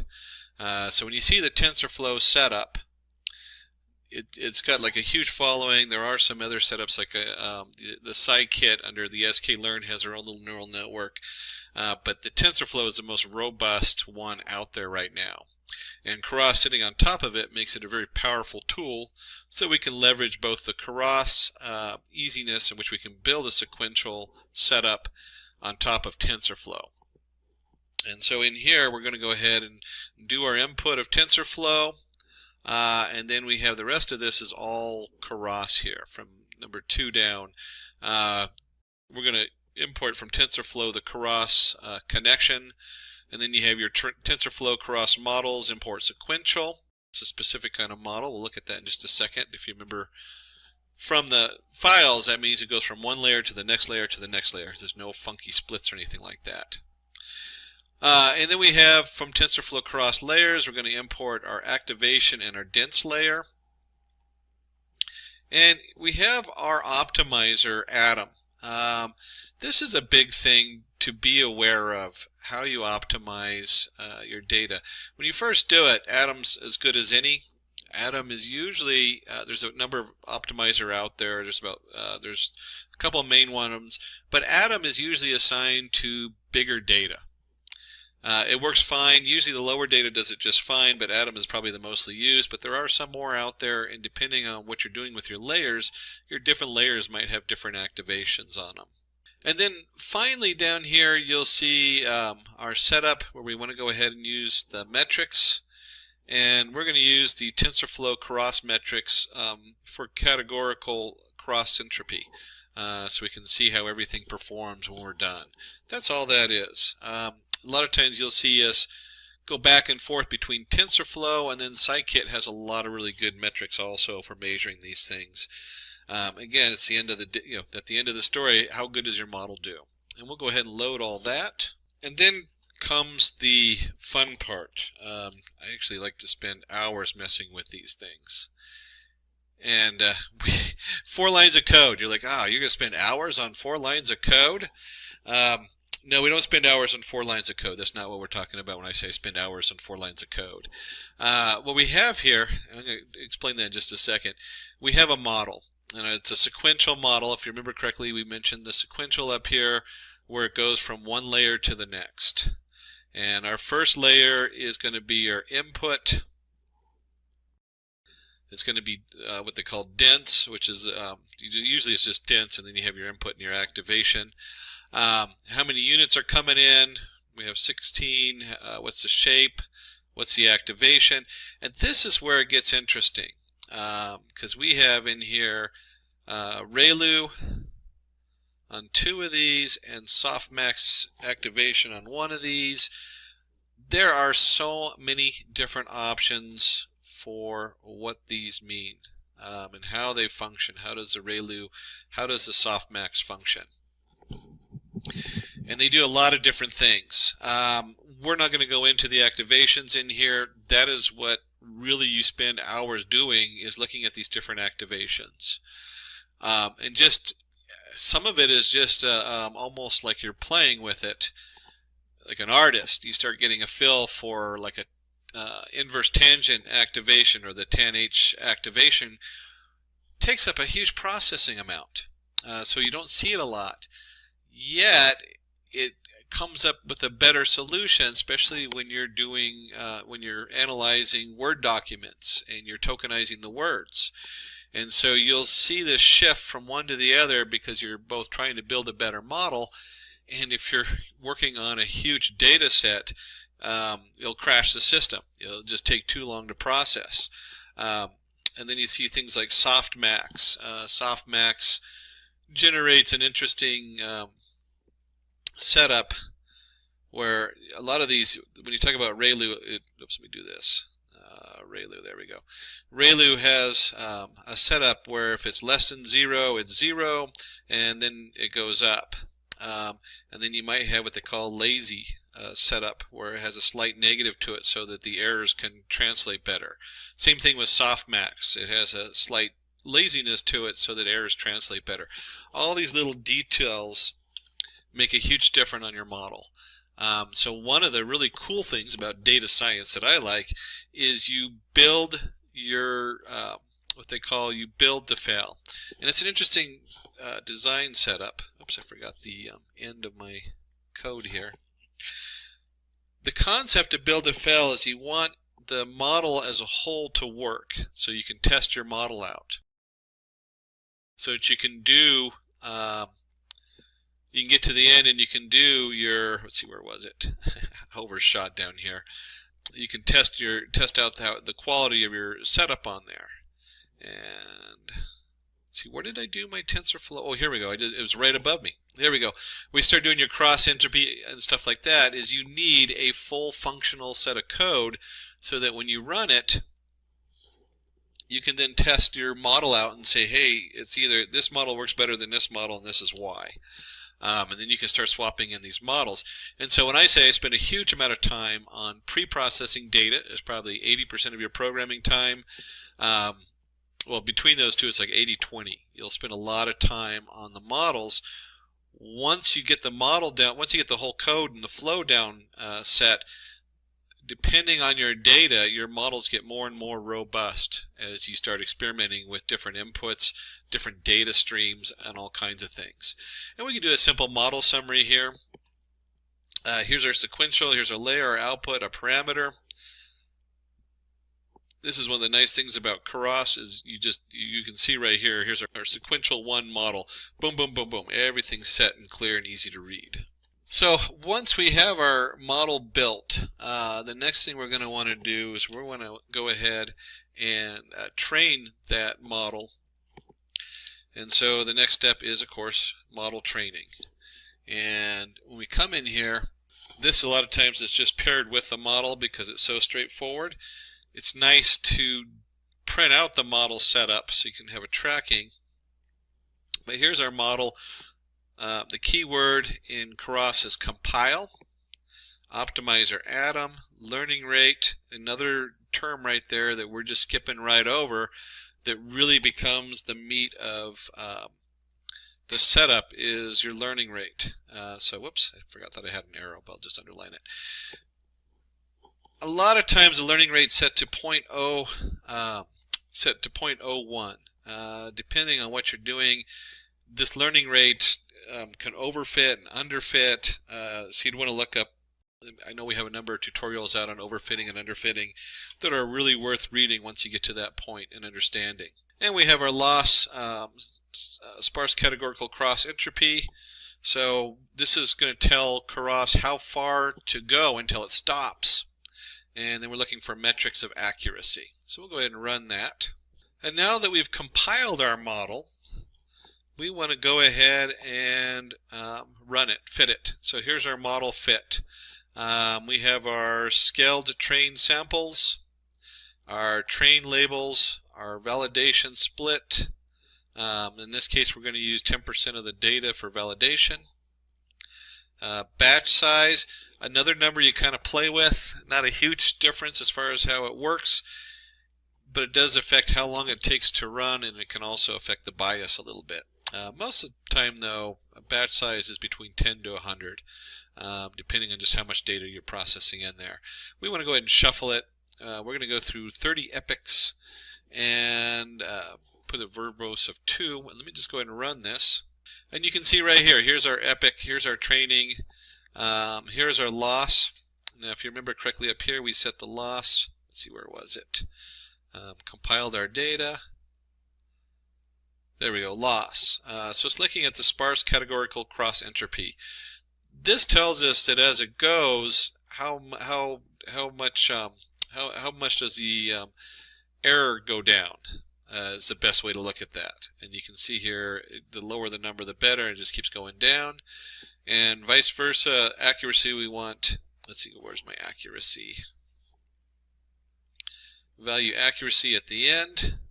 And you can see 0.619, 0.69, 0.74, it's going up.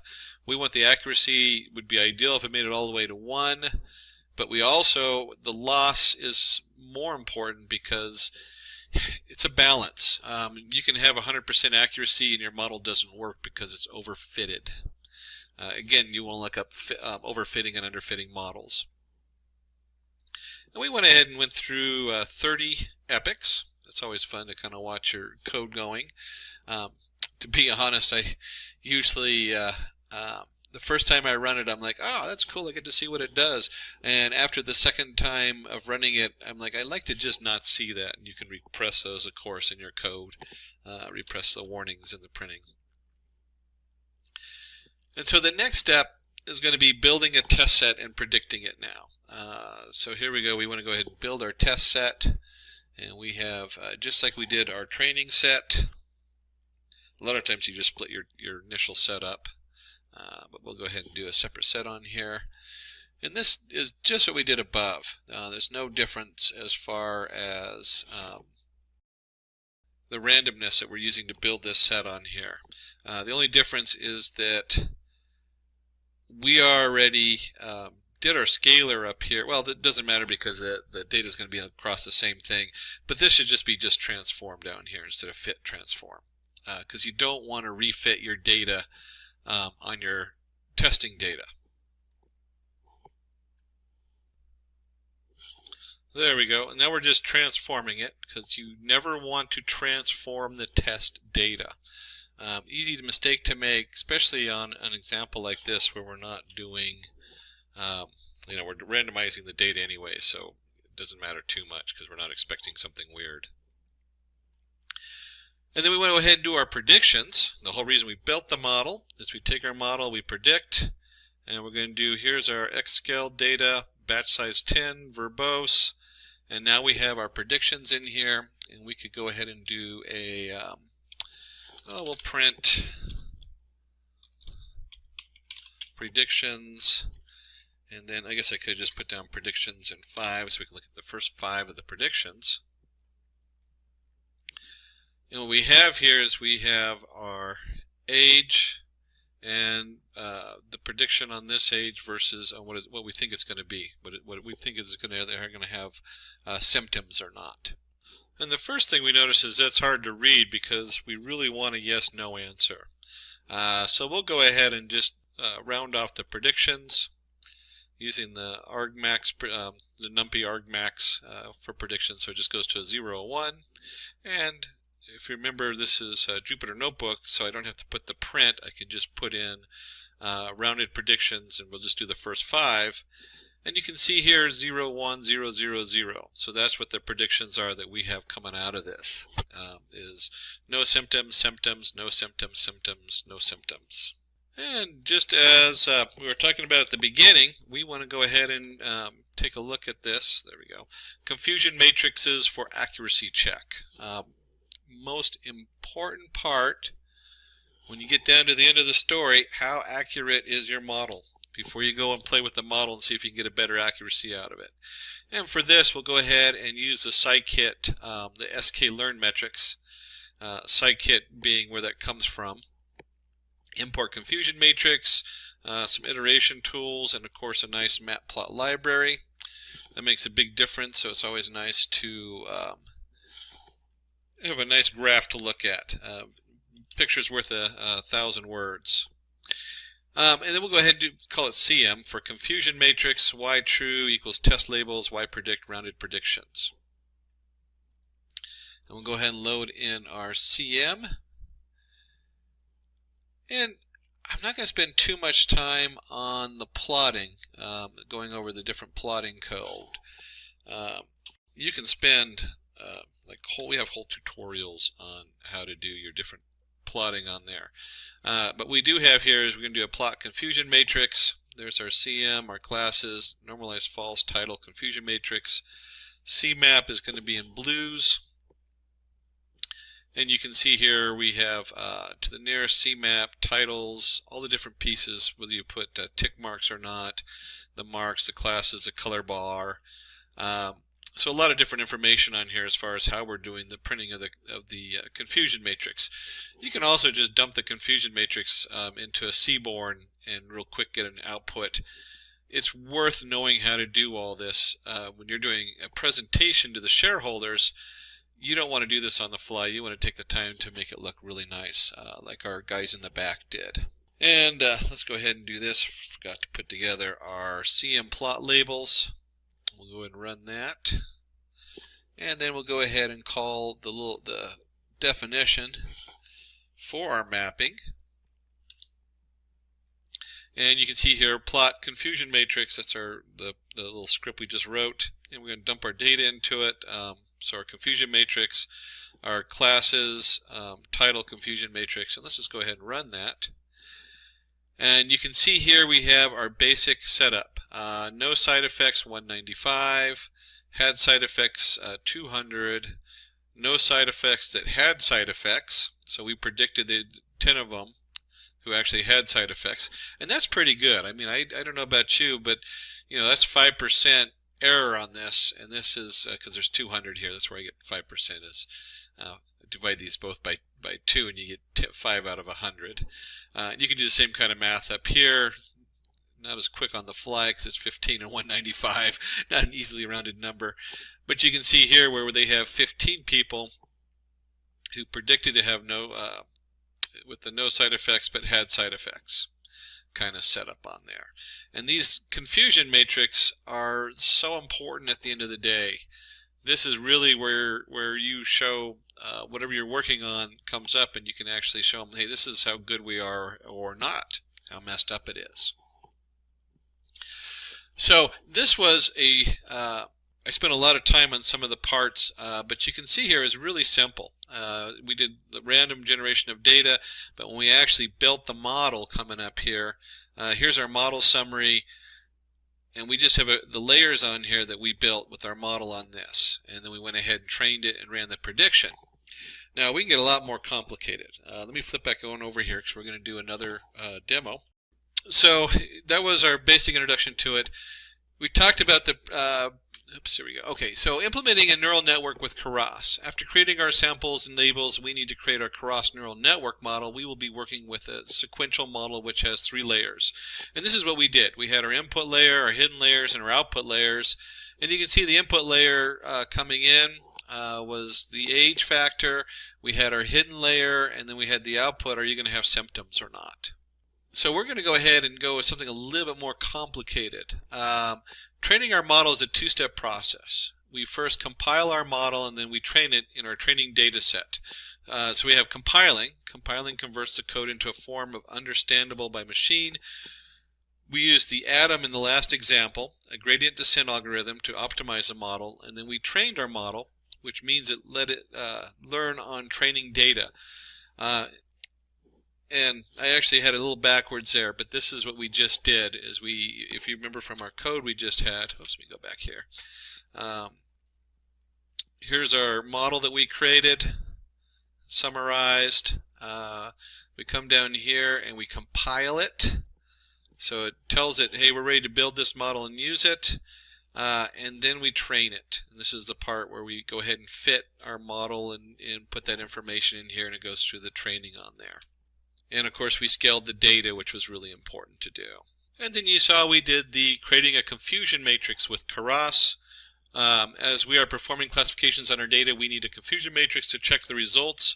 A confusion matrix breaks down the various misclassifications as well as correct classifications to get the accuracy. And so you can see here, this is what we did with the true positive, true negative, false negative. And that is what we went over. Let me just scroll down here. On the end, we printed it out, and you can see we have a nice printout of our confusion matrix with the true positive, false negative, true negative. And so the blue ones, we want those to be the biggest numbers because those are the better side.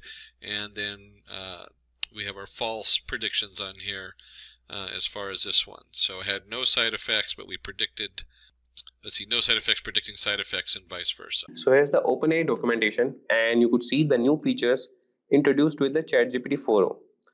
So these are the improvements. One is the updated and interactive bar graphs or pie charts that you can create, and these are the features that you could see here.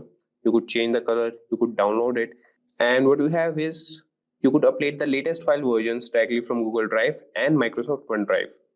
And we have the interaction with tables and charts in a new expandable view that I showed you here. That is here, you can expand it in the new window. And you can customize and download charts for presentations and documents. Moreover, you can create the presentation also. That we'll see in further. And here we have how data analysis works in ChatGPT. You could directly upload the files from Google Drive and Microsoft OneDrive. I will show you guys how we can do that and where this option is. And we can work on tables in real time. And there we have customized presentation ready charts. That is, you can create a presentation with all the charts based on a data provided by you. And moreover, a comprehensive security and privacy feature. So with that, guys, we'll move to ChatGPT. And here we have the ChatGPT 4.0 version. So this is the pin section or the insert section where you can have the options to connect to Google Drive, connect to Microsoft OneDrive, and you can upload it from the computer. This option was already there, that is upload from computer, and you can upload at least or at max the 10 files. That could be around Excel files or documents. So the max limit is 10. And if you have connected to Google Drive, I'll show you guys. I'm not connecting you, but you guys can connect it too, and you could upload it from there also. And there's another cool update, that is ability to quote directly in your chat. So while chatting with ChatGPT, I'll show you guys how we can do that. And you could find some new changes that is in the layout. So this is the profile section. It used to be at the left bottom, but now it's moved to the top right and making it more accessible than ever. So let's start with the data analysis part. And the first thing we need is data. So you can find it on Kaggle, or you could ask ChatGPT 4.0 to provide the data. I will show you guys. So this is the Kaggle website. You can sign in here and click on datasets. You can find all the datasets here. That would be around computer science, education, classification, computer vision. Or else you could move back to ChatGPT and you could ask the ChatGPT 4.0 model to generate a data and provide it in Excel format. So we'll ask him. We'll not ask him can you, we'll just ask him provide a data set that I can use for data analysis and provide in CSV format. So you could see that it has responded that I can provide a sample data set, and he has started generating the data set here. So you could see that he has provided only 10 rows, and he is saying that I will now generate this data set in CSV format. First he has provided the visual presentation on the screen, and now he is generating the CSV format. So if you want more data, like if you want 100 rows or 1000 rows, you could specify in the prompt and ChatGPT will generate that for you. So we already have the data. I will import that data. You could import it from here, or else you can import it from your Google Drive. So we have a sales data here. We will open it. So we have the sales data here. So the first step we need to do is data cleaning. So this is the crucial step to ensure that the accuracy of our analysis is at its best. So we can do that by handling missing values. That is, missing values can distort our analysis. And here ChatGPT 4 can suggest methods to impute these values, such as using the mean, median, or a sophisticated approach based on data patterns. And after handling the missing values, we will remove duplicates and outlier detection. So we'll ask ChatGPT, clean the data if needed. So we can just write a simple prompt that would be clean the data if needed. And this is also a new feature. You can see the visual presentation of the data here, that we have 100 rows here, and the columns provided, that is sales ID, date, product, category, quantity, and price per unit, and total sales. So this is also a new feature that, okay, we just had it back. We'll move back to our ChatGPT chat here.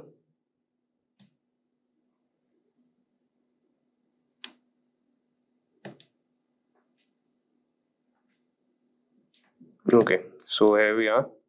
So you could see that ChatGPT has cleaned the data and he has provided that it has checked for missing values, checked for duplicates, and ensured consistent formatting.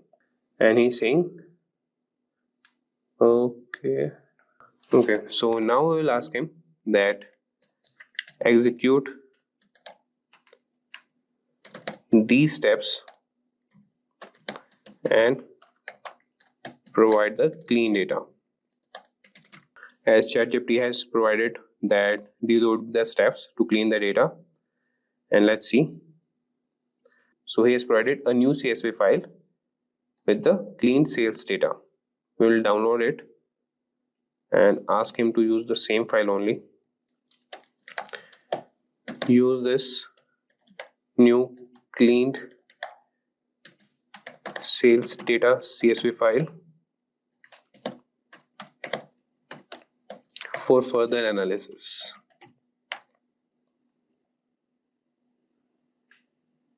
So you could see that he is providing what analysis we can do further.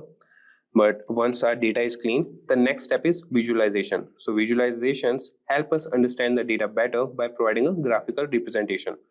So the first thing we will do is we will create a prompt for generating the histograms, and we'll do that for the age distribution part. So we'll write a prompt that generate a histogram to visualize the distribution of customer ages. To visualize the distribution of customer ages. And what I was telling you guys is this code button. If you just select the text and you would find this reply section, just click on that and you could see that it has selected the text or what you want to get or the prompts started with ChatGPT. So we'll make it cross and you could see that it has provided the histogram here, and these are the new features here. And we could see that he is providing a notification that interactive charts of this type are not yet supported. That is, histogram don't have the color change option. I will show you the color change option in the bar chart section. So these features are also new. You can download the chart from here only, and this is the expand chart. If you click on that, you could see that you could expand the chart here and continue your chat with ChatGPT here. So this is the interactive section. So you could see that he has provided the histogram that is showing the distribution of customer ages, and the age range are from 18 to 70 years with the distribution visualized in 15 bins, that he has created 15 bins here. And now moving to another visualization that we'll do by sales by region. So before that, I will open the CSV file that is provided by the ChatGPT. So you guys can also see what data he has provided. So this is the clean sales data, and you could see that we have columns sales ID, date, product, category, quantity, price per item, total sales, region, and salesperson. So now moving back to ChatGPT. So now we will create a bar chart showing total sales by region. So we'll enter this prompt that create a bar chart showing total sales by region. So what we are doing here is we are creating bar charts or histogram charts, but we can do that for only 2 columns. If we want to create these data visualization charts, we need 2 columns to do so. So you could see that he has provided the response and created the bar chart here. And this is the interactive section. You could see that here's an option to switch to static chart. If we click on that, we can't, we are not getting any information if we scroll on that. And if I enable this option, you could see that I can visually see how many numbers this bar is indicating. And after that, we have the change color section. You can change the color of the dataset provided.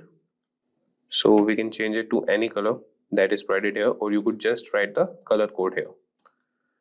And similarly, we have other two options, that is download and another is the expand chart section. And if you need what code it has done to figure out this bar graph, so this is the code. You could use any IDE to do so. If you don't want the presentations or the visualizations of the bar charts here, you could use your IDE and use the Python language, and he will provide the code for you. Just take your dataset and read it through pandas and generate the bar charts. So moving to next section, that is category wise sales section. So here we will generate a pie chart showing the proportion of sales for each product category. So for that, we'll write a prompt, generate a pie chart showing the proportion of sales for each product category.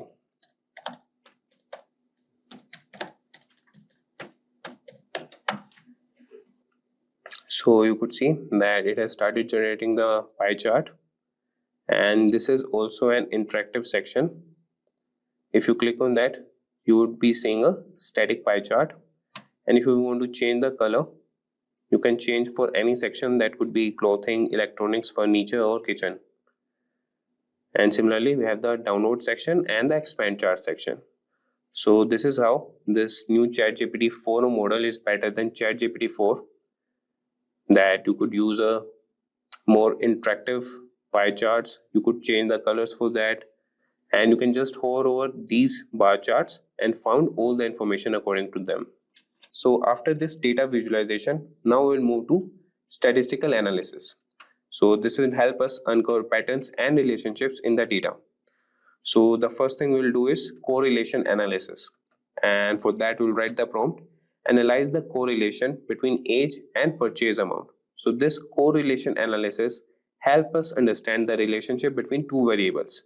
So this can indicate if older customers tend to spend more or less. So we'll find out that by analyzing the data, and we'll provide a prompt to ChatGPT that analyze the correlation between age and purchase amount.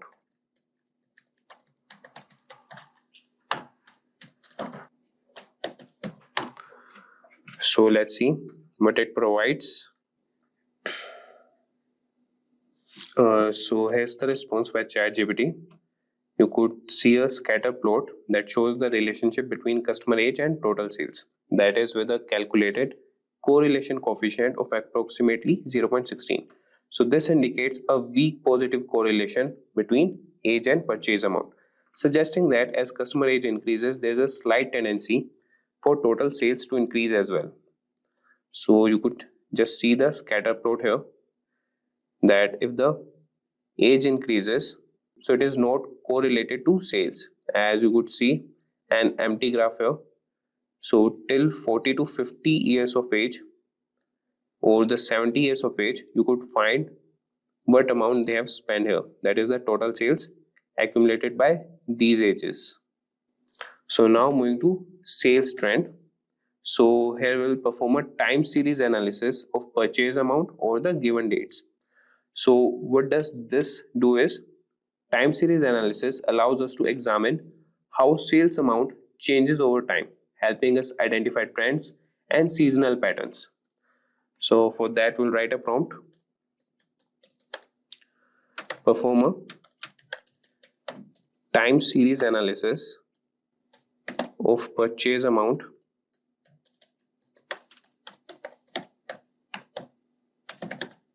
over given dates.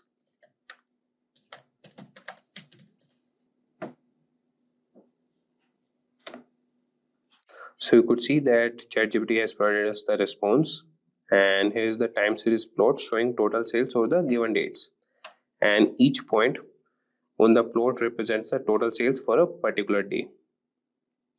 So through this, you can find out, and the businesses find out, which is the seasonal part of the year, and where to stock up their stocks for these kind of dates. And after that, you could also do customer segmentation. So what does this do is, so we can use clustering here to segment customers based on age, income, and purchase amount. So clustering groups customers into segments based on similarities. This is useful for targeted marketing and personalized services. And after that, we have the advanced usage for data analysis. Here we can draw a predictive modeling table and do the market basket analysis and perform a customer lifetime value analysis. So we will see one of those, and what we'll do is we'll perform a market basket analysis and perform an association rule mining to find frequently bought together products. So the theory behind this is the association rule mining helps identify patterns of products that are often purchased together, aiding in inventory management and cross-selling strategies. So for that, we'll write a prompt that, so perform an association rule mining to find frequently bought together products. So for that, we'll write a prompt here, perform an association rule mining to find frequently bought products together. So let's see for this prompt, what does ChatGPT 4 respond to us? So you could see that he is providing a code here, but we don't need a code here. We need the analysis.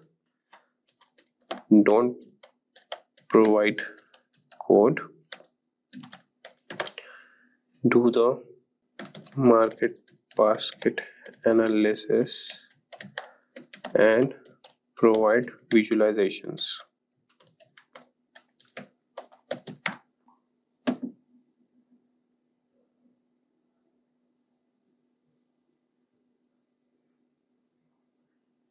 So you could see that ChatGPT has provided the response that given the limitations in this environment, so he is not able to do the market basket analysis here. So but he can help us how we can perform this in an IDE. So he's providing, you can install the required libraries, then prepare the data, and here he is providing the example code. So you could see there are some limitations to ChatGPT 4 also, that he can't do advanced data analysis. So you could use the code in your IDE and do the market basket analysis there. So there are some limitations to ChatGPT 4 also. And now we will ask ChatGPT, can you create a presentation based on the data set? And we'll provide a data set to it also. So we'll provide sample sales data. And we'll ask him, can you create a presentation or PowerPoint presentation based on this data set and only provide data visualization graphs. So you can see that ChatGPT 4 has started analyzing the data, and he is stating that, and he will start by creating a data visualization from the provided data set and compile them into a PowerPoint presentation.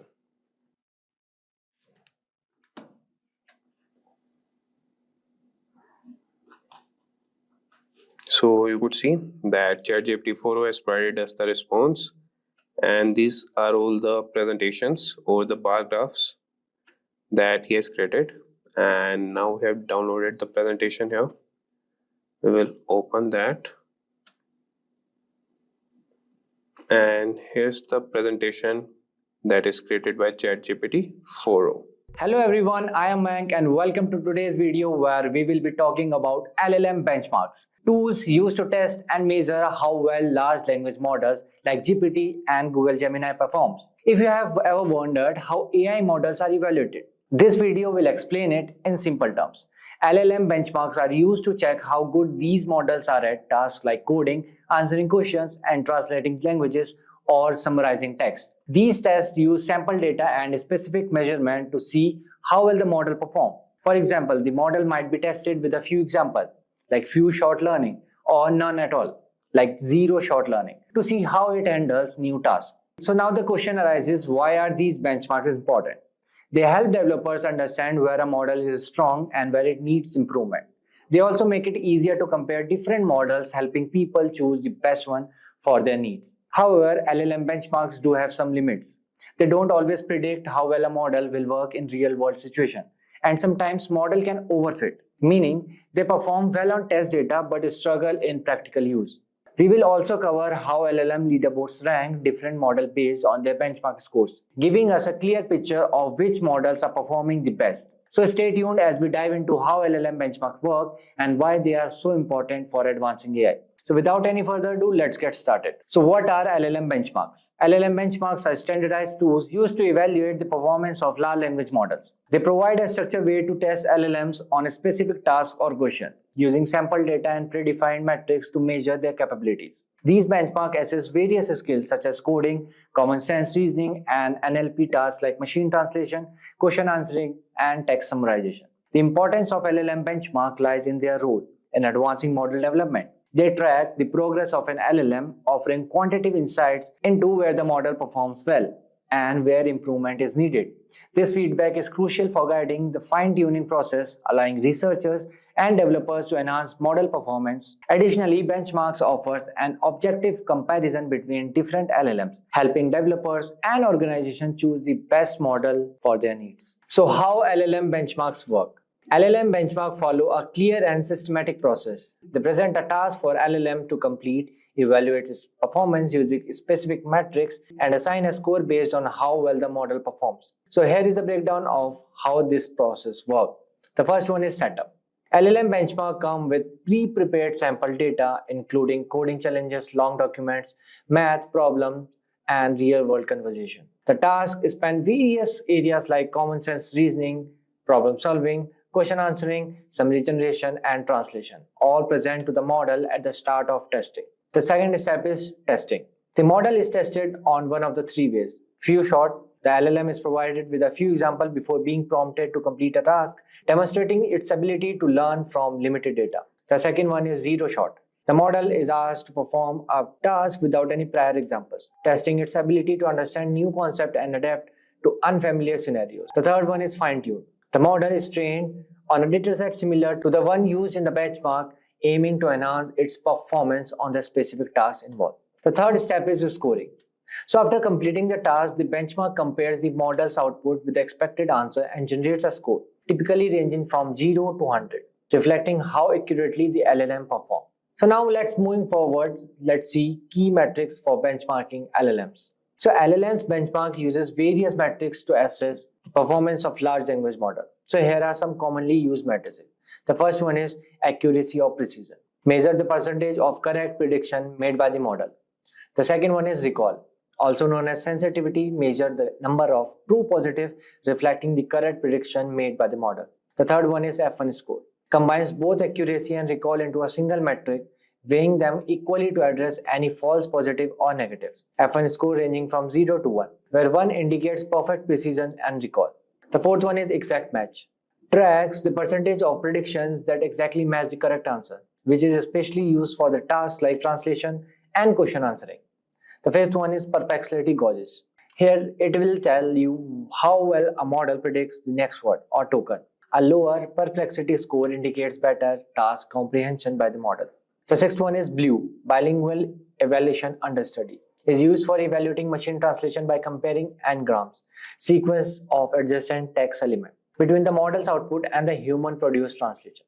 So these quantitative metrics are often combined for more through evaluation. So in addition, human evaluation introduces qualitatively factors like coherence, relevance, and semantic meaning, provide a nuanced assessment. However, human evaluation can be time-consuming and subjective, making a balance between quantitative and qualitative measures important for comprehensive evaluation. So now let's moving forward see some limitation of LLM benchmarking. While LLM benchmarking are valuable for assessing model performance, they have several limitations that prevents them from the fully predicting real-world effectiveness. So here are some few. The first one is bounded scoring. Once a model achieves the highest possible scores on the benchmark, that benchmark loses its utility and must be updated with more challenging tasks to remain a meaningful assessment tool. The second one is broad dataset. LLM benchmark often rely on sample data from diverse subjects and tasks. So this wide scope may not effectively evaluate a model's performance in edge cases, specialized fields, or specific use cases where more tailored data would be needed. The third one is finite assessment. Benchmark only tests a model's current skills, and as LLMs evolve and new capabilities emerge, new benchmarks must be created to measure these advancements. The fourth one is overfitting. So if an LLM is trained on the same data used for benchmarking, it can be lead to overfitting, where the model performs well on the test data but struggles with the real task. So this result is scores that don't truly represent the model's broader capabilities. So now what are LLM leaderboards? So LLM leaderboards publish a ranking of LLMs based on the variety of benchmarks. Leaderboards provide a way to keep track to the myriad LLMs and compare their performance. LLM leaderboards are especially beneficial in making decisions on which models to use. So here are some. So in this you can see here OpenAI is leading and GPT-4o second and the Llama third with 405 parameter B and 3.5 sonnet is there. So this is best in multitask reasoning. What about the best in coding? So here OpenAI O1 is leading. I guess this is the Orion one, and the second one is 3.5 sonnet, and after that in the third position there is GPT-4o. So this is in best in coding. So next comes fastest and most affordable models. So fastest models are Llama 8B parameter, and the second one is LLAMA Llama 70B. And the third one is 1.5 flash. This is Gemini 1. And lowest latency. Here it is leading Llama again. In cheapest models, again Llama 8B is leading. And in the second number, we have Gemini Flash 1.5. And in third, we have GPT-4o Mini. Moving forward, let's see standard benchmarks between Claude 3 Opus and GPT-4. So in general, they are equal. In reasoning, Claude 3 Opus is leading. And in coding, GPT-4 is leading. In math, again GPT-4o is leading. In tool use, Claude 3 Opus is leading. And in multilingual, Claude 3 Opus is leading. Hello everyone, I am Mayank and welcome to this video on Hugging Face, a leading tool in NLP, natural language processing. So this video is for you if you want to use advanced model to understand and generate language. So we will start by introducing what is Hugging Face and how it's changing the world of NLP. So Hugging Face provides models and tools that help developers and researchers build language application easily, like ChatGPT. So Hugging Face is pioneering companies in the field of machine learning, especially in NLP. It offers an extensive library called Transformers, which provides pre-trained models for a variety of NLP tasks, making it easier for anyone to integrate the state-of-the-art machine learning models into their projects. So in this video, I will show you 3 cool demos using Hugging Face. First one is speech to text. In this, we will see how we can turn spoken words into written text quickly and accurately. The second one, sentiment analysis. Learn how to figure out if a piece of text is positive, negative, or neutral. The third one, text generation, in which we will see how we can create human-like text that makes sense to and fits the context. We will also talk about important concepts like pipelines and tokenization. Pipeline make it easy to use different models for various tasks, while tokenization breaks text into smaller parts that models can understand. So by end of this video, you will know how to use Hugging Face for your own project. So without any further ado, let's jump into the demo part. So welcome to this demo part of this video. So here, as you know, we will be doing 3 things. First thing, speech to text recognition. The second thing, text generation from a particular sentence or a word. And the third thing, we will do sentiment analysis. Okay, so we will perform this one by one. So let's start with something called speech to text recognition. Okay, using Hugging Face. So first I will rename this. I will write here Hugging Face speech to text. Okay, yeah. So first I will install Transformers library. It is already installed on my system, but again, just for you guys, I'm doing this. Okay, pip install transformer.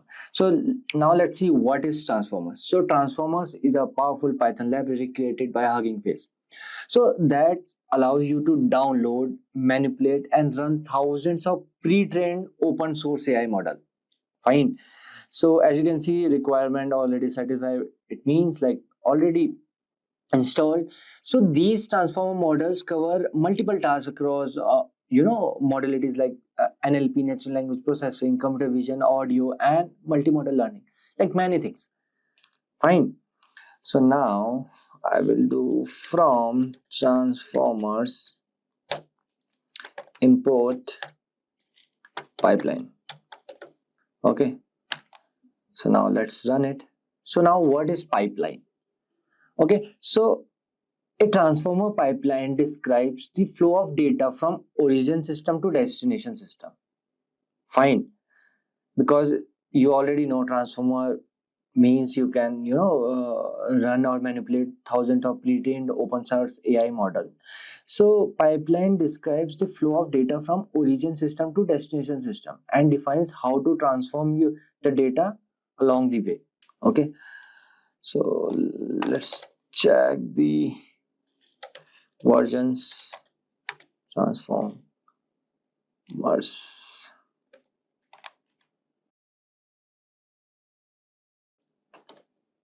version.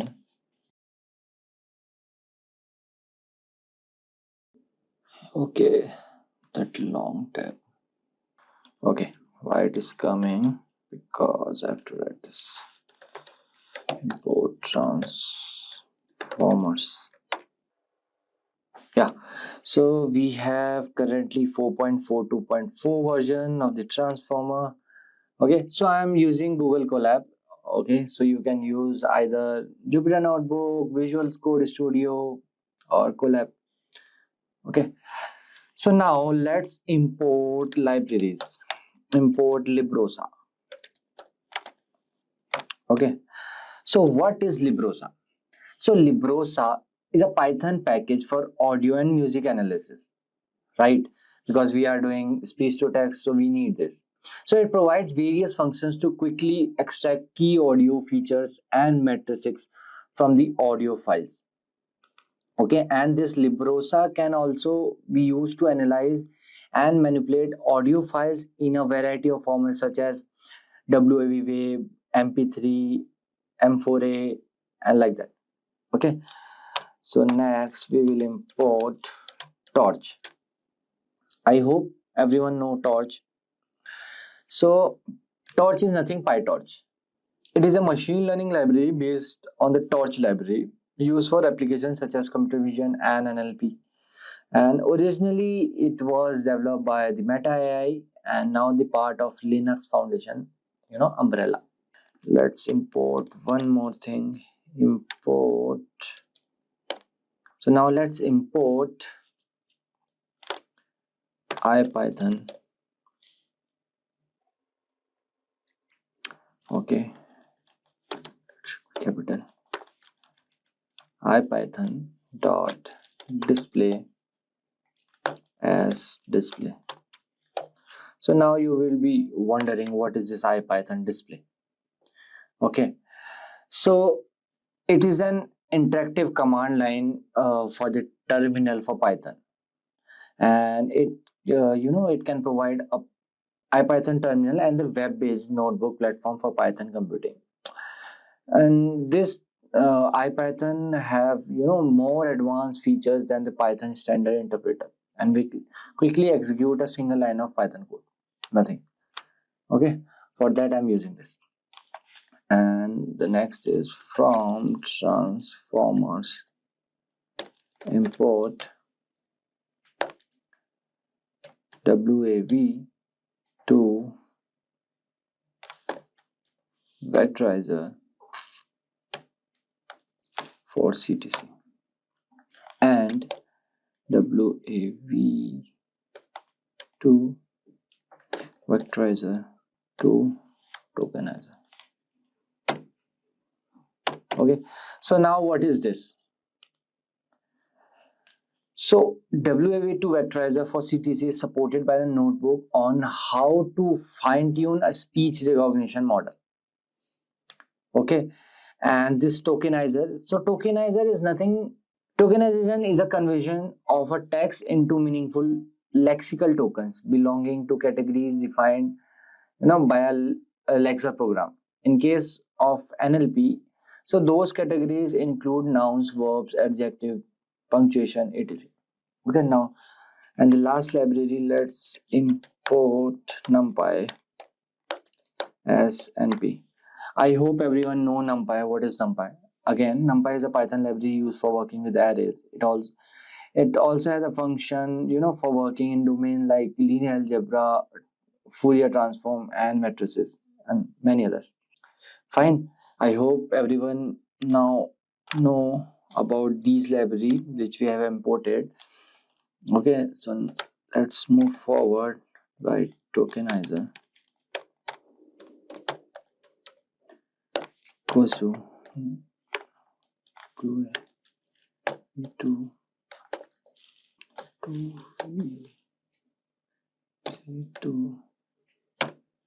tokenizer dot from pre-trained. This is why I love this Google Colab. You will decide just some words and it will show the suggestions. Facebook. So this is again one pre-trained model. Okay, so we are just importing it. Base 960th. This is nothing, the name. Okay, then model equals to WAV2 for CTC dot from pre-trained, then Facebook WAV2 vectorizer 2, then base 960th. Fine. Now let's run it. So now you can see. So we are loading this. Okay, they are downloading. Okay, so you can ignore this warning. So now let's load the audio file. So here I will write audio sampling rate equals to librosa dot load. Okay, so you know about librosa, right? Then I have v.m4a. So I have already one speech or one audio, you can say. So I will play it, don't worry. Before the final output, I will show you 16,000. Okay, so now I will write okay, I've already loaded, I guess. Okay, no issues. I will load again. Okay, the file is loaded. I will rename it to V. Yeah, fine. So now the error won't come again. We have v.mp4a. Okay, so now we have to do. Okay, let me try it. We have v.mp4a, but I don't know why it is not coming. Okay, let me copy the path. Now it will run, I guess. It's running. Yeah. So now I will write here audio comma sampling rate. Okay, now listen carefully. Then I will write display dot audio, then path comma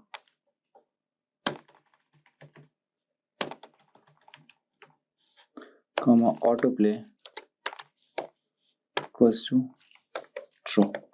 Okay. Hello and welcome. This is an AI voice message. I guess you heard, but again, let me play it again. Hello and welcome. This is an AI voice message. Okay, so it is saying ki, hello and welcome. This is an AI voice message.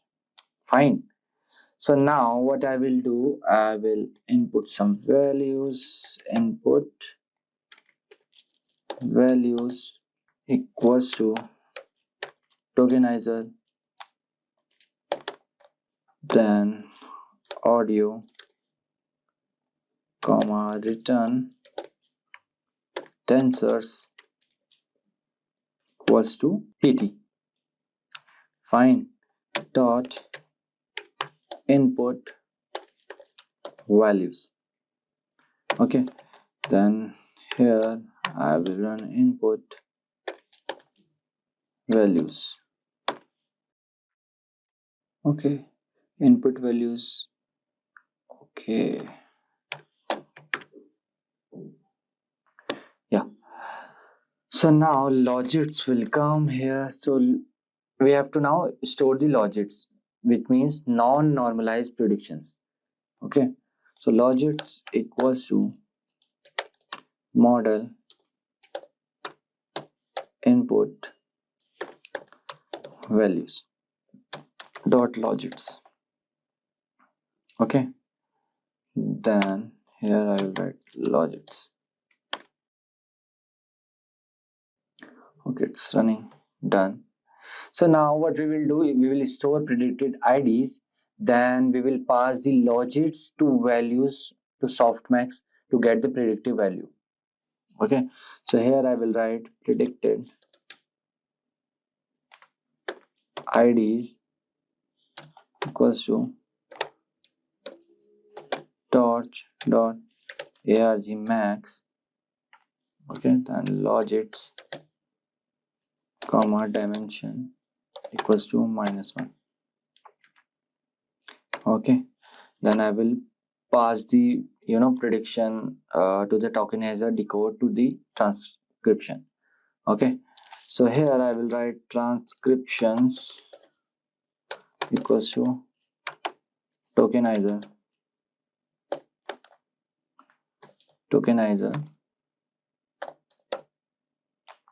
dot decode predicted IDs to 0. Running fine. So now let's see our output transcriptions. So now you can see hello and welcome. This is an AI voice message. So now let's play it again.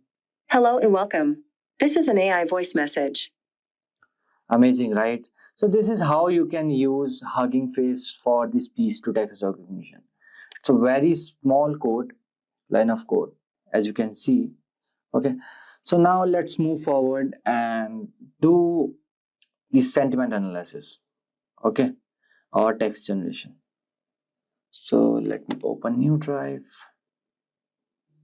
So yeah, so now I will write here, I will write sentiment slash text generation Hugging Face. Okay, so first of all, let's import the files. So first I will write import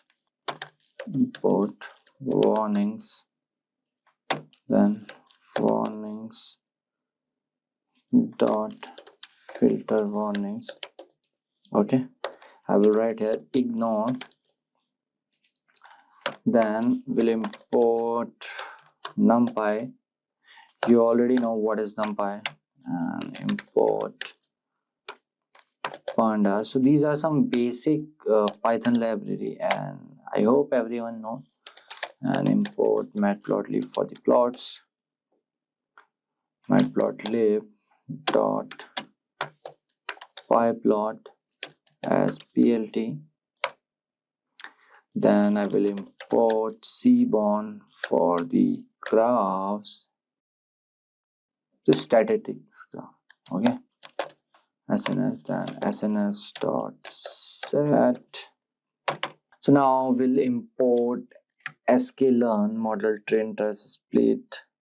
So sklearn is nothing. Scikit-learn is probably the most useful library for machine learning Python. So this library contains a lot of efficient tools for machine learning and statistical modeling, including classification you can do, regression you can do, clustering you can do from this sklearn. Okay, from sklearn dot model selection, import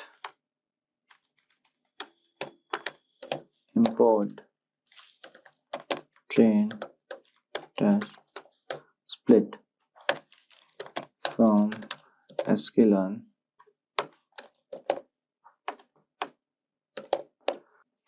dot matrix,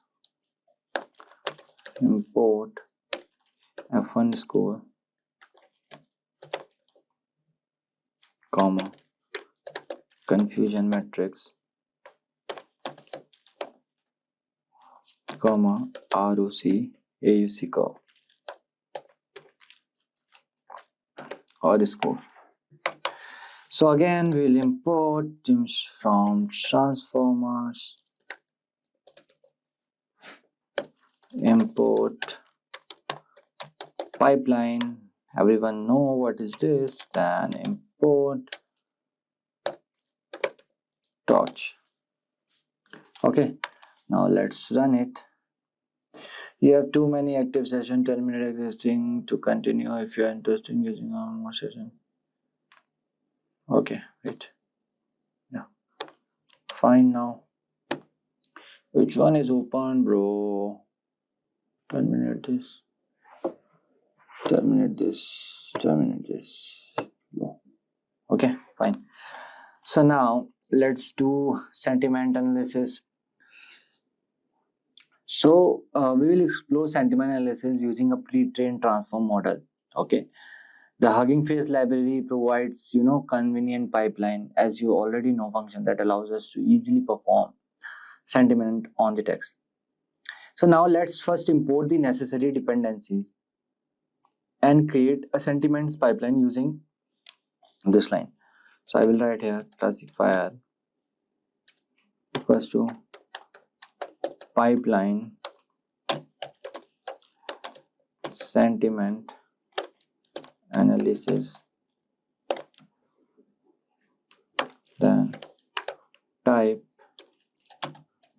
classifier. Okay, so it will download the pre-trained sentiment analysis pipeline. Pipeline is not defined. How? Okay, error is there. I hope it will run now. Yeah. So now we can pass a single sentence or a list of sentence to the classifier and get the predictive sentiment labels and associate confidence score. Fine. So now just for the testing classifier, so let's write this is a great movie. Okay, now let me run it. So now you can see here label positive. So label positive typically refers to the outcome or a class of interest that the model is designed to predict. So here we are just checking the sentiment analysis model. Okay, so this is why I wrote this. Okay, So let's check one more.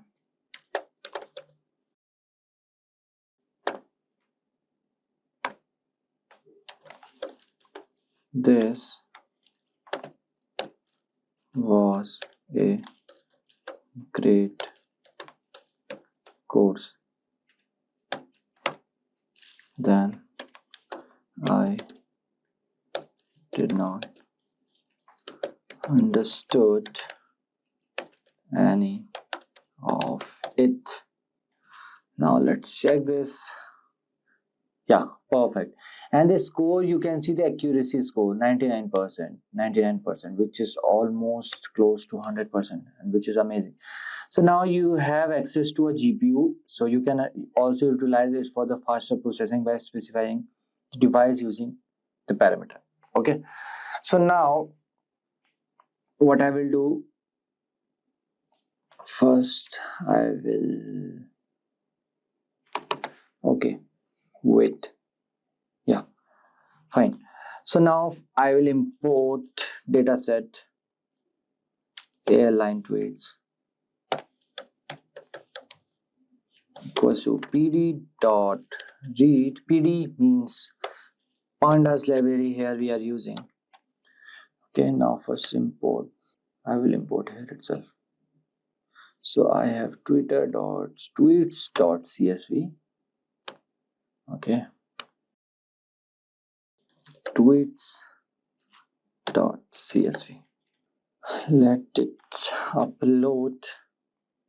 Yeah, done. So now let me airline tweets dot head. Why dot head? Means it will show me the top 5 rows. Okay, 0 1 2 3 4 5. Okay, you can see tweet ID, airline sentiment, neutral, positive, neutral, negative, then this is this. Okay, so now let's do something. Okay, so what I will do, df means data frame airline tweets, then I will write airline sentiment. We have airline sentiment, this column. Okay, comma text. I need these 2 columns. Okay, df dot head 5. So yeah, so airline sentiment is neutral, and this is what this text is all about. Okay, because these 2 are the main things, text and the sentiment. So now let's make plot, count plot. Then I will write df comma x equals to airline sentiment, then palette equals to with its, then here I will write plt dot x label airline sentiment. Okay, then plt dot y label count plt dot show. So it will draw one graph. Okay, spelling is wrong. Yeah, so it will show neutral, positive sentiment and the negative. So as you can see, the negative sentences or the sentiments are the more. Okay, so we have now 3 classes which do not match the 2 class available in the Hugging Face pipeline. So therefore we will filter out all the rows which have been labeled as neutral.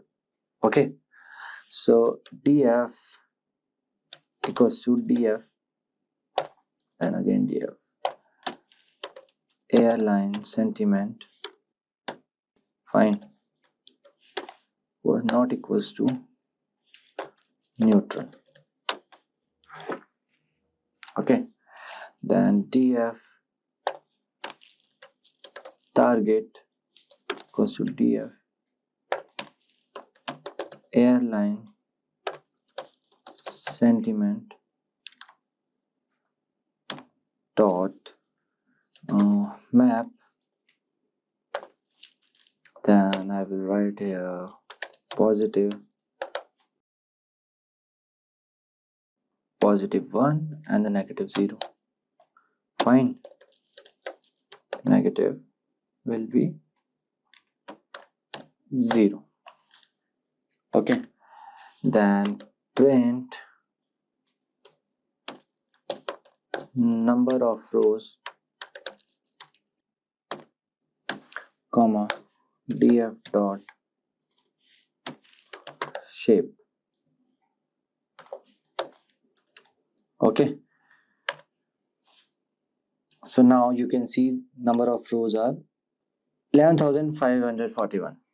Okay, so now I will write predictions 5.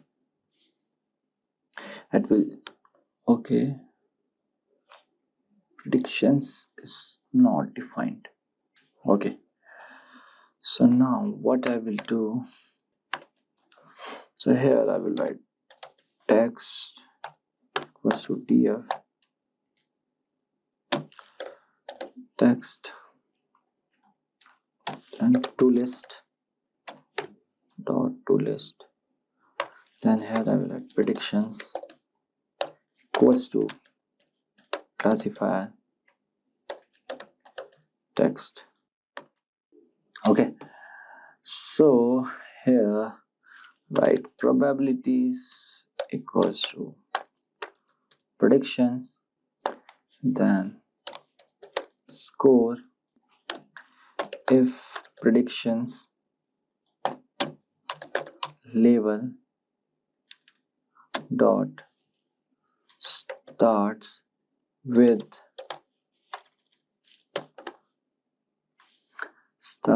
P means positive. Okay, else 1 minus prediction score.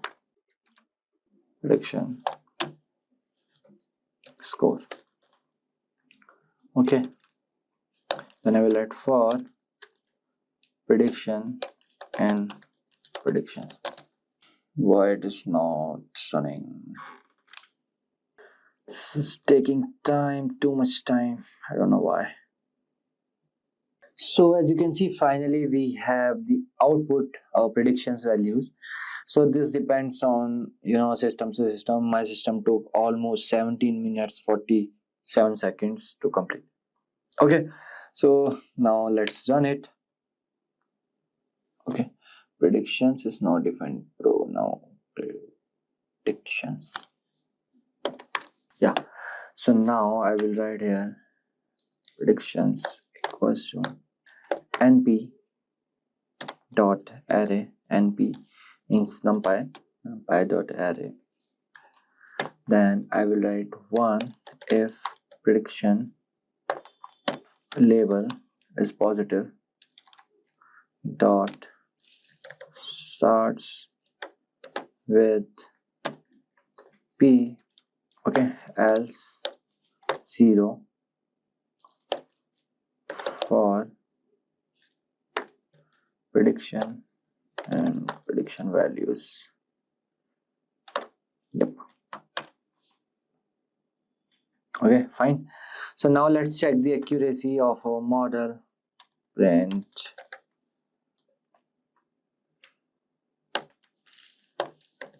accuracy.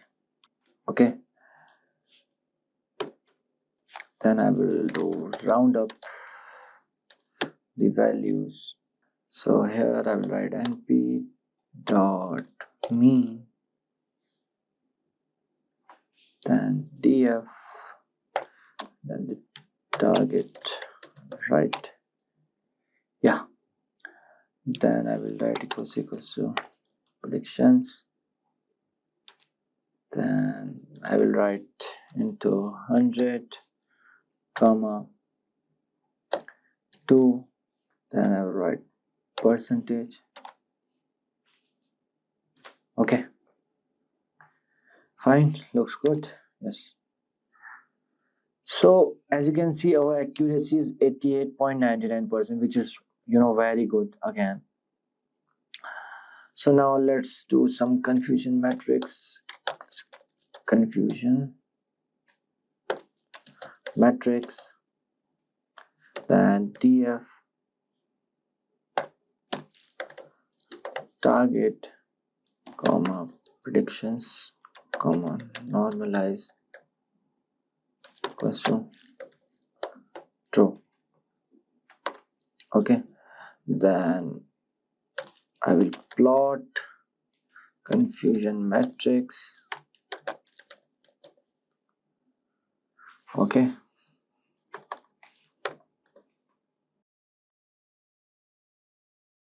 df then target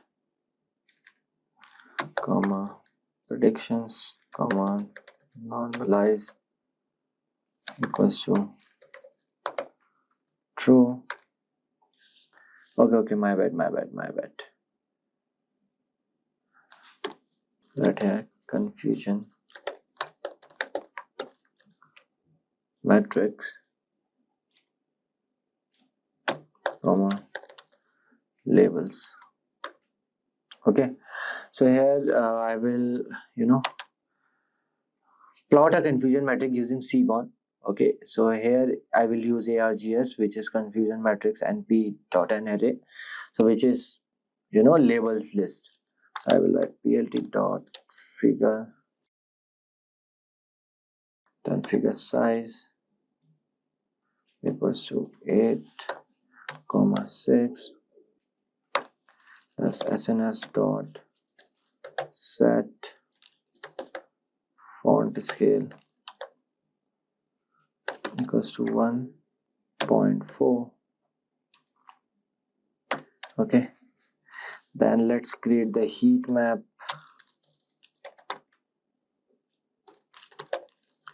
Confusion matrix comma and not will be true. Okay, then I will write fmt equals to g, then confusion map equals to blues, then x6 labels equals to labels, then y six labels equals to labels. Okay,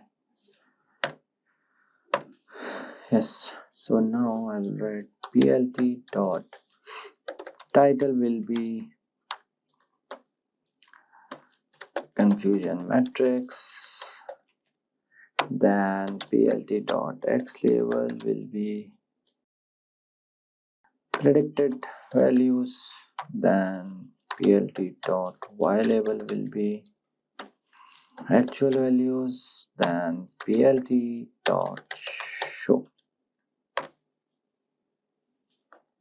Okay, why the chart is not coming? Okay, so I have to write plot confusion matrix, then I write cm, then negative comma positive. Okay, now the chart will come. Okay,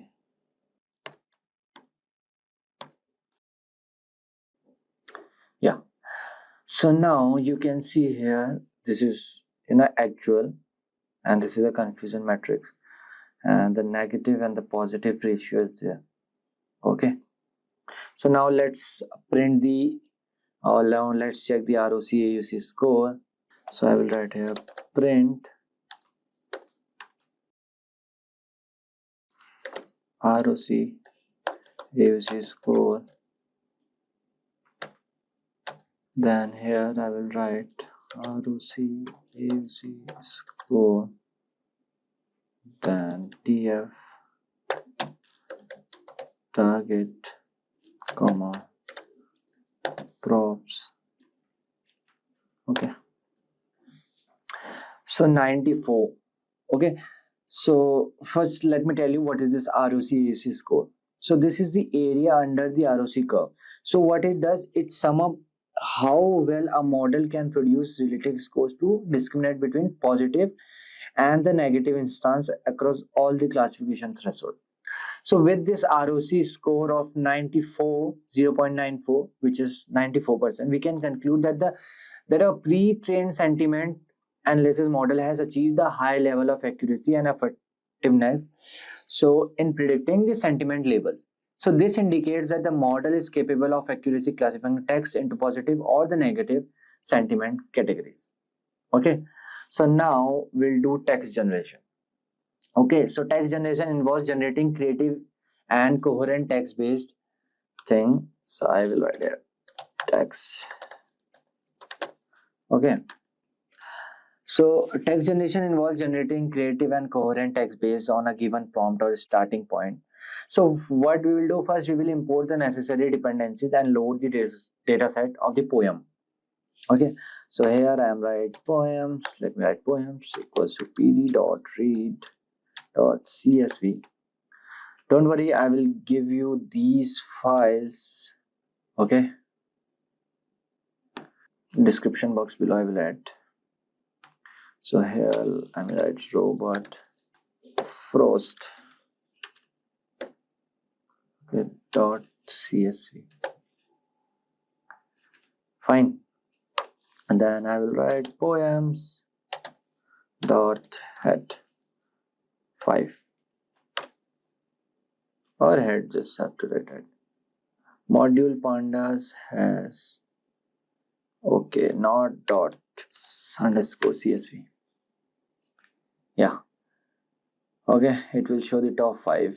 Stopping by woods on a snowy evening, fire and ice. The aim was song, collection, content, year of publication. Okay, so now what we will do, we will write content equals to poems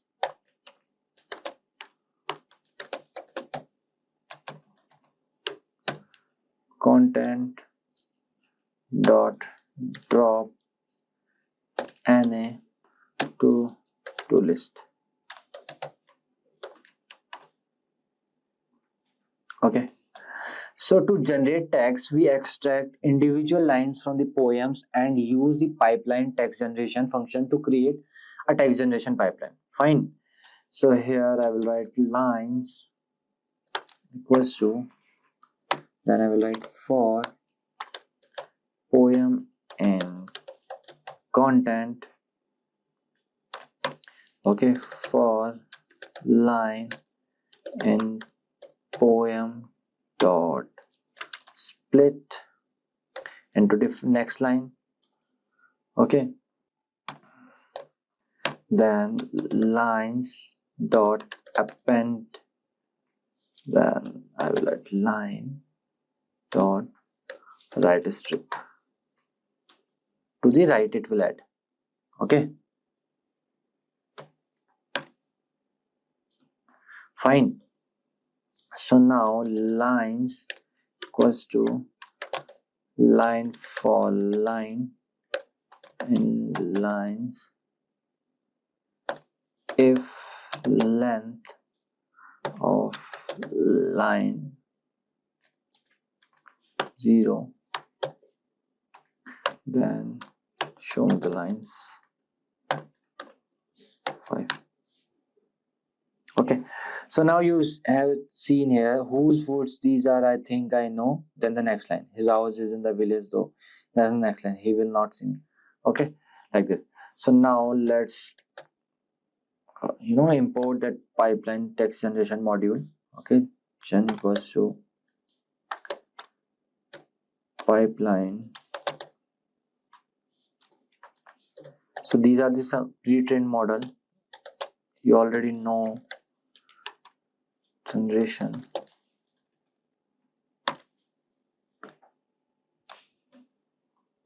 Okay, so now I will write here lines. Let's run it. Yeah, done. So in line 0 we have whose votes these are. I think I know. Okay, so now we can now generate text by providing a prompt and specifying the parameters such as max length and num return sequence. Okay, why? Because we have imported this text generation module. Okay, for example, see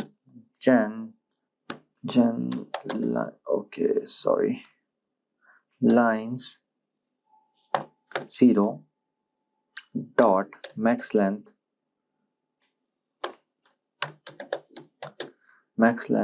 equals to 20. So now it will generate this to the maximum 20. Okay, till 20 word maximum length. Okay, check. Okay, okay, expression cannot contain perhaps double equals to where? Okay, wait, now it will learn. So see, the line was this much only. Whose words these are, I think I know. Whose words these are, think I know. But here, the generated text, I wish to go to church because I feel like. Okay, this is how you can do, text generation. Now let's check for the more. Gen lines 1. Okay, then max length equals to 30, comma, num return sequences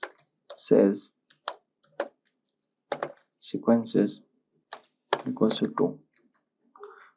Okay, so our first line was this: his house is in the village though. Okay, 0 1 2 3 4 5. Okay, so here you can see his house in the village though. However, you might say that the place was the same with the place this. So these are the generated text. Okay, and this is another return sequence second. So there are two, one and the second. Okay, so now let me import text tab. Okay, then creating function wrap x. I don't need this.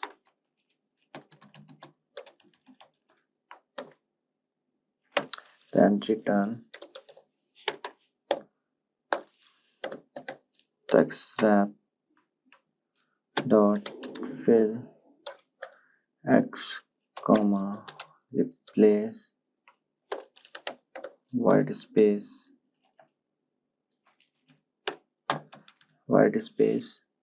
equals to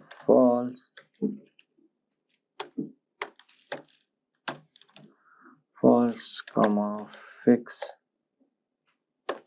sentence endings equals to true. Okay, so now out equals to generated lines 0 to maximum length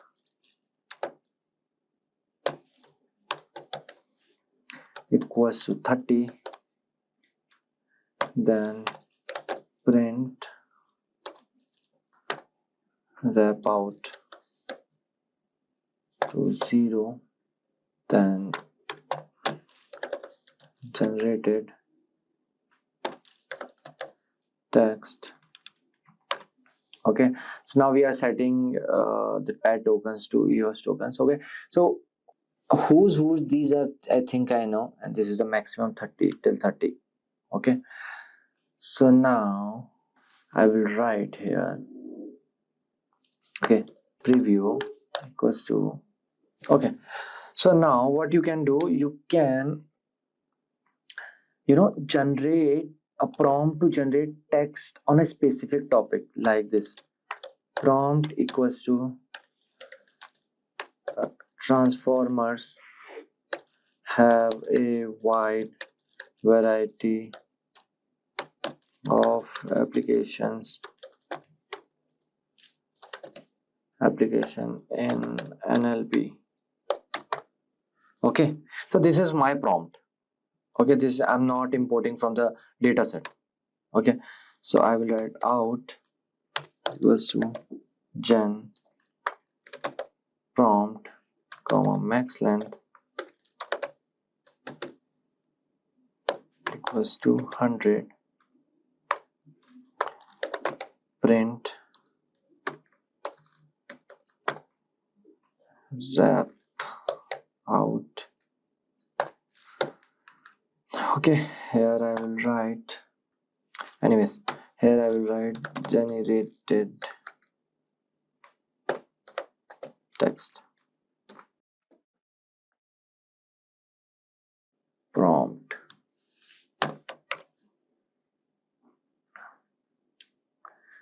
Okay, so it is running. Let's wait.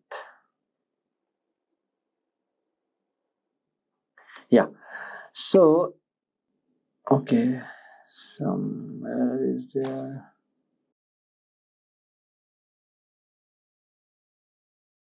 A full course on generative AI. If you really like this video, do hit the notification bell for more videos by Simplilearn. Thank you for watching. Staying ahead in your career requires continuous learning and upskilling. Whether you're a student aiming to learn today's top skills or a working professional looking to advance your career, we've got you covered. Explore our impressive catalog of certification programs in cutting-edge domains, including data science, cloud computing, cybersecurity, AI, machine learning, or digital marketing. Designed in collaboration with leading universities and top corporations, and delivered by industry experts, choose any of our programs and set yourself on the path to career success. Click the link in the description to know more.